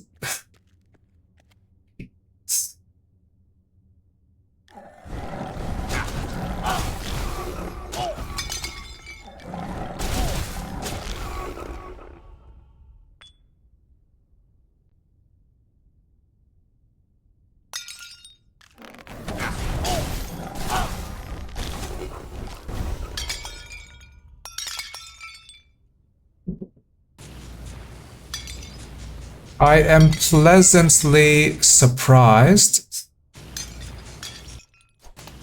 with how amazing my paladin seems.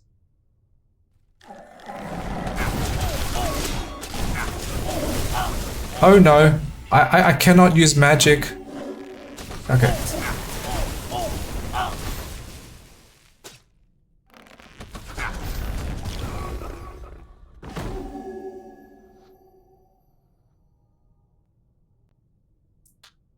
So this level is more challenging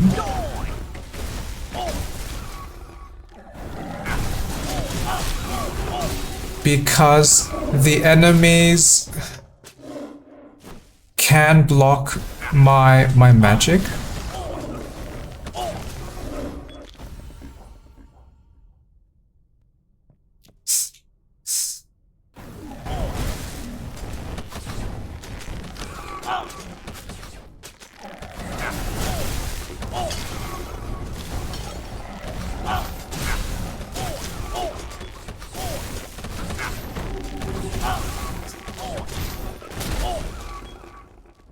This was exactly the paladin experience that I was fantasizing about.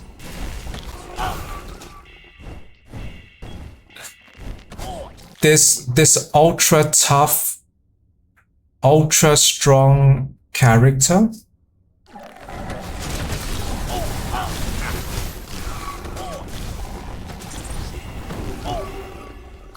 Well, maybe not ultra tough, but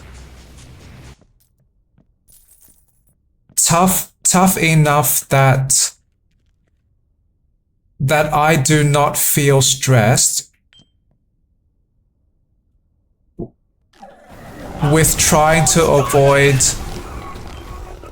3-second deaths. And my paladin is strong enough that each battle does not seem overly extended. Oh, I see a blueprint on the right side of my screen.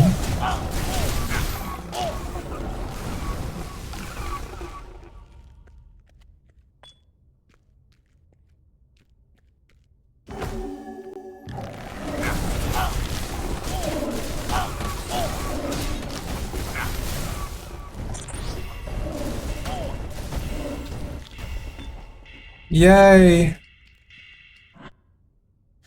Okay, more and more blueprints collected. I'd like to unlock free options.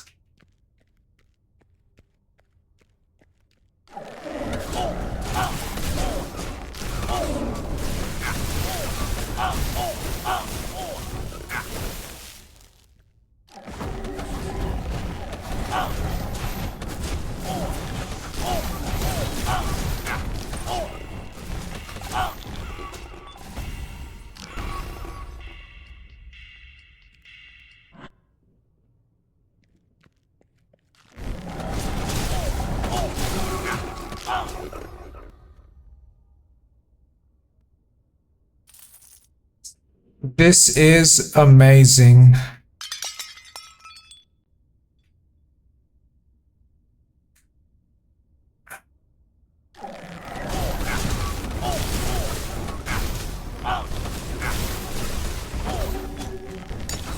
And I can still upgrade my paladin more as I upgrade my village.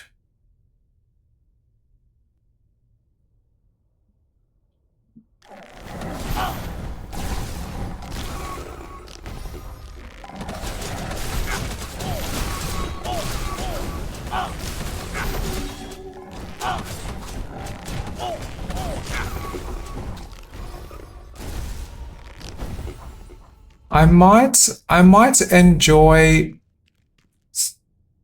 this paladin playstyle much more than my sorcerer.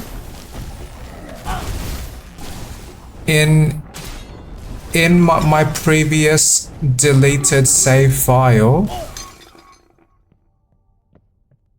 that was using the bigger attributes mod.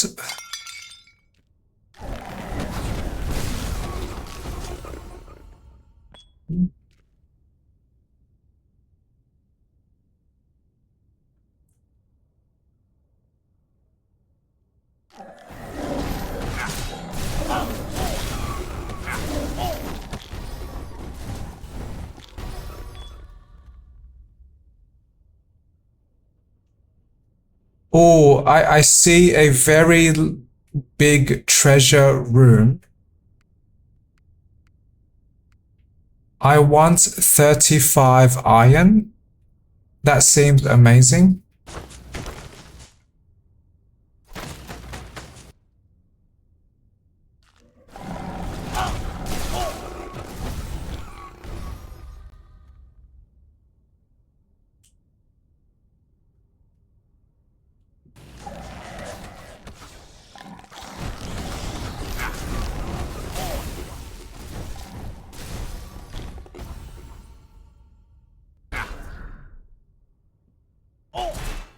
Oops. I almost died because of these extremely strong lasers. Okay, treasure room is coming soon.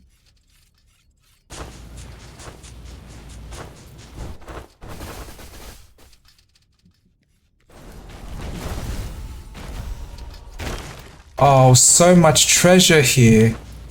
I feel excited to pick up this treasure. Mmm. Delicious. Mmm.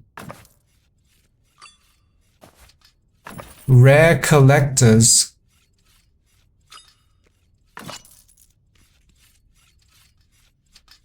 Epic collectors. Oh, I am very, very epic. Okay.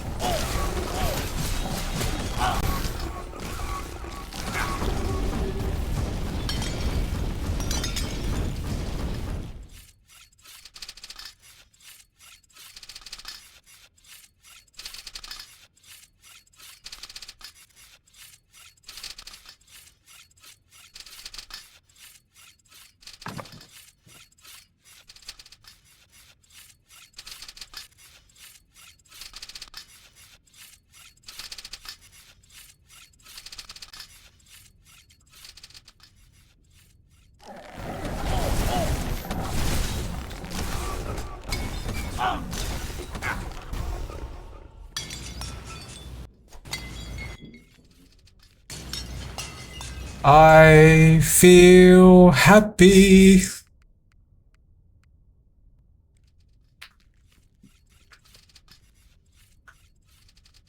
Okay. Great, great. I will continue to progress.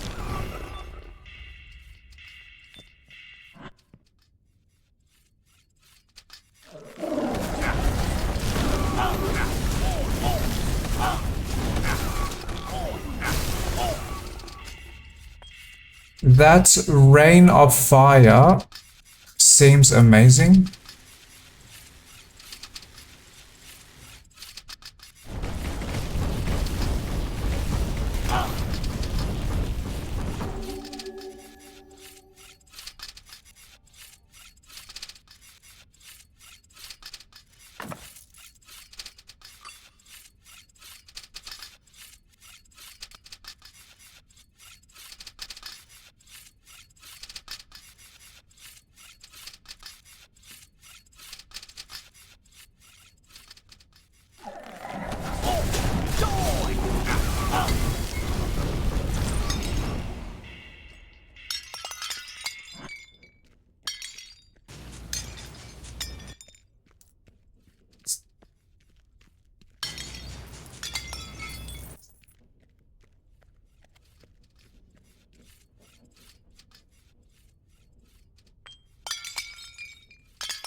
I am now carrying so much resources.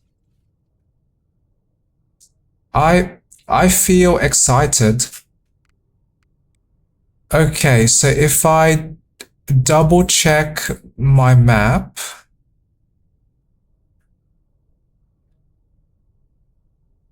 I cannot see a non-playable character. So the enchanter might be found in the next level. Okay, I might be able to unlock the enchanter soon. And that would make me feel very excited.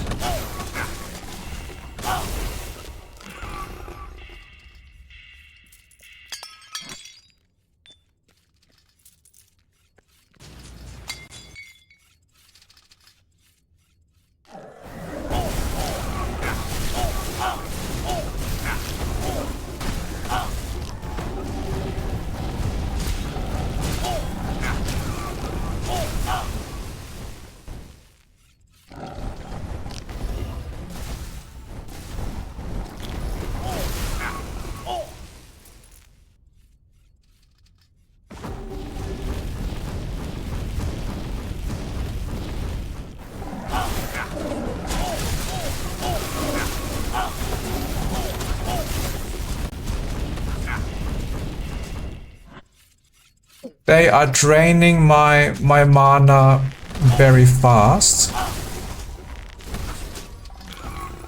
But I am still alive.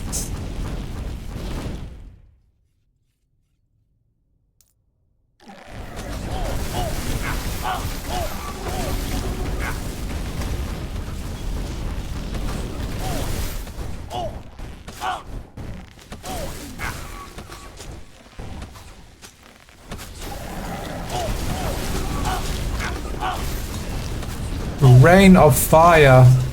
Yay!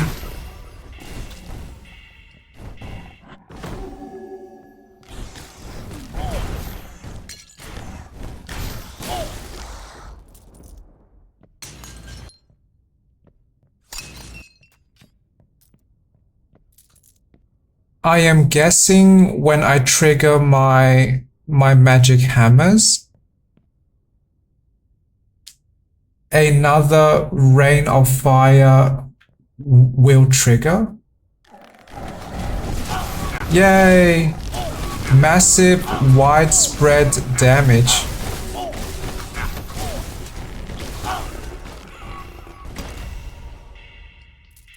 Yay!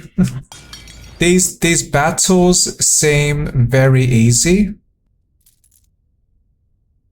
I like easy. 100% more experience? Yes, please.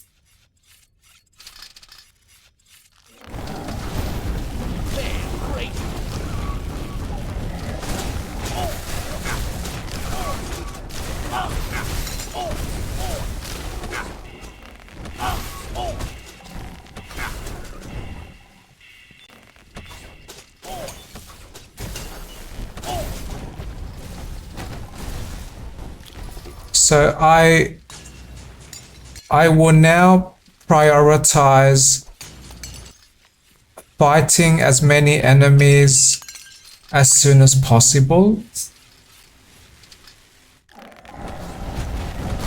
So I can gain more experience.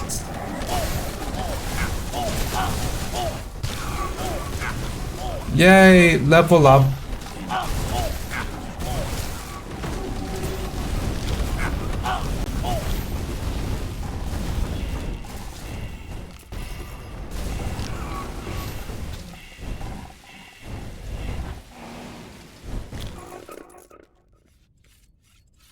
Oh, that was intensely enjoyable.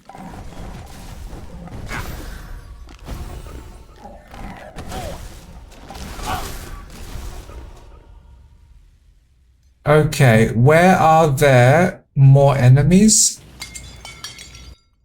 Give me your best.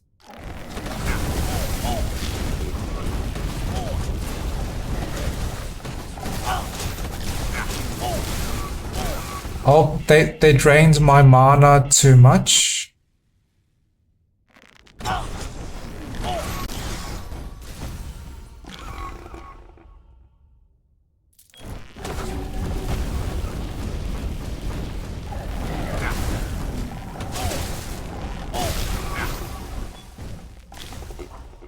The game says there is an imp.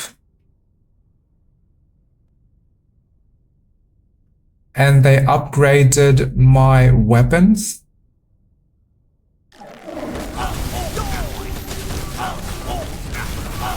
Die! Oh, I am receiving too much damage.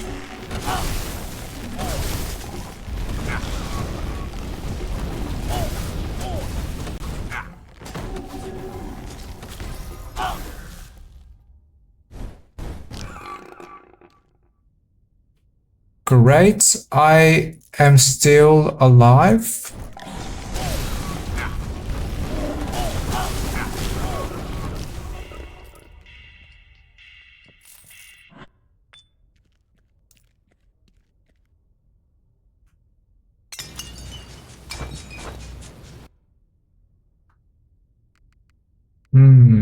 More iron.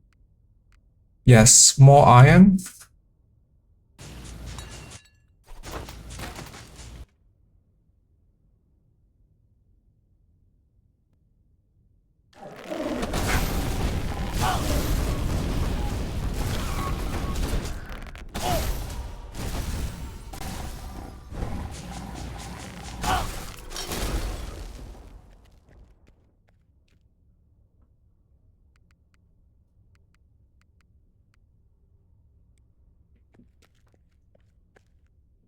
Now I have maximum chance of deflecting the enemy damage.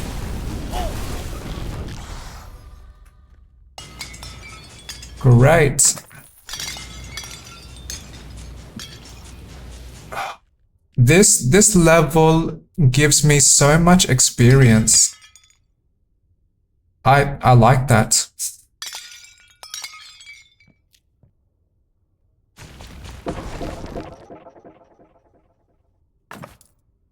Whoa. Plus 200 health. Plus 25 health regeneration when standing. I agree with that.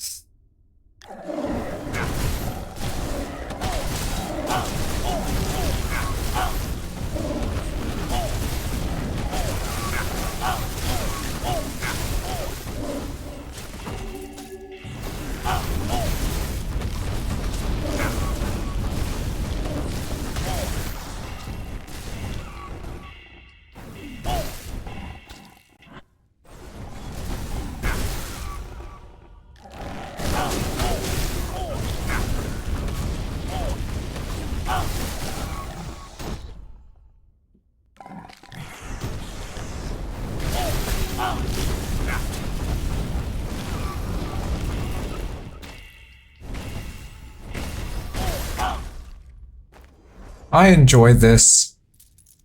I am mowing down these enemies very quickly.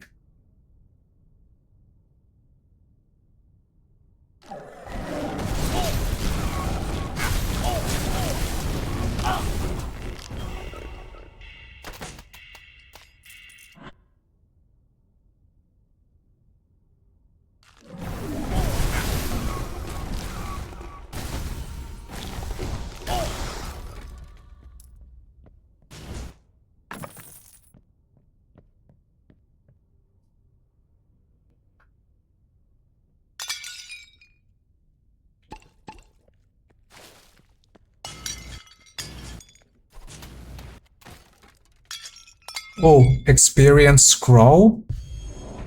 Yay! Another level up. That was amazing.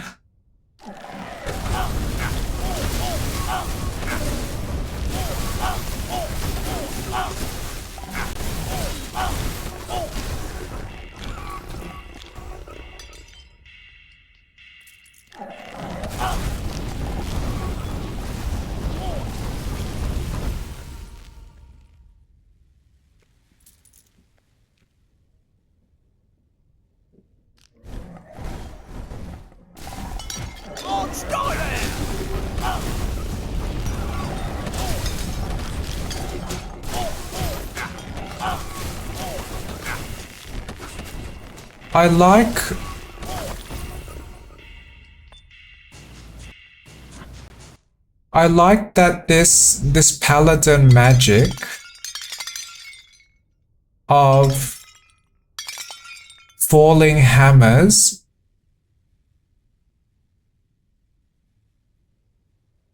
continues to cause damage during a specific time.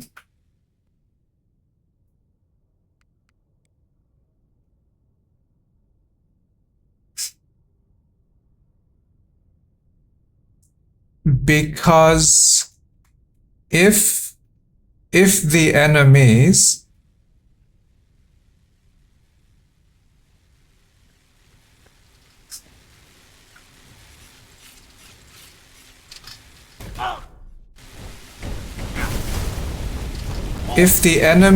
can block my magic,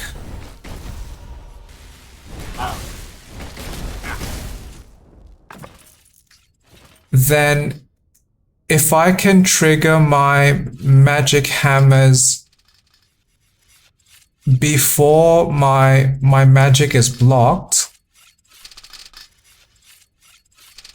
I can still fight.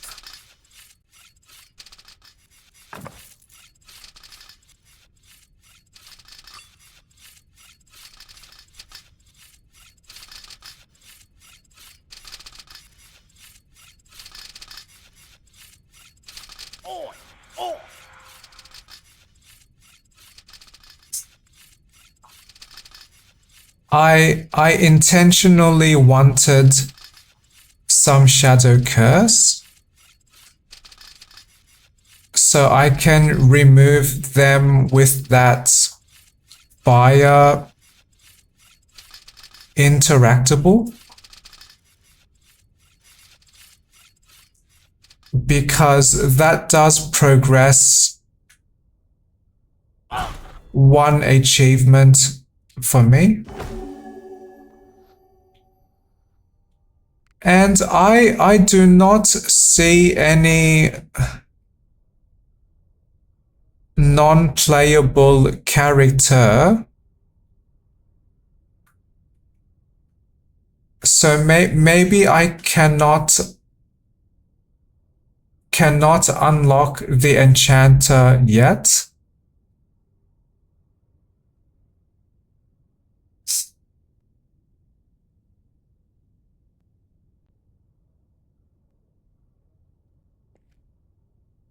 I guess there was some other condition. Maybe I must finish one new game plus first. Okay, this is my first time fighting this boss in this new game, or in this new save profile.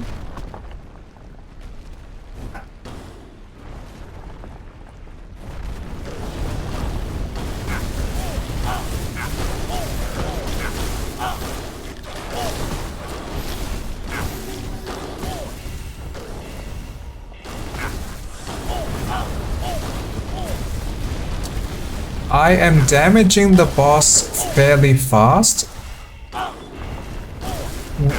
which is amazing. And my paladin is still... Oh, the map shows me where the snakes are if they are underground, it seems. Nice.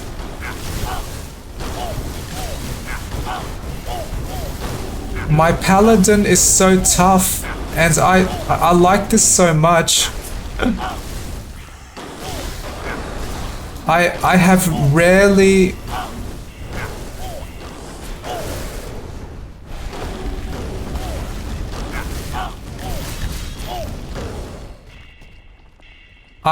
rarely experienced this game with a very, very tough character. That was very satisfying. Yay, spell critical. Yay, more spell power. Awesome. Very, very awesome. My paladin is still upgrading. I feel excited.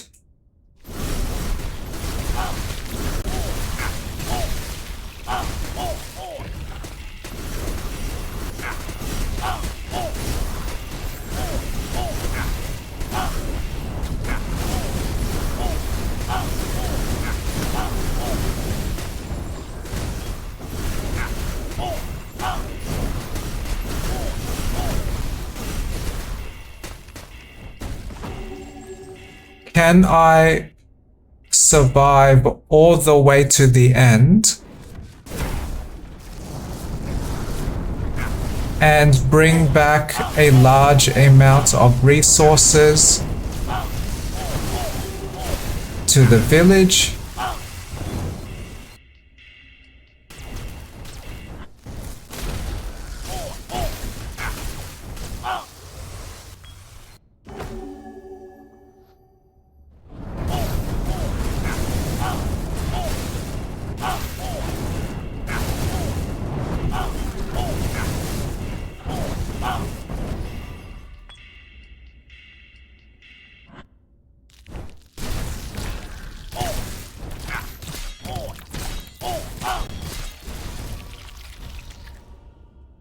I love this paladin build. Oh, I forgot. Standing still recharges my health much faster. Well, that is perfect. My paladin is best at standing still and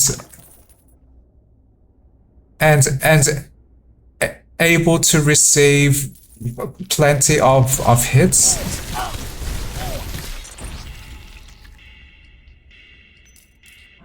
Wow.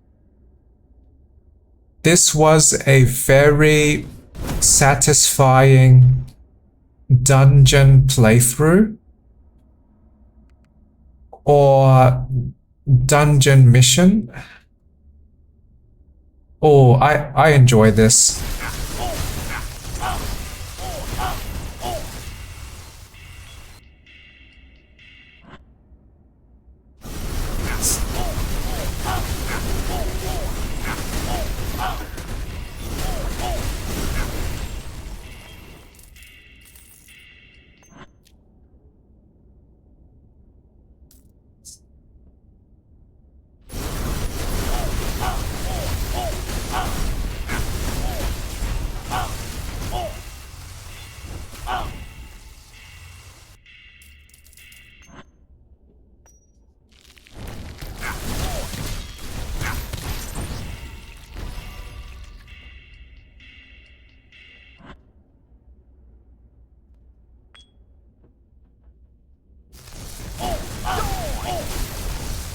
Joy.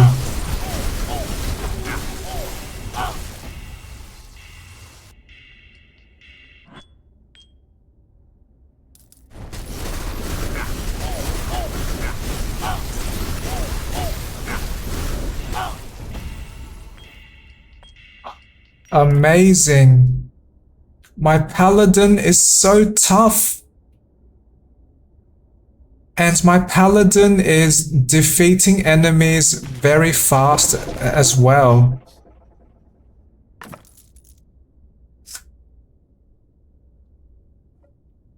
This might be partly because of my mod. Yay! Tough and strong. My favorite combination.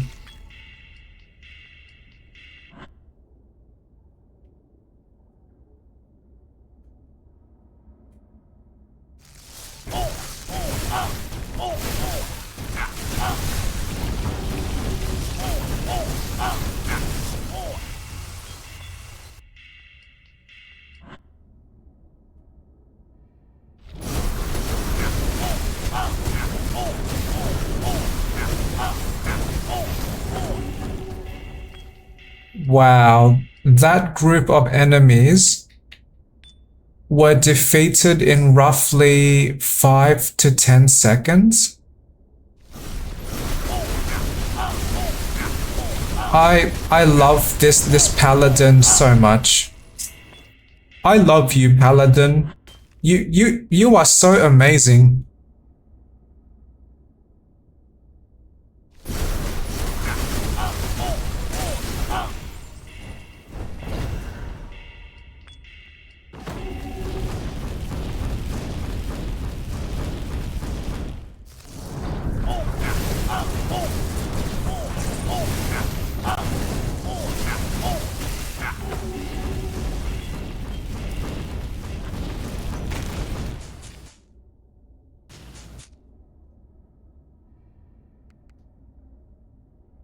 Ooh. I can unlock Spell Life Leech. Interesting. I have never unlocked that before. Great. And I also just unlocked slightly more damage and experience bonus.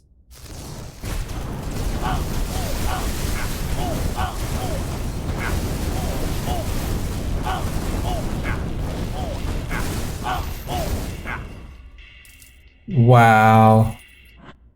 I love this paladin so much.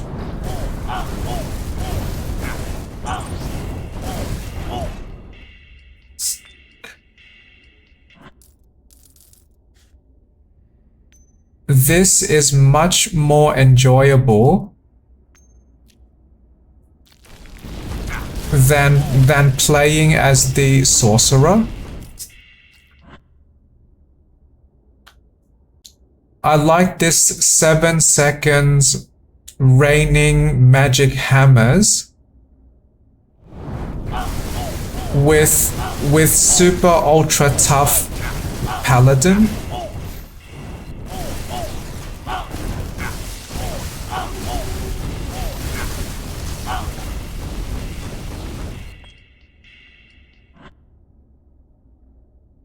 Very, very amazing. Too amazing. Satisfyingly amazing.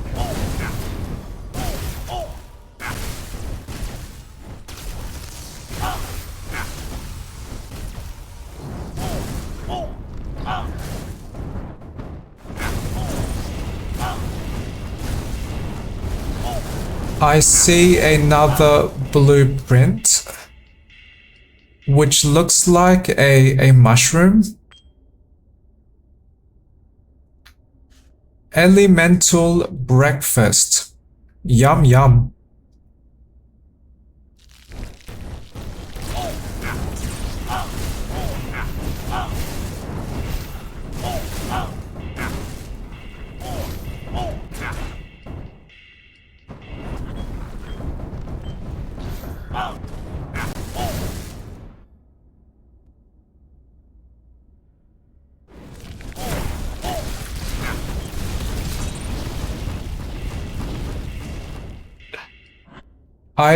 I want to play safe and increase my survival chance by waiting for my hammer ability to cool down.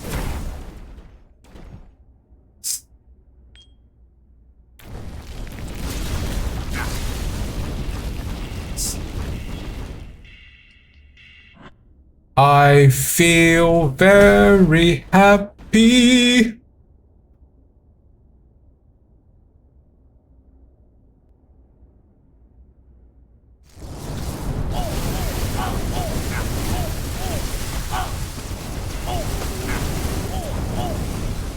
I am Exorcist number 4. Exorcius. Exorcerer.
I like this. My paladin is almost invincible.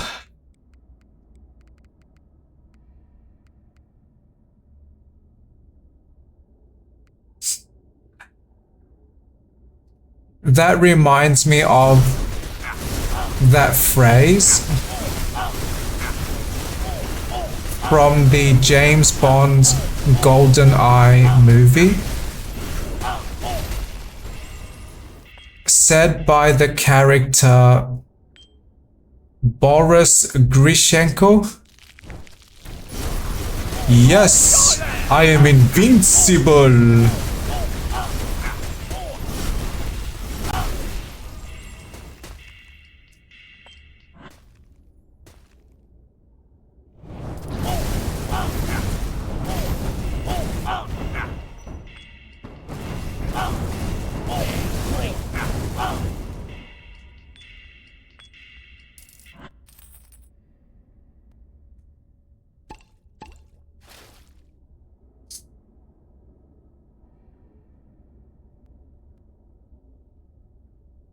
That is so much gold I see at the top right of my screen.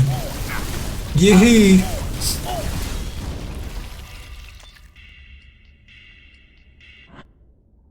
Okay.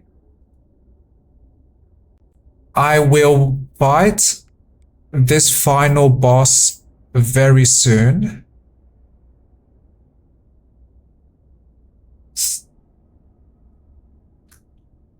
After I remove some shadow curse. Oh, I feel excited. I can feel it. I can feel the excitement.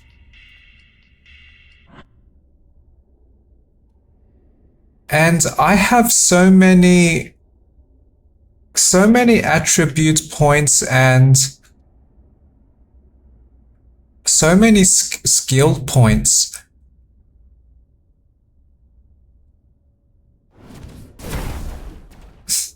Which means my return to the village could be very exciting. Okay. I am now prepared for this final boss.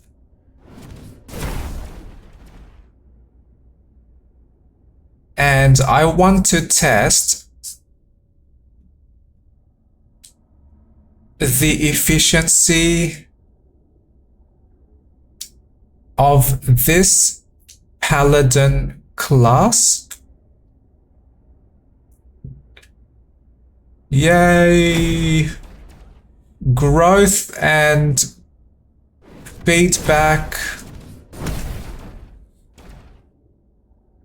and progress excites me.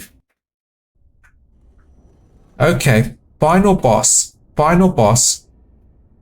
I challenge you to a duel. Duel.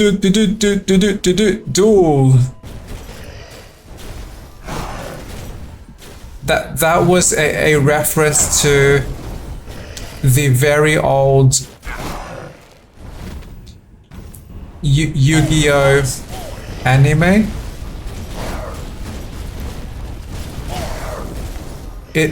Because that anime introduction sequence, it is time to duel.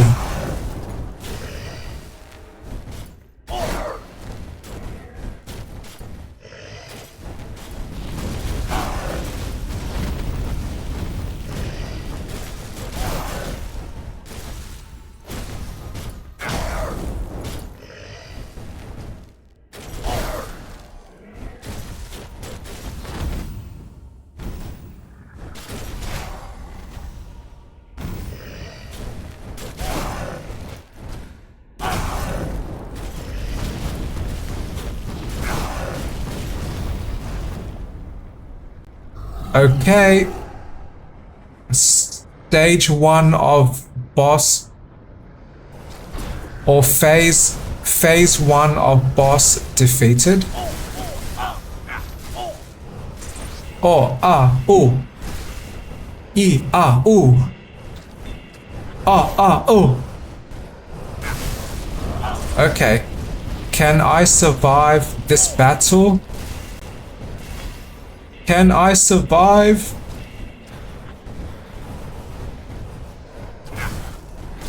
And maybe I was also lucky with the trinkets that I found.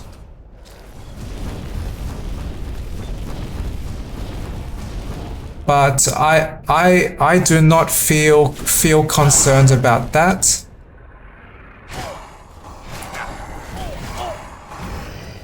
I will accept any trinkets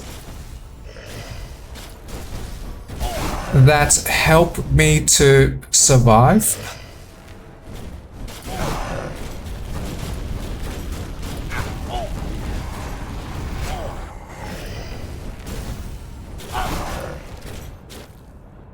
Yay! My paladin is surviving. I will survive.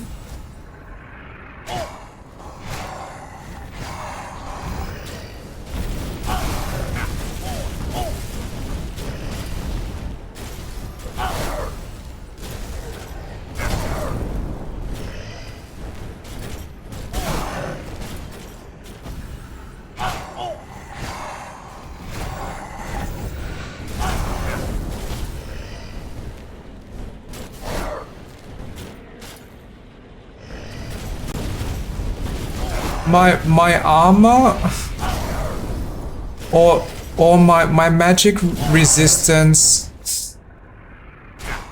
must be ultra amazing,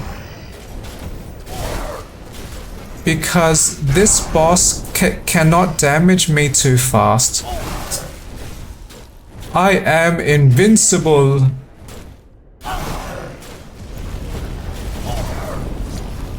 Yay! Awesome. Now this is much more the experience that I want.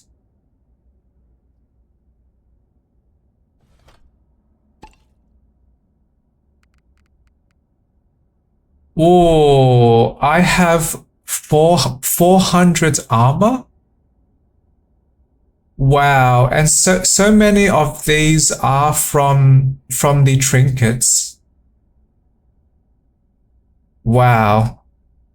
400 armor. Yay! I survived!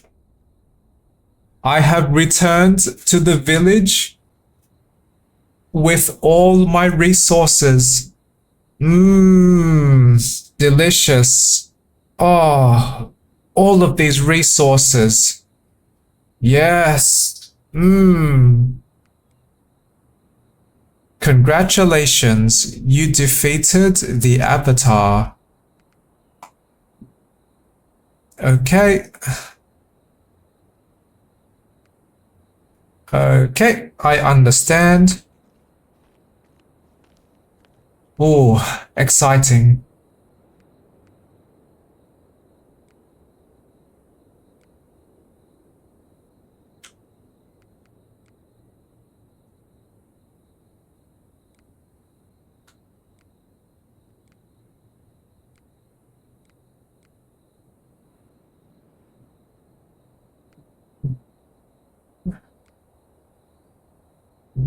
Oh, I like these boots, but I need more intelligence.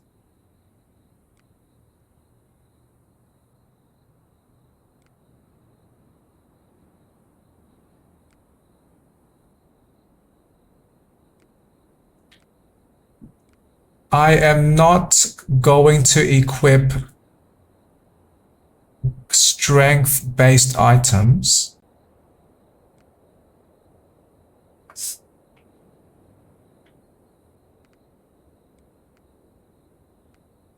Okay, now my inventory is much more organized.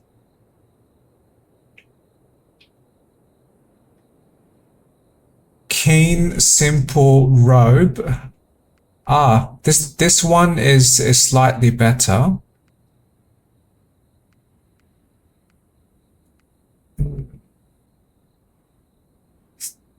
Oh, these gloves give me more spell damage. I like that. Okay, I want to buy these gloves. And I want to buy that robe.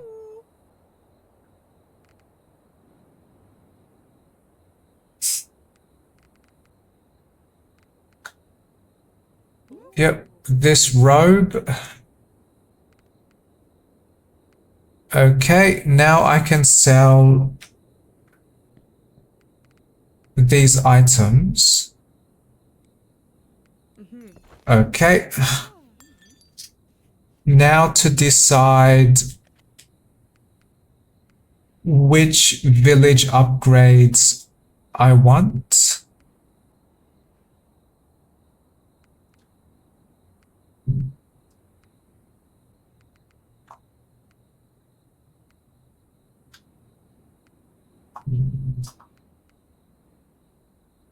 I want better magic shop, which might help me unlock the enchanter.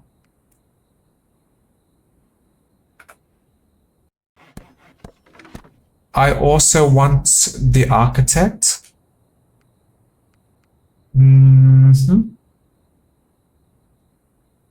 I want to unlock trinket upgrades. Yes, please.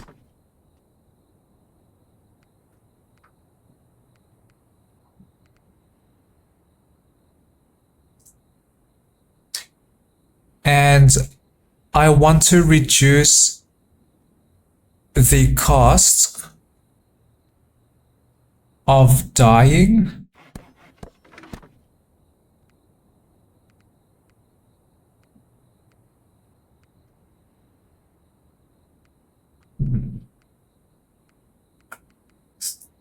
I might upgrade my general store much sooner.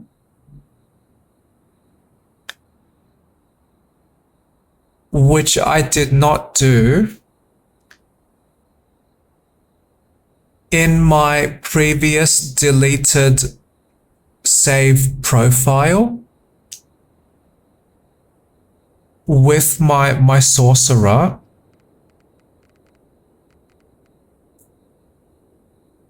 Because there is a chance the shop might sell items that reduce my magic spell cooldown time. And that I would greatly like. So now I upgraded general store.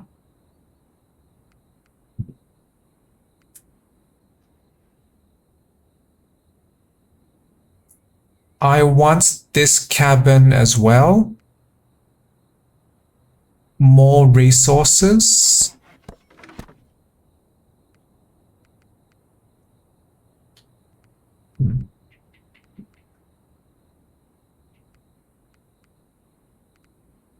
Guild Hall number 4. Yes, please.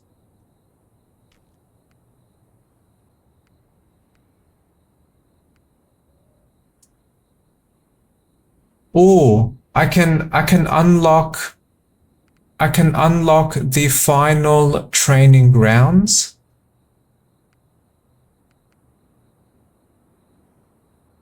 Yes, I believe I want this now.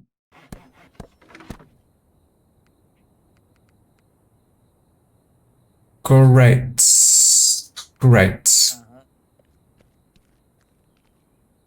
Those were plenty of upgrades.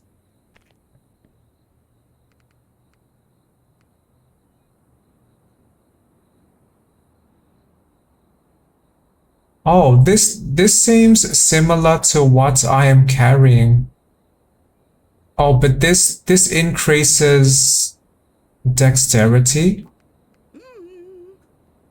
That is not what I want.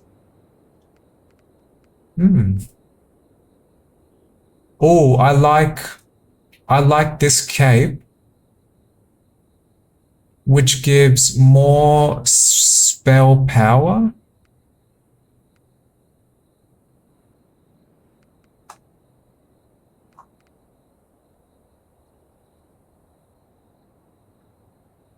Yeah, I might prefer this more than my current cape, which only gives a slight mana. Oh, and more damage against bosses. No, I like magic cape. And was there some other item I wanted to buy?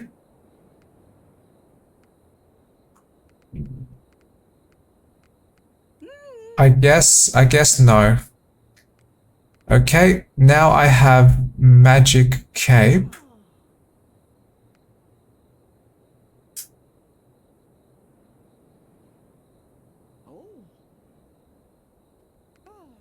Okay, great. Now to sell any equipment I am not using.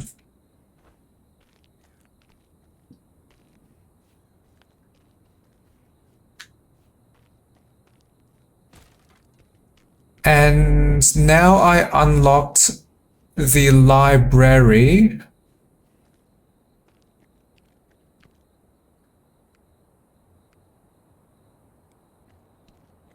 I now confirmed I do not have enough blueprints,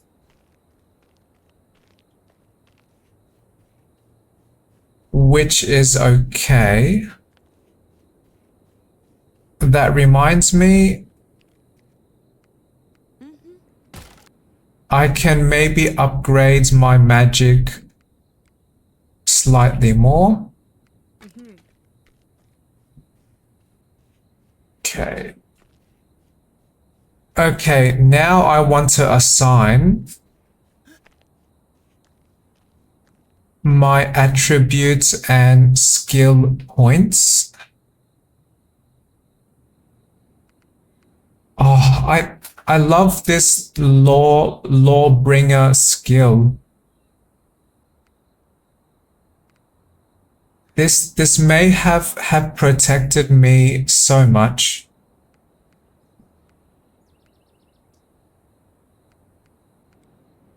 Okay, maximum healing.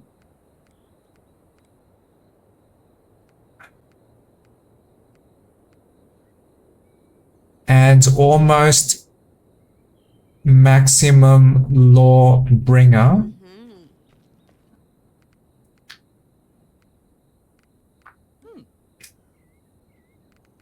And I want to equip these shoes. 39 intelligence. Great. Oops, wrong button. Awesome. So now I have some evasion and better armor.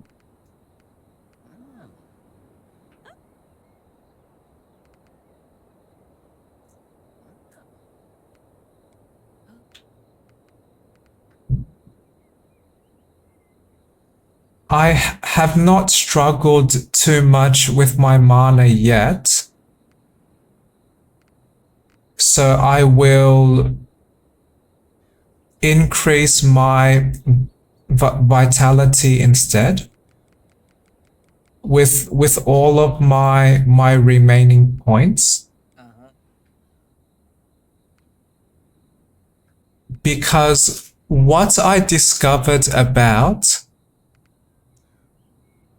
this Heroes of Hammerwatch game, probably the most practical attributes in the early game is vitality, so I can survive, or my primary attribute, so my magic skills are stronger, or focus to enable non-stop magic.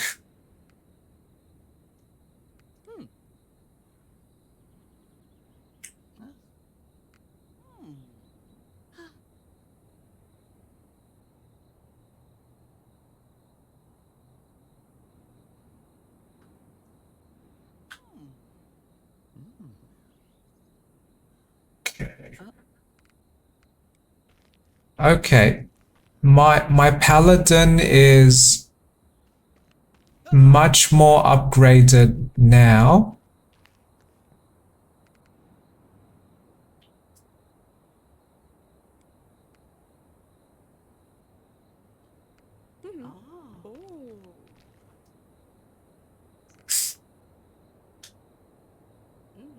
Because I have not struggled.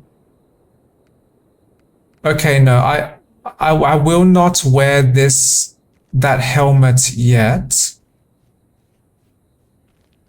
because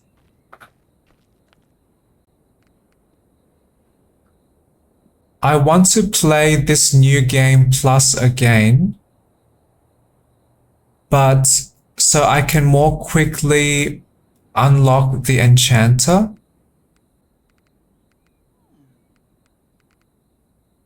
I just realized maybe the enchanter only appears in new game +1.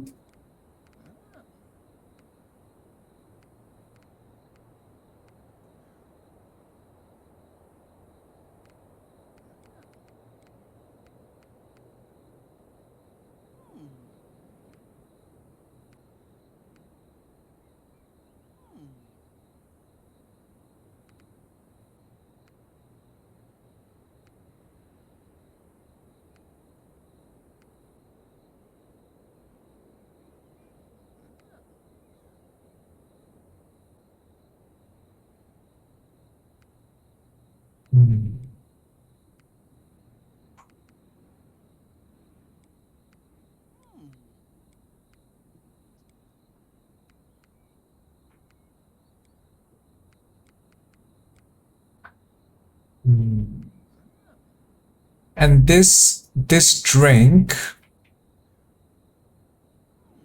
is the only way I know how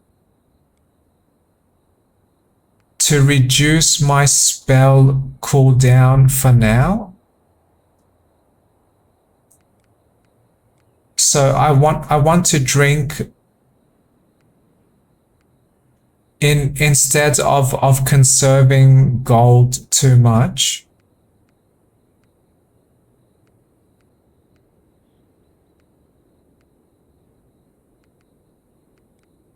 Okay. I feel excited. I do not know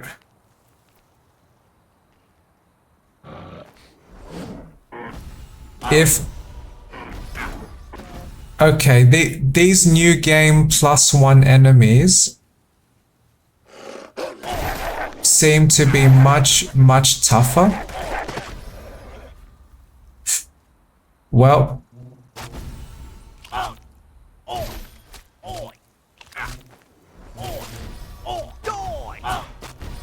Doi.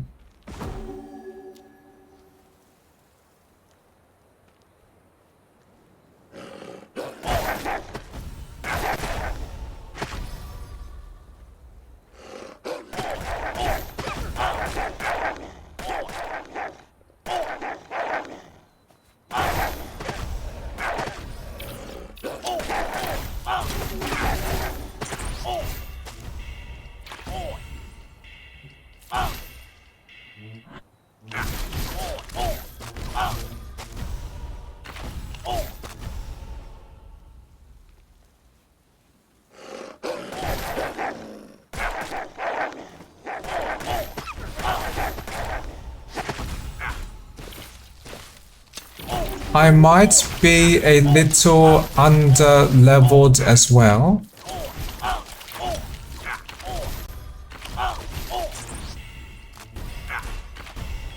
But I can try my best.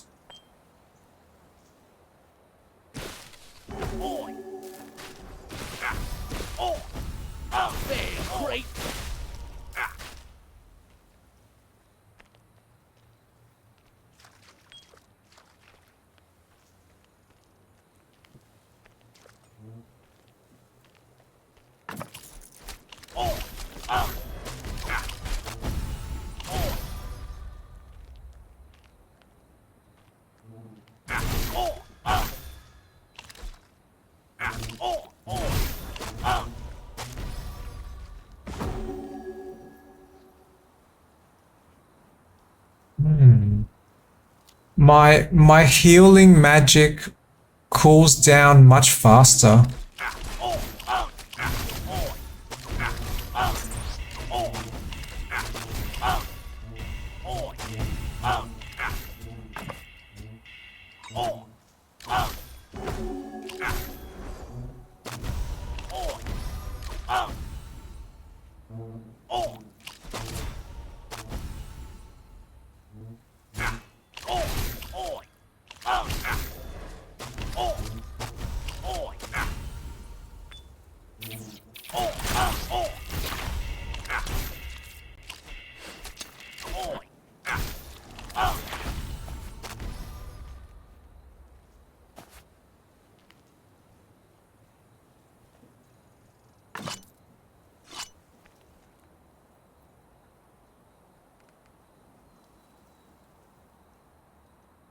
Revivifying velvet slippers? No, thank you. Oh, that chest is amazing. That is enormous focus.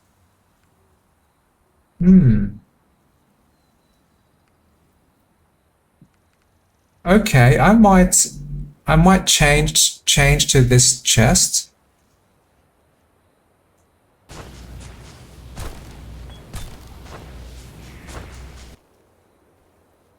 But not now because I might need the intelligence to carry this other equipment.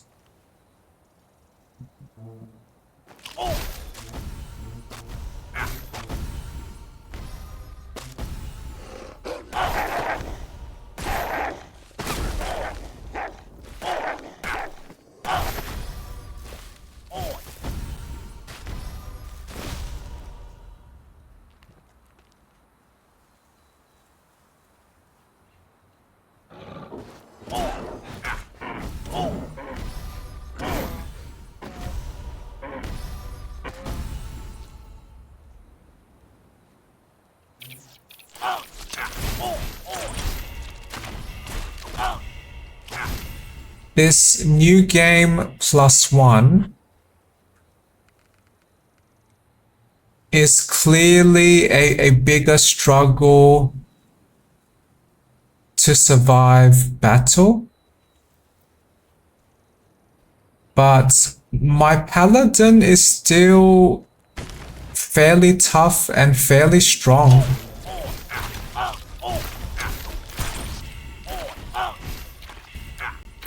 Yay!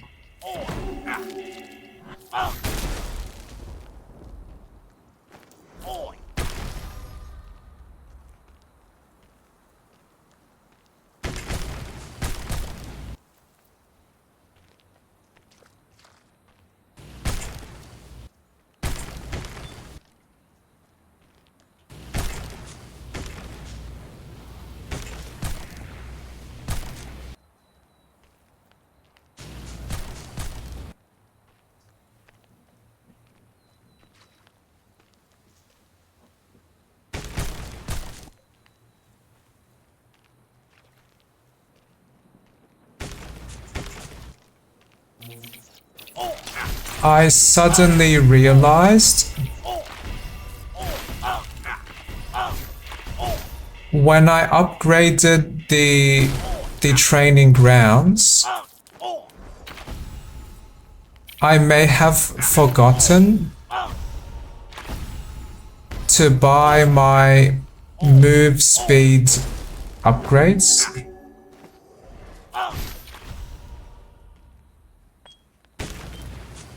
But I can do that when I return to the village.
Oh,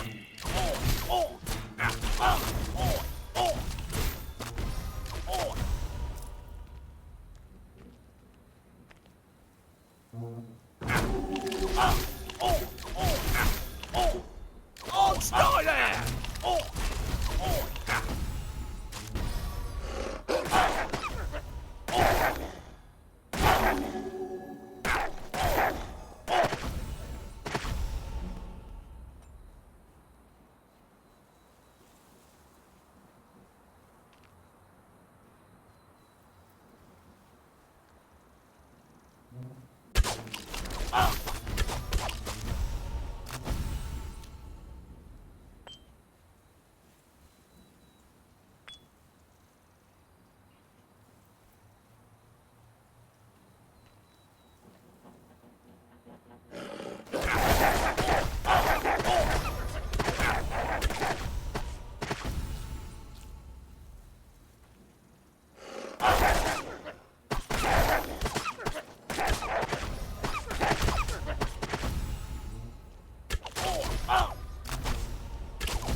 Is that a path I did not explore yet? Yes.